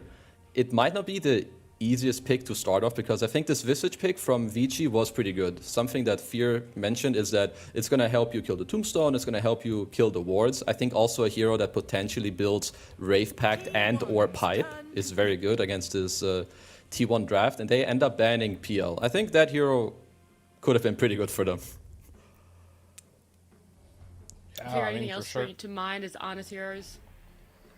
I mean, if they want to direct counter the Morph, there's a Drow, but the lane matchup versus Tusk is pretty abysmal.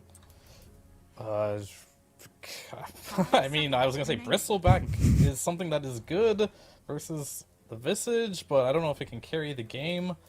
Yet again, in a position where they have to find a hero that can do well in the laning stage and also carry the game here. Did they ban the Slark's already banned? A lot of his comfort is gone. I wouldn't mind if they Lone Druid, I think, is what I would want to go here for him. Just have that ball up potential, add even more to the play, just try to end the game early. Something along that could be very good. VG Gaming's turn to Faceless Void. Void. Okay. Not a huge fan of that, but it's okay. It's okay. Like, so, like in this matchup here, like the Void, he can, you know, backtrack a lot of the harass from the Visage, but that does have a long cooldown.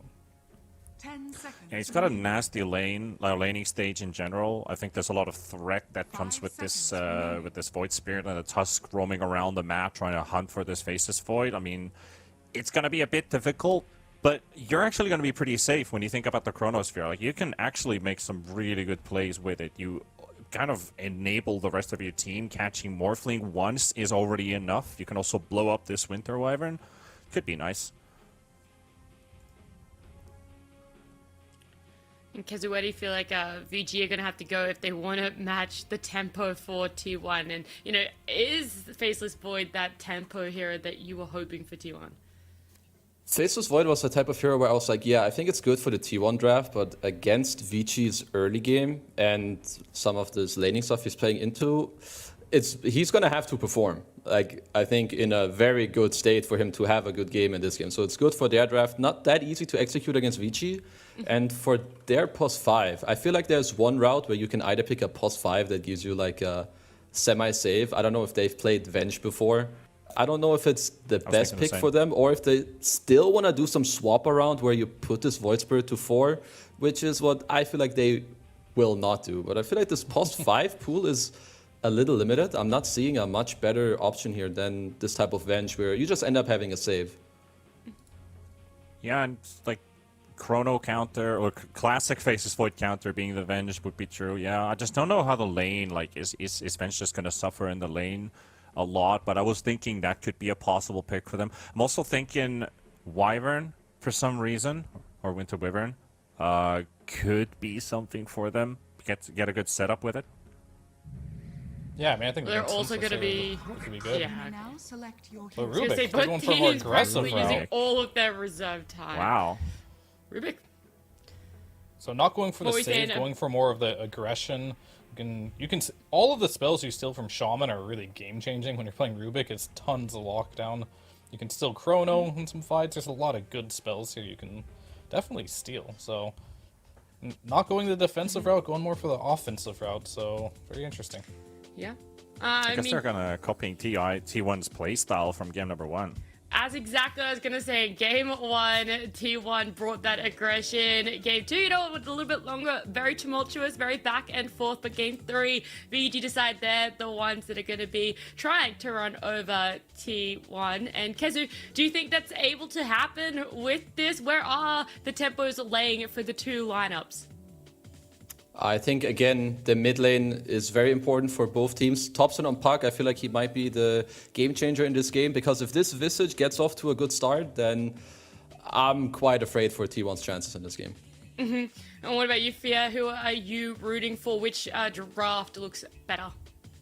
Oh, I'm not rooting for anyone. I'm just rooting for good Dota here. But I think this Morphling Faceless Void matchup, I have not seen the Faceless Void come out on top yet, so I'm not going to bet on it. So I'm going to go with Vichi's lineup here. All right, very quickly, T-Panda, you don't get to explain yourself. A team. That's it. Vici. Yeah, cool. Awesome. Perfect. Let's jump into game number 3. This is going to decide who is going home in this last chance qualifier. It's game 3 with Danog and Ares. Well, we saw from True Sight what happens when you pick a Rubik in a elimination game. PSG LGD mentioned it with Shinkyu's Rubik in the grand finals of TI10, but I mean, who else would you want to play a hero like this? Frisk, previously known as Fade, has probably one of the best position 4 Rubiks out there in Denog. I could not imagine a better Rubik game. Look at all the abilities that he can possibly steal for them. Vici Gaming T1 at Game 3. Like Fierce said, Denog, I just want good Dota.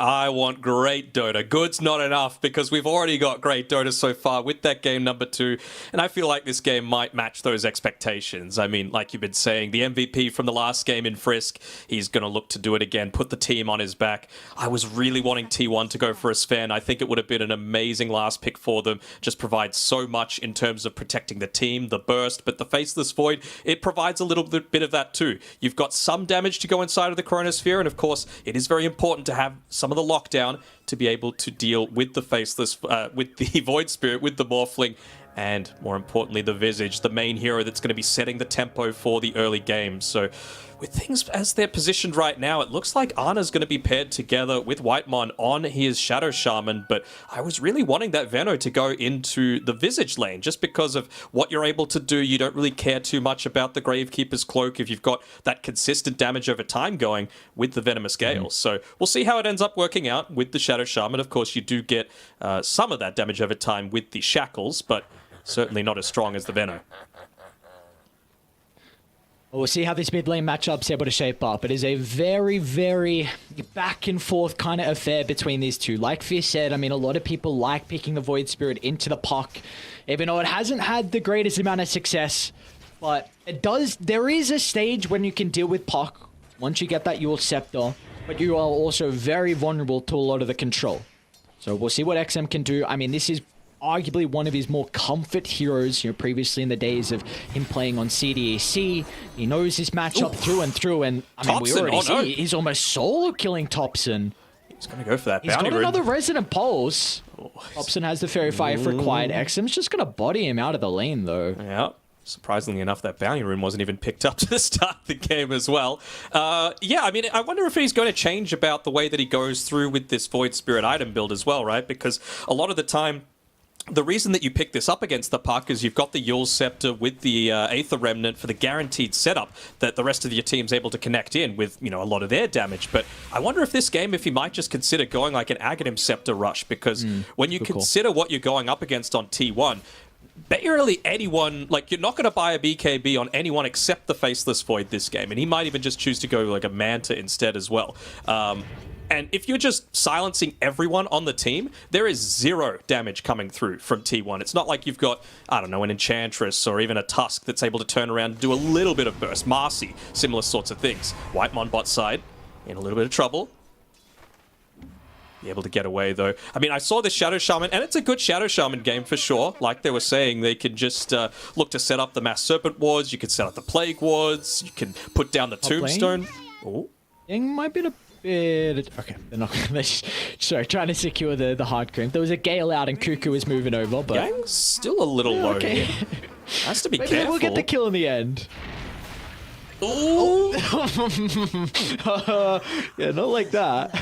Not like that. I mean, it's a big get for a Venomancer. You're one of these cores that, one of these supports that doesn't really do a great job of rotating. You're all about just setting yourself up in a lane, and if you could get yourself off to a fantastic start, it means that you're so much more capable of doing that. You can see he's already got the confidence with that extra experience to just continue bodying Erica out of the lane.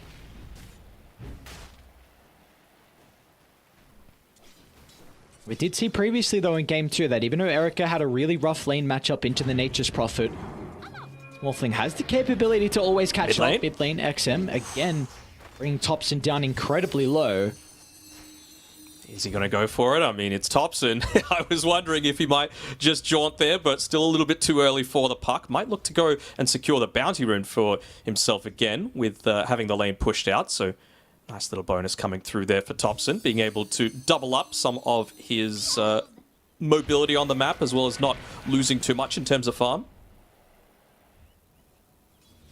It's a very similar game where we saw in Game 2, both these mid laners have a lot of priority, a lot of importance, I should say, on picking up the power runes. Of course, we're not there just yet. Bottom lane, Ana in some trouble.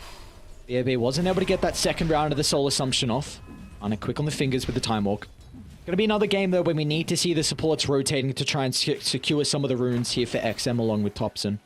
It's rough, though. Like, neither of them really want to be able to do it, and a Venomancer rotating has nowhere near the same level of impact as, you know, some of these stunning ones, the ones that can look to go for kills. I suppose Void Spirit's one of those heroes that, as long as you've got, like, a point in the Dissimilate, you're generally able to just get away from a lot of these ganks, but for now, XM, he's just focused on winning the laning matchup and potentially getting that solo kill onto Thompson. Nice block from Yang. Not going to end up ticking up to 2 points into the Gale. This time he's good. This time it was a nice shards. I think one thing I've always been impressed from in regards to the China region is their capability. They always like to rotate whenever their mid laner has level 6, and I think this is something you just mentioned. Like, you can't particularly on the Venomancer, well Vici can. So if your lanes are in a position where the equilibrium's okay, you can definitely consider about rotating Frisk and Yang behind the tower, because with that ultimate from XM, you could definitely blow up Thompson or at least force out a defensive coil. Yeah, I mean, you sure can on Whitemon, but the thing is, Ana's nearly died a couple of times in this bottom lane with Whitemon there. Erica's in some trouble. They're going to lay the Tombstone down. They can continue the dive. They've got the creeps, and Zephyr's even going to salve as well. Frisk, I believe his TP got cancelled, so they won't have the Rubik to try and kill Zephyr. Now Yang, he's overset the mark a little bit. Was expecting the Rubik to get involved, but instead, it looks like he still ends up dropping. So we got some kills across the board. BAB kills off Whitemon, and Yang does still bring down Zephyr as well. I mean, that's kind of what you have to commit, right? You put himself a little bit further forward to be able to cancel that TP and ends up paying with his life on Whitemon.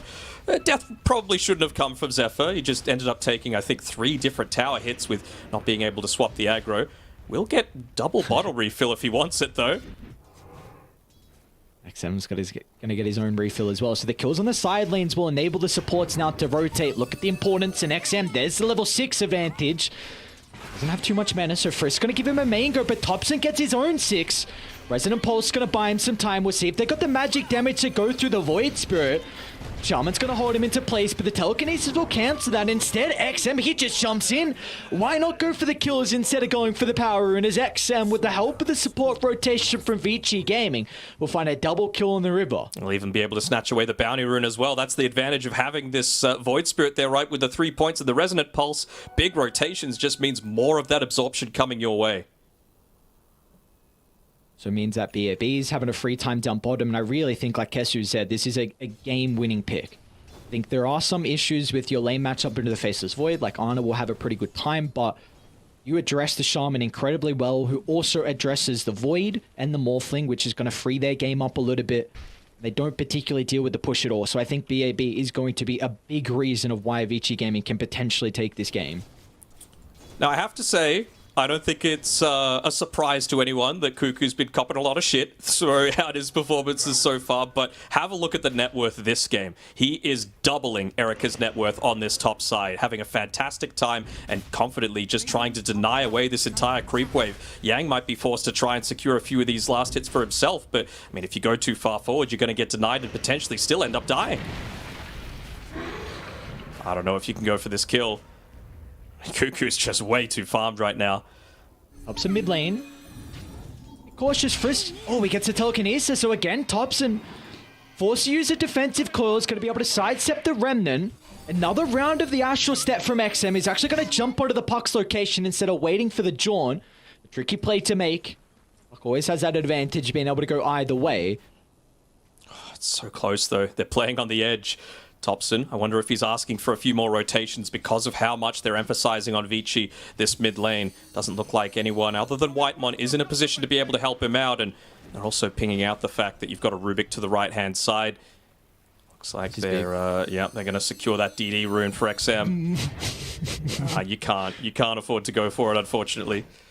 So this power rune now on XM enables him to rotate top, especially with a double damage rune. I don't know prior if they would have been able to kill Cuckoo's Undying. They're pinging it. Now I think he can. Now I think he can definitely rotate. And well, he's going to go for Zephyr instead. As Yang having a 1v1 at the moment. They see him. Trying to at least hold Zephyr into place as long as possible so the rest of Vici can start to show up. Will not be able to TP out, of course, with the Adaptive Strike. And Eric is actually not going to continue the chase. Meanwhile, bottom lane. Thompson, well, he's going to make his own rotation. They're on to BAB. This is a big pick-off if they can find it. Slowing down the Visage's game is incredibly important, and they'll do just that, not even requiring the Chronosphere and also getting the Familiars. Some free gold as well, yeah. Coming from the Familiars. Ooh, will they be able to finish it off? Nice.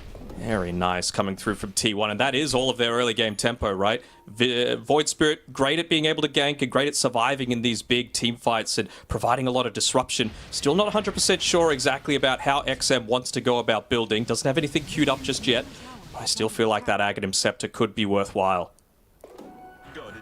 So again, that was a really big advantage that Vici were playing with, and the fact that Thompson rotates and gets a kill.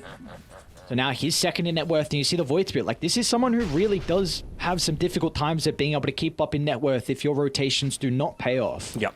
It's the power of vision, right? They just dewarded what they had previously, but that Observer Ward paid dividends. It allowed Zephyr to make the rotation away. You caused 2 cores to follow you, and then you just TP out. You get the kill in exchange onto the Visage. You get the Familiars. You prevent your tower from being under threat. Like, big wins coming through here from T1, and Zephyr, he's even able to make the rotation to potentially help out with these 10-minute power runes. Gonna have the numbers advantage at the moment here from T1. Great use of the Hex. They might target down Whitemon instead, and well, yeah, they definitely will as soon as Thompson jaunts away. Instantly was able to goes at least for the invis, though. Wonder if they're going to look to make a play onto this Morphling who's farming up inside of his own jungle. They've got an Observer, but they don't have the Sentry available. Jen gonna... Oh, smoke there, he should know. They just caught him. Oh, that's so close, man. So Thompson's still nearby. He's going to back off completely. But, I mean, again, look at Cuckoo. He's completely taken over this top side of the map. You've got the creep wave with the siege creep pushing into the tower. He doesn't even need to right-click it. He's just going to extend that net worth lead even further. Cuckoo's getting completely out of hand, and counterpart here. BAB also looking to try and take the bottom tower as well. They've got the catapult timing and the familiar, so it does look like either side are going to be able to find their first T1 tower of the game. Oh, I don't know. Ana's going to TP up. I was wondering if they might look to commit, considering you'd already dropped the Mass Serpent wards. You're probably going to be able to secure that one really quickly.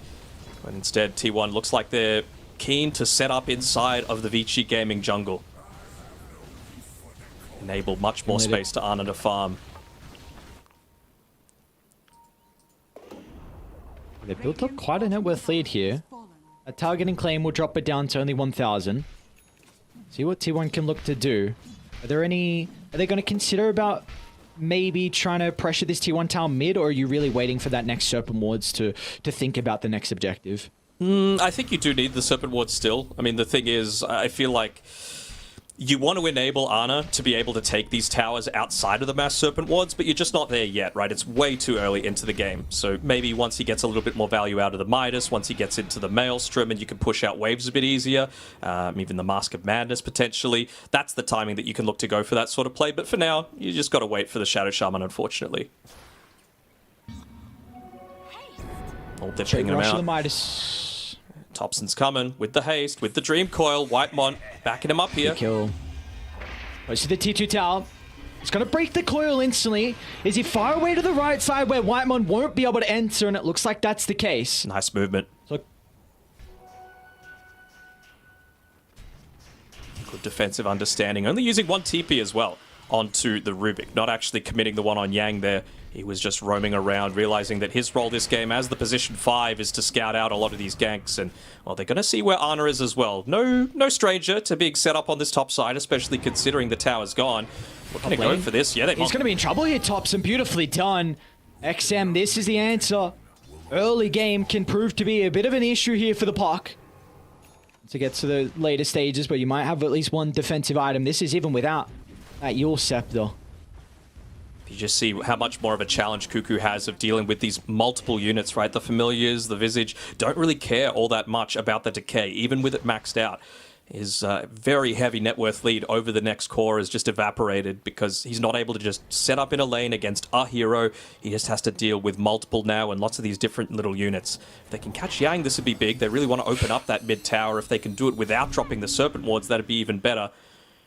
But they might be forced to. Still looks like they're going for the pick-off, though. I don't know if I can defend this tower. If Serpent Wards and Tombstone are laid down, I think they will very much struggle. They're going to wait until they get that next creep wave, but that just gives the time for Vici Gaming to be able to come back here. Yeah, they're just trying to start setting up a few of these Plague Wards as well. But BAB realizes how important it is to not let the Venomancer establish that territory.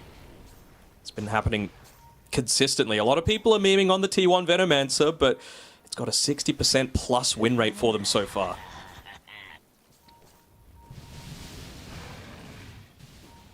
Smoke up, T1 unable to crack mid. Vici, they're going to mirror this. Look at this, either side. Pretty on point with their initial move. Expecting where the carries are playing. This is where the communication needs to come out. Ana, time walk forward.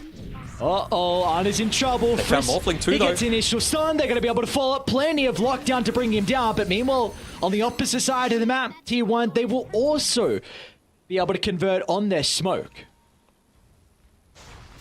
You would have to say that it's a little bit more important for... Yeah, B mid lane as well. Coils out. No hesitation with the use of the Poison Nova. TPs are starting to come through. They will end up losing the life for BAB. And they catch up to Yang, however. He's actually got a snowball into the middle. Has some familiars to play with. The stun. But the rest of the team, they're not here. Yang's going to try and chuck up Zephyr into the air, but the damage is not enough with just a toss. So a great play from T1. The sequence of events from them, killing the Morphling and then taking a team fight under the tower where you can get usage out of the Serpent Wards for the kills and also the objective. I mean, the fact that they didn't need to commit the Dream Coil to kill the Morphling is the bigger deal, right? It means that they can use it onto that valuable tower. They can open up the map. Ana could start to get more value out of the Midas, farming a bit more greedily. It's very clear that they're just going for this 20-ish minute timing where they can look to push forward, probably level 2 Mass Serpent Wards at that sort of time. They're just going lane to lane, tier 1 tower at a time, play with the siege creep, see what you're able to do to open up the map and make life a lot more difficult for this Morphling. We see is just continuing to stalk. This Thompson and Whitemon's always going to be a difficult game for Erica. I mean, it probably will be forced into a Lincoln's as his maybe second item. Make an attempt onto Thompson. They know the orb was used prior. Might be an opportunity for them to secure the kill. Again, a defensive use of the coil. Whitemon stepping in. They get the control ball for the attribute shift. Thompson's going to jump back in for the fade ball. Oh no! High risk, high reward play, but it'll be Vici Gaming that comes out on top. And back to the river. They're also making another move. They're on to Cuckoo. The shot's just shy, but it gave them vision to follow up with the snowball and Vici. They're on the prowl. They want to get another kill, and they'll easily catch up to Zephyr as the 8th remnant drags him back into Vici's kill. Oh, high risk, high reward is the perfect way to put that one. Imagine if they were able to turn that one off. Even when he was mid-illusory orb, he had a healing salve going while he was in the int treads. So just trying to find maximum efficiency out of that from Thompson, but it wasn't enough. Frisk again, just with that pesky fade bolt, maxed out, wanting to get it and slam it straight into Thompson. And they're looking to play though down bottom. Thompson really wanting to try and shut down Erica as best as they can. Look for a TP. They know exactly where the Morph is, but they don't have the ways to counter him. Okay. The Morph will make it out, and Frisk will not be so fortunate under the tier 1 tower. Mid lane, though, the AP gets a kill onto Zephyr. Ana wants to step in as well with the threat of the Chronosphere. They've got some damage over time thanks to the Gale, so Ana will have no issue with going through the Gatekeeper's cloak. Nicely done by him. Got that Midas. Not the worst, though. Good value being obtained out of Ana, though. I mean, if you just have to look at the net worth disparity between him and the Morphling, and you can tell that T1 are going to be fairly happy with this. I'm kind of surprised with exactly how farmed XM is getting here. This is a Void Spirit that, like you mentioned, can fall off pretty damn quickly, but he's at the top of the net worth charts right now, 3-0-4. And more than halfway towards that Aghanim Scepter that I mentioned was going to be enormous for their upcoming team fights, because there are no BKB buyers coming up very shortly for T1. It's interesting. It seems like XM has kind of been playing his own game at the moment, like putting a lot more importance on his own itemization instead of looking to get kills. Vici feel like they are just wanting to try and farm instead of slowing down T1, because we see the opposite. Like Thompson is really trying to catch out Erica wherever he's positioning as... Vici with his deep ward place, they know exactly where Arn is farming. Oh, he's going to time walk into them as well. And with 3 heroes nearby, there'll be no escaping on the Faceless Void. A great movement from Vici that was all set up to the previous ward placement. They're trying to get something in exchange, though. BAB. They have to make sure that they've got the boys. Not going to be an easy kill. Close to the T2 tower as well. They need to address the Wraith Pact. It's relatively survivable. Yang doesn't have mana for the snowball, however, so they're even forced to drop the Serpent Wards, get the kill and the familiars. Okay, it's an important kill. Again, they've only lost they've lost 2 tier 1 towers, I suppose, and XM doing another good job of pushing in that top wave. I mean, that's the thing with Ana's death, right? There's a reason that he's able to farm so much faster than a lot of people. It's because he pushes the limits. Cuckoo. Yeah, but see if they're going to be able to bring him down. This is a beefy man. A lot of damage coming out. Cuckoo doesn't have the greatest amount of armor, so with Erica, all the IG needed to pump in the right-click damage, and now Zephyr's also caught out. The shard placement from Yang blocking the escape avenue as Vici Gaming hit back again. It feels like we've got a back and forth here. T1 get a couple of kills, and Vici get a couple of kills, and back and forth that goes the pendulum swings. Absolutely. I mean, Whitemon, he's been saving up his gold as well. He's obviously got the Aether Lens queued up, but could very easily just go into that Blink Dagger with the Morphling still quite a ways away from being able to pick up that BKB, so you can even afford to get the use of the shackles off super reliably in a lot of these team fights. So they're giving them a lot of freedom. This Observe Ward of the Triangle is scouting out. They're going to see them in the lane now as well. So Vici get confirmation that Whitemon, along with Thompson, are potentially baiting Ana. They've got the Chrono, so T1 are ready. We've seen time and time again that Vici want to try and slow down Ana, but Vision is enabling them not to run blindly into the Radiant members. It's the power of information. They smoke it pops, and they're going to go in. He's got the Manta though, might catch him off guard, he can get rid of the Silence. Instead, Frisk jumps into the middle, but XM with the Aghanim Scepter, AoE, Silence, they're all grouped up, and they're all gonna pay the price as Vici Gaming find the puck, but hang on, Ana lived! He got the Chrono onto 3 with the help of the Poison Nova. Vici Gaming are in shambles as now Erica, trying to survive to the northern side, has the waveform to get some distance as well. Vici Gaming, they've still got some members nearby. They're going to hold back Cuckoo on the Undying. Can they bring him down though? With BAB showing up the familiars, the damage is starting to rack up as Cuckoo completely isolated, and Vici will end up winning out in the skirmish. Ooh, what a turnaround from Ana to be able to get that 4-man Chrono off, preventing the Rubik from getting a lot of those steals off in the middle of the team fight, but Frisk still able to come through, get the lockdown needed onto that Undying, and even the Venomancer, that Poison Nova really starting to come into the equation. Those beefy heroes, the damage over time, fantastic against the Morphling. It means that you can't really strength attribute. You're just going to start ticking yourself with more and more damage with the percent. Even got that strength morph off, otherwise potentially they could have looked to fully commit in here. What a reveal of that Aghanim Scepter though, coming through from XM. Might have to go back live. They moved over to Ana. Let's see if they're going to have the damage. XM in and out. The Astral Step not able to bring down Ana. As Whitemon's going to try and catch up. Thompson has got the coil. The rest of the team need to get nearby to protect XM. Frisk again. A stolen coil from Frisk. It'll help them kill the Shaman and also cover the retreat. Beautifully done from Vici. The reactions to instantly move over, no hesitation to try and help the ganking duo of Vici. Frisk is just doing so much. The instant steals in a lot of these team fights, just completely turning things around, saving the cause, and making sure that they're able to keep that momentum, keep that map control up for themselves. This is high level of Dota. You wouldn't expect it any other way, but T1, they're able to scout that out with the ward placement down in front of the T1 tower. I feel like I've brought up a lot of wards this game, but this is expected when these two high caliber teams understand all the movements. And well, let's see if T1 are able to read this, because Vici Gaming, they're inside the pit. Looks like they won't come to contest it. They can't. No Dream Coil. They don't really feel confident in just putting Venomancer out there with his body, with the Plague Ward. You can tell that he's tempted. Might look to try and set it up on their own side of the river, up on the cliff, but in terms of protecting Roshan, just not going to be able to. And it looks like it's another back-to-back game where Erica has been able to recover. Didn't have the greatest land at all, falling behind net worth, but he's only 2,000. Make it even under 2,000 gold behind Ana. Just looking at some of these next key items that you've got going for them. Shadow Shaman, he's got the Aether Lens available, so he wants to stay on the outer portions of these team fights, preventing the Tusk from necessarily getting that save off. Right, I mean, you're up against a Rubik with an Aether Lens of his own and nearly into the Blink Dagger with how many effective team fights Frisk has had, so you're always going to be able to get that counter play through. And the ward scouts out Erica TPing down. They're going to scout out Frisk TPing down. Vici Gaming Looking to try and get usage out of the coil, but T1 will avoid this area. So now they can go look to play top. Mid's already going to be shoved out. And Thompson's addressing with this lane as well.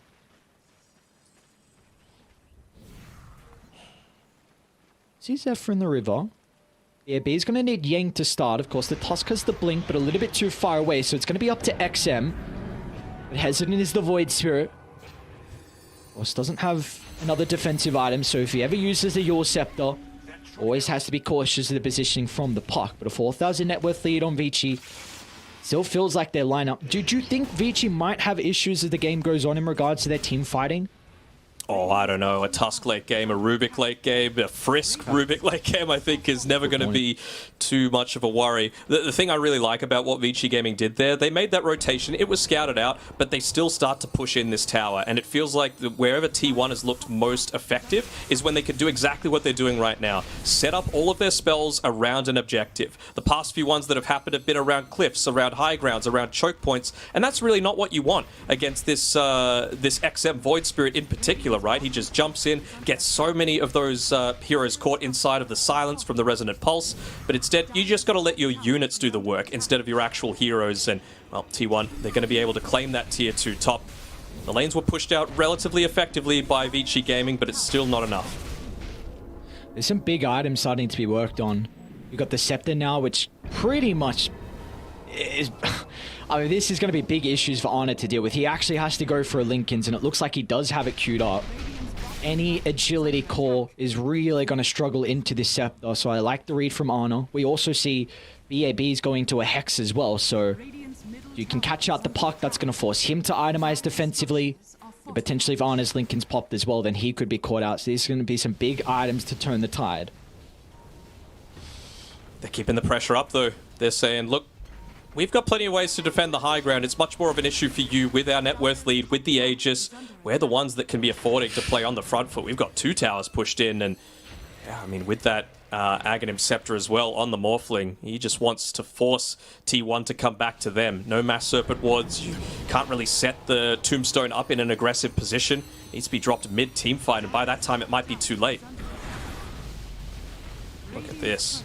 Just let the illusions do the majority of the work. Let the familiars do it, and well, they're eventually going to TP back, but Tower's already gone. Yang showed mid. Okay. What they want to do with this here on T1. Oscar's a lot of the defensive factor with the Blink Snowball. Instant steal. Oh, nice steal from Frisk, and the familiars as well to cover the retreat. So big commitment being used. They're just going to wait out that Tombstone, perhaps see if someone goes a little bit too deep into the lane, use the Morphling with that Aegis as bait, but T1 know how much stronger they are when they're able to fight around where they can get set up, and so they just are going to feel a little reluctant to go outside of the base. Got the Blink Dagger on the Rubik. That might be the big reveal that catches them off guard if someone goes too far forward. Even a couple of steps outside of the base, and the protection of all those Plague Wards could mean the death of them. Is this an opening, you think, for Vici with all the abilities used from Cuckoo? Oh, absolutely. I mean, if you could just set up your own Tombstone, then suddenly you're not worried about going into like a meat grinder sort of situation. But seems like they're just going to respect it. Again, elimination game. Loser of this goes home. Winner moves on to the top 4 of the regional qualifiers. And you got to remember, only 2 are going to get through to the real TI group stage, just a few days away.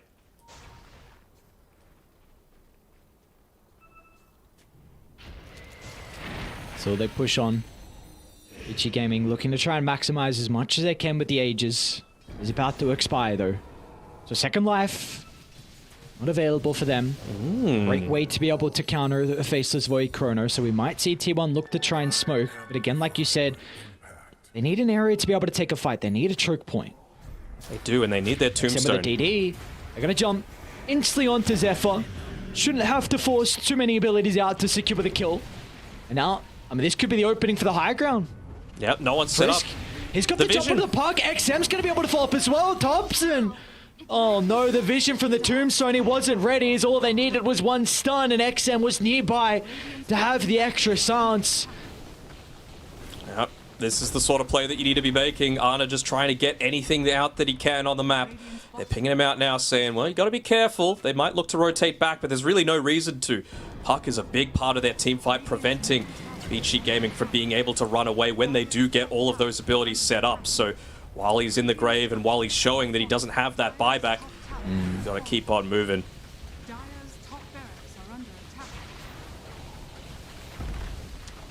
10 seconds left. Gonna try and get rid of the Wraith Pact, and, well, they'll only lose the one lane, but doesn't put T1 in a great situation. Oh, it doesn't. Not at all. 8,000 deficit. A 20% probability for Radiant at this stage in the game. Who do they need to bring down in these fights? You mentioned about like kind of choke point skirmishes, but who is that ideal target that has to go?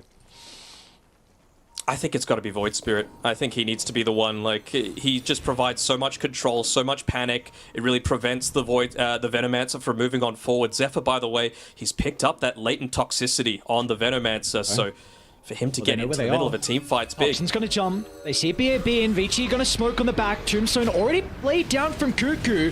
They're gonna try and blow up Ana. Oh no! The burst is too much. Ana can't survive. He gets no abilities off. Maybe Cuckoo and Thompson, can they do a miracle? Can they turn the fight around? Cuckoo's trying to move in, but VG Gaming, they've got other answers. They're too far ahead. Thompson will try and slip away to the north, but they've locked onto their target. There'll be no escape for the Parkers. Vici, all they lose is BAB. Such a heavy commitment, and yeah, you mentioned it perfectly. No Chronosphere, no BKB. It was just the perfect chain control coming through with some of those Blink Dagger reveals, particularly from the supports, just able to instantly wipe him off. Oh my lord. At least he can set up a few of those wards, right? Defend against some of the high ground push that's eventually going to be coming. VG Gaming are going to test this one out. Normally you would love to have the Visage there. It's level 16, so he's got that armor corruption, but won't do you much good in the grave. And this is really starting to get to some scary territories here for T1. Here we go. We have a look at it all. Just the scouting out. They have decent vision. They drop the tombstone. They have everything set up perfectly, but they just find the pickoff. It's all about the supports on VG Gaming. They enabled that team fight incredibly heavily. Yep. They didn't de-ward instantly. That was the big thing. Dyer's ward was still on the high ground.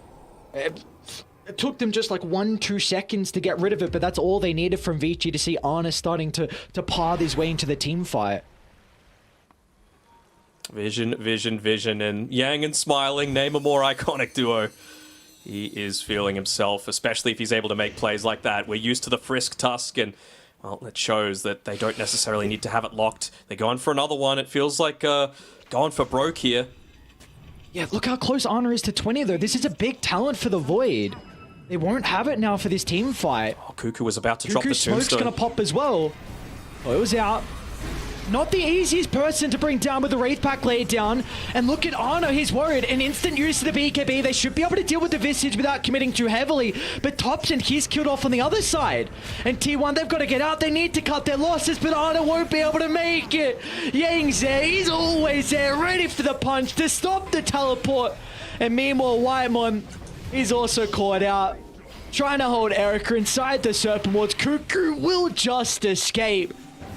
Vici Gaming, another fight, the exact same position as the last skirmish, and once again, they'll come out on top. And it's right before the Roshan respawn as well. They just will themselves to win these super crucial team fights around the key objective. That's the quality that makes LGD the team that they are. They manufacture these situations that put them into a winning position, and they hit all the conditions that require them. They had their vision up, it wasn't de-warded, instantly go for the punish, hit the timings with the Blink Dagger on the supports, use them immediately for that quick lockdown. And you just saw that time around, Ana, super early pop of the BKB as well. He didn't want that similar situation to be happening. Yeah, there's some PTSD from Ana, just making sure they weren't able to blow him up, because we saw prior, whenever he was inside the middle of the fight, XM and Yang, they just went straight to him. Didn't matter about anyone else. Tunnel vision onto the Void, and well, now this is Roche giving over. T1, they're alive, but they're way too far away, it looks like. Oh no. And second life, Danog, that is one of the biggest ways to counter a Faceless Void. Even just the shard over to the Morphling as well. It's going to do so much. Yeah. You need silences most of the time to be able to take out that Morphling, and really, it's only on tops, and they're going for it again. They have to try. XM's... We're trying on T1. Following that creep wave mid, smoked up, but XM with the Aeon Disc ready to be activated. It's not going to be an easy pick off for them, so the smoke will not pay off. Maybe they can get some wards down to set up for a further fight, and they're going to do just that by the bottom outpost. You mentioned that level 20 on Ana. Well, he's been able to claim it now. He's got that extra attack speed during the Chronosphere, but it does really feel like a much bigger nerf than just that 25 attack speed that it got with the nerf. With the Mjolnir, it's kind of there to be able to make up for it. They need lots of those little bits of damage over time to be able to take care of the familiars, the Gravekeeper's Cloak, and it does feel like they're a little lacking in damage on T1's side, doesn't it? The pickoffs don't seem to be connecting. Oh, they don't at all. So you're at the stage where it's just split push. We saw in game 2 what they were able to do to completely avoid the Aegis. I think it was game 2. Yes, it was game 2. That one went the distance. It has to be the same thing, but they don't have the greatest lineup. It's pretty much just Thompson that can do what he's doing. Understanding the role that he needs to play in this game, but top lane shoved out, and that's all they need from Vici Gaming to go high ground. Let's see how good they are at checking inventories, because BAB just picked up a sheepstick. He is one of the main targets to be able to jump on at the start of these engagements, but if they don't notice that, if they don't use the BKB, not only can the supports get you, but he could just instantly look to Hex and burst you down. Ana's trying to get close towards the Lincolns. Trying to find that little bit of farm. It's now going to show in the lane, and instantly one person in a second will TP down. I want to make sure there is no room for Ana to be able to get towards that next item that could pay dividends, potentially allowing him to get that big ability off in the team fight. Love this as well from Frisk. He realizes how important Puck is at creating a lot of that havoc to allow Zephyr on his Venomancer to come in, land the Poison Nova, get the latent toxicity off, not go on the greedy route. They're so far ahead that an Aghanim Scepter isn't going to change anything on Vici. They just want setup to be able to pick off Thompson, and until he gets into something like the Aeon Disc, he's going for the Octarine Core instead. He is going to be super vulnerable to getting that pick off from the Yules into the Aether Remnant.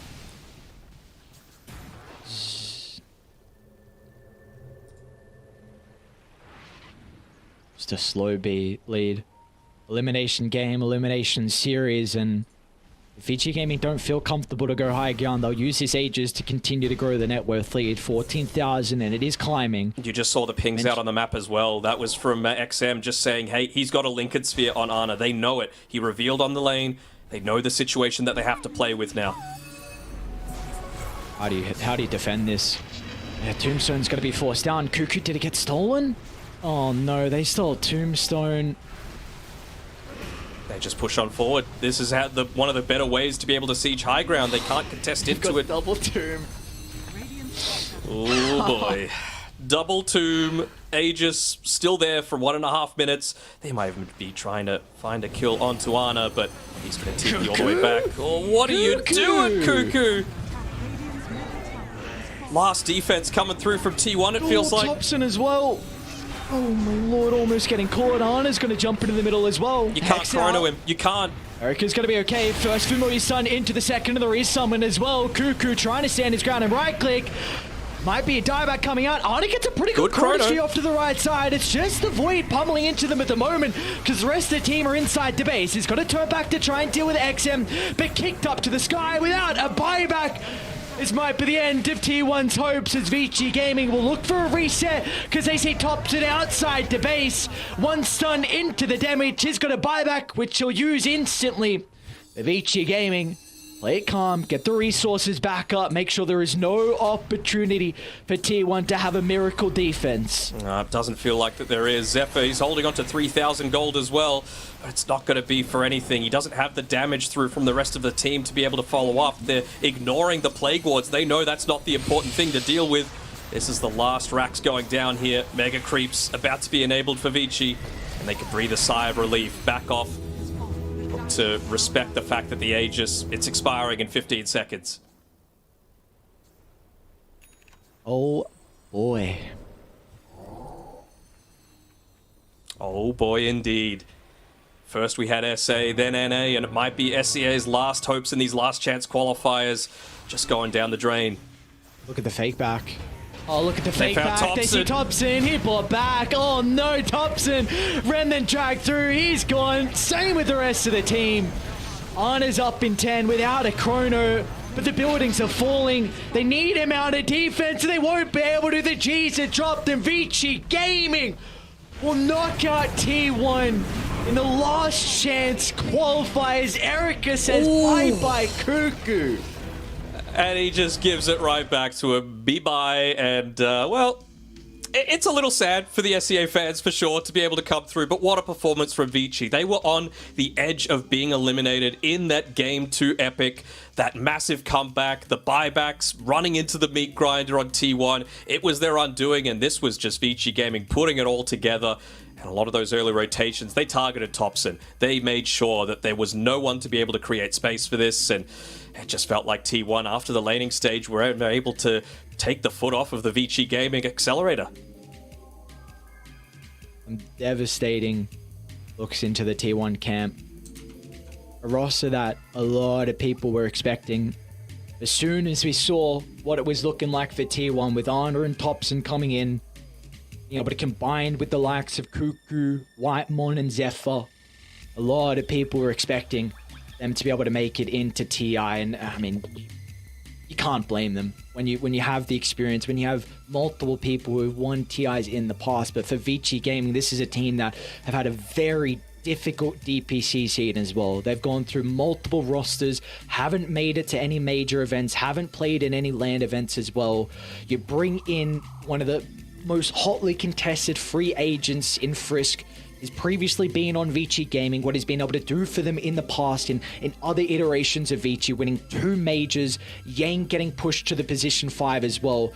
Vici Gaming knocking out T1 is a big confidence boost for them in this lower bracket run. Not just for the team, just the way that they did it as well. Frisk, you talked about it, the MVP performance in my eyes on last game in the Earthshaker, and the Rubik this game, he was really solid, but XM outplayed Thompson so many times in that game, and I think he's going to take that in stride, be able to move on to the last day, and really have the confidence to say, I got this. I can take this hero that a lot of people feel like doesn't have the potential against the puck, and I can win with it, and I just showed you why.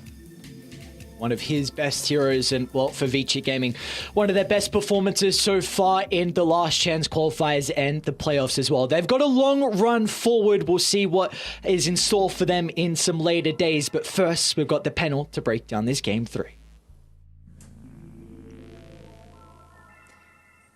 Danog and Aries, thank you so much. And what a series it was between VG and T1. We spoke about it, T-Panda. There was upset potential in the lower bracket, and wouldn't you have it, that is exactly what has happened right here. Unfortunately, T1 will not have the option, or I guess the pleasure of going to TI 11. Their run is cut short here in the Last Chance Qualifiers by XG. And what a game number 3 too. We saw game 2 be very back and forth. It felt like they were absolutely so even, but Fear here in game 3, it almost felt like it was always going in VG's favor, even from the laning phase.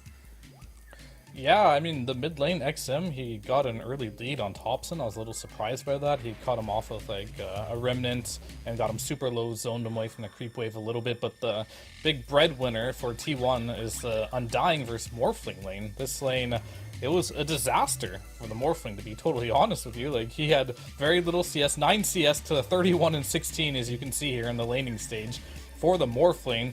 And I didn't really think about this lane too much. It is good, it's definitely very good, but unlike the Enigma versus Morphling matchup, the Undying one, it doesn't really scale. And I think that's kind of like some of the issues they had in this game, is they might have controlled the laning stage, but they made a couple mistakes in Vici Games team fight, and like scaling was really strong this game. So yeah, if we look at the clips here with the one we just saw, I feel like this game is standout performances from both XM and Frisk with their Void Spirit and Rubik. They were really shutting down Thompson already. They made 2 moves onto mid. The first move from T1, it didn't work out. They got turned around on. XM got a double kill. Then they shut him down again. on the rune on the 8-minute mark. Then here we have another fight where Frisk got to steal the illusory orb earlier. Then he waits around. XM has a great initiation on Thompson again. And at this point, they haven't used the Undying yet. Cuckoo is top net worth on his hero, but they've never connected Puck and Undying together, which are like their strongest heroes. And it has a little bit to do with what they were doing. And now we're going to see another clip. Thompson is bottom. He's trying to apply pressure, but he's, not in the safest position. And once again, Frisk on the Rubik, being as annoying as he is, he comes over, he steals the orb again. Now Erica's here, they're gonna use their spells together, and then again, Thompson is forced to use all his resources bottom, his coil. Erica very close to dying, he doesn't. Now Thompson gets turned around on, and I feel like the story of the game is just that Rubik and Voice Spirit, they go around the map, they own everyone, and T1, they just never got to combine the heroes in the fashion that they wanted. Yeah, there was a lot of problems there for sure when you think about the Puck scalability, which you already mentioned. Like, do they scale hard enough? Of course, there's the Void Spirit on the other side that also just deals flat damage. But since the Puck wasn't really able to slow down the Void Spirit's game in any part, like all these engagements, it was always 1 versus 2 for Thompson. This you're running out of tools in this game. You've got Ana with this Faceless Void, which is basically you're putting all of your faith and hope onto this guy, and Morphling gets back into the game. He's unchecked. Visage is just having a field trip on this game, and just a lot of hard work from VG Gaming being able to apply that pressure. And we talked about the equivalence of game number 1's aggression T1 showed in the series. Now we've seen 2 games of VG Gaming just being in the driver's seat. We spoke about it at the very start of this series. Something that you highlighted, Kezu, was just how important it was going to be for T1 to be able to pull out the tempo, to be the team that is making the pacing of the game. And unfortunately here in Game 3, they weren't able to do it. Do you think there was, knowing that the Undying Morph lane did kind of, stunt Morph's growth throughout the game? Do you think there was potential for T1 if certain movements weren't different, or was this a draft that was always going to scale better for VG? Oh, I mean, they could have done so many more things on T1, I think. So VG did a great job, like, shutting them down. But, like, look at this Morphling. He didn't have to do much. I'm not trying to discredit him, but his team made so much space. He had the worst laning phase I've seen of a carry in this, tournament. And it's not his fault, it's a very hard lane. But he got to recover, he buys Aghanims, he presses it on Ana, and his job for the game is done. Visage buys Auras in this game, and his job is done. But for T1, they didn't help Thompson enough, he got shut down, and then I feel like him and Cuckoo, the synergy, I didn't see it. I also don't quite like the item build on Undying that much. I feel like you can play more for your team. Or if you play this greedy, he needs to have more impact, but neither was really there. A bit of a costly mistake for T1 in this Game 3 of the lower bracket, sending them home. But VG, they get to move on. They have a chance still to make TI. And Fear, we've seen them play 2 lower bracket games today. Is there anything that VG sort of struggle at? Their carry has a really bad laning phase and they still come out on top. How are you looking to potentially shut down VG if you are facing them next? I mean, it's difficult because VG is playing to win right now. Like, they're picking the heroes that are gonna win the game. Like, they pick the Morphling knowing it's really OP. Like, they're willing to have a bad laning stage. It's fine, but they're just gonna play for scale. How many games have we seen this patch of where it's like 45 minutes to an hour? You gotta play the late game right now. It's not really realistic to end games really quickly right now, or at least teams are showing that they're not willing to do a death ball and try to end the games here. And VG's taking full advantage of that, abusing the OP carries of the patch, picking other strong heroes like Visage to help them with the snowball effect.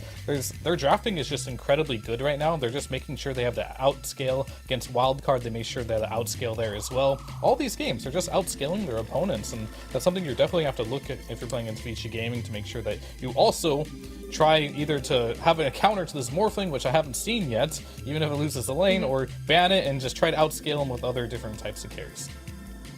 T-Panda, do you think that there is a world in which you can almost go too focused on late game and VG might still be able to take advantage of that? Or is Fear right on the money there where you really need to start focusing on late game when you come up against VG?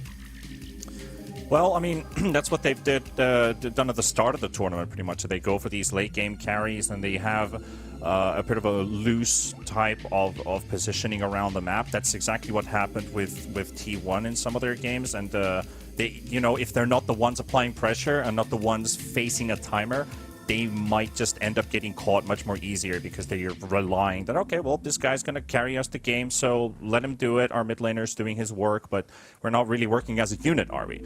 And I think that's a big difference maker because Vinci's now adapted with, well, Morphling, obviously a strong hero. Erica is now 6-0 on it as well.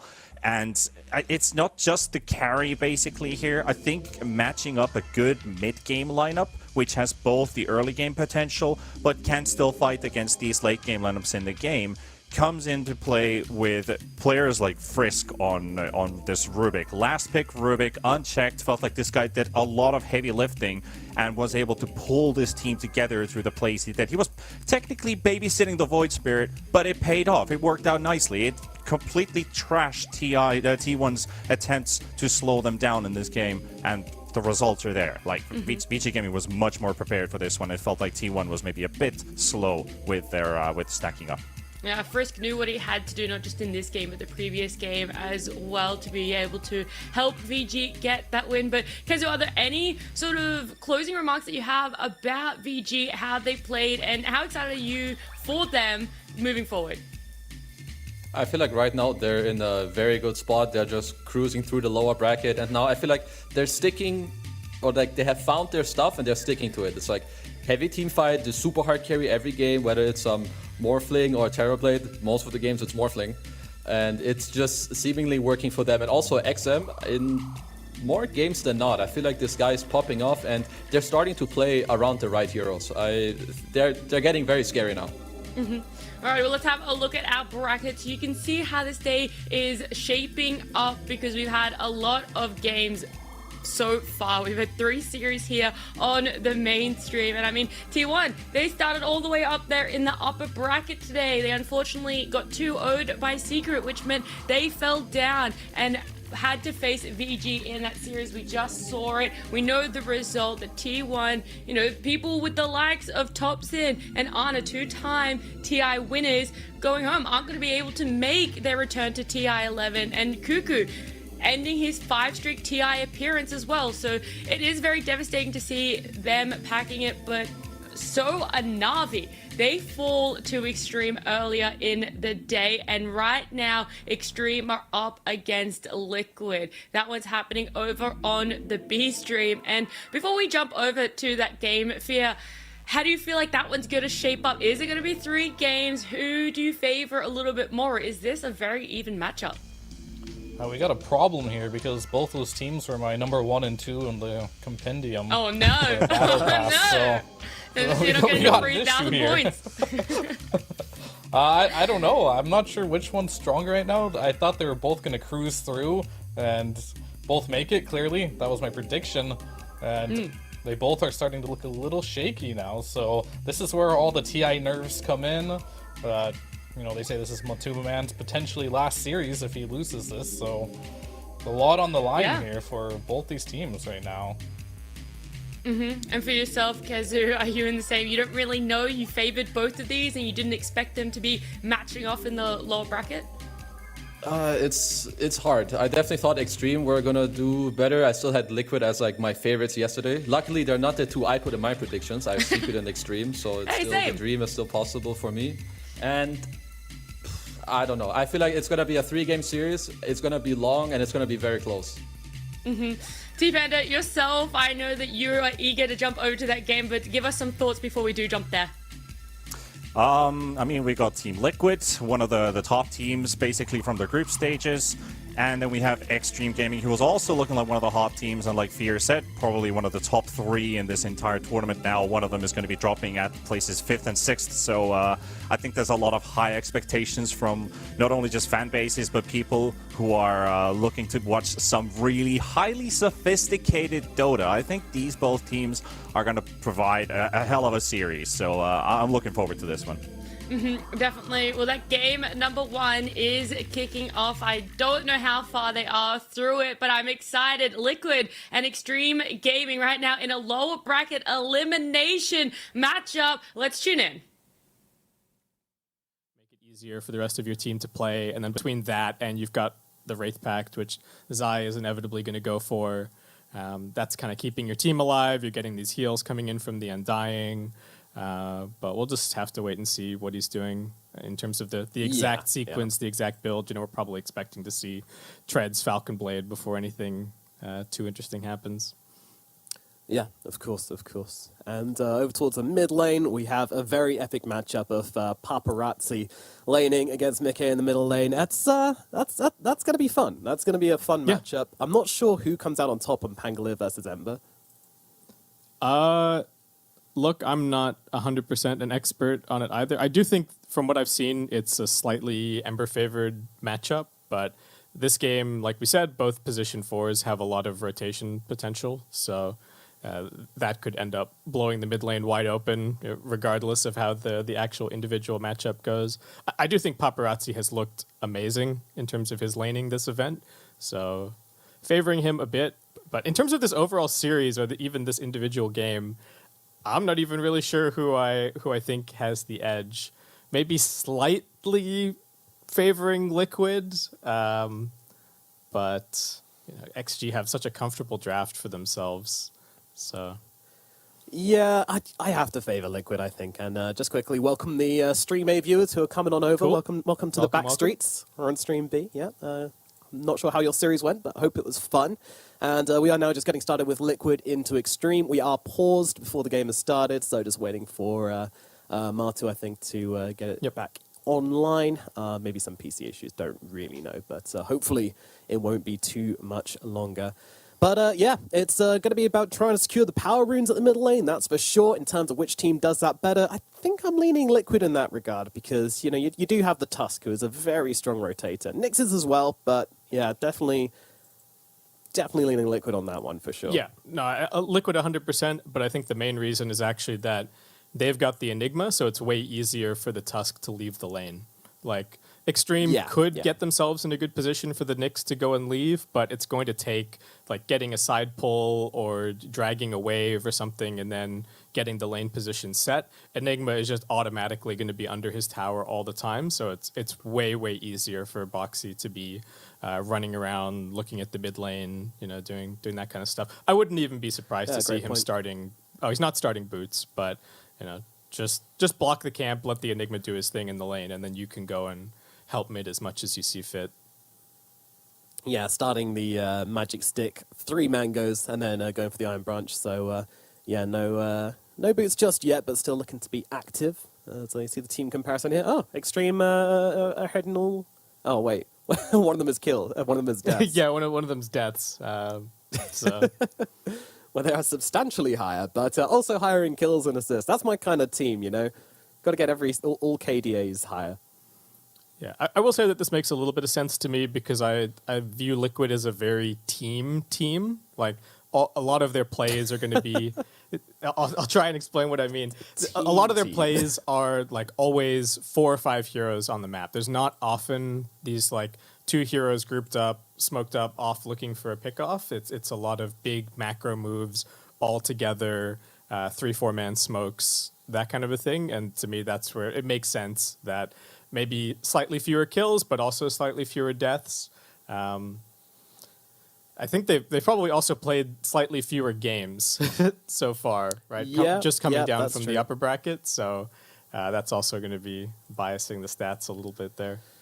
Yeah, they'll have one less series, and these series in the lower bracket have started suddenly going 2-1 pretty much every time, and they've been long and they've been exciting. So the LCQs have been really closer than I would have expected, to be honest. Like I was kind of expecting 2 or 3 teams just kind of have their head above the water, and everyone else just be having a kind of knife fight in the background whilst 2 teams sail through to TI, but not the case at all. Like I would struggle even now to call it. You asked me yesterday, you asked me that question, I was like, I'm pretty sure Liquid are just going to sail through. They've looked the smoothest, but, well, here they are in the lower bracket, and it does look like we are unpaused, so we can get into it at last. It is game number 1 here in this elimination best of 3 of Extreme versus Liquid, finally ready to go.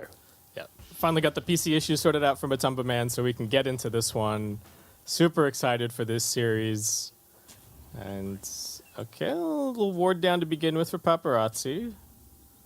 I don't know if either one of them is going to get to keep their Observer Ward here. Yeah, I mean, it's kind of hard to go and deward that, but they definitely did spot that on the side of Extreme. So we shall see.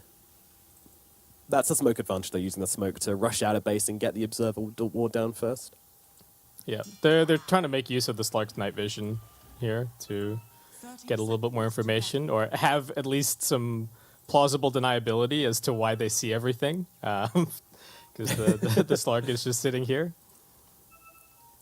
Good acting, good acting. Everyone's just waiting to see where everybody else goes before we scramble for the runes. Zai's not interested. He's going to go and just get an immediate deny.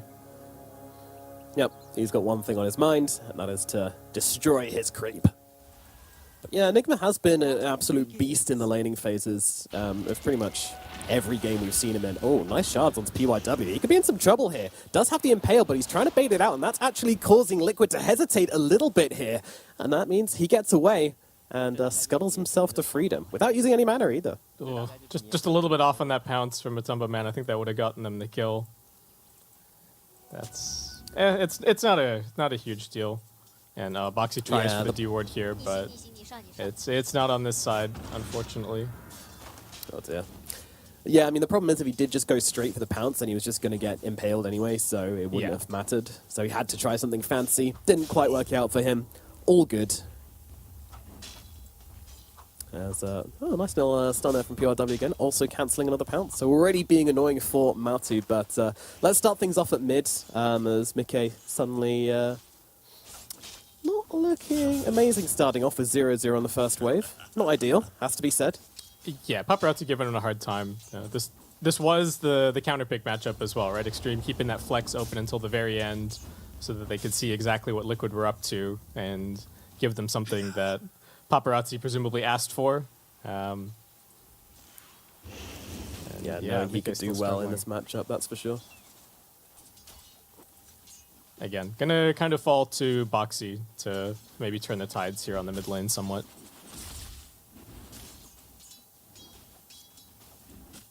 Oh, jump on to the next assassin. Actually, a lot of damage being done by Matu here as BYW tries to kind of just give him some harassment, but he just turned it straight around in his face, and Old 11 also kind of trading with Insania here. A lot of trading of hits going on in the top side of the map at the moment. Teams have gotten really good at dealing with the creep drag shenanigans and stuff. The position 5s coming and grabbing the wave, making an impromptu lane in the jungle, all this kind of stuff. So not so easy for XG to get this lane back the way that they want to. Though they are double range creeped on Liquid currently, so it's going to push a little bit off of that. And under what circumstances would you drag a wave as a support? Just when you want to secure your first couple of levels, your lane is definitely weaker at level 1, level 2, or you're trying to get spoon feed experience to your off lane, because it's much easier to drag it and then let them take the full wave experience solo. In this case, it's mostly just because the Undying is such a strong laner that they don't want to play against him. They just want to ignore Insania. That's Insania is making himself very hard to ignore, especially with the amount of mangoes he bought to lane. Now down to only 3, but I think he did start with 4 at the very least. Should have started with 5, then it's his 5 a day. Balanced diet.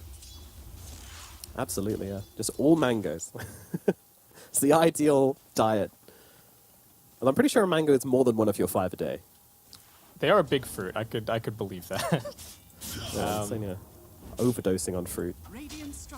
Okay, so it does seem like PYW has kind of made all the right moves to get this lane to finally end up in front of the tier 1 tower. So if he wants to, he's now kind of free to go and take a look at mid, maybe for the 4-minute mark. He can't afford to leave necessarily, though, because the big camp has spawned, so Insania can drag it up. Or he has to leave late. He can't go too early. Yeah.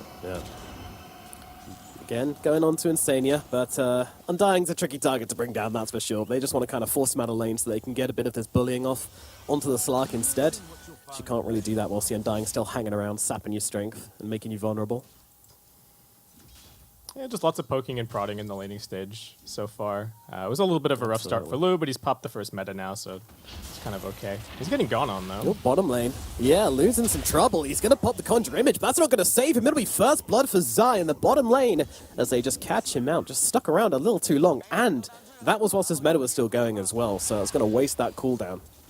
Yeah, that's really, really nice for Liquid. And both level 3, Zai's almost going to crack level 4. Absolutely nothing stopping them from just doing that again when Lou comes back into the lane, so he's going to have to play really carefully. Yeah, if he dies again, that would be absolutely terrible. I'll have to keep an eye on this Tusk, try and make sure... Oh, he's got to go in and kill the courier as well. Boxy, it's just making Lou's life an absolute nightmare. Yeah, Boxy's playing really nicely. This is what we were hoping to see. And again, bottom lane as we're live. Lou getting jumped on for a second time here, but DY will stun him up. And that will be enough for Lou to get on tower. But look at the health he's done. You can't lane on 300 HP, especially with all these Eidolons just blinking away at you. Like, yeah, you've got armor, but not enough. Yeah, and Lou doesn't have any regen of his own, so DY kind of has to sit around here with just one spell in reserve. He's got an Enchanted Mango. Yeah, they killed his courier. And oh, guess what? They go in again. Another shards, another snowball. Even if they don't kill him, just the harassment here. He's not even coming for the creeps and he's still getting beaten up. He can't get in at the moment. So scared. Like, oh, please, one creep. Please, sir. And Zai says no. Yeah, he's just going to keep eating Malefice after Malefice. Boxy's got low cooldowns, so he's ready to go again. Yep, and funnily enough, he does go again. You know, shocking series of events. He's hitting Lou once more, and now with the Malefice coming through as well, they might come under tower for this one. Certainly will, and Malefice will be enough to get the kill. Lou dying for a second time here in the bottom lane, despite the TP in from PYW. Just does nothing. We said this series was going to be about dealing with the Enigma, and it does not seem like he's being dealt with in the lane currently. No, quite the opposite, in fact. And nice little rotation from Insania. They're going to secure the 6-minute rune for Mickey. So PYW trying to bail out his bottom lane, ends up on a total island. They don't get a turnaround kill. He doesn't even get the bounty down here. That got swiped by Boxy. Yeah, not the start that he was hoping for. Are you surprised that Mickey tempted to go for the Rolling Thunder there? But yeah, are you surprised that he picked up this Invis rune and then just immediately used it for regen at mid? No, not really. I think it's fine to just continue playing the lane. Both of his side lanes are doing just fine, so there's actually no real reason that he needs to do anything other than continue farming for the minute. Yeah. As we mentioned before, Paparazzi is likely to be the kind of tempo-controlling hero of the game, so the more you can do to keep pressure on him, the better. It's certainly not going to be Lou, as he hasn't really had a look in, and Insania even walking around the jungle trying to find Lou here. They are really just not leaving this guy alone. Yeah, you got to control the runes to control the tempo. So support's gonna have to get it done for Extreme, but Lou already wants to head into the jungle. And that leaves DY to soak the experience at bottom. But this is going to be a super fast tower for Liquid. I don't think Extreme have any heroes that are really ready to come and sit down here and actively hold it. Yeah, Wave of Terror by itself, not quite enough to defend against an Enigma. It's no Splinter Blast, yeah. Splinter Blast enjoyer. And top 3 net worth is all Liquid. All Liquid all day. Their supports are totally free to just come and camp mid now with Mickey, so even if this matchup was maybe slightly favored to Paparazzi, or at least Extreme thought it was, the two supports are going to make things very difficult. And Insania is they're not even trying to kill him, he's just throwing decays and being annoying. Yeah, he's literally just running around the map doing what he wants at the moment, and what he wants is to be a pain in the ass. Yep. Well, 6-minute rune was Liquids, looking like 8-minute rune going to be Liquids as well. Yep, just about gets it in time. They try to go for the steal on the Ember Spirit, but doesn't quite connect. And Arcane popped immediately. Use the swashbuckle here. You've got to be careful on PYW. Do not go close to that middle lane or Mickey will just snipe you down again. I was wondering if he was going to get the slight steal, but couldn't. Yeah, I haven't really talked so much about the Slark this game, but basically with all that was going on down the bottom, PYW felt that he had to move across, and that's really freed up the Slark's game. He's able to just run into lane, take the creeps, run into the jungle, just keep on farming. Not a huge difference in the top lane, but certainly good as they finally find DY in the trees down at bottom, and the Vengeful Spirit is going to get brought down with ease. Uses the stun to get a creep.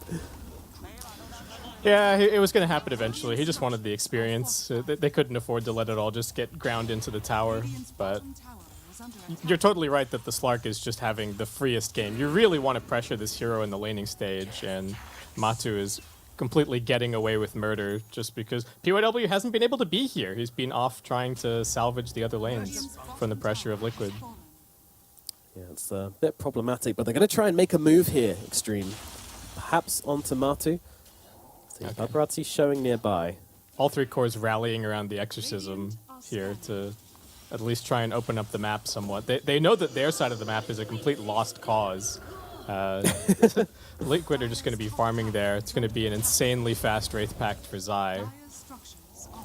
Yeah, burn the bottom jungle. We don't want it. We don't need it. Take the top tower, open up Lou's map a little bit, and give him somewhere to go. This will force Matu down the river. He'll go sailing. Paparazzi actually returning to mid, so they want to take top, but they're not going to sacrifice another tower for it, that's for sure. Man, I love this rotation from Matu, actually. It seems like they're, knowing that the two big cooldowns were popped at top, they're actually just going to collapse all 5 heroes at mid, potentially, and force down this tower. Oh, they decide better of it now.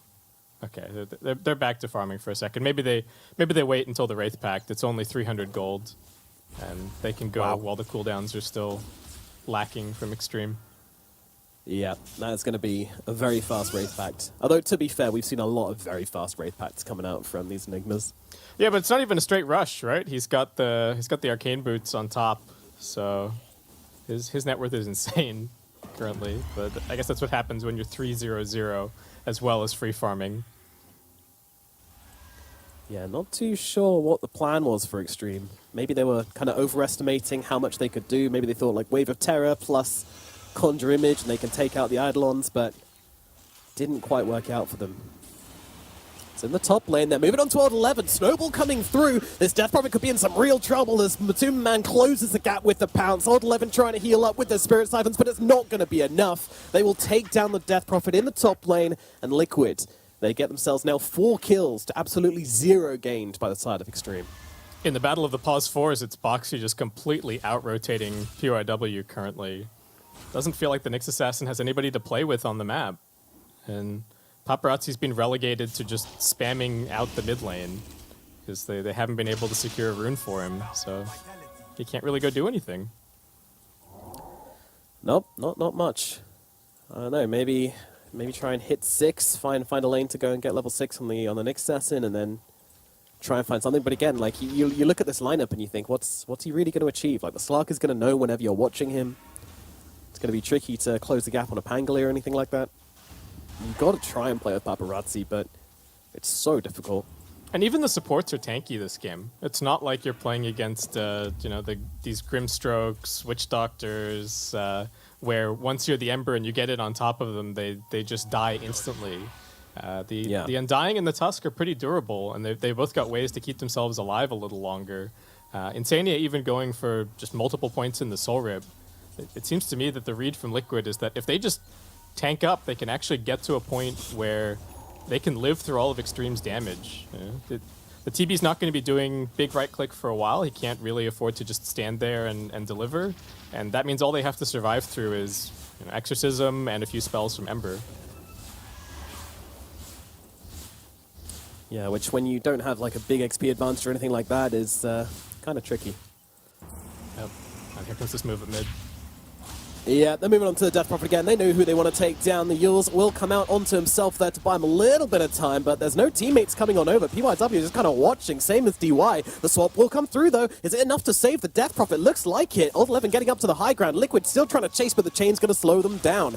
Liquid left empty-handed for the time being, but they are putting a lot of damage into this middle tier 1 tower. You cannot fight under the Wraith Pact this early on. You just won't do any damage. So the tier 1 tower in the middle lane is going to fall to Liquid. Can't approach the Wraith Pact Tombstone if you're Extreme. And with the tier 1 dead, Liquid can continue to So long as the big ultimates aren't there, I think they can even occupy the enemy triangle, which is a huge problem for Extreme. They've at least got a little bit of pushing from the Terrorblade illusions at top. It's just Matu going to deal with that. Yeah. Very nice save here from DY. He was extremely patient. Some of that was that he just arrived in time. Boxy tried with the shards to keep him away, but he just got knocked close enough in the end. Yeah, although the Death Prophet kind of ran over. It's like, please save me. Boxy gonna be able to pull down, or maybe not actually. Nah, he's definitely dead. They will get the first kill on Extreme Gaming onto this task, but they're looking for more. They want to bring down the Pangolier, and they've got the silence to do so. I'm not sure who's gonna be able to make it out of this one. The silence is gonna run out. Swashbuckle up to the high ground. Okay, he's gonna be fine, and PYW is gonna die instead as Matu comes jumping into the fight. Rolling Thunder comes out. It's time to run away. Pig poles out, boys. Old 11 trying to escape Mickey here, but Mickey is gonna be able to get on top of him. But Liquid, they don't want to overextend into these ghosts, so they will respect it. They will play very, very disciplined Dota here from Liquid. Yeah, there isn't really an objective to be claimed by winning that fight, taking the additional kill, so better to just get back on the map, keep farming, keep building this lead. They really have Extreme in a pretty tricky situation, especially with Exorcism now on cooldown for 100 seconds. Paparazzi completely out of mana. Oh, he's out of mana. Oh no, caught out by the Diffusal Blade and punched to death by Boxy. That is not a death you want to see as XG.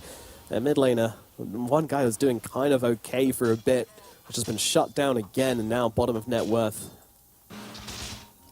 My goodness, I mean, what can XG do here? They're just getting kind of outmaneuvered all across the map. Yeah, they're really not getting much done. BYW is trying to find something with the Vendetta, but Zai is almost soloing this bottom tier 2 tower. Good lord. You know it's bad when the Nyx Assassin is afraid, under the cover of invisibility, to come out and look at that from Boxy. The reads from him as he pops the dust and immediately takes out PYW. DY gonna fall as well. Sport Duo of XG just turned to dust. I'm not sure, did he come into the Sentry Vision, or... I'm not convinced he did. That might have just been a read. Yeah, I don't know exactly how they got him there. But the dodge was sick on the bench stun. Oh, Paparazzi looking okay. He's got plenty of mana to work with this time around, so won't be caught out in the middle lane, but... Like, look at where Extreme are farming right now. Like, they cannot get out on their map. They are just being suffocated. Yeah, this is absolutely clinical from Liquid. And they saw the meta was used when the TB TP'd in at bottom. Even if he had it, I don't know how much they could do about this. Walking into the tombstone just feels nigh on impossible. So Liquid, come in here, pick this up. We've seen some random deaths from some of the Slarks in this event, but Matu with the Aegis has an insurance policy against that. And if you're Liquid, just keep constricting the map. Take the top tier 1, top tier 2, all the outer towers, get your next round of items. I don't think they have to be in any rush, but can certainly continue to build this lead. Yeah, when you're this far ahead, the game becomes very easy to play, and punishing is still on the cards here. They move towards Lou in the bottom side. Rolling Thunder comes out as DY's taken out on the backlines, but Mickey, he's got the big carry locked down. Zai has a black hole, but doesn't really feel like using it, because why would you? It is not required. Lou is going to die. That's your big carry hero taken out once again, just ensuring he's getting nowhere near any of his items. These Diffusal Blades for Paparazzi are such a pain. He's trying to catch his way back up with picking up the Maelstrom.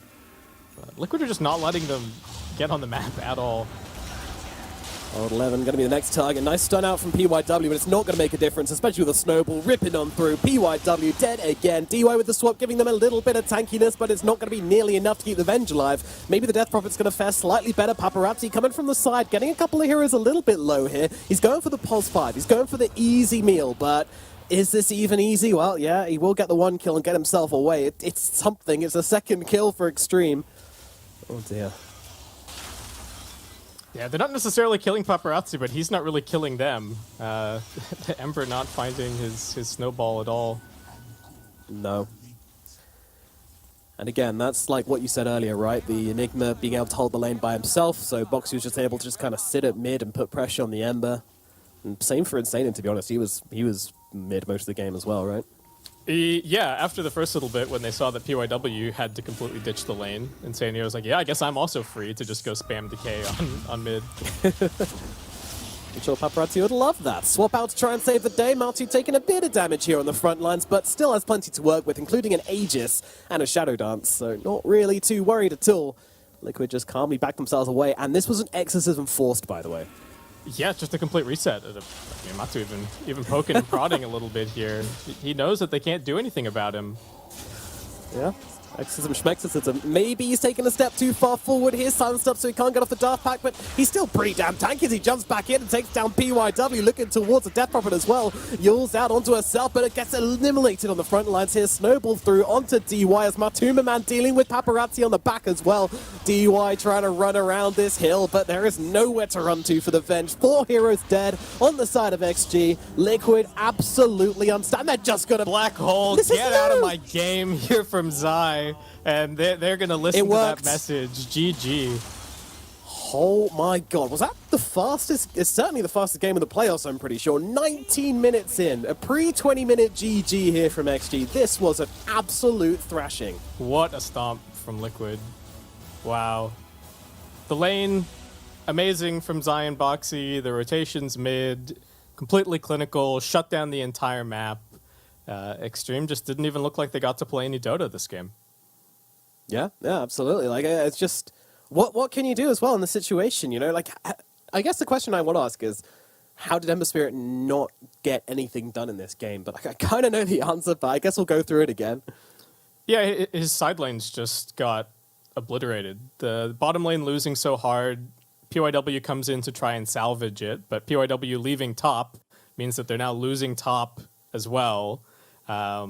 And the Ember is very reliant, especially in a game like this, on having his supports be in a state where they can play with him. But not only is PYW kind of sacrificing his game trying to bail out bottom, and then Lou has to go into the jungle. So that means DY is now stuck bottom, trying to hold, futilely trying to hold onto the tower against the Enigma. I don't think they're going to just give Liquid Enigma like this in the next game. It was an idea for game 1, but Liquid showing that they know exactly what they're doing with that hero. Yeah, you have to respect it, right? You have to respect the fact that Team Liquid played Enigma and they played Undying ages ago. They played it throughout the entire year. They played it their whole lives. These players love these heroes. And now that they're super meta as well, they feel very, very strong at the moment. If you're giving away, you have to have a really, really good plan on how to deal with it. And Terrorblade Venge safe lane was not that plan. I can see their like game plan against it, but I don't think they had any lane plan. I think they lost sight of that a little bit. Yeah. And where we've seen teams be successful against it is having both. So just didn't have it this time around.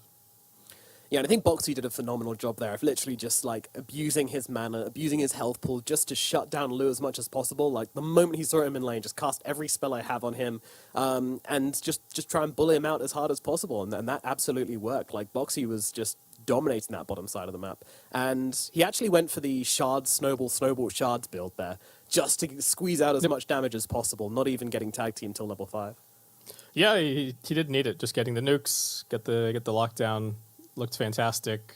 We didn't even really see some of the combos with like the Pango as well. The game was just kind of over too quickly. Well, what a game from Liquid. I don't know if there's much else to say. Yeah, I mean, got to switch things up for game number 2, that's for sure. Extreme, you got to come up with a better plan for dealing with them this time around. I think we're going to see a completely different draft. I think we're going to see a completely different game from Extreme. So we will throw it over to a break, after which we shall be back very quickly with the second game of Extreme versus Liquid here in the LCQ lower bracket. Extreme 1 game away from elimination. We'll see you in a minute.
With our shields and our swords, we pave the path to victory.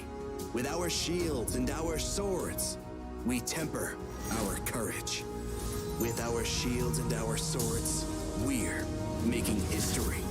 With those who make the game a reality, we're the vanguard. We're with the best. Let's raise our shields.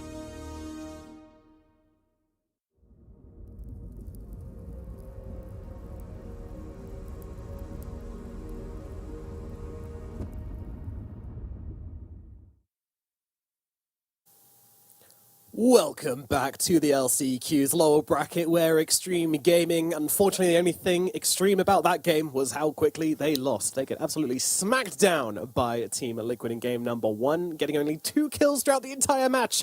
It was awful. Game number 2, I don't know. I think we just need to mentally reset, look towards the next game. That's about all you can do, right? Yeah, pretty much. Hope that your coach can give you a little bit of a pep talk. Maybe just say, look, a lot of it came down to the draft. We'll take that one on the chin. They've had a couple of rough game 1s in some of these best of 3s, and they have managed to come back stronger. So we'll see if XG can put together that particular magic here again.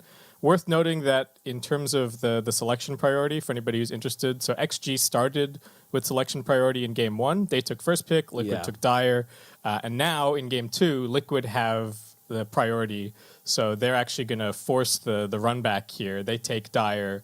Extreme, they took a little bit of time thinking about whether they wanted it, but they are also going to end up going for first pick. So same setup at the beginning of the draft, probably going to look like a very different draft once we get into it. Yeah, does it surprise you that they go for first pick again on the side of Extreme? I think first pick's been looking good just because of the specific hero pool considerations currently. It does feel like we've got just the right number of theoretically OP heroes to make first pick look really, really nice. Okay. I think that, we're in sort of the sweet spot this patch. Yeah, where you can just kind of ban 4 and then you're bound to get something decent. But yeah, certainly expecting the Enigma to be banned this time around, I think. That just freed up Boxy so much, and apparently if you give Boxy a free game to just run around and do whatever he wants, he will make you miserable. Yeah, he looked fantastic on that Tusk, and we'll just have to see if Extreme are shooketh at all on their Nyx Assassin pick. They've been so confident on, okay, we think this hero is first pick material, but in a game like that where things, everything's kind of going against you, if you don't come out of the laning stage intact, he's not going to do anything when the enemy team groups up and just death balls the remainder of the game.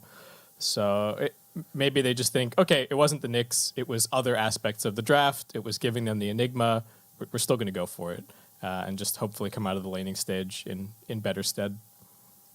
But you know what? Basically, you're very rude about Extreme Gaming in the first game. You said they've only got one strategy, which is the Nyx Assassin, but you're wrong. They've got another one. They've got Doom Lion. They actually have 2 strategies. Oh yeah, they've got another opener. Yeah, I mean they were running. They were first phasing Morphling for a little bit at the beginning of the groups, but it seemed like they kind of lost confidence in that. I don't know if it's going to come back.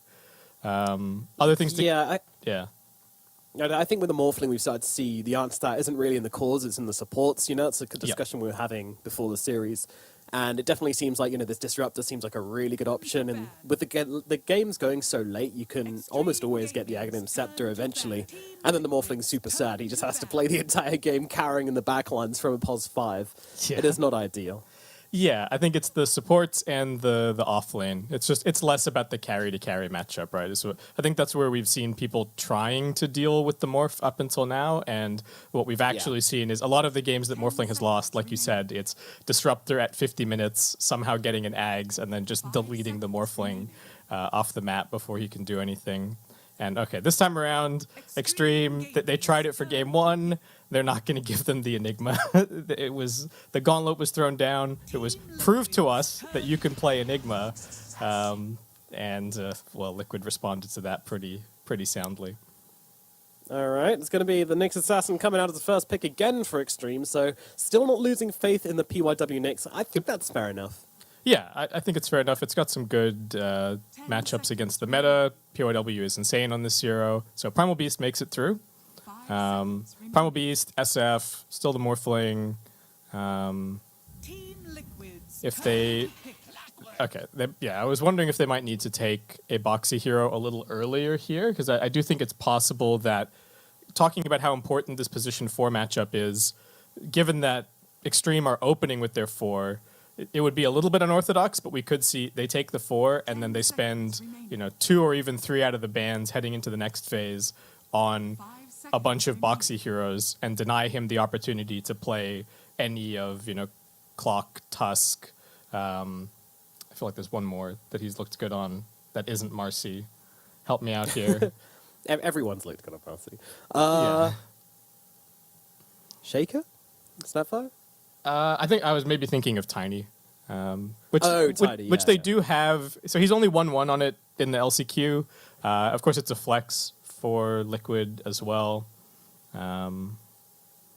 What else are Liquid considering here? I do think that they could take their Shadow Fiend here if they wanted to, just because it's good against the Death Prophet. If you think that that's what Extreme is going to go for, if they're just going to run it back with their opener. Yeah. I love this dynamic here as well from Liquid as well. You've got like Matu sitting in the chair, making the calls. He's kind of like Shinji's dad from Evangelion. He's just there, and then Blitz behind the scenes, getting everyone's opinions. Making sure it's all nice, well considered. I like it. Yep, they're making sure they're confident with what they're doing.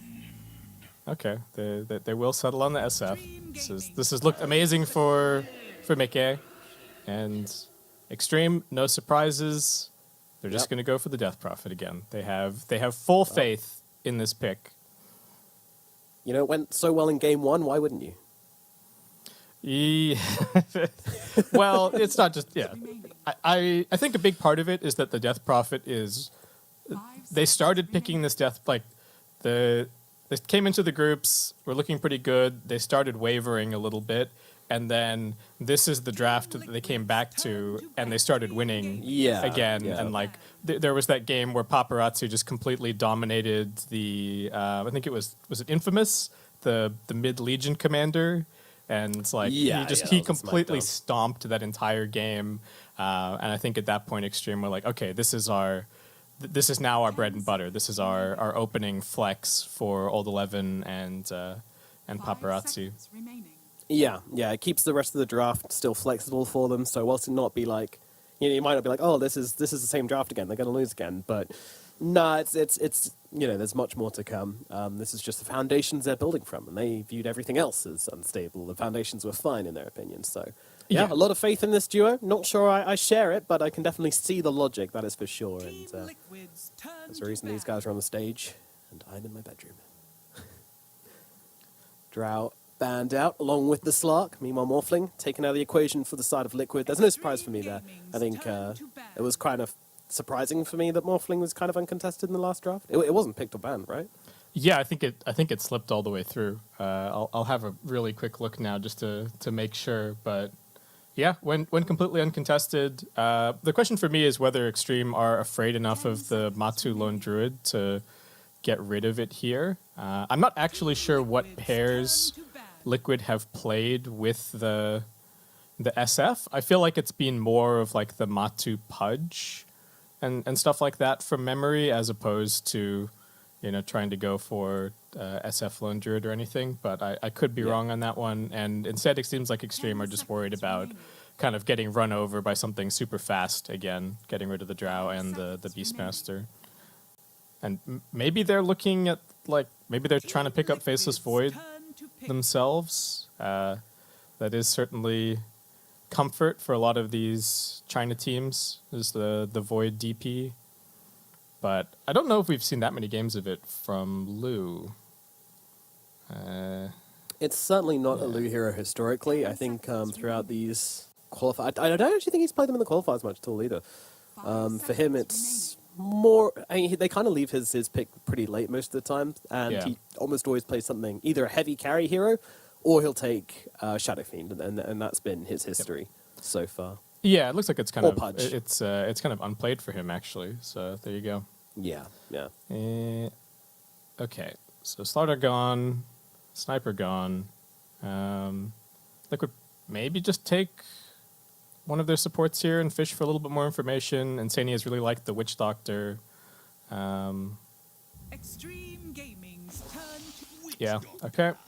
Great call. There you go.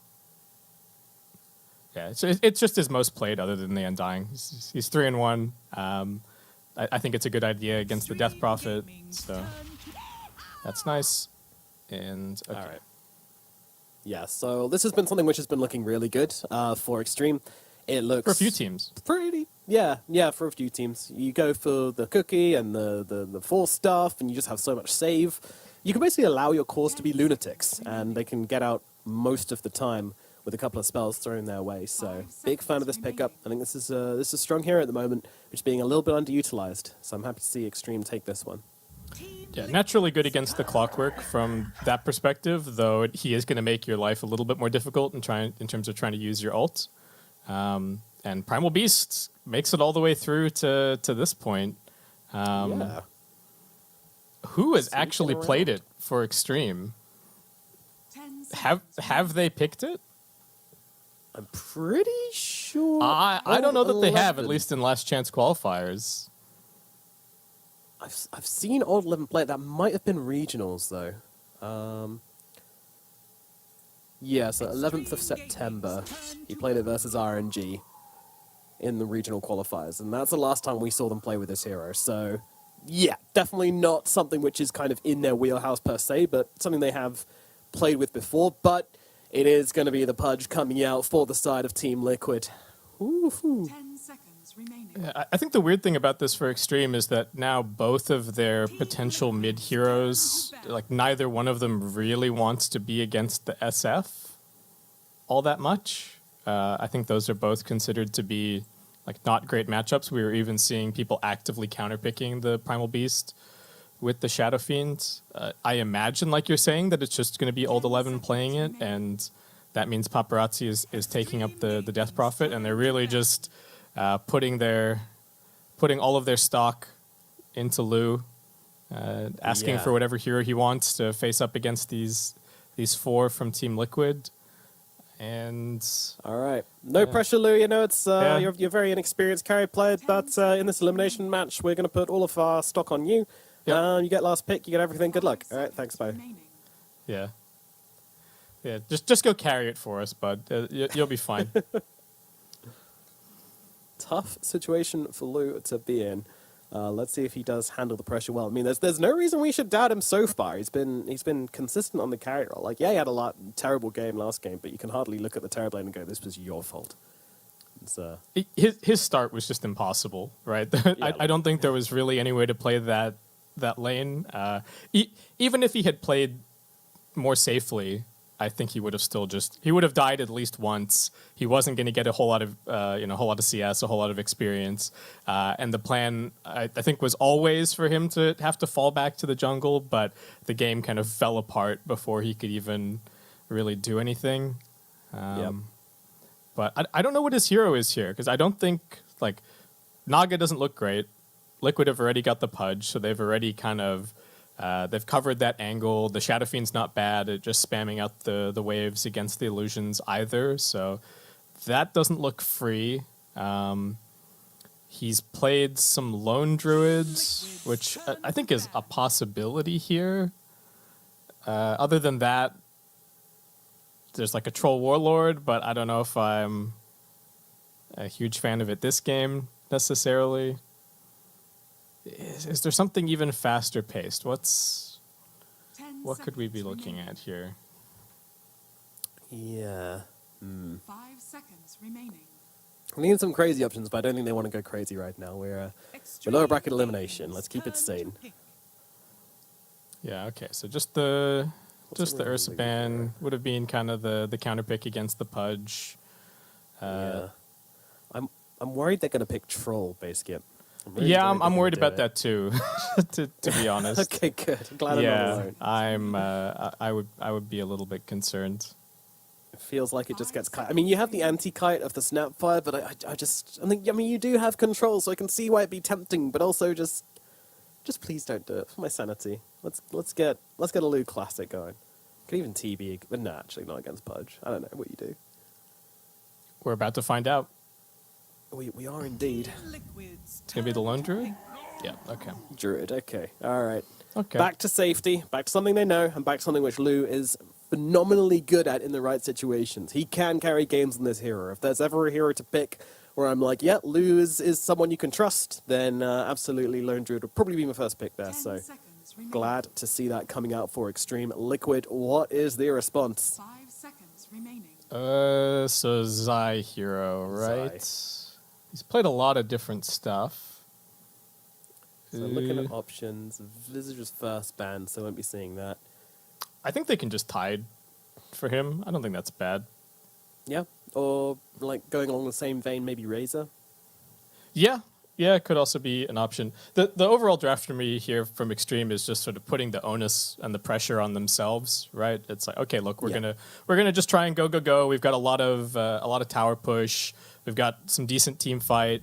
All of our heroes output good damage, and let's just see if we can get it done against what is also a very liquid draft.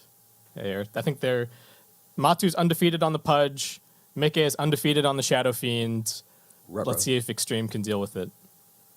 Yeah. Once again, it seems like Liquid a full comfort zone. Very happy with the picks they have. Extreme maybe pushed out with the Primal Beast, but overall it's still very much comfort for them. So not much adaptability going on in this series, to be perfectly honest. But that hasn't really affected Liquid too negatively so far in the tournament. Yeah, very interesting to see how this one goes. I feel like when it comes down to it, I mean, what are the main things you think each of these teams are trying to get done? Who's going to be more active early? So my main, not so much about what they want to get done, but my main concern for Extreme is actually how their offlane is going to go. This Primal Beast, I can see him putting on some pressure, but the Pudge Witch Doctor lane looks like it should be able to not necessarily destroy, but trade favorably against the Nyx Assassin Primal Beast. Like, I don't know what they do about the Maledict. That I'm picturing these situations where they kill Insania, but then they both die to Matu or something like that. And it's going to be so important for them that Old 11 gets off to a good start, because he's the initiation. He's the one that has to go in first. He's the backbone of the team fight. So if he falls behind, I worry for them, because to me, they're the ones that are on the clock this game. The Lone Druid is going to start struggling if it goes late enough, just against Anchor Smash and Pudge getting tanky and all that kind of stuff. Yeah, and SF being the absolute demon he is, can just smack down the bear when he gets big enough. It's very tricky to play into that when you get to like the kind of 40-minute mark, which a lot of the games have been going. So yeah, I'm kind of agreeing with you. I'm very much leaning Liquid at the moment, but Extreme, maybe they can pull it out the bag for this game. But I don't know, I kind of feel like if you did vote for Extreme this game, you would be a little bit crazy, just because of how badly last game went and how it still kind of feels like Liquid have very much a similar thing going, where they're playing these heroes which they've always loved. You know, it's still so comfortable for them, and it does seem like a good game for these heroes as well. So we'll see how it goes down. Let's get into it. Game number 2. Can Extreme fight back against the brink of elimination, or is it going to be a clean 2-0 for Team Liquid? We shall find out in this best of 3 elimination series. I don't know how Liquid's draft looks so good as like counter picks to Extreme, while still just looking so comfortable for them as well. That to me is by far the most impressive part of what they've managed to accomplish here. And we felt the same way about last game as well. So it's kind of a rinse and repeat. This drafting just feels pretty dominant from them, but maybe we're wrong. There's always the possibility that Primal Beast just owns his lane. You know, there's a reason this hero has been first phase material, and you pair him up with just one stun, and usually he can get kills on the lane. But as you say, it's about what happens after the kill. Like, I'm pretty sure Insania is going to die, but if he gets off a nice Maledict or a nice Coconut, then it could be, you know, eyes shut for the 2 offlaners. The first couple of minutes of that lane are going to matter a lot in terms of, you know, who's getting the first blood, who's getting the level edge. Just like we said, it's going to be pretty volatile. Though it seems like Extreme are actually swapping it up a little bit here. Oh, really? Yeah, Lou's standing in the off lane. Oh no, the Coconut. Oh no, the bear, the traitor bear. I think the bear was still good. It soaked a lot of battery assault damage for DY. Right. And bear. I think putting the bear down there as well, maybe making Liquid think that they were actually getting the laning matchup that they were expecting, and they're now about to spot on this ward that it's actually Old 11 coming down bottom, though they want to just kill him immediately or put a lot of pressure on. God. Yeah, this is aggression. I mean, DY does have the shotgun available, so we'll be able to at least slow them both down.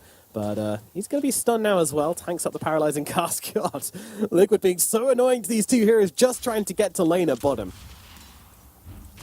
So why have they made this swap? I guess they feel like they want Lu to farm well, and maybe that the Primal Beast matchup is better against the Tidehunter than it is against the Pudge. Okay. That's my read on the situation. The bear getting its damage constantly taken is pretty annoying. Known as a good matchup for the Tidehunter. Yeah, the Tide can just kind of sit there by himself and farm. Kind of enables Liquid in the same way that they had the previous game, where Boxy would have been very free to go and influence mid.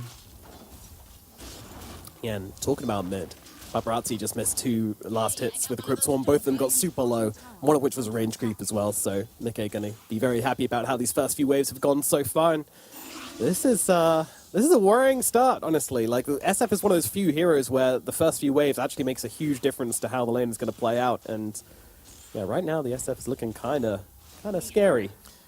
Yeah, and like we said, this is Mikkei's perhaps his best hero this patch. Oh, PYW can't afford to run out of the creep wave here against the battery assault. He finds a nice 2-man stun, and that gets him out of there. Nick Sasson just scurrying away, and as you're at to say, the stun gets him to safety, as it often will. That is the one answer they have to Boxy up here.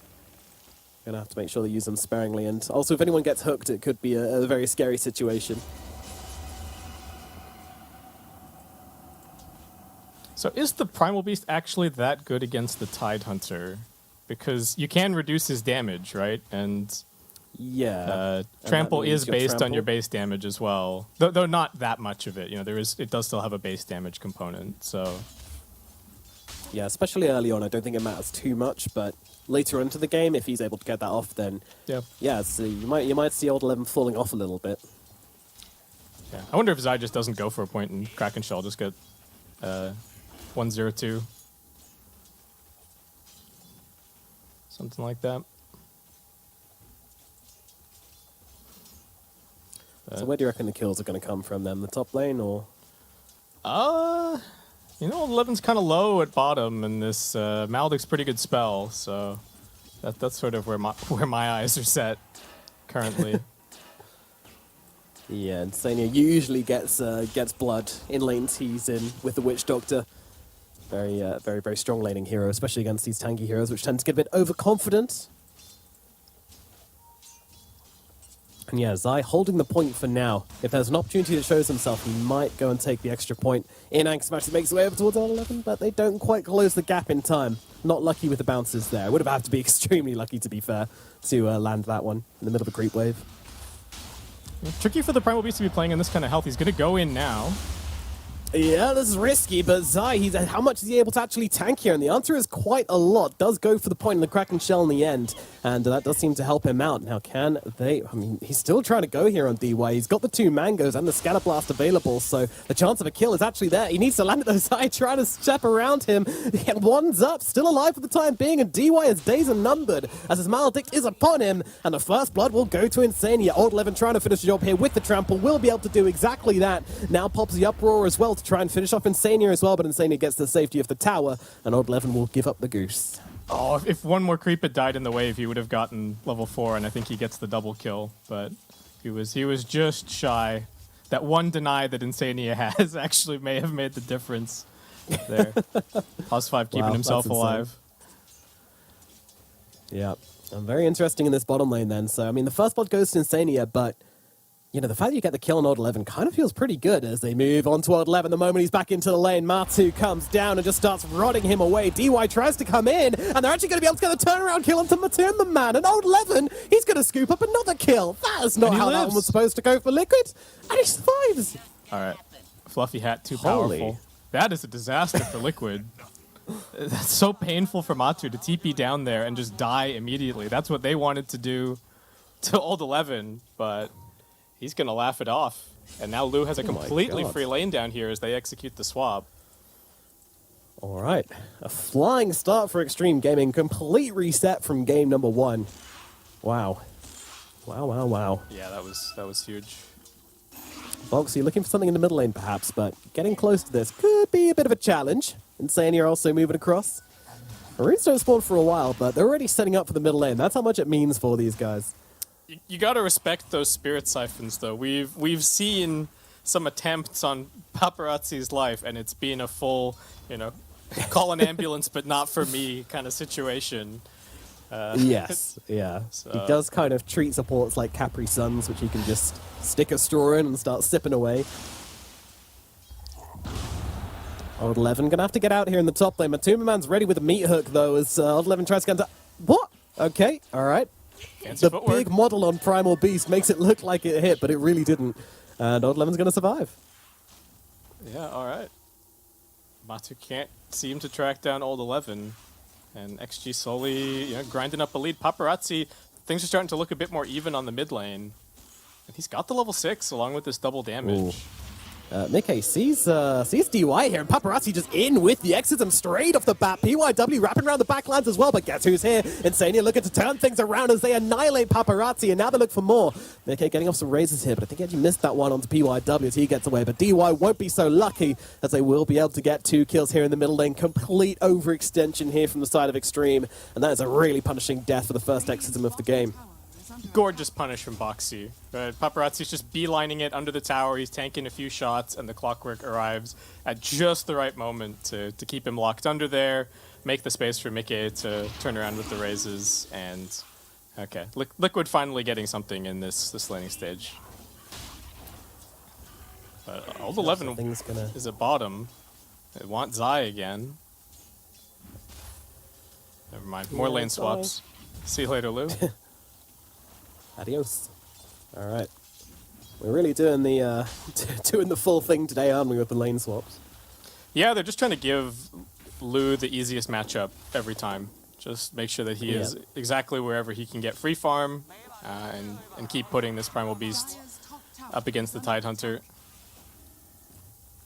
And anyone who had any doubt about Lou coming into this tournament, as being the kind of X factor on the side of Extreme, this team trusts him. They absolutely do. They're trying to enable his game as much as possible. They chose not to play the major because they couldn't have their position 1, right? So I think it goes to show a lot of the position that Lou takes up on this team and the faith that they have in him, even as a newer player. This is his second ever LAN. You wouldn't be able to tell from the way that he's been playing.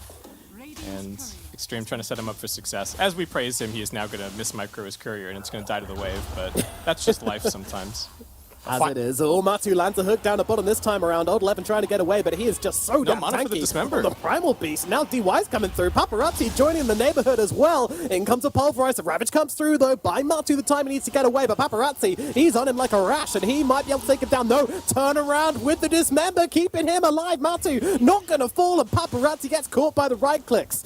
Now, PYW needs to get himself out, but that doesn't look like it's going to happen here as Liquid surround the Nyx Assassin, running to the trees. Raze does miss. Insania spots him through the tree line, though, and pins him in, actually, here. And PYW, Insania, that's just rude. Body slams him into the tree line. Alt 11's asking if anybody else can come bottom. He's in the tree line. He's pretty strong. Damn, he's got his health back with that Ring of Health as well, so he's ready to set up for something. But again, yeah, as you say, they need one more. The Nyx can't No TP. It's on cooldown for Paparazzi. 30. So. Oh dear. Yeah, no, I don't think anyone can actually join, unfortunately. Oh, the Lone Druid comes. Who's this? Oh, Lou's coming. That's unexpected, but they're going to try and make the play, but they do get out the Paralyzing Cask. Liquid very ready to make that retreat happen. They hadn't lost track of Old 11 at all, so they get him to safety. Oh, these defensive plays from Liquid, just so good. That bite into the Requiem, it was Paparazzi twice thwarted with huge runes. That's got to be so frustrating for him, right? The double damage at mid. He didn't get any runes in the previous game. Finally, he's getting DD haste on this Death Prophet. Both times he just dies. Yeah. So, what will the might be Illusion getting the Rune have in runes, store for him? Oh, great. How can this one go wrong? pop it against the coconut, maybe?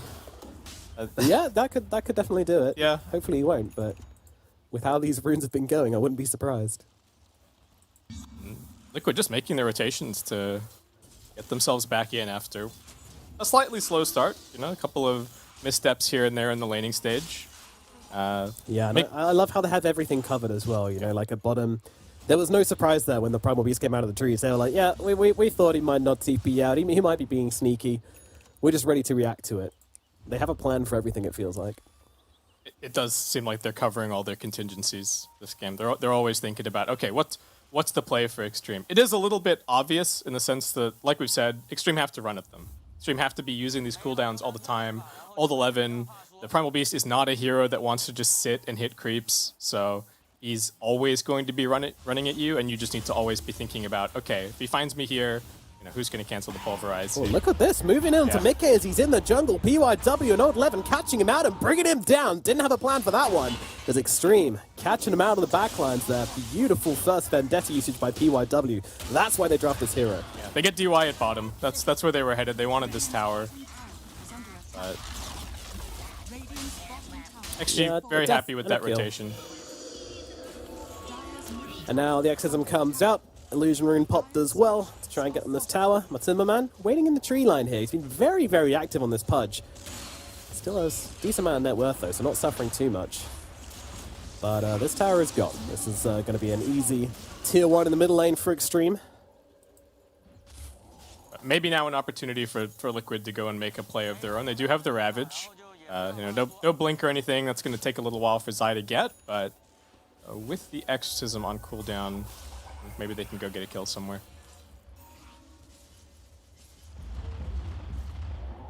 Mickey's still the bright spot for the team currently. Keeping the farm up, and they've got a whopping Ancient stack here as well for Zai. Wow. Okay, I said the blink wasn't going to be fast. I take that back. Yeah, and even the odds showing very, very even here as well. There's Mickey. He's going to move in towards the BKB next, but yeah, do you expect Liquid to make a play with his Blink Dagger, which they're just expediating now? I think so. Depends on when it comes exactly. It might not be. It'll be just at the end of the Exorcism window. PYW moves into Vision, and he doesn't really have a counterplay for getting cogsed at the moment, but there's Kisses coming on over the top as well. And look at Boxy, but Boxy manages to track him down by following the direction of the Kisses and gets off the hook shot. And D-White, he's in some trouble now as well. Liquid, the train is setting off from the station, and D-White, unfortunately, is going to be the destination as he gets taken down by Insania. So, Extreme fully knew that Liquid knew that they were coming. There was an OBS that they dewarded that saw the Nyx pop Vendetta. So they're pinging as if they're surprised that they were waiting on that high ground with a sentry. But to me, it seemed like Extreme, you know, that they knew that Liquid knew, but they were still making the play anyway. And just kind of two gimmies. Not sure what that was about. Yeah, no, that's a fair point. It was a bit of a misplay from Extreme. Yeah, it does buy them the time to get their Exorcism back up, but... Oh. Looking on the jump in on the top lane from Old 11 with the bear as well. They're trying to take down Matimberman, but guess who's here? Insania comes across with the paralyzing cast, and with the Maledict, including the Ravage, it will be enough to take down Old 11. Big commitment from the side of Liquid, but it does get them that Primal Beast kill. Now they move across towards Lu and PYW, but they've kind of run out of resources on the side of Liquid to keep chasing here, so that will be that. But nice punish there again from Liquid as they kind of starting to get a bit of an advantage in this game, honestly. If you watch Liquid, they're pretty much just always walking to lanes. Nobody is ever TPing to farm, and they're just holding up their TPs at all times because they know that these aggressive moves are going to come, right? They know that the Nyx is going to come looking for them. They know that the Primal Beast is going to come looking for them. And so every single time they're just making sure, we've seen it so many times this game, that they can just respond to every single move that Extreme is making. It's going to slow down their farm a little bit, sure, you know, not constantly TPing to juicy waves and whatnot, but well worth it. Yeah, a lot of restraint being shown from these core players, seeing all these waves and just choosing to walk to it. But no, you're right, TPs are a resource, and Liquid are using that very, very well at the moment. But yeah. It does help that all three of their cores can shove waves, so they can they can park one in each lane and just sort of sit here. And yeah, I think they're really chilling. The pressure is on Extreme to get things done this game. They're gonna have their Desolator shortly on Lu, and the BKB on the Death Prophet with level 12, and that's go time for sure. That is a terrifying timing, yeah. I'm a little bit surprised they didn't try to go for like a small play, maybe with just Old 11 and with PYW to find a kill whilst hold on, bottom lane. Well, Old 11 needs to leave. There's a trap being set here by Boxy and Mickey, but luckily the Primal Beast is gone. But yeah, I'm a little bit surprised they didn't try to make a play whilst the Ravage was down. But they're close to hitting these timings, as you say, so I guess they're just waiting for that instead. Yeah, I think you just wait for your big timing. And then you go. I don't know if you can quite wait for the Primal Beast BKB because it's a little while coming. Yeah, that's a bit more of a pipe dream at the moment, but Hero's very good at farming. With the trample. Yeah, he's okay. He would prefer to be farming Heroes currently, but Liquid are just huddling on their side of the map, really. You look at this. Every time Matu's farming, it's just right next to his tower where his team can respond. They're dangling him here. Yeah, a little bit, and they're just going to commit to this one. Blink Dagger in, along with the Ravage Crash, just about catches DY on the sidelines here, which cancels out the kisses, and they're going to be able to take down PYW, and I think Lu might be in some trouble as well. Nice cookie, but it's not going to be enough to save the lone Druid. Maldic ticking him through, a Gush's all it's going to take to maybe finish the job. There we go. Zai blinks it forwards, gets him with the Anchor Smash, and that will be a dead lone Druid. Liquid regain control of their jungle. Yeah, they have a nice ward on their outpost as well, but even without it, they just knew that, okay, the only hero that we're showing on the map is Matu. If they want to do anything, they have to come to him and just set everything up there.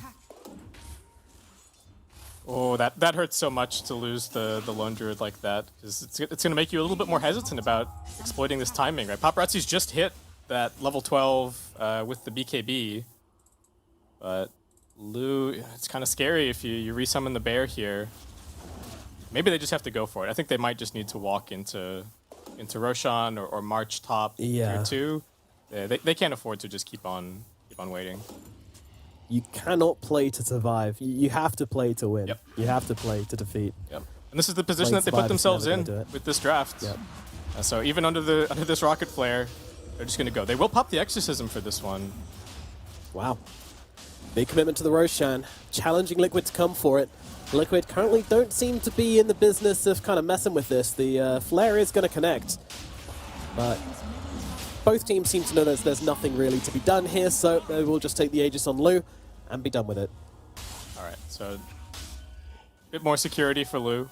They do have to wait 2 minutes for the Aegis, so that is going to be another 2 minutes for Liquid to farm, and they have hit some big timings. They've got BKB picked up on the Shadow Fiend.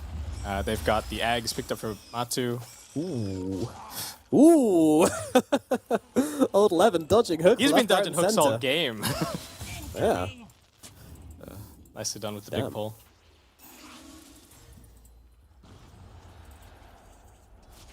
Okay. Well, we're just gearing up for this big fight. Liquid got to kind of decide, are they going to take the fight to them at top? The top tier 2 is the obvious place for Extreme to be pushing. And they do have the Ravage off cooldown. Yeah, I think there is a window here for Liquid, because whilst it's 4 minutes left in the Aegis, it's still 25 seconds left on the resummon, so that has to be a consideration. Yeah, and they're going to have an idea of that. I imagine Liquid are keeping close tabs on... There's only really 2 spells you need to keep track of this game, right? It's the Summon Spirit Bear pretty easy. And the Death Prophet Ultimate. Yeah, I like to think the players have loads of little stopwatches under their monitors. Just start them whenever they see something being used. Oh, Odd 11 walks into the smoke in the middle lane, and Liquid, they're looking to start the fight onto the Primal Beast here. Cookie comes through to bind the space, but Matu, he's on top of him with his fresh new Aghanim Scepter and will rot him down with ease as DY getting blown up on the sidelines. Beautiful hook from Matu is going to get him, and another beautiful hook from Boxy as he gets on top of Lu. Lu going to pop the True Form here, but the Ravage comes through onto the 2 of them. PYW absolutely taken out of the mix, and Lu's going to die for a first time as well. Paparazzi sitting nearby, has a BKB, but no exorcism available, so the possibility of saving Lu is just non-existent right now as Matu in with the rot takes down the Spirit Bear. My goodness. Liquid are going to be so happy with that. That's a huge punish. I don't know why Extreme couldn't just cut their losses. Somebody should be saying, look, Exorcism's on cooldown, guys. This is not a fight that we can take, even if we've got the Aegis. It should have just been the Primal Beast, maybe one of the supports dying. But they get completely caught up in what Liquid's doing. Moving in the top lane, though, onto Zai. Looking for a little bit of punish, and the kiss is coming through over the top as well. Finally, there's no clockwork around to cancel it, so they will be able to take down Zai, but yeah, it's a small little bit of pocket change for them, considering the entire mountain of cash which Liquid just got for eliminating XG off the map. Yep, they get all the lanes shoved out. They're completely farming out everything. Matu taking the entire Dire jungle. Mickey taking bottom, plus some Radiant jungle, plus the Ancients. He is far and away the #1 on the net worth this game, looking absolutely massive. Oh, yeah. And even adding a Pike to his setup here. Yeah, just keeping himself away from the Bear, from the Death Prophet, from the Primal Beast. Very, very valued Pike game. Yeah, I mean, even just pushing the Bear away from his teammates or finding other saves. I think Mickey, that's the thing about this Shadow Fiend. It does a huge amount of damage, but we've also seen just how much utility it can have with the fear on the shard, with the fear on the ultimate. There's a lot of playmaking potential in this hero now. He's not so one-dimensional as he used to be. No, he does pretty much everything you need him to, as you say, all that utility, plus the physical damage, plus the magical damage, plus the building taking. The list is very full. Yeah. There's a reason that he's so popular and that he's rocking a very nice win rate here in the Last Chance Qualifiers. Yes, there is. Okay. Well, Extreme, they want to take things into their hands. They are going to smoke up. They've got their cooldowns back again. That Exorcism and BKB available from Paparazzi. Still sitting on 9 seconds there. As Death Prophet was not one of the casualties. They jump in, try to stun up Mickey, but completely whiff the Impale. Odd 11 jumps through, but they've got the switcheroo to keep the Witch Doctor alive. And PYW is going to get run down by Box on the sideline as Odd 11 picks up Matu, slams him into the ground, but the Fat Man does not care. And he's going to go and dismember the guy in the middle of the team fight. Maybe he's finally getting low, but the Ravage going to come too. Connect onto 2. Odd 11 gets taken on out here. Lou's going to follow him to the grave. And now there's only the Death Prophet left. She gets taken out as well. It's a triple kill for Mickey as they just completely wipe Extreme again. Liquid are too damn good at pushing their buttons. This is crazy. just a slight misstep from Extreme, right? If they've managed to, well, even if they had managed to jam that spiked Carapace into the Raze, I don't know if it would have worked out all that much better, but the Voodoo Switcheroo was beautiful. What a team fight from Liquid. That dodge, so sick from Insane. I mean, that would have been a kill to start the fight off with. Didn't connect with it. The Matu, he's just happy to sit here and just kind of tank all this damage. He's like, oh, all right, sure, I'll take the damage from my Shadow Fiend. Yeah. No worries. Mickey was just standing there. He chunked the Bear down. He's completely unapproachable. That they absolutely have to find and kill the Shadow Fiend. We're even getting to the point where already the Lone Druid Bear just feels like it's going to be dying in every single team fight. And yeah, Matu giving a little clap. He's got a smile on his face. He is more than happy to give his life in service of Mickey cleaning up the fight. Insania clapping in the background as well. Full ovation for themselves there for Liquid, and they deserve it. Beautifully done team fight, and it's such a critical moment for XG as well. Like, they needed to win that fight to play the game how they want. Now, they got to play it on Liquid's terms, which is not a good place to be in. Yeah, and if you're XG, things are getting really tricky, because on the one hand, you've drafted this lineup where you... one sec. DY is dead. Yes. It's just DY. You don't have to stop for long. Yeah. So... You've drafted yourself this lineup where you have to just kind of keep on going. You know that the late game's not going to look great, but every time you make an initiation, Liquid just seem like they're baiting you. Every time. Yeah. Beautiful little fear there from Lou to buy him some space. But yeah, the initiation just seems so difficult, finding the angle. I mean, to be fair, it was a bit scuffed. PYW diving with the 4-staff, trying to find the Impale angle was not great. They have to just keep on trying. They got 10 seconds on the Exorcism. Yeah. PYW hoping to maybe catch a straggler as they split up from this push, but that's not Liquid's style. I call them a very team, and that was for a reason. Yeah, the team. 5 heroes playing on the same screen, and they can probably do that for the remainder of this game and close it out if they want. Look at Zai, just backing himself away. PYW. Oh, the kisses coming over. They try to cancel out the Blink Dagger with the kisses, but it's just not working. Nothing going to plan here for Extreme. Mortimer's Kiss is completely wasted. Extreme thinking of holding this high ground here. Matu, he's dancing, he's spinning, he's turning, he's hooking, doing his best to lure them in. His mating dance, it's Mickey with his entourage. He's got three bouncers stopping everybody from getting to him. God.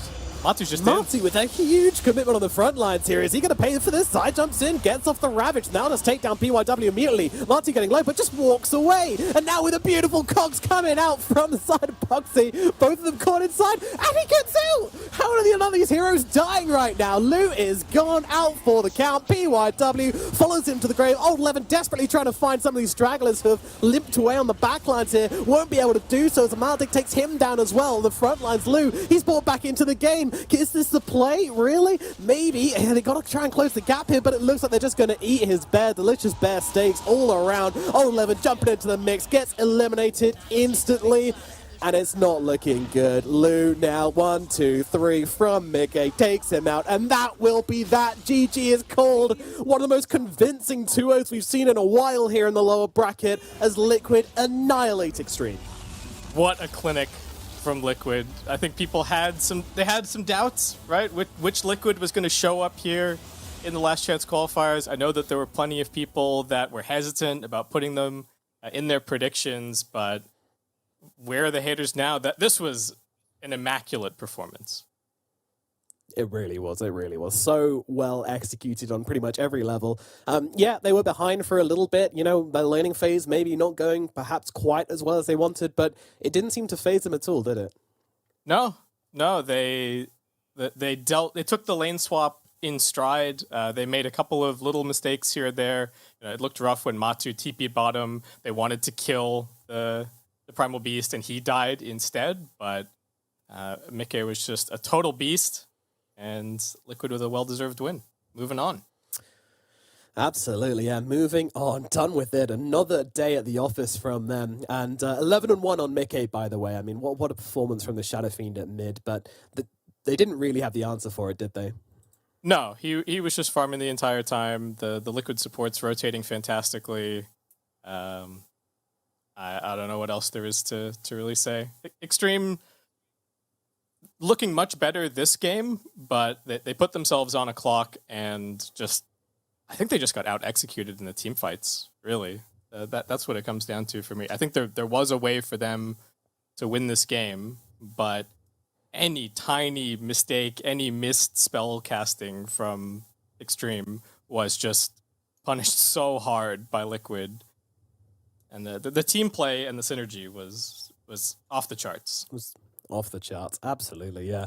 Liquid dancing around them is something special to watch, and you know it's a shame because I don't think Extreme have played up to the standard which they could throughout this event. You know, the standard of the other teams here is ridiculously high, much higher than I think anyone was expecting. And Extreme, you know, they were expected by a lot of people to top the charts. That hasn't been the case. They haven't been able to bring their A game here, but yeah, just it's sad to see them go down without getting a chance to perform at TI. But at the same time, you know, Liquid were the better team, and they absolutely proved that here. And I don't think there's anyone doubting whether Extreme deserved to be eliminated, unfortunately. There's no questions here. I don't think there was anything lucky about this victory for Team Liquid. God, no. God, no. They just absolutely smashed them, and with such confidence as well. Yeah, Extreme, you know, I do think this Primal Beast was maybe out of their wheelhouse a little bit. I mean, that said, Old Eleven was kind of the only one getting anything done in the game, but at the same time, I just don't think they played around him very well.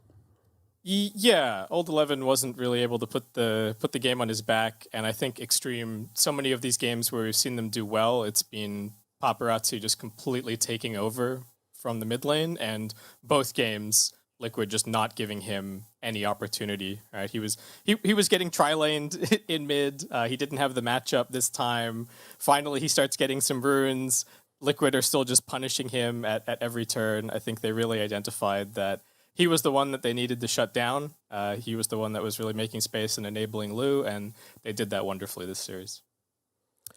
Yeah, it almost felt like Extreme said, you know, game number 1, we're going to put Paparazzi on the Emma Spirit, you know, do the switcheroo and give him this kind of tempo hero and let him control the game. And that didn't work at all. He got shut down at mid super hard, couldn't play the game. So game 2, they said, okay, well, we know that's going to happen to Paparazzi. We'll put him on something which he doesn't mind being shut down a bit on, like the Death Prophet, and you can just survive in the middle lane, maybe even get a turnaround if they bring the supports in. They're just the Capri Suns.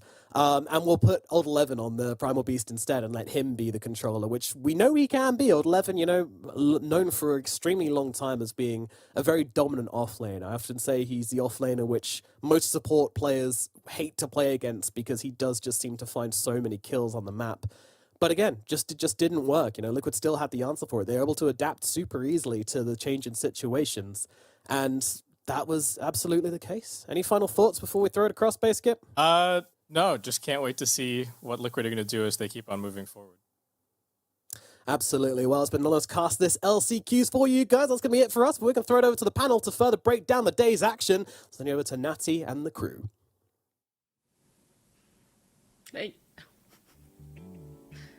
Thank you so much, Nomad and Baseskip. I mean, they said it there. There is so much action we have to break down. But firstly, I do want to have a little bit of insight from you guys about this Liquid up against Extreme Gaming series, because Liquid, we loved how they looked in group stages. They were doing really well there in the upper bracket. Extreme Gaming, though, also looking just as good. And Liquid proving that they're the better team, taking it in a 2-0. T-Panda, game number 1 felt all for Liquid. It was just the Liquid show through and through.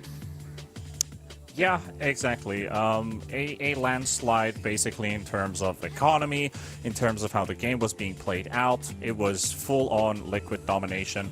Both Psy and Mickey and Matumba Man all unkilled that game. It was a 17-2 scoreline in under 20 minutes. I was like, oh, less than 20-minute GG. Okay, I mean, what happened here? Liquid basically got a very good rolling start in terms of net worth. They basically won every single lane. And we know Dota these days, if you win 3 lanes, it is a crushing result. And as you can see, they are so far behind. You have a TV lineup basically, which activates at around 25, 30-ish minutes. We're at 17 minutes and we've got heroes dying in front of our tier 3 tower basically right on our doorstep.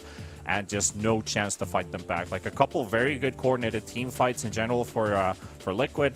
Not even having to rely too much on Enigma Black Hole to turn around things. They have raw damage to kill anybody in this lineup. And Extreme Gaming just felt like a lot of squishies here in this game one. Such a fast run over by Liquid.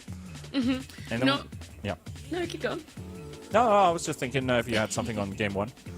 Oh, I was just going to say, normally it feels like the recipe for success for Extreme Gaming is, lose that game 1, kind of go neck and neck in game number 2, and then push it all the way to a game 3. Recipe didn't turn out for them this time. Even though they did lose game number 1, they just couldn't bring it back in game number 2, even though it felt like there was some give and takes. And Fia, were you able to have a look at game number 2 here between Liquid and XG?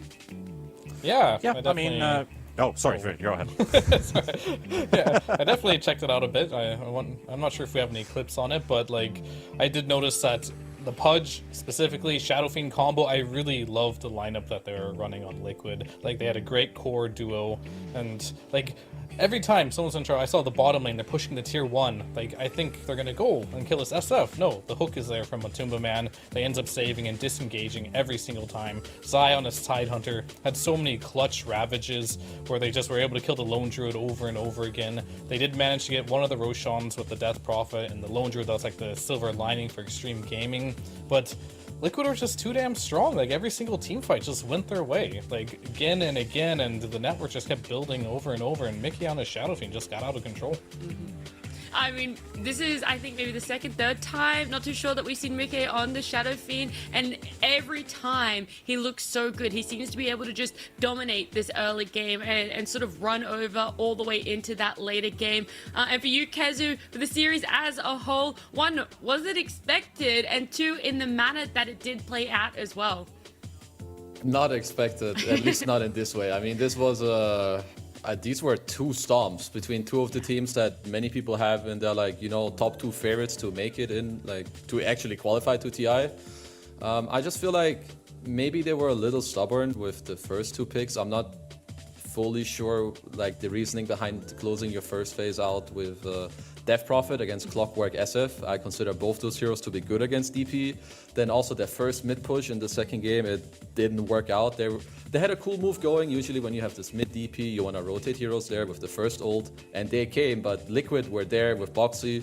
And then basically the move that you want to make to kill the SF and take the tower, well, they lost all of their heroes instead. And I feel like from there on out, it became very hard. And as Fear mentioned, I feel like Matu on this Pudge, he just looks really good every single time. Defensive hooks, whether it's or aggressive hooks, their team fighting, Zai's itemization. I feel like, they had a bit of a hard game earlier against VP, but here they showed up. They beat their opponent in 19 and 26 minutes. Yeah, they wanted to keep that TI dream alive, and they have. They will be advancing, and we have a look at the bracket so we know who they're going to be facing up against, and we can also see how the entirety of today played out. It started off with Secret taking a 2-0 from T1, Virtus Pro and Liquid having a very, very long series, not only going to 3 games, but one of their games going almost 60 minutes. Na'Vi, unfortunately, being knocked out by Extreme Gaming, and at the same time, VG knocking out Wildcard. Then we had our 2 last lower bracket series of the day, which saw Liquid taking the win and knocking out Extreme Gaming, and then VG knocking out T1, which it's insane to think that, Extreme Gaming and T1 won't be at TI. We knew coming in that it's 12 teams and only 2 slots, but it is still hard to comprehend that what felt like 2 powerhouses such as Extreme Gaming and T1 won't be there. And of course, Na'Vi and Wildcard giving their best too, which means we're down to 4 teams. It's Secret, Virtus Pro, Liquid, and VG. And there's only 2 spots remaining. Fear, how is this bracket and this last chance qualifier sort of shaping up for you? I'd say everything is going fairly as expected. I think the one thing that is different is people expected Extreme to go further, but I think Vichi's just taking their place now at this point as being the stronger team in China. But for the other 3 teams, I think everyone expected, Liquid to be here, Secret, and VP. We just maybe expected Extreme to be there instead of Vici, but Vici, they look hot, and maybe they're the team that's coming from the China region that is much stronger. They're doing their lower bracket run. The other noticeable thing when we looked at that bracket means there's no South American teams, no North American teams, and no Southeast Asia teams left. And T-Pen, how devastating is it for not only those teams, but those regions not getting any more representatives for them at TI? Well, it must hurt in a way, but I concur with what Fear mentioned about invaluable experience you get from playing these cross-region teams, because you most likely, for the time being or before this, haven't played them at all. So I think all this valuable experience that they're going to take from this is a positive remark. But there's this one interesting theme that is kind of lining up with VG Gaming and, China in general as a region. They took down NA, they took down SA, they took down SEA, they took out Eastern Europe, so I think West Europe is next up on the list. It's the only one that they're missing out on this one, so can they do it against Liquid? It's going to be a pretty interesting one. They have been so good in this lower bracket run, 2-0, 2-0, 2-1, losing 2-1 in the upper bracket. There's going to be a true battle for that lower bracket final spot. Yeah, VG up against Liquid is going to be an absolute, it's exciting games of Dota, but it's going to be interesting to see how it plays out. We're going to have a look at the schedule so you can see when exactly that showdown and that matchup will be taking place. It's the second series because the first series of the day is the upper bracket. It's Secret Virtus Pro starting at 10 a.m. Whoever wins this best of 3 series between Secret and Virtus Pro will be going to Tier I 11. Then it's Liquid VG in an elimination. Whoever whoever loses between Secret and Virtus Pro will then go up against whoever wins between Liquid and VG for that final spot. These 4 teams, 2 slots left, only 1 stream and 1 day left of Last Chance Qualifiers. Kezu, do you want to make any sort of, I guess, comments or final thoughts about this, knowing that these are the 4 teams left and Secret and Virtus Pro sort of having that backup option still to make it to Last Chance, even if they fought a lower bracket? I feel like tomorrow is going to be a quite action-packed day. If I want to make any predictions, I feel like if VP don't win this match against Secret, they will not qualify to TI. That's what I'm going to say. I feel like they would not make it through the lower bracket. But yeah, I don't know what predictions to make. I'm still sad about all the teams that have lost until now. I don't know why that's like just kicking into me now. I'm feeling like, I don't know, extremely sad for all the people who are getting their dreams crushed. You'll have even more people having that, pain tomorrow. But I feel like Liquid will make it through the lower bracket, but this upper bracket one, I legit have no idea. Yeah, okay. Fia, what about yourself? I know you already made a comment about how invaluable this experience is, but yeah, is it also hitting you that these teams, I mean, you've been there before, right? You've had the whole TI experience. Is it really hard to see that sort of taken away from you and know that you don't have that chance anymore? Oh yeah, definitely for sure. Like losing a TI especially, I mean, more teams are going to get that feeling because we're eliminating more teams from TI just because of the Last Chance Qualifiers. What I'm more like amazed about is like, I feel like we're ending like the Last Chance Qualifiers and it's like we're about to crown the champion, of a tournament we just ran, but really it's just like they're just getting into it and they're going to do it all over again, right? So it's like really crazy to think about like how this mini tournament is going to conclude. A lot of teams' dreams are going to come to an end, which is sad, but most of them, they realize this is a situation that like the whole year led them to, and they should just look at it as a learning experience, and they shouldn't be too sad about it, just given just how the year went in general. And just there's always next year. They did great this year, and just kind of like keep up the performance and use it as motivation going into the next year. You're right, though it does feel like we are crowning a champion, but this is just that small little, hike at the start before you get to base camp, and then the next thing is actually TI, where you're trying to summit Mount Everest. But T-Panda, any closing remarks for you as we round out day number 4 here? Well, as we're heading over to the final day of the playoffs, I guess there's just one thing that's in mind. Let the best Morphling win! It's kind of like that at this point. We'll see how the teams are looking to change up any drafts, any hero picks. But for now, we are closing out day number 4. We'll see you guys tomorrow for day 5 and to find out who the 2 teams going to TI are going to be.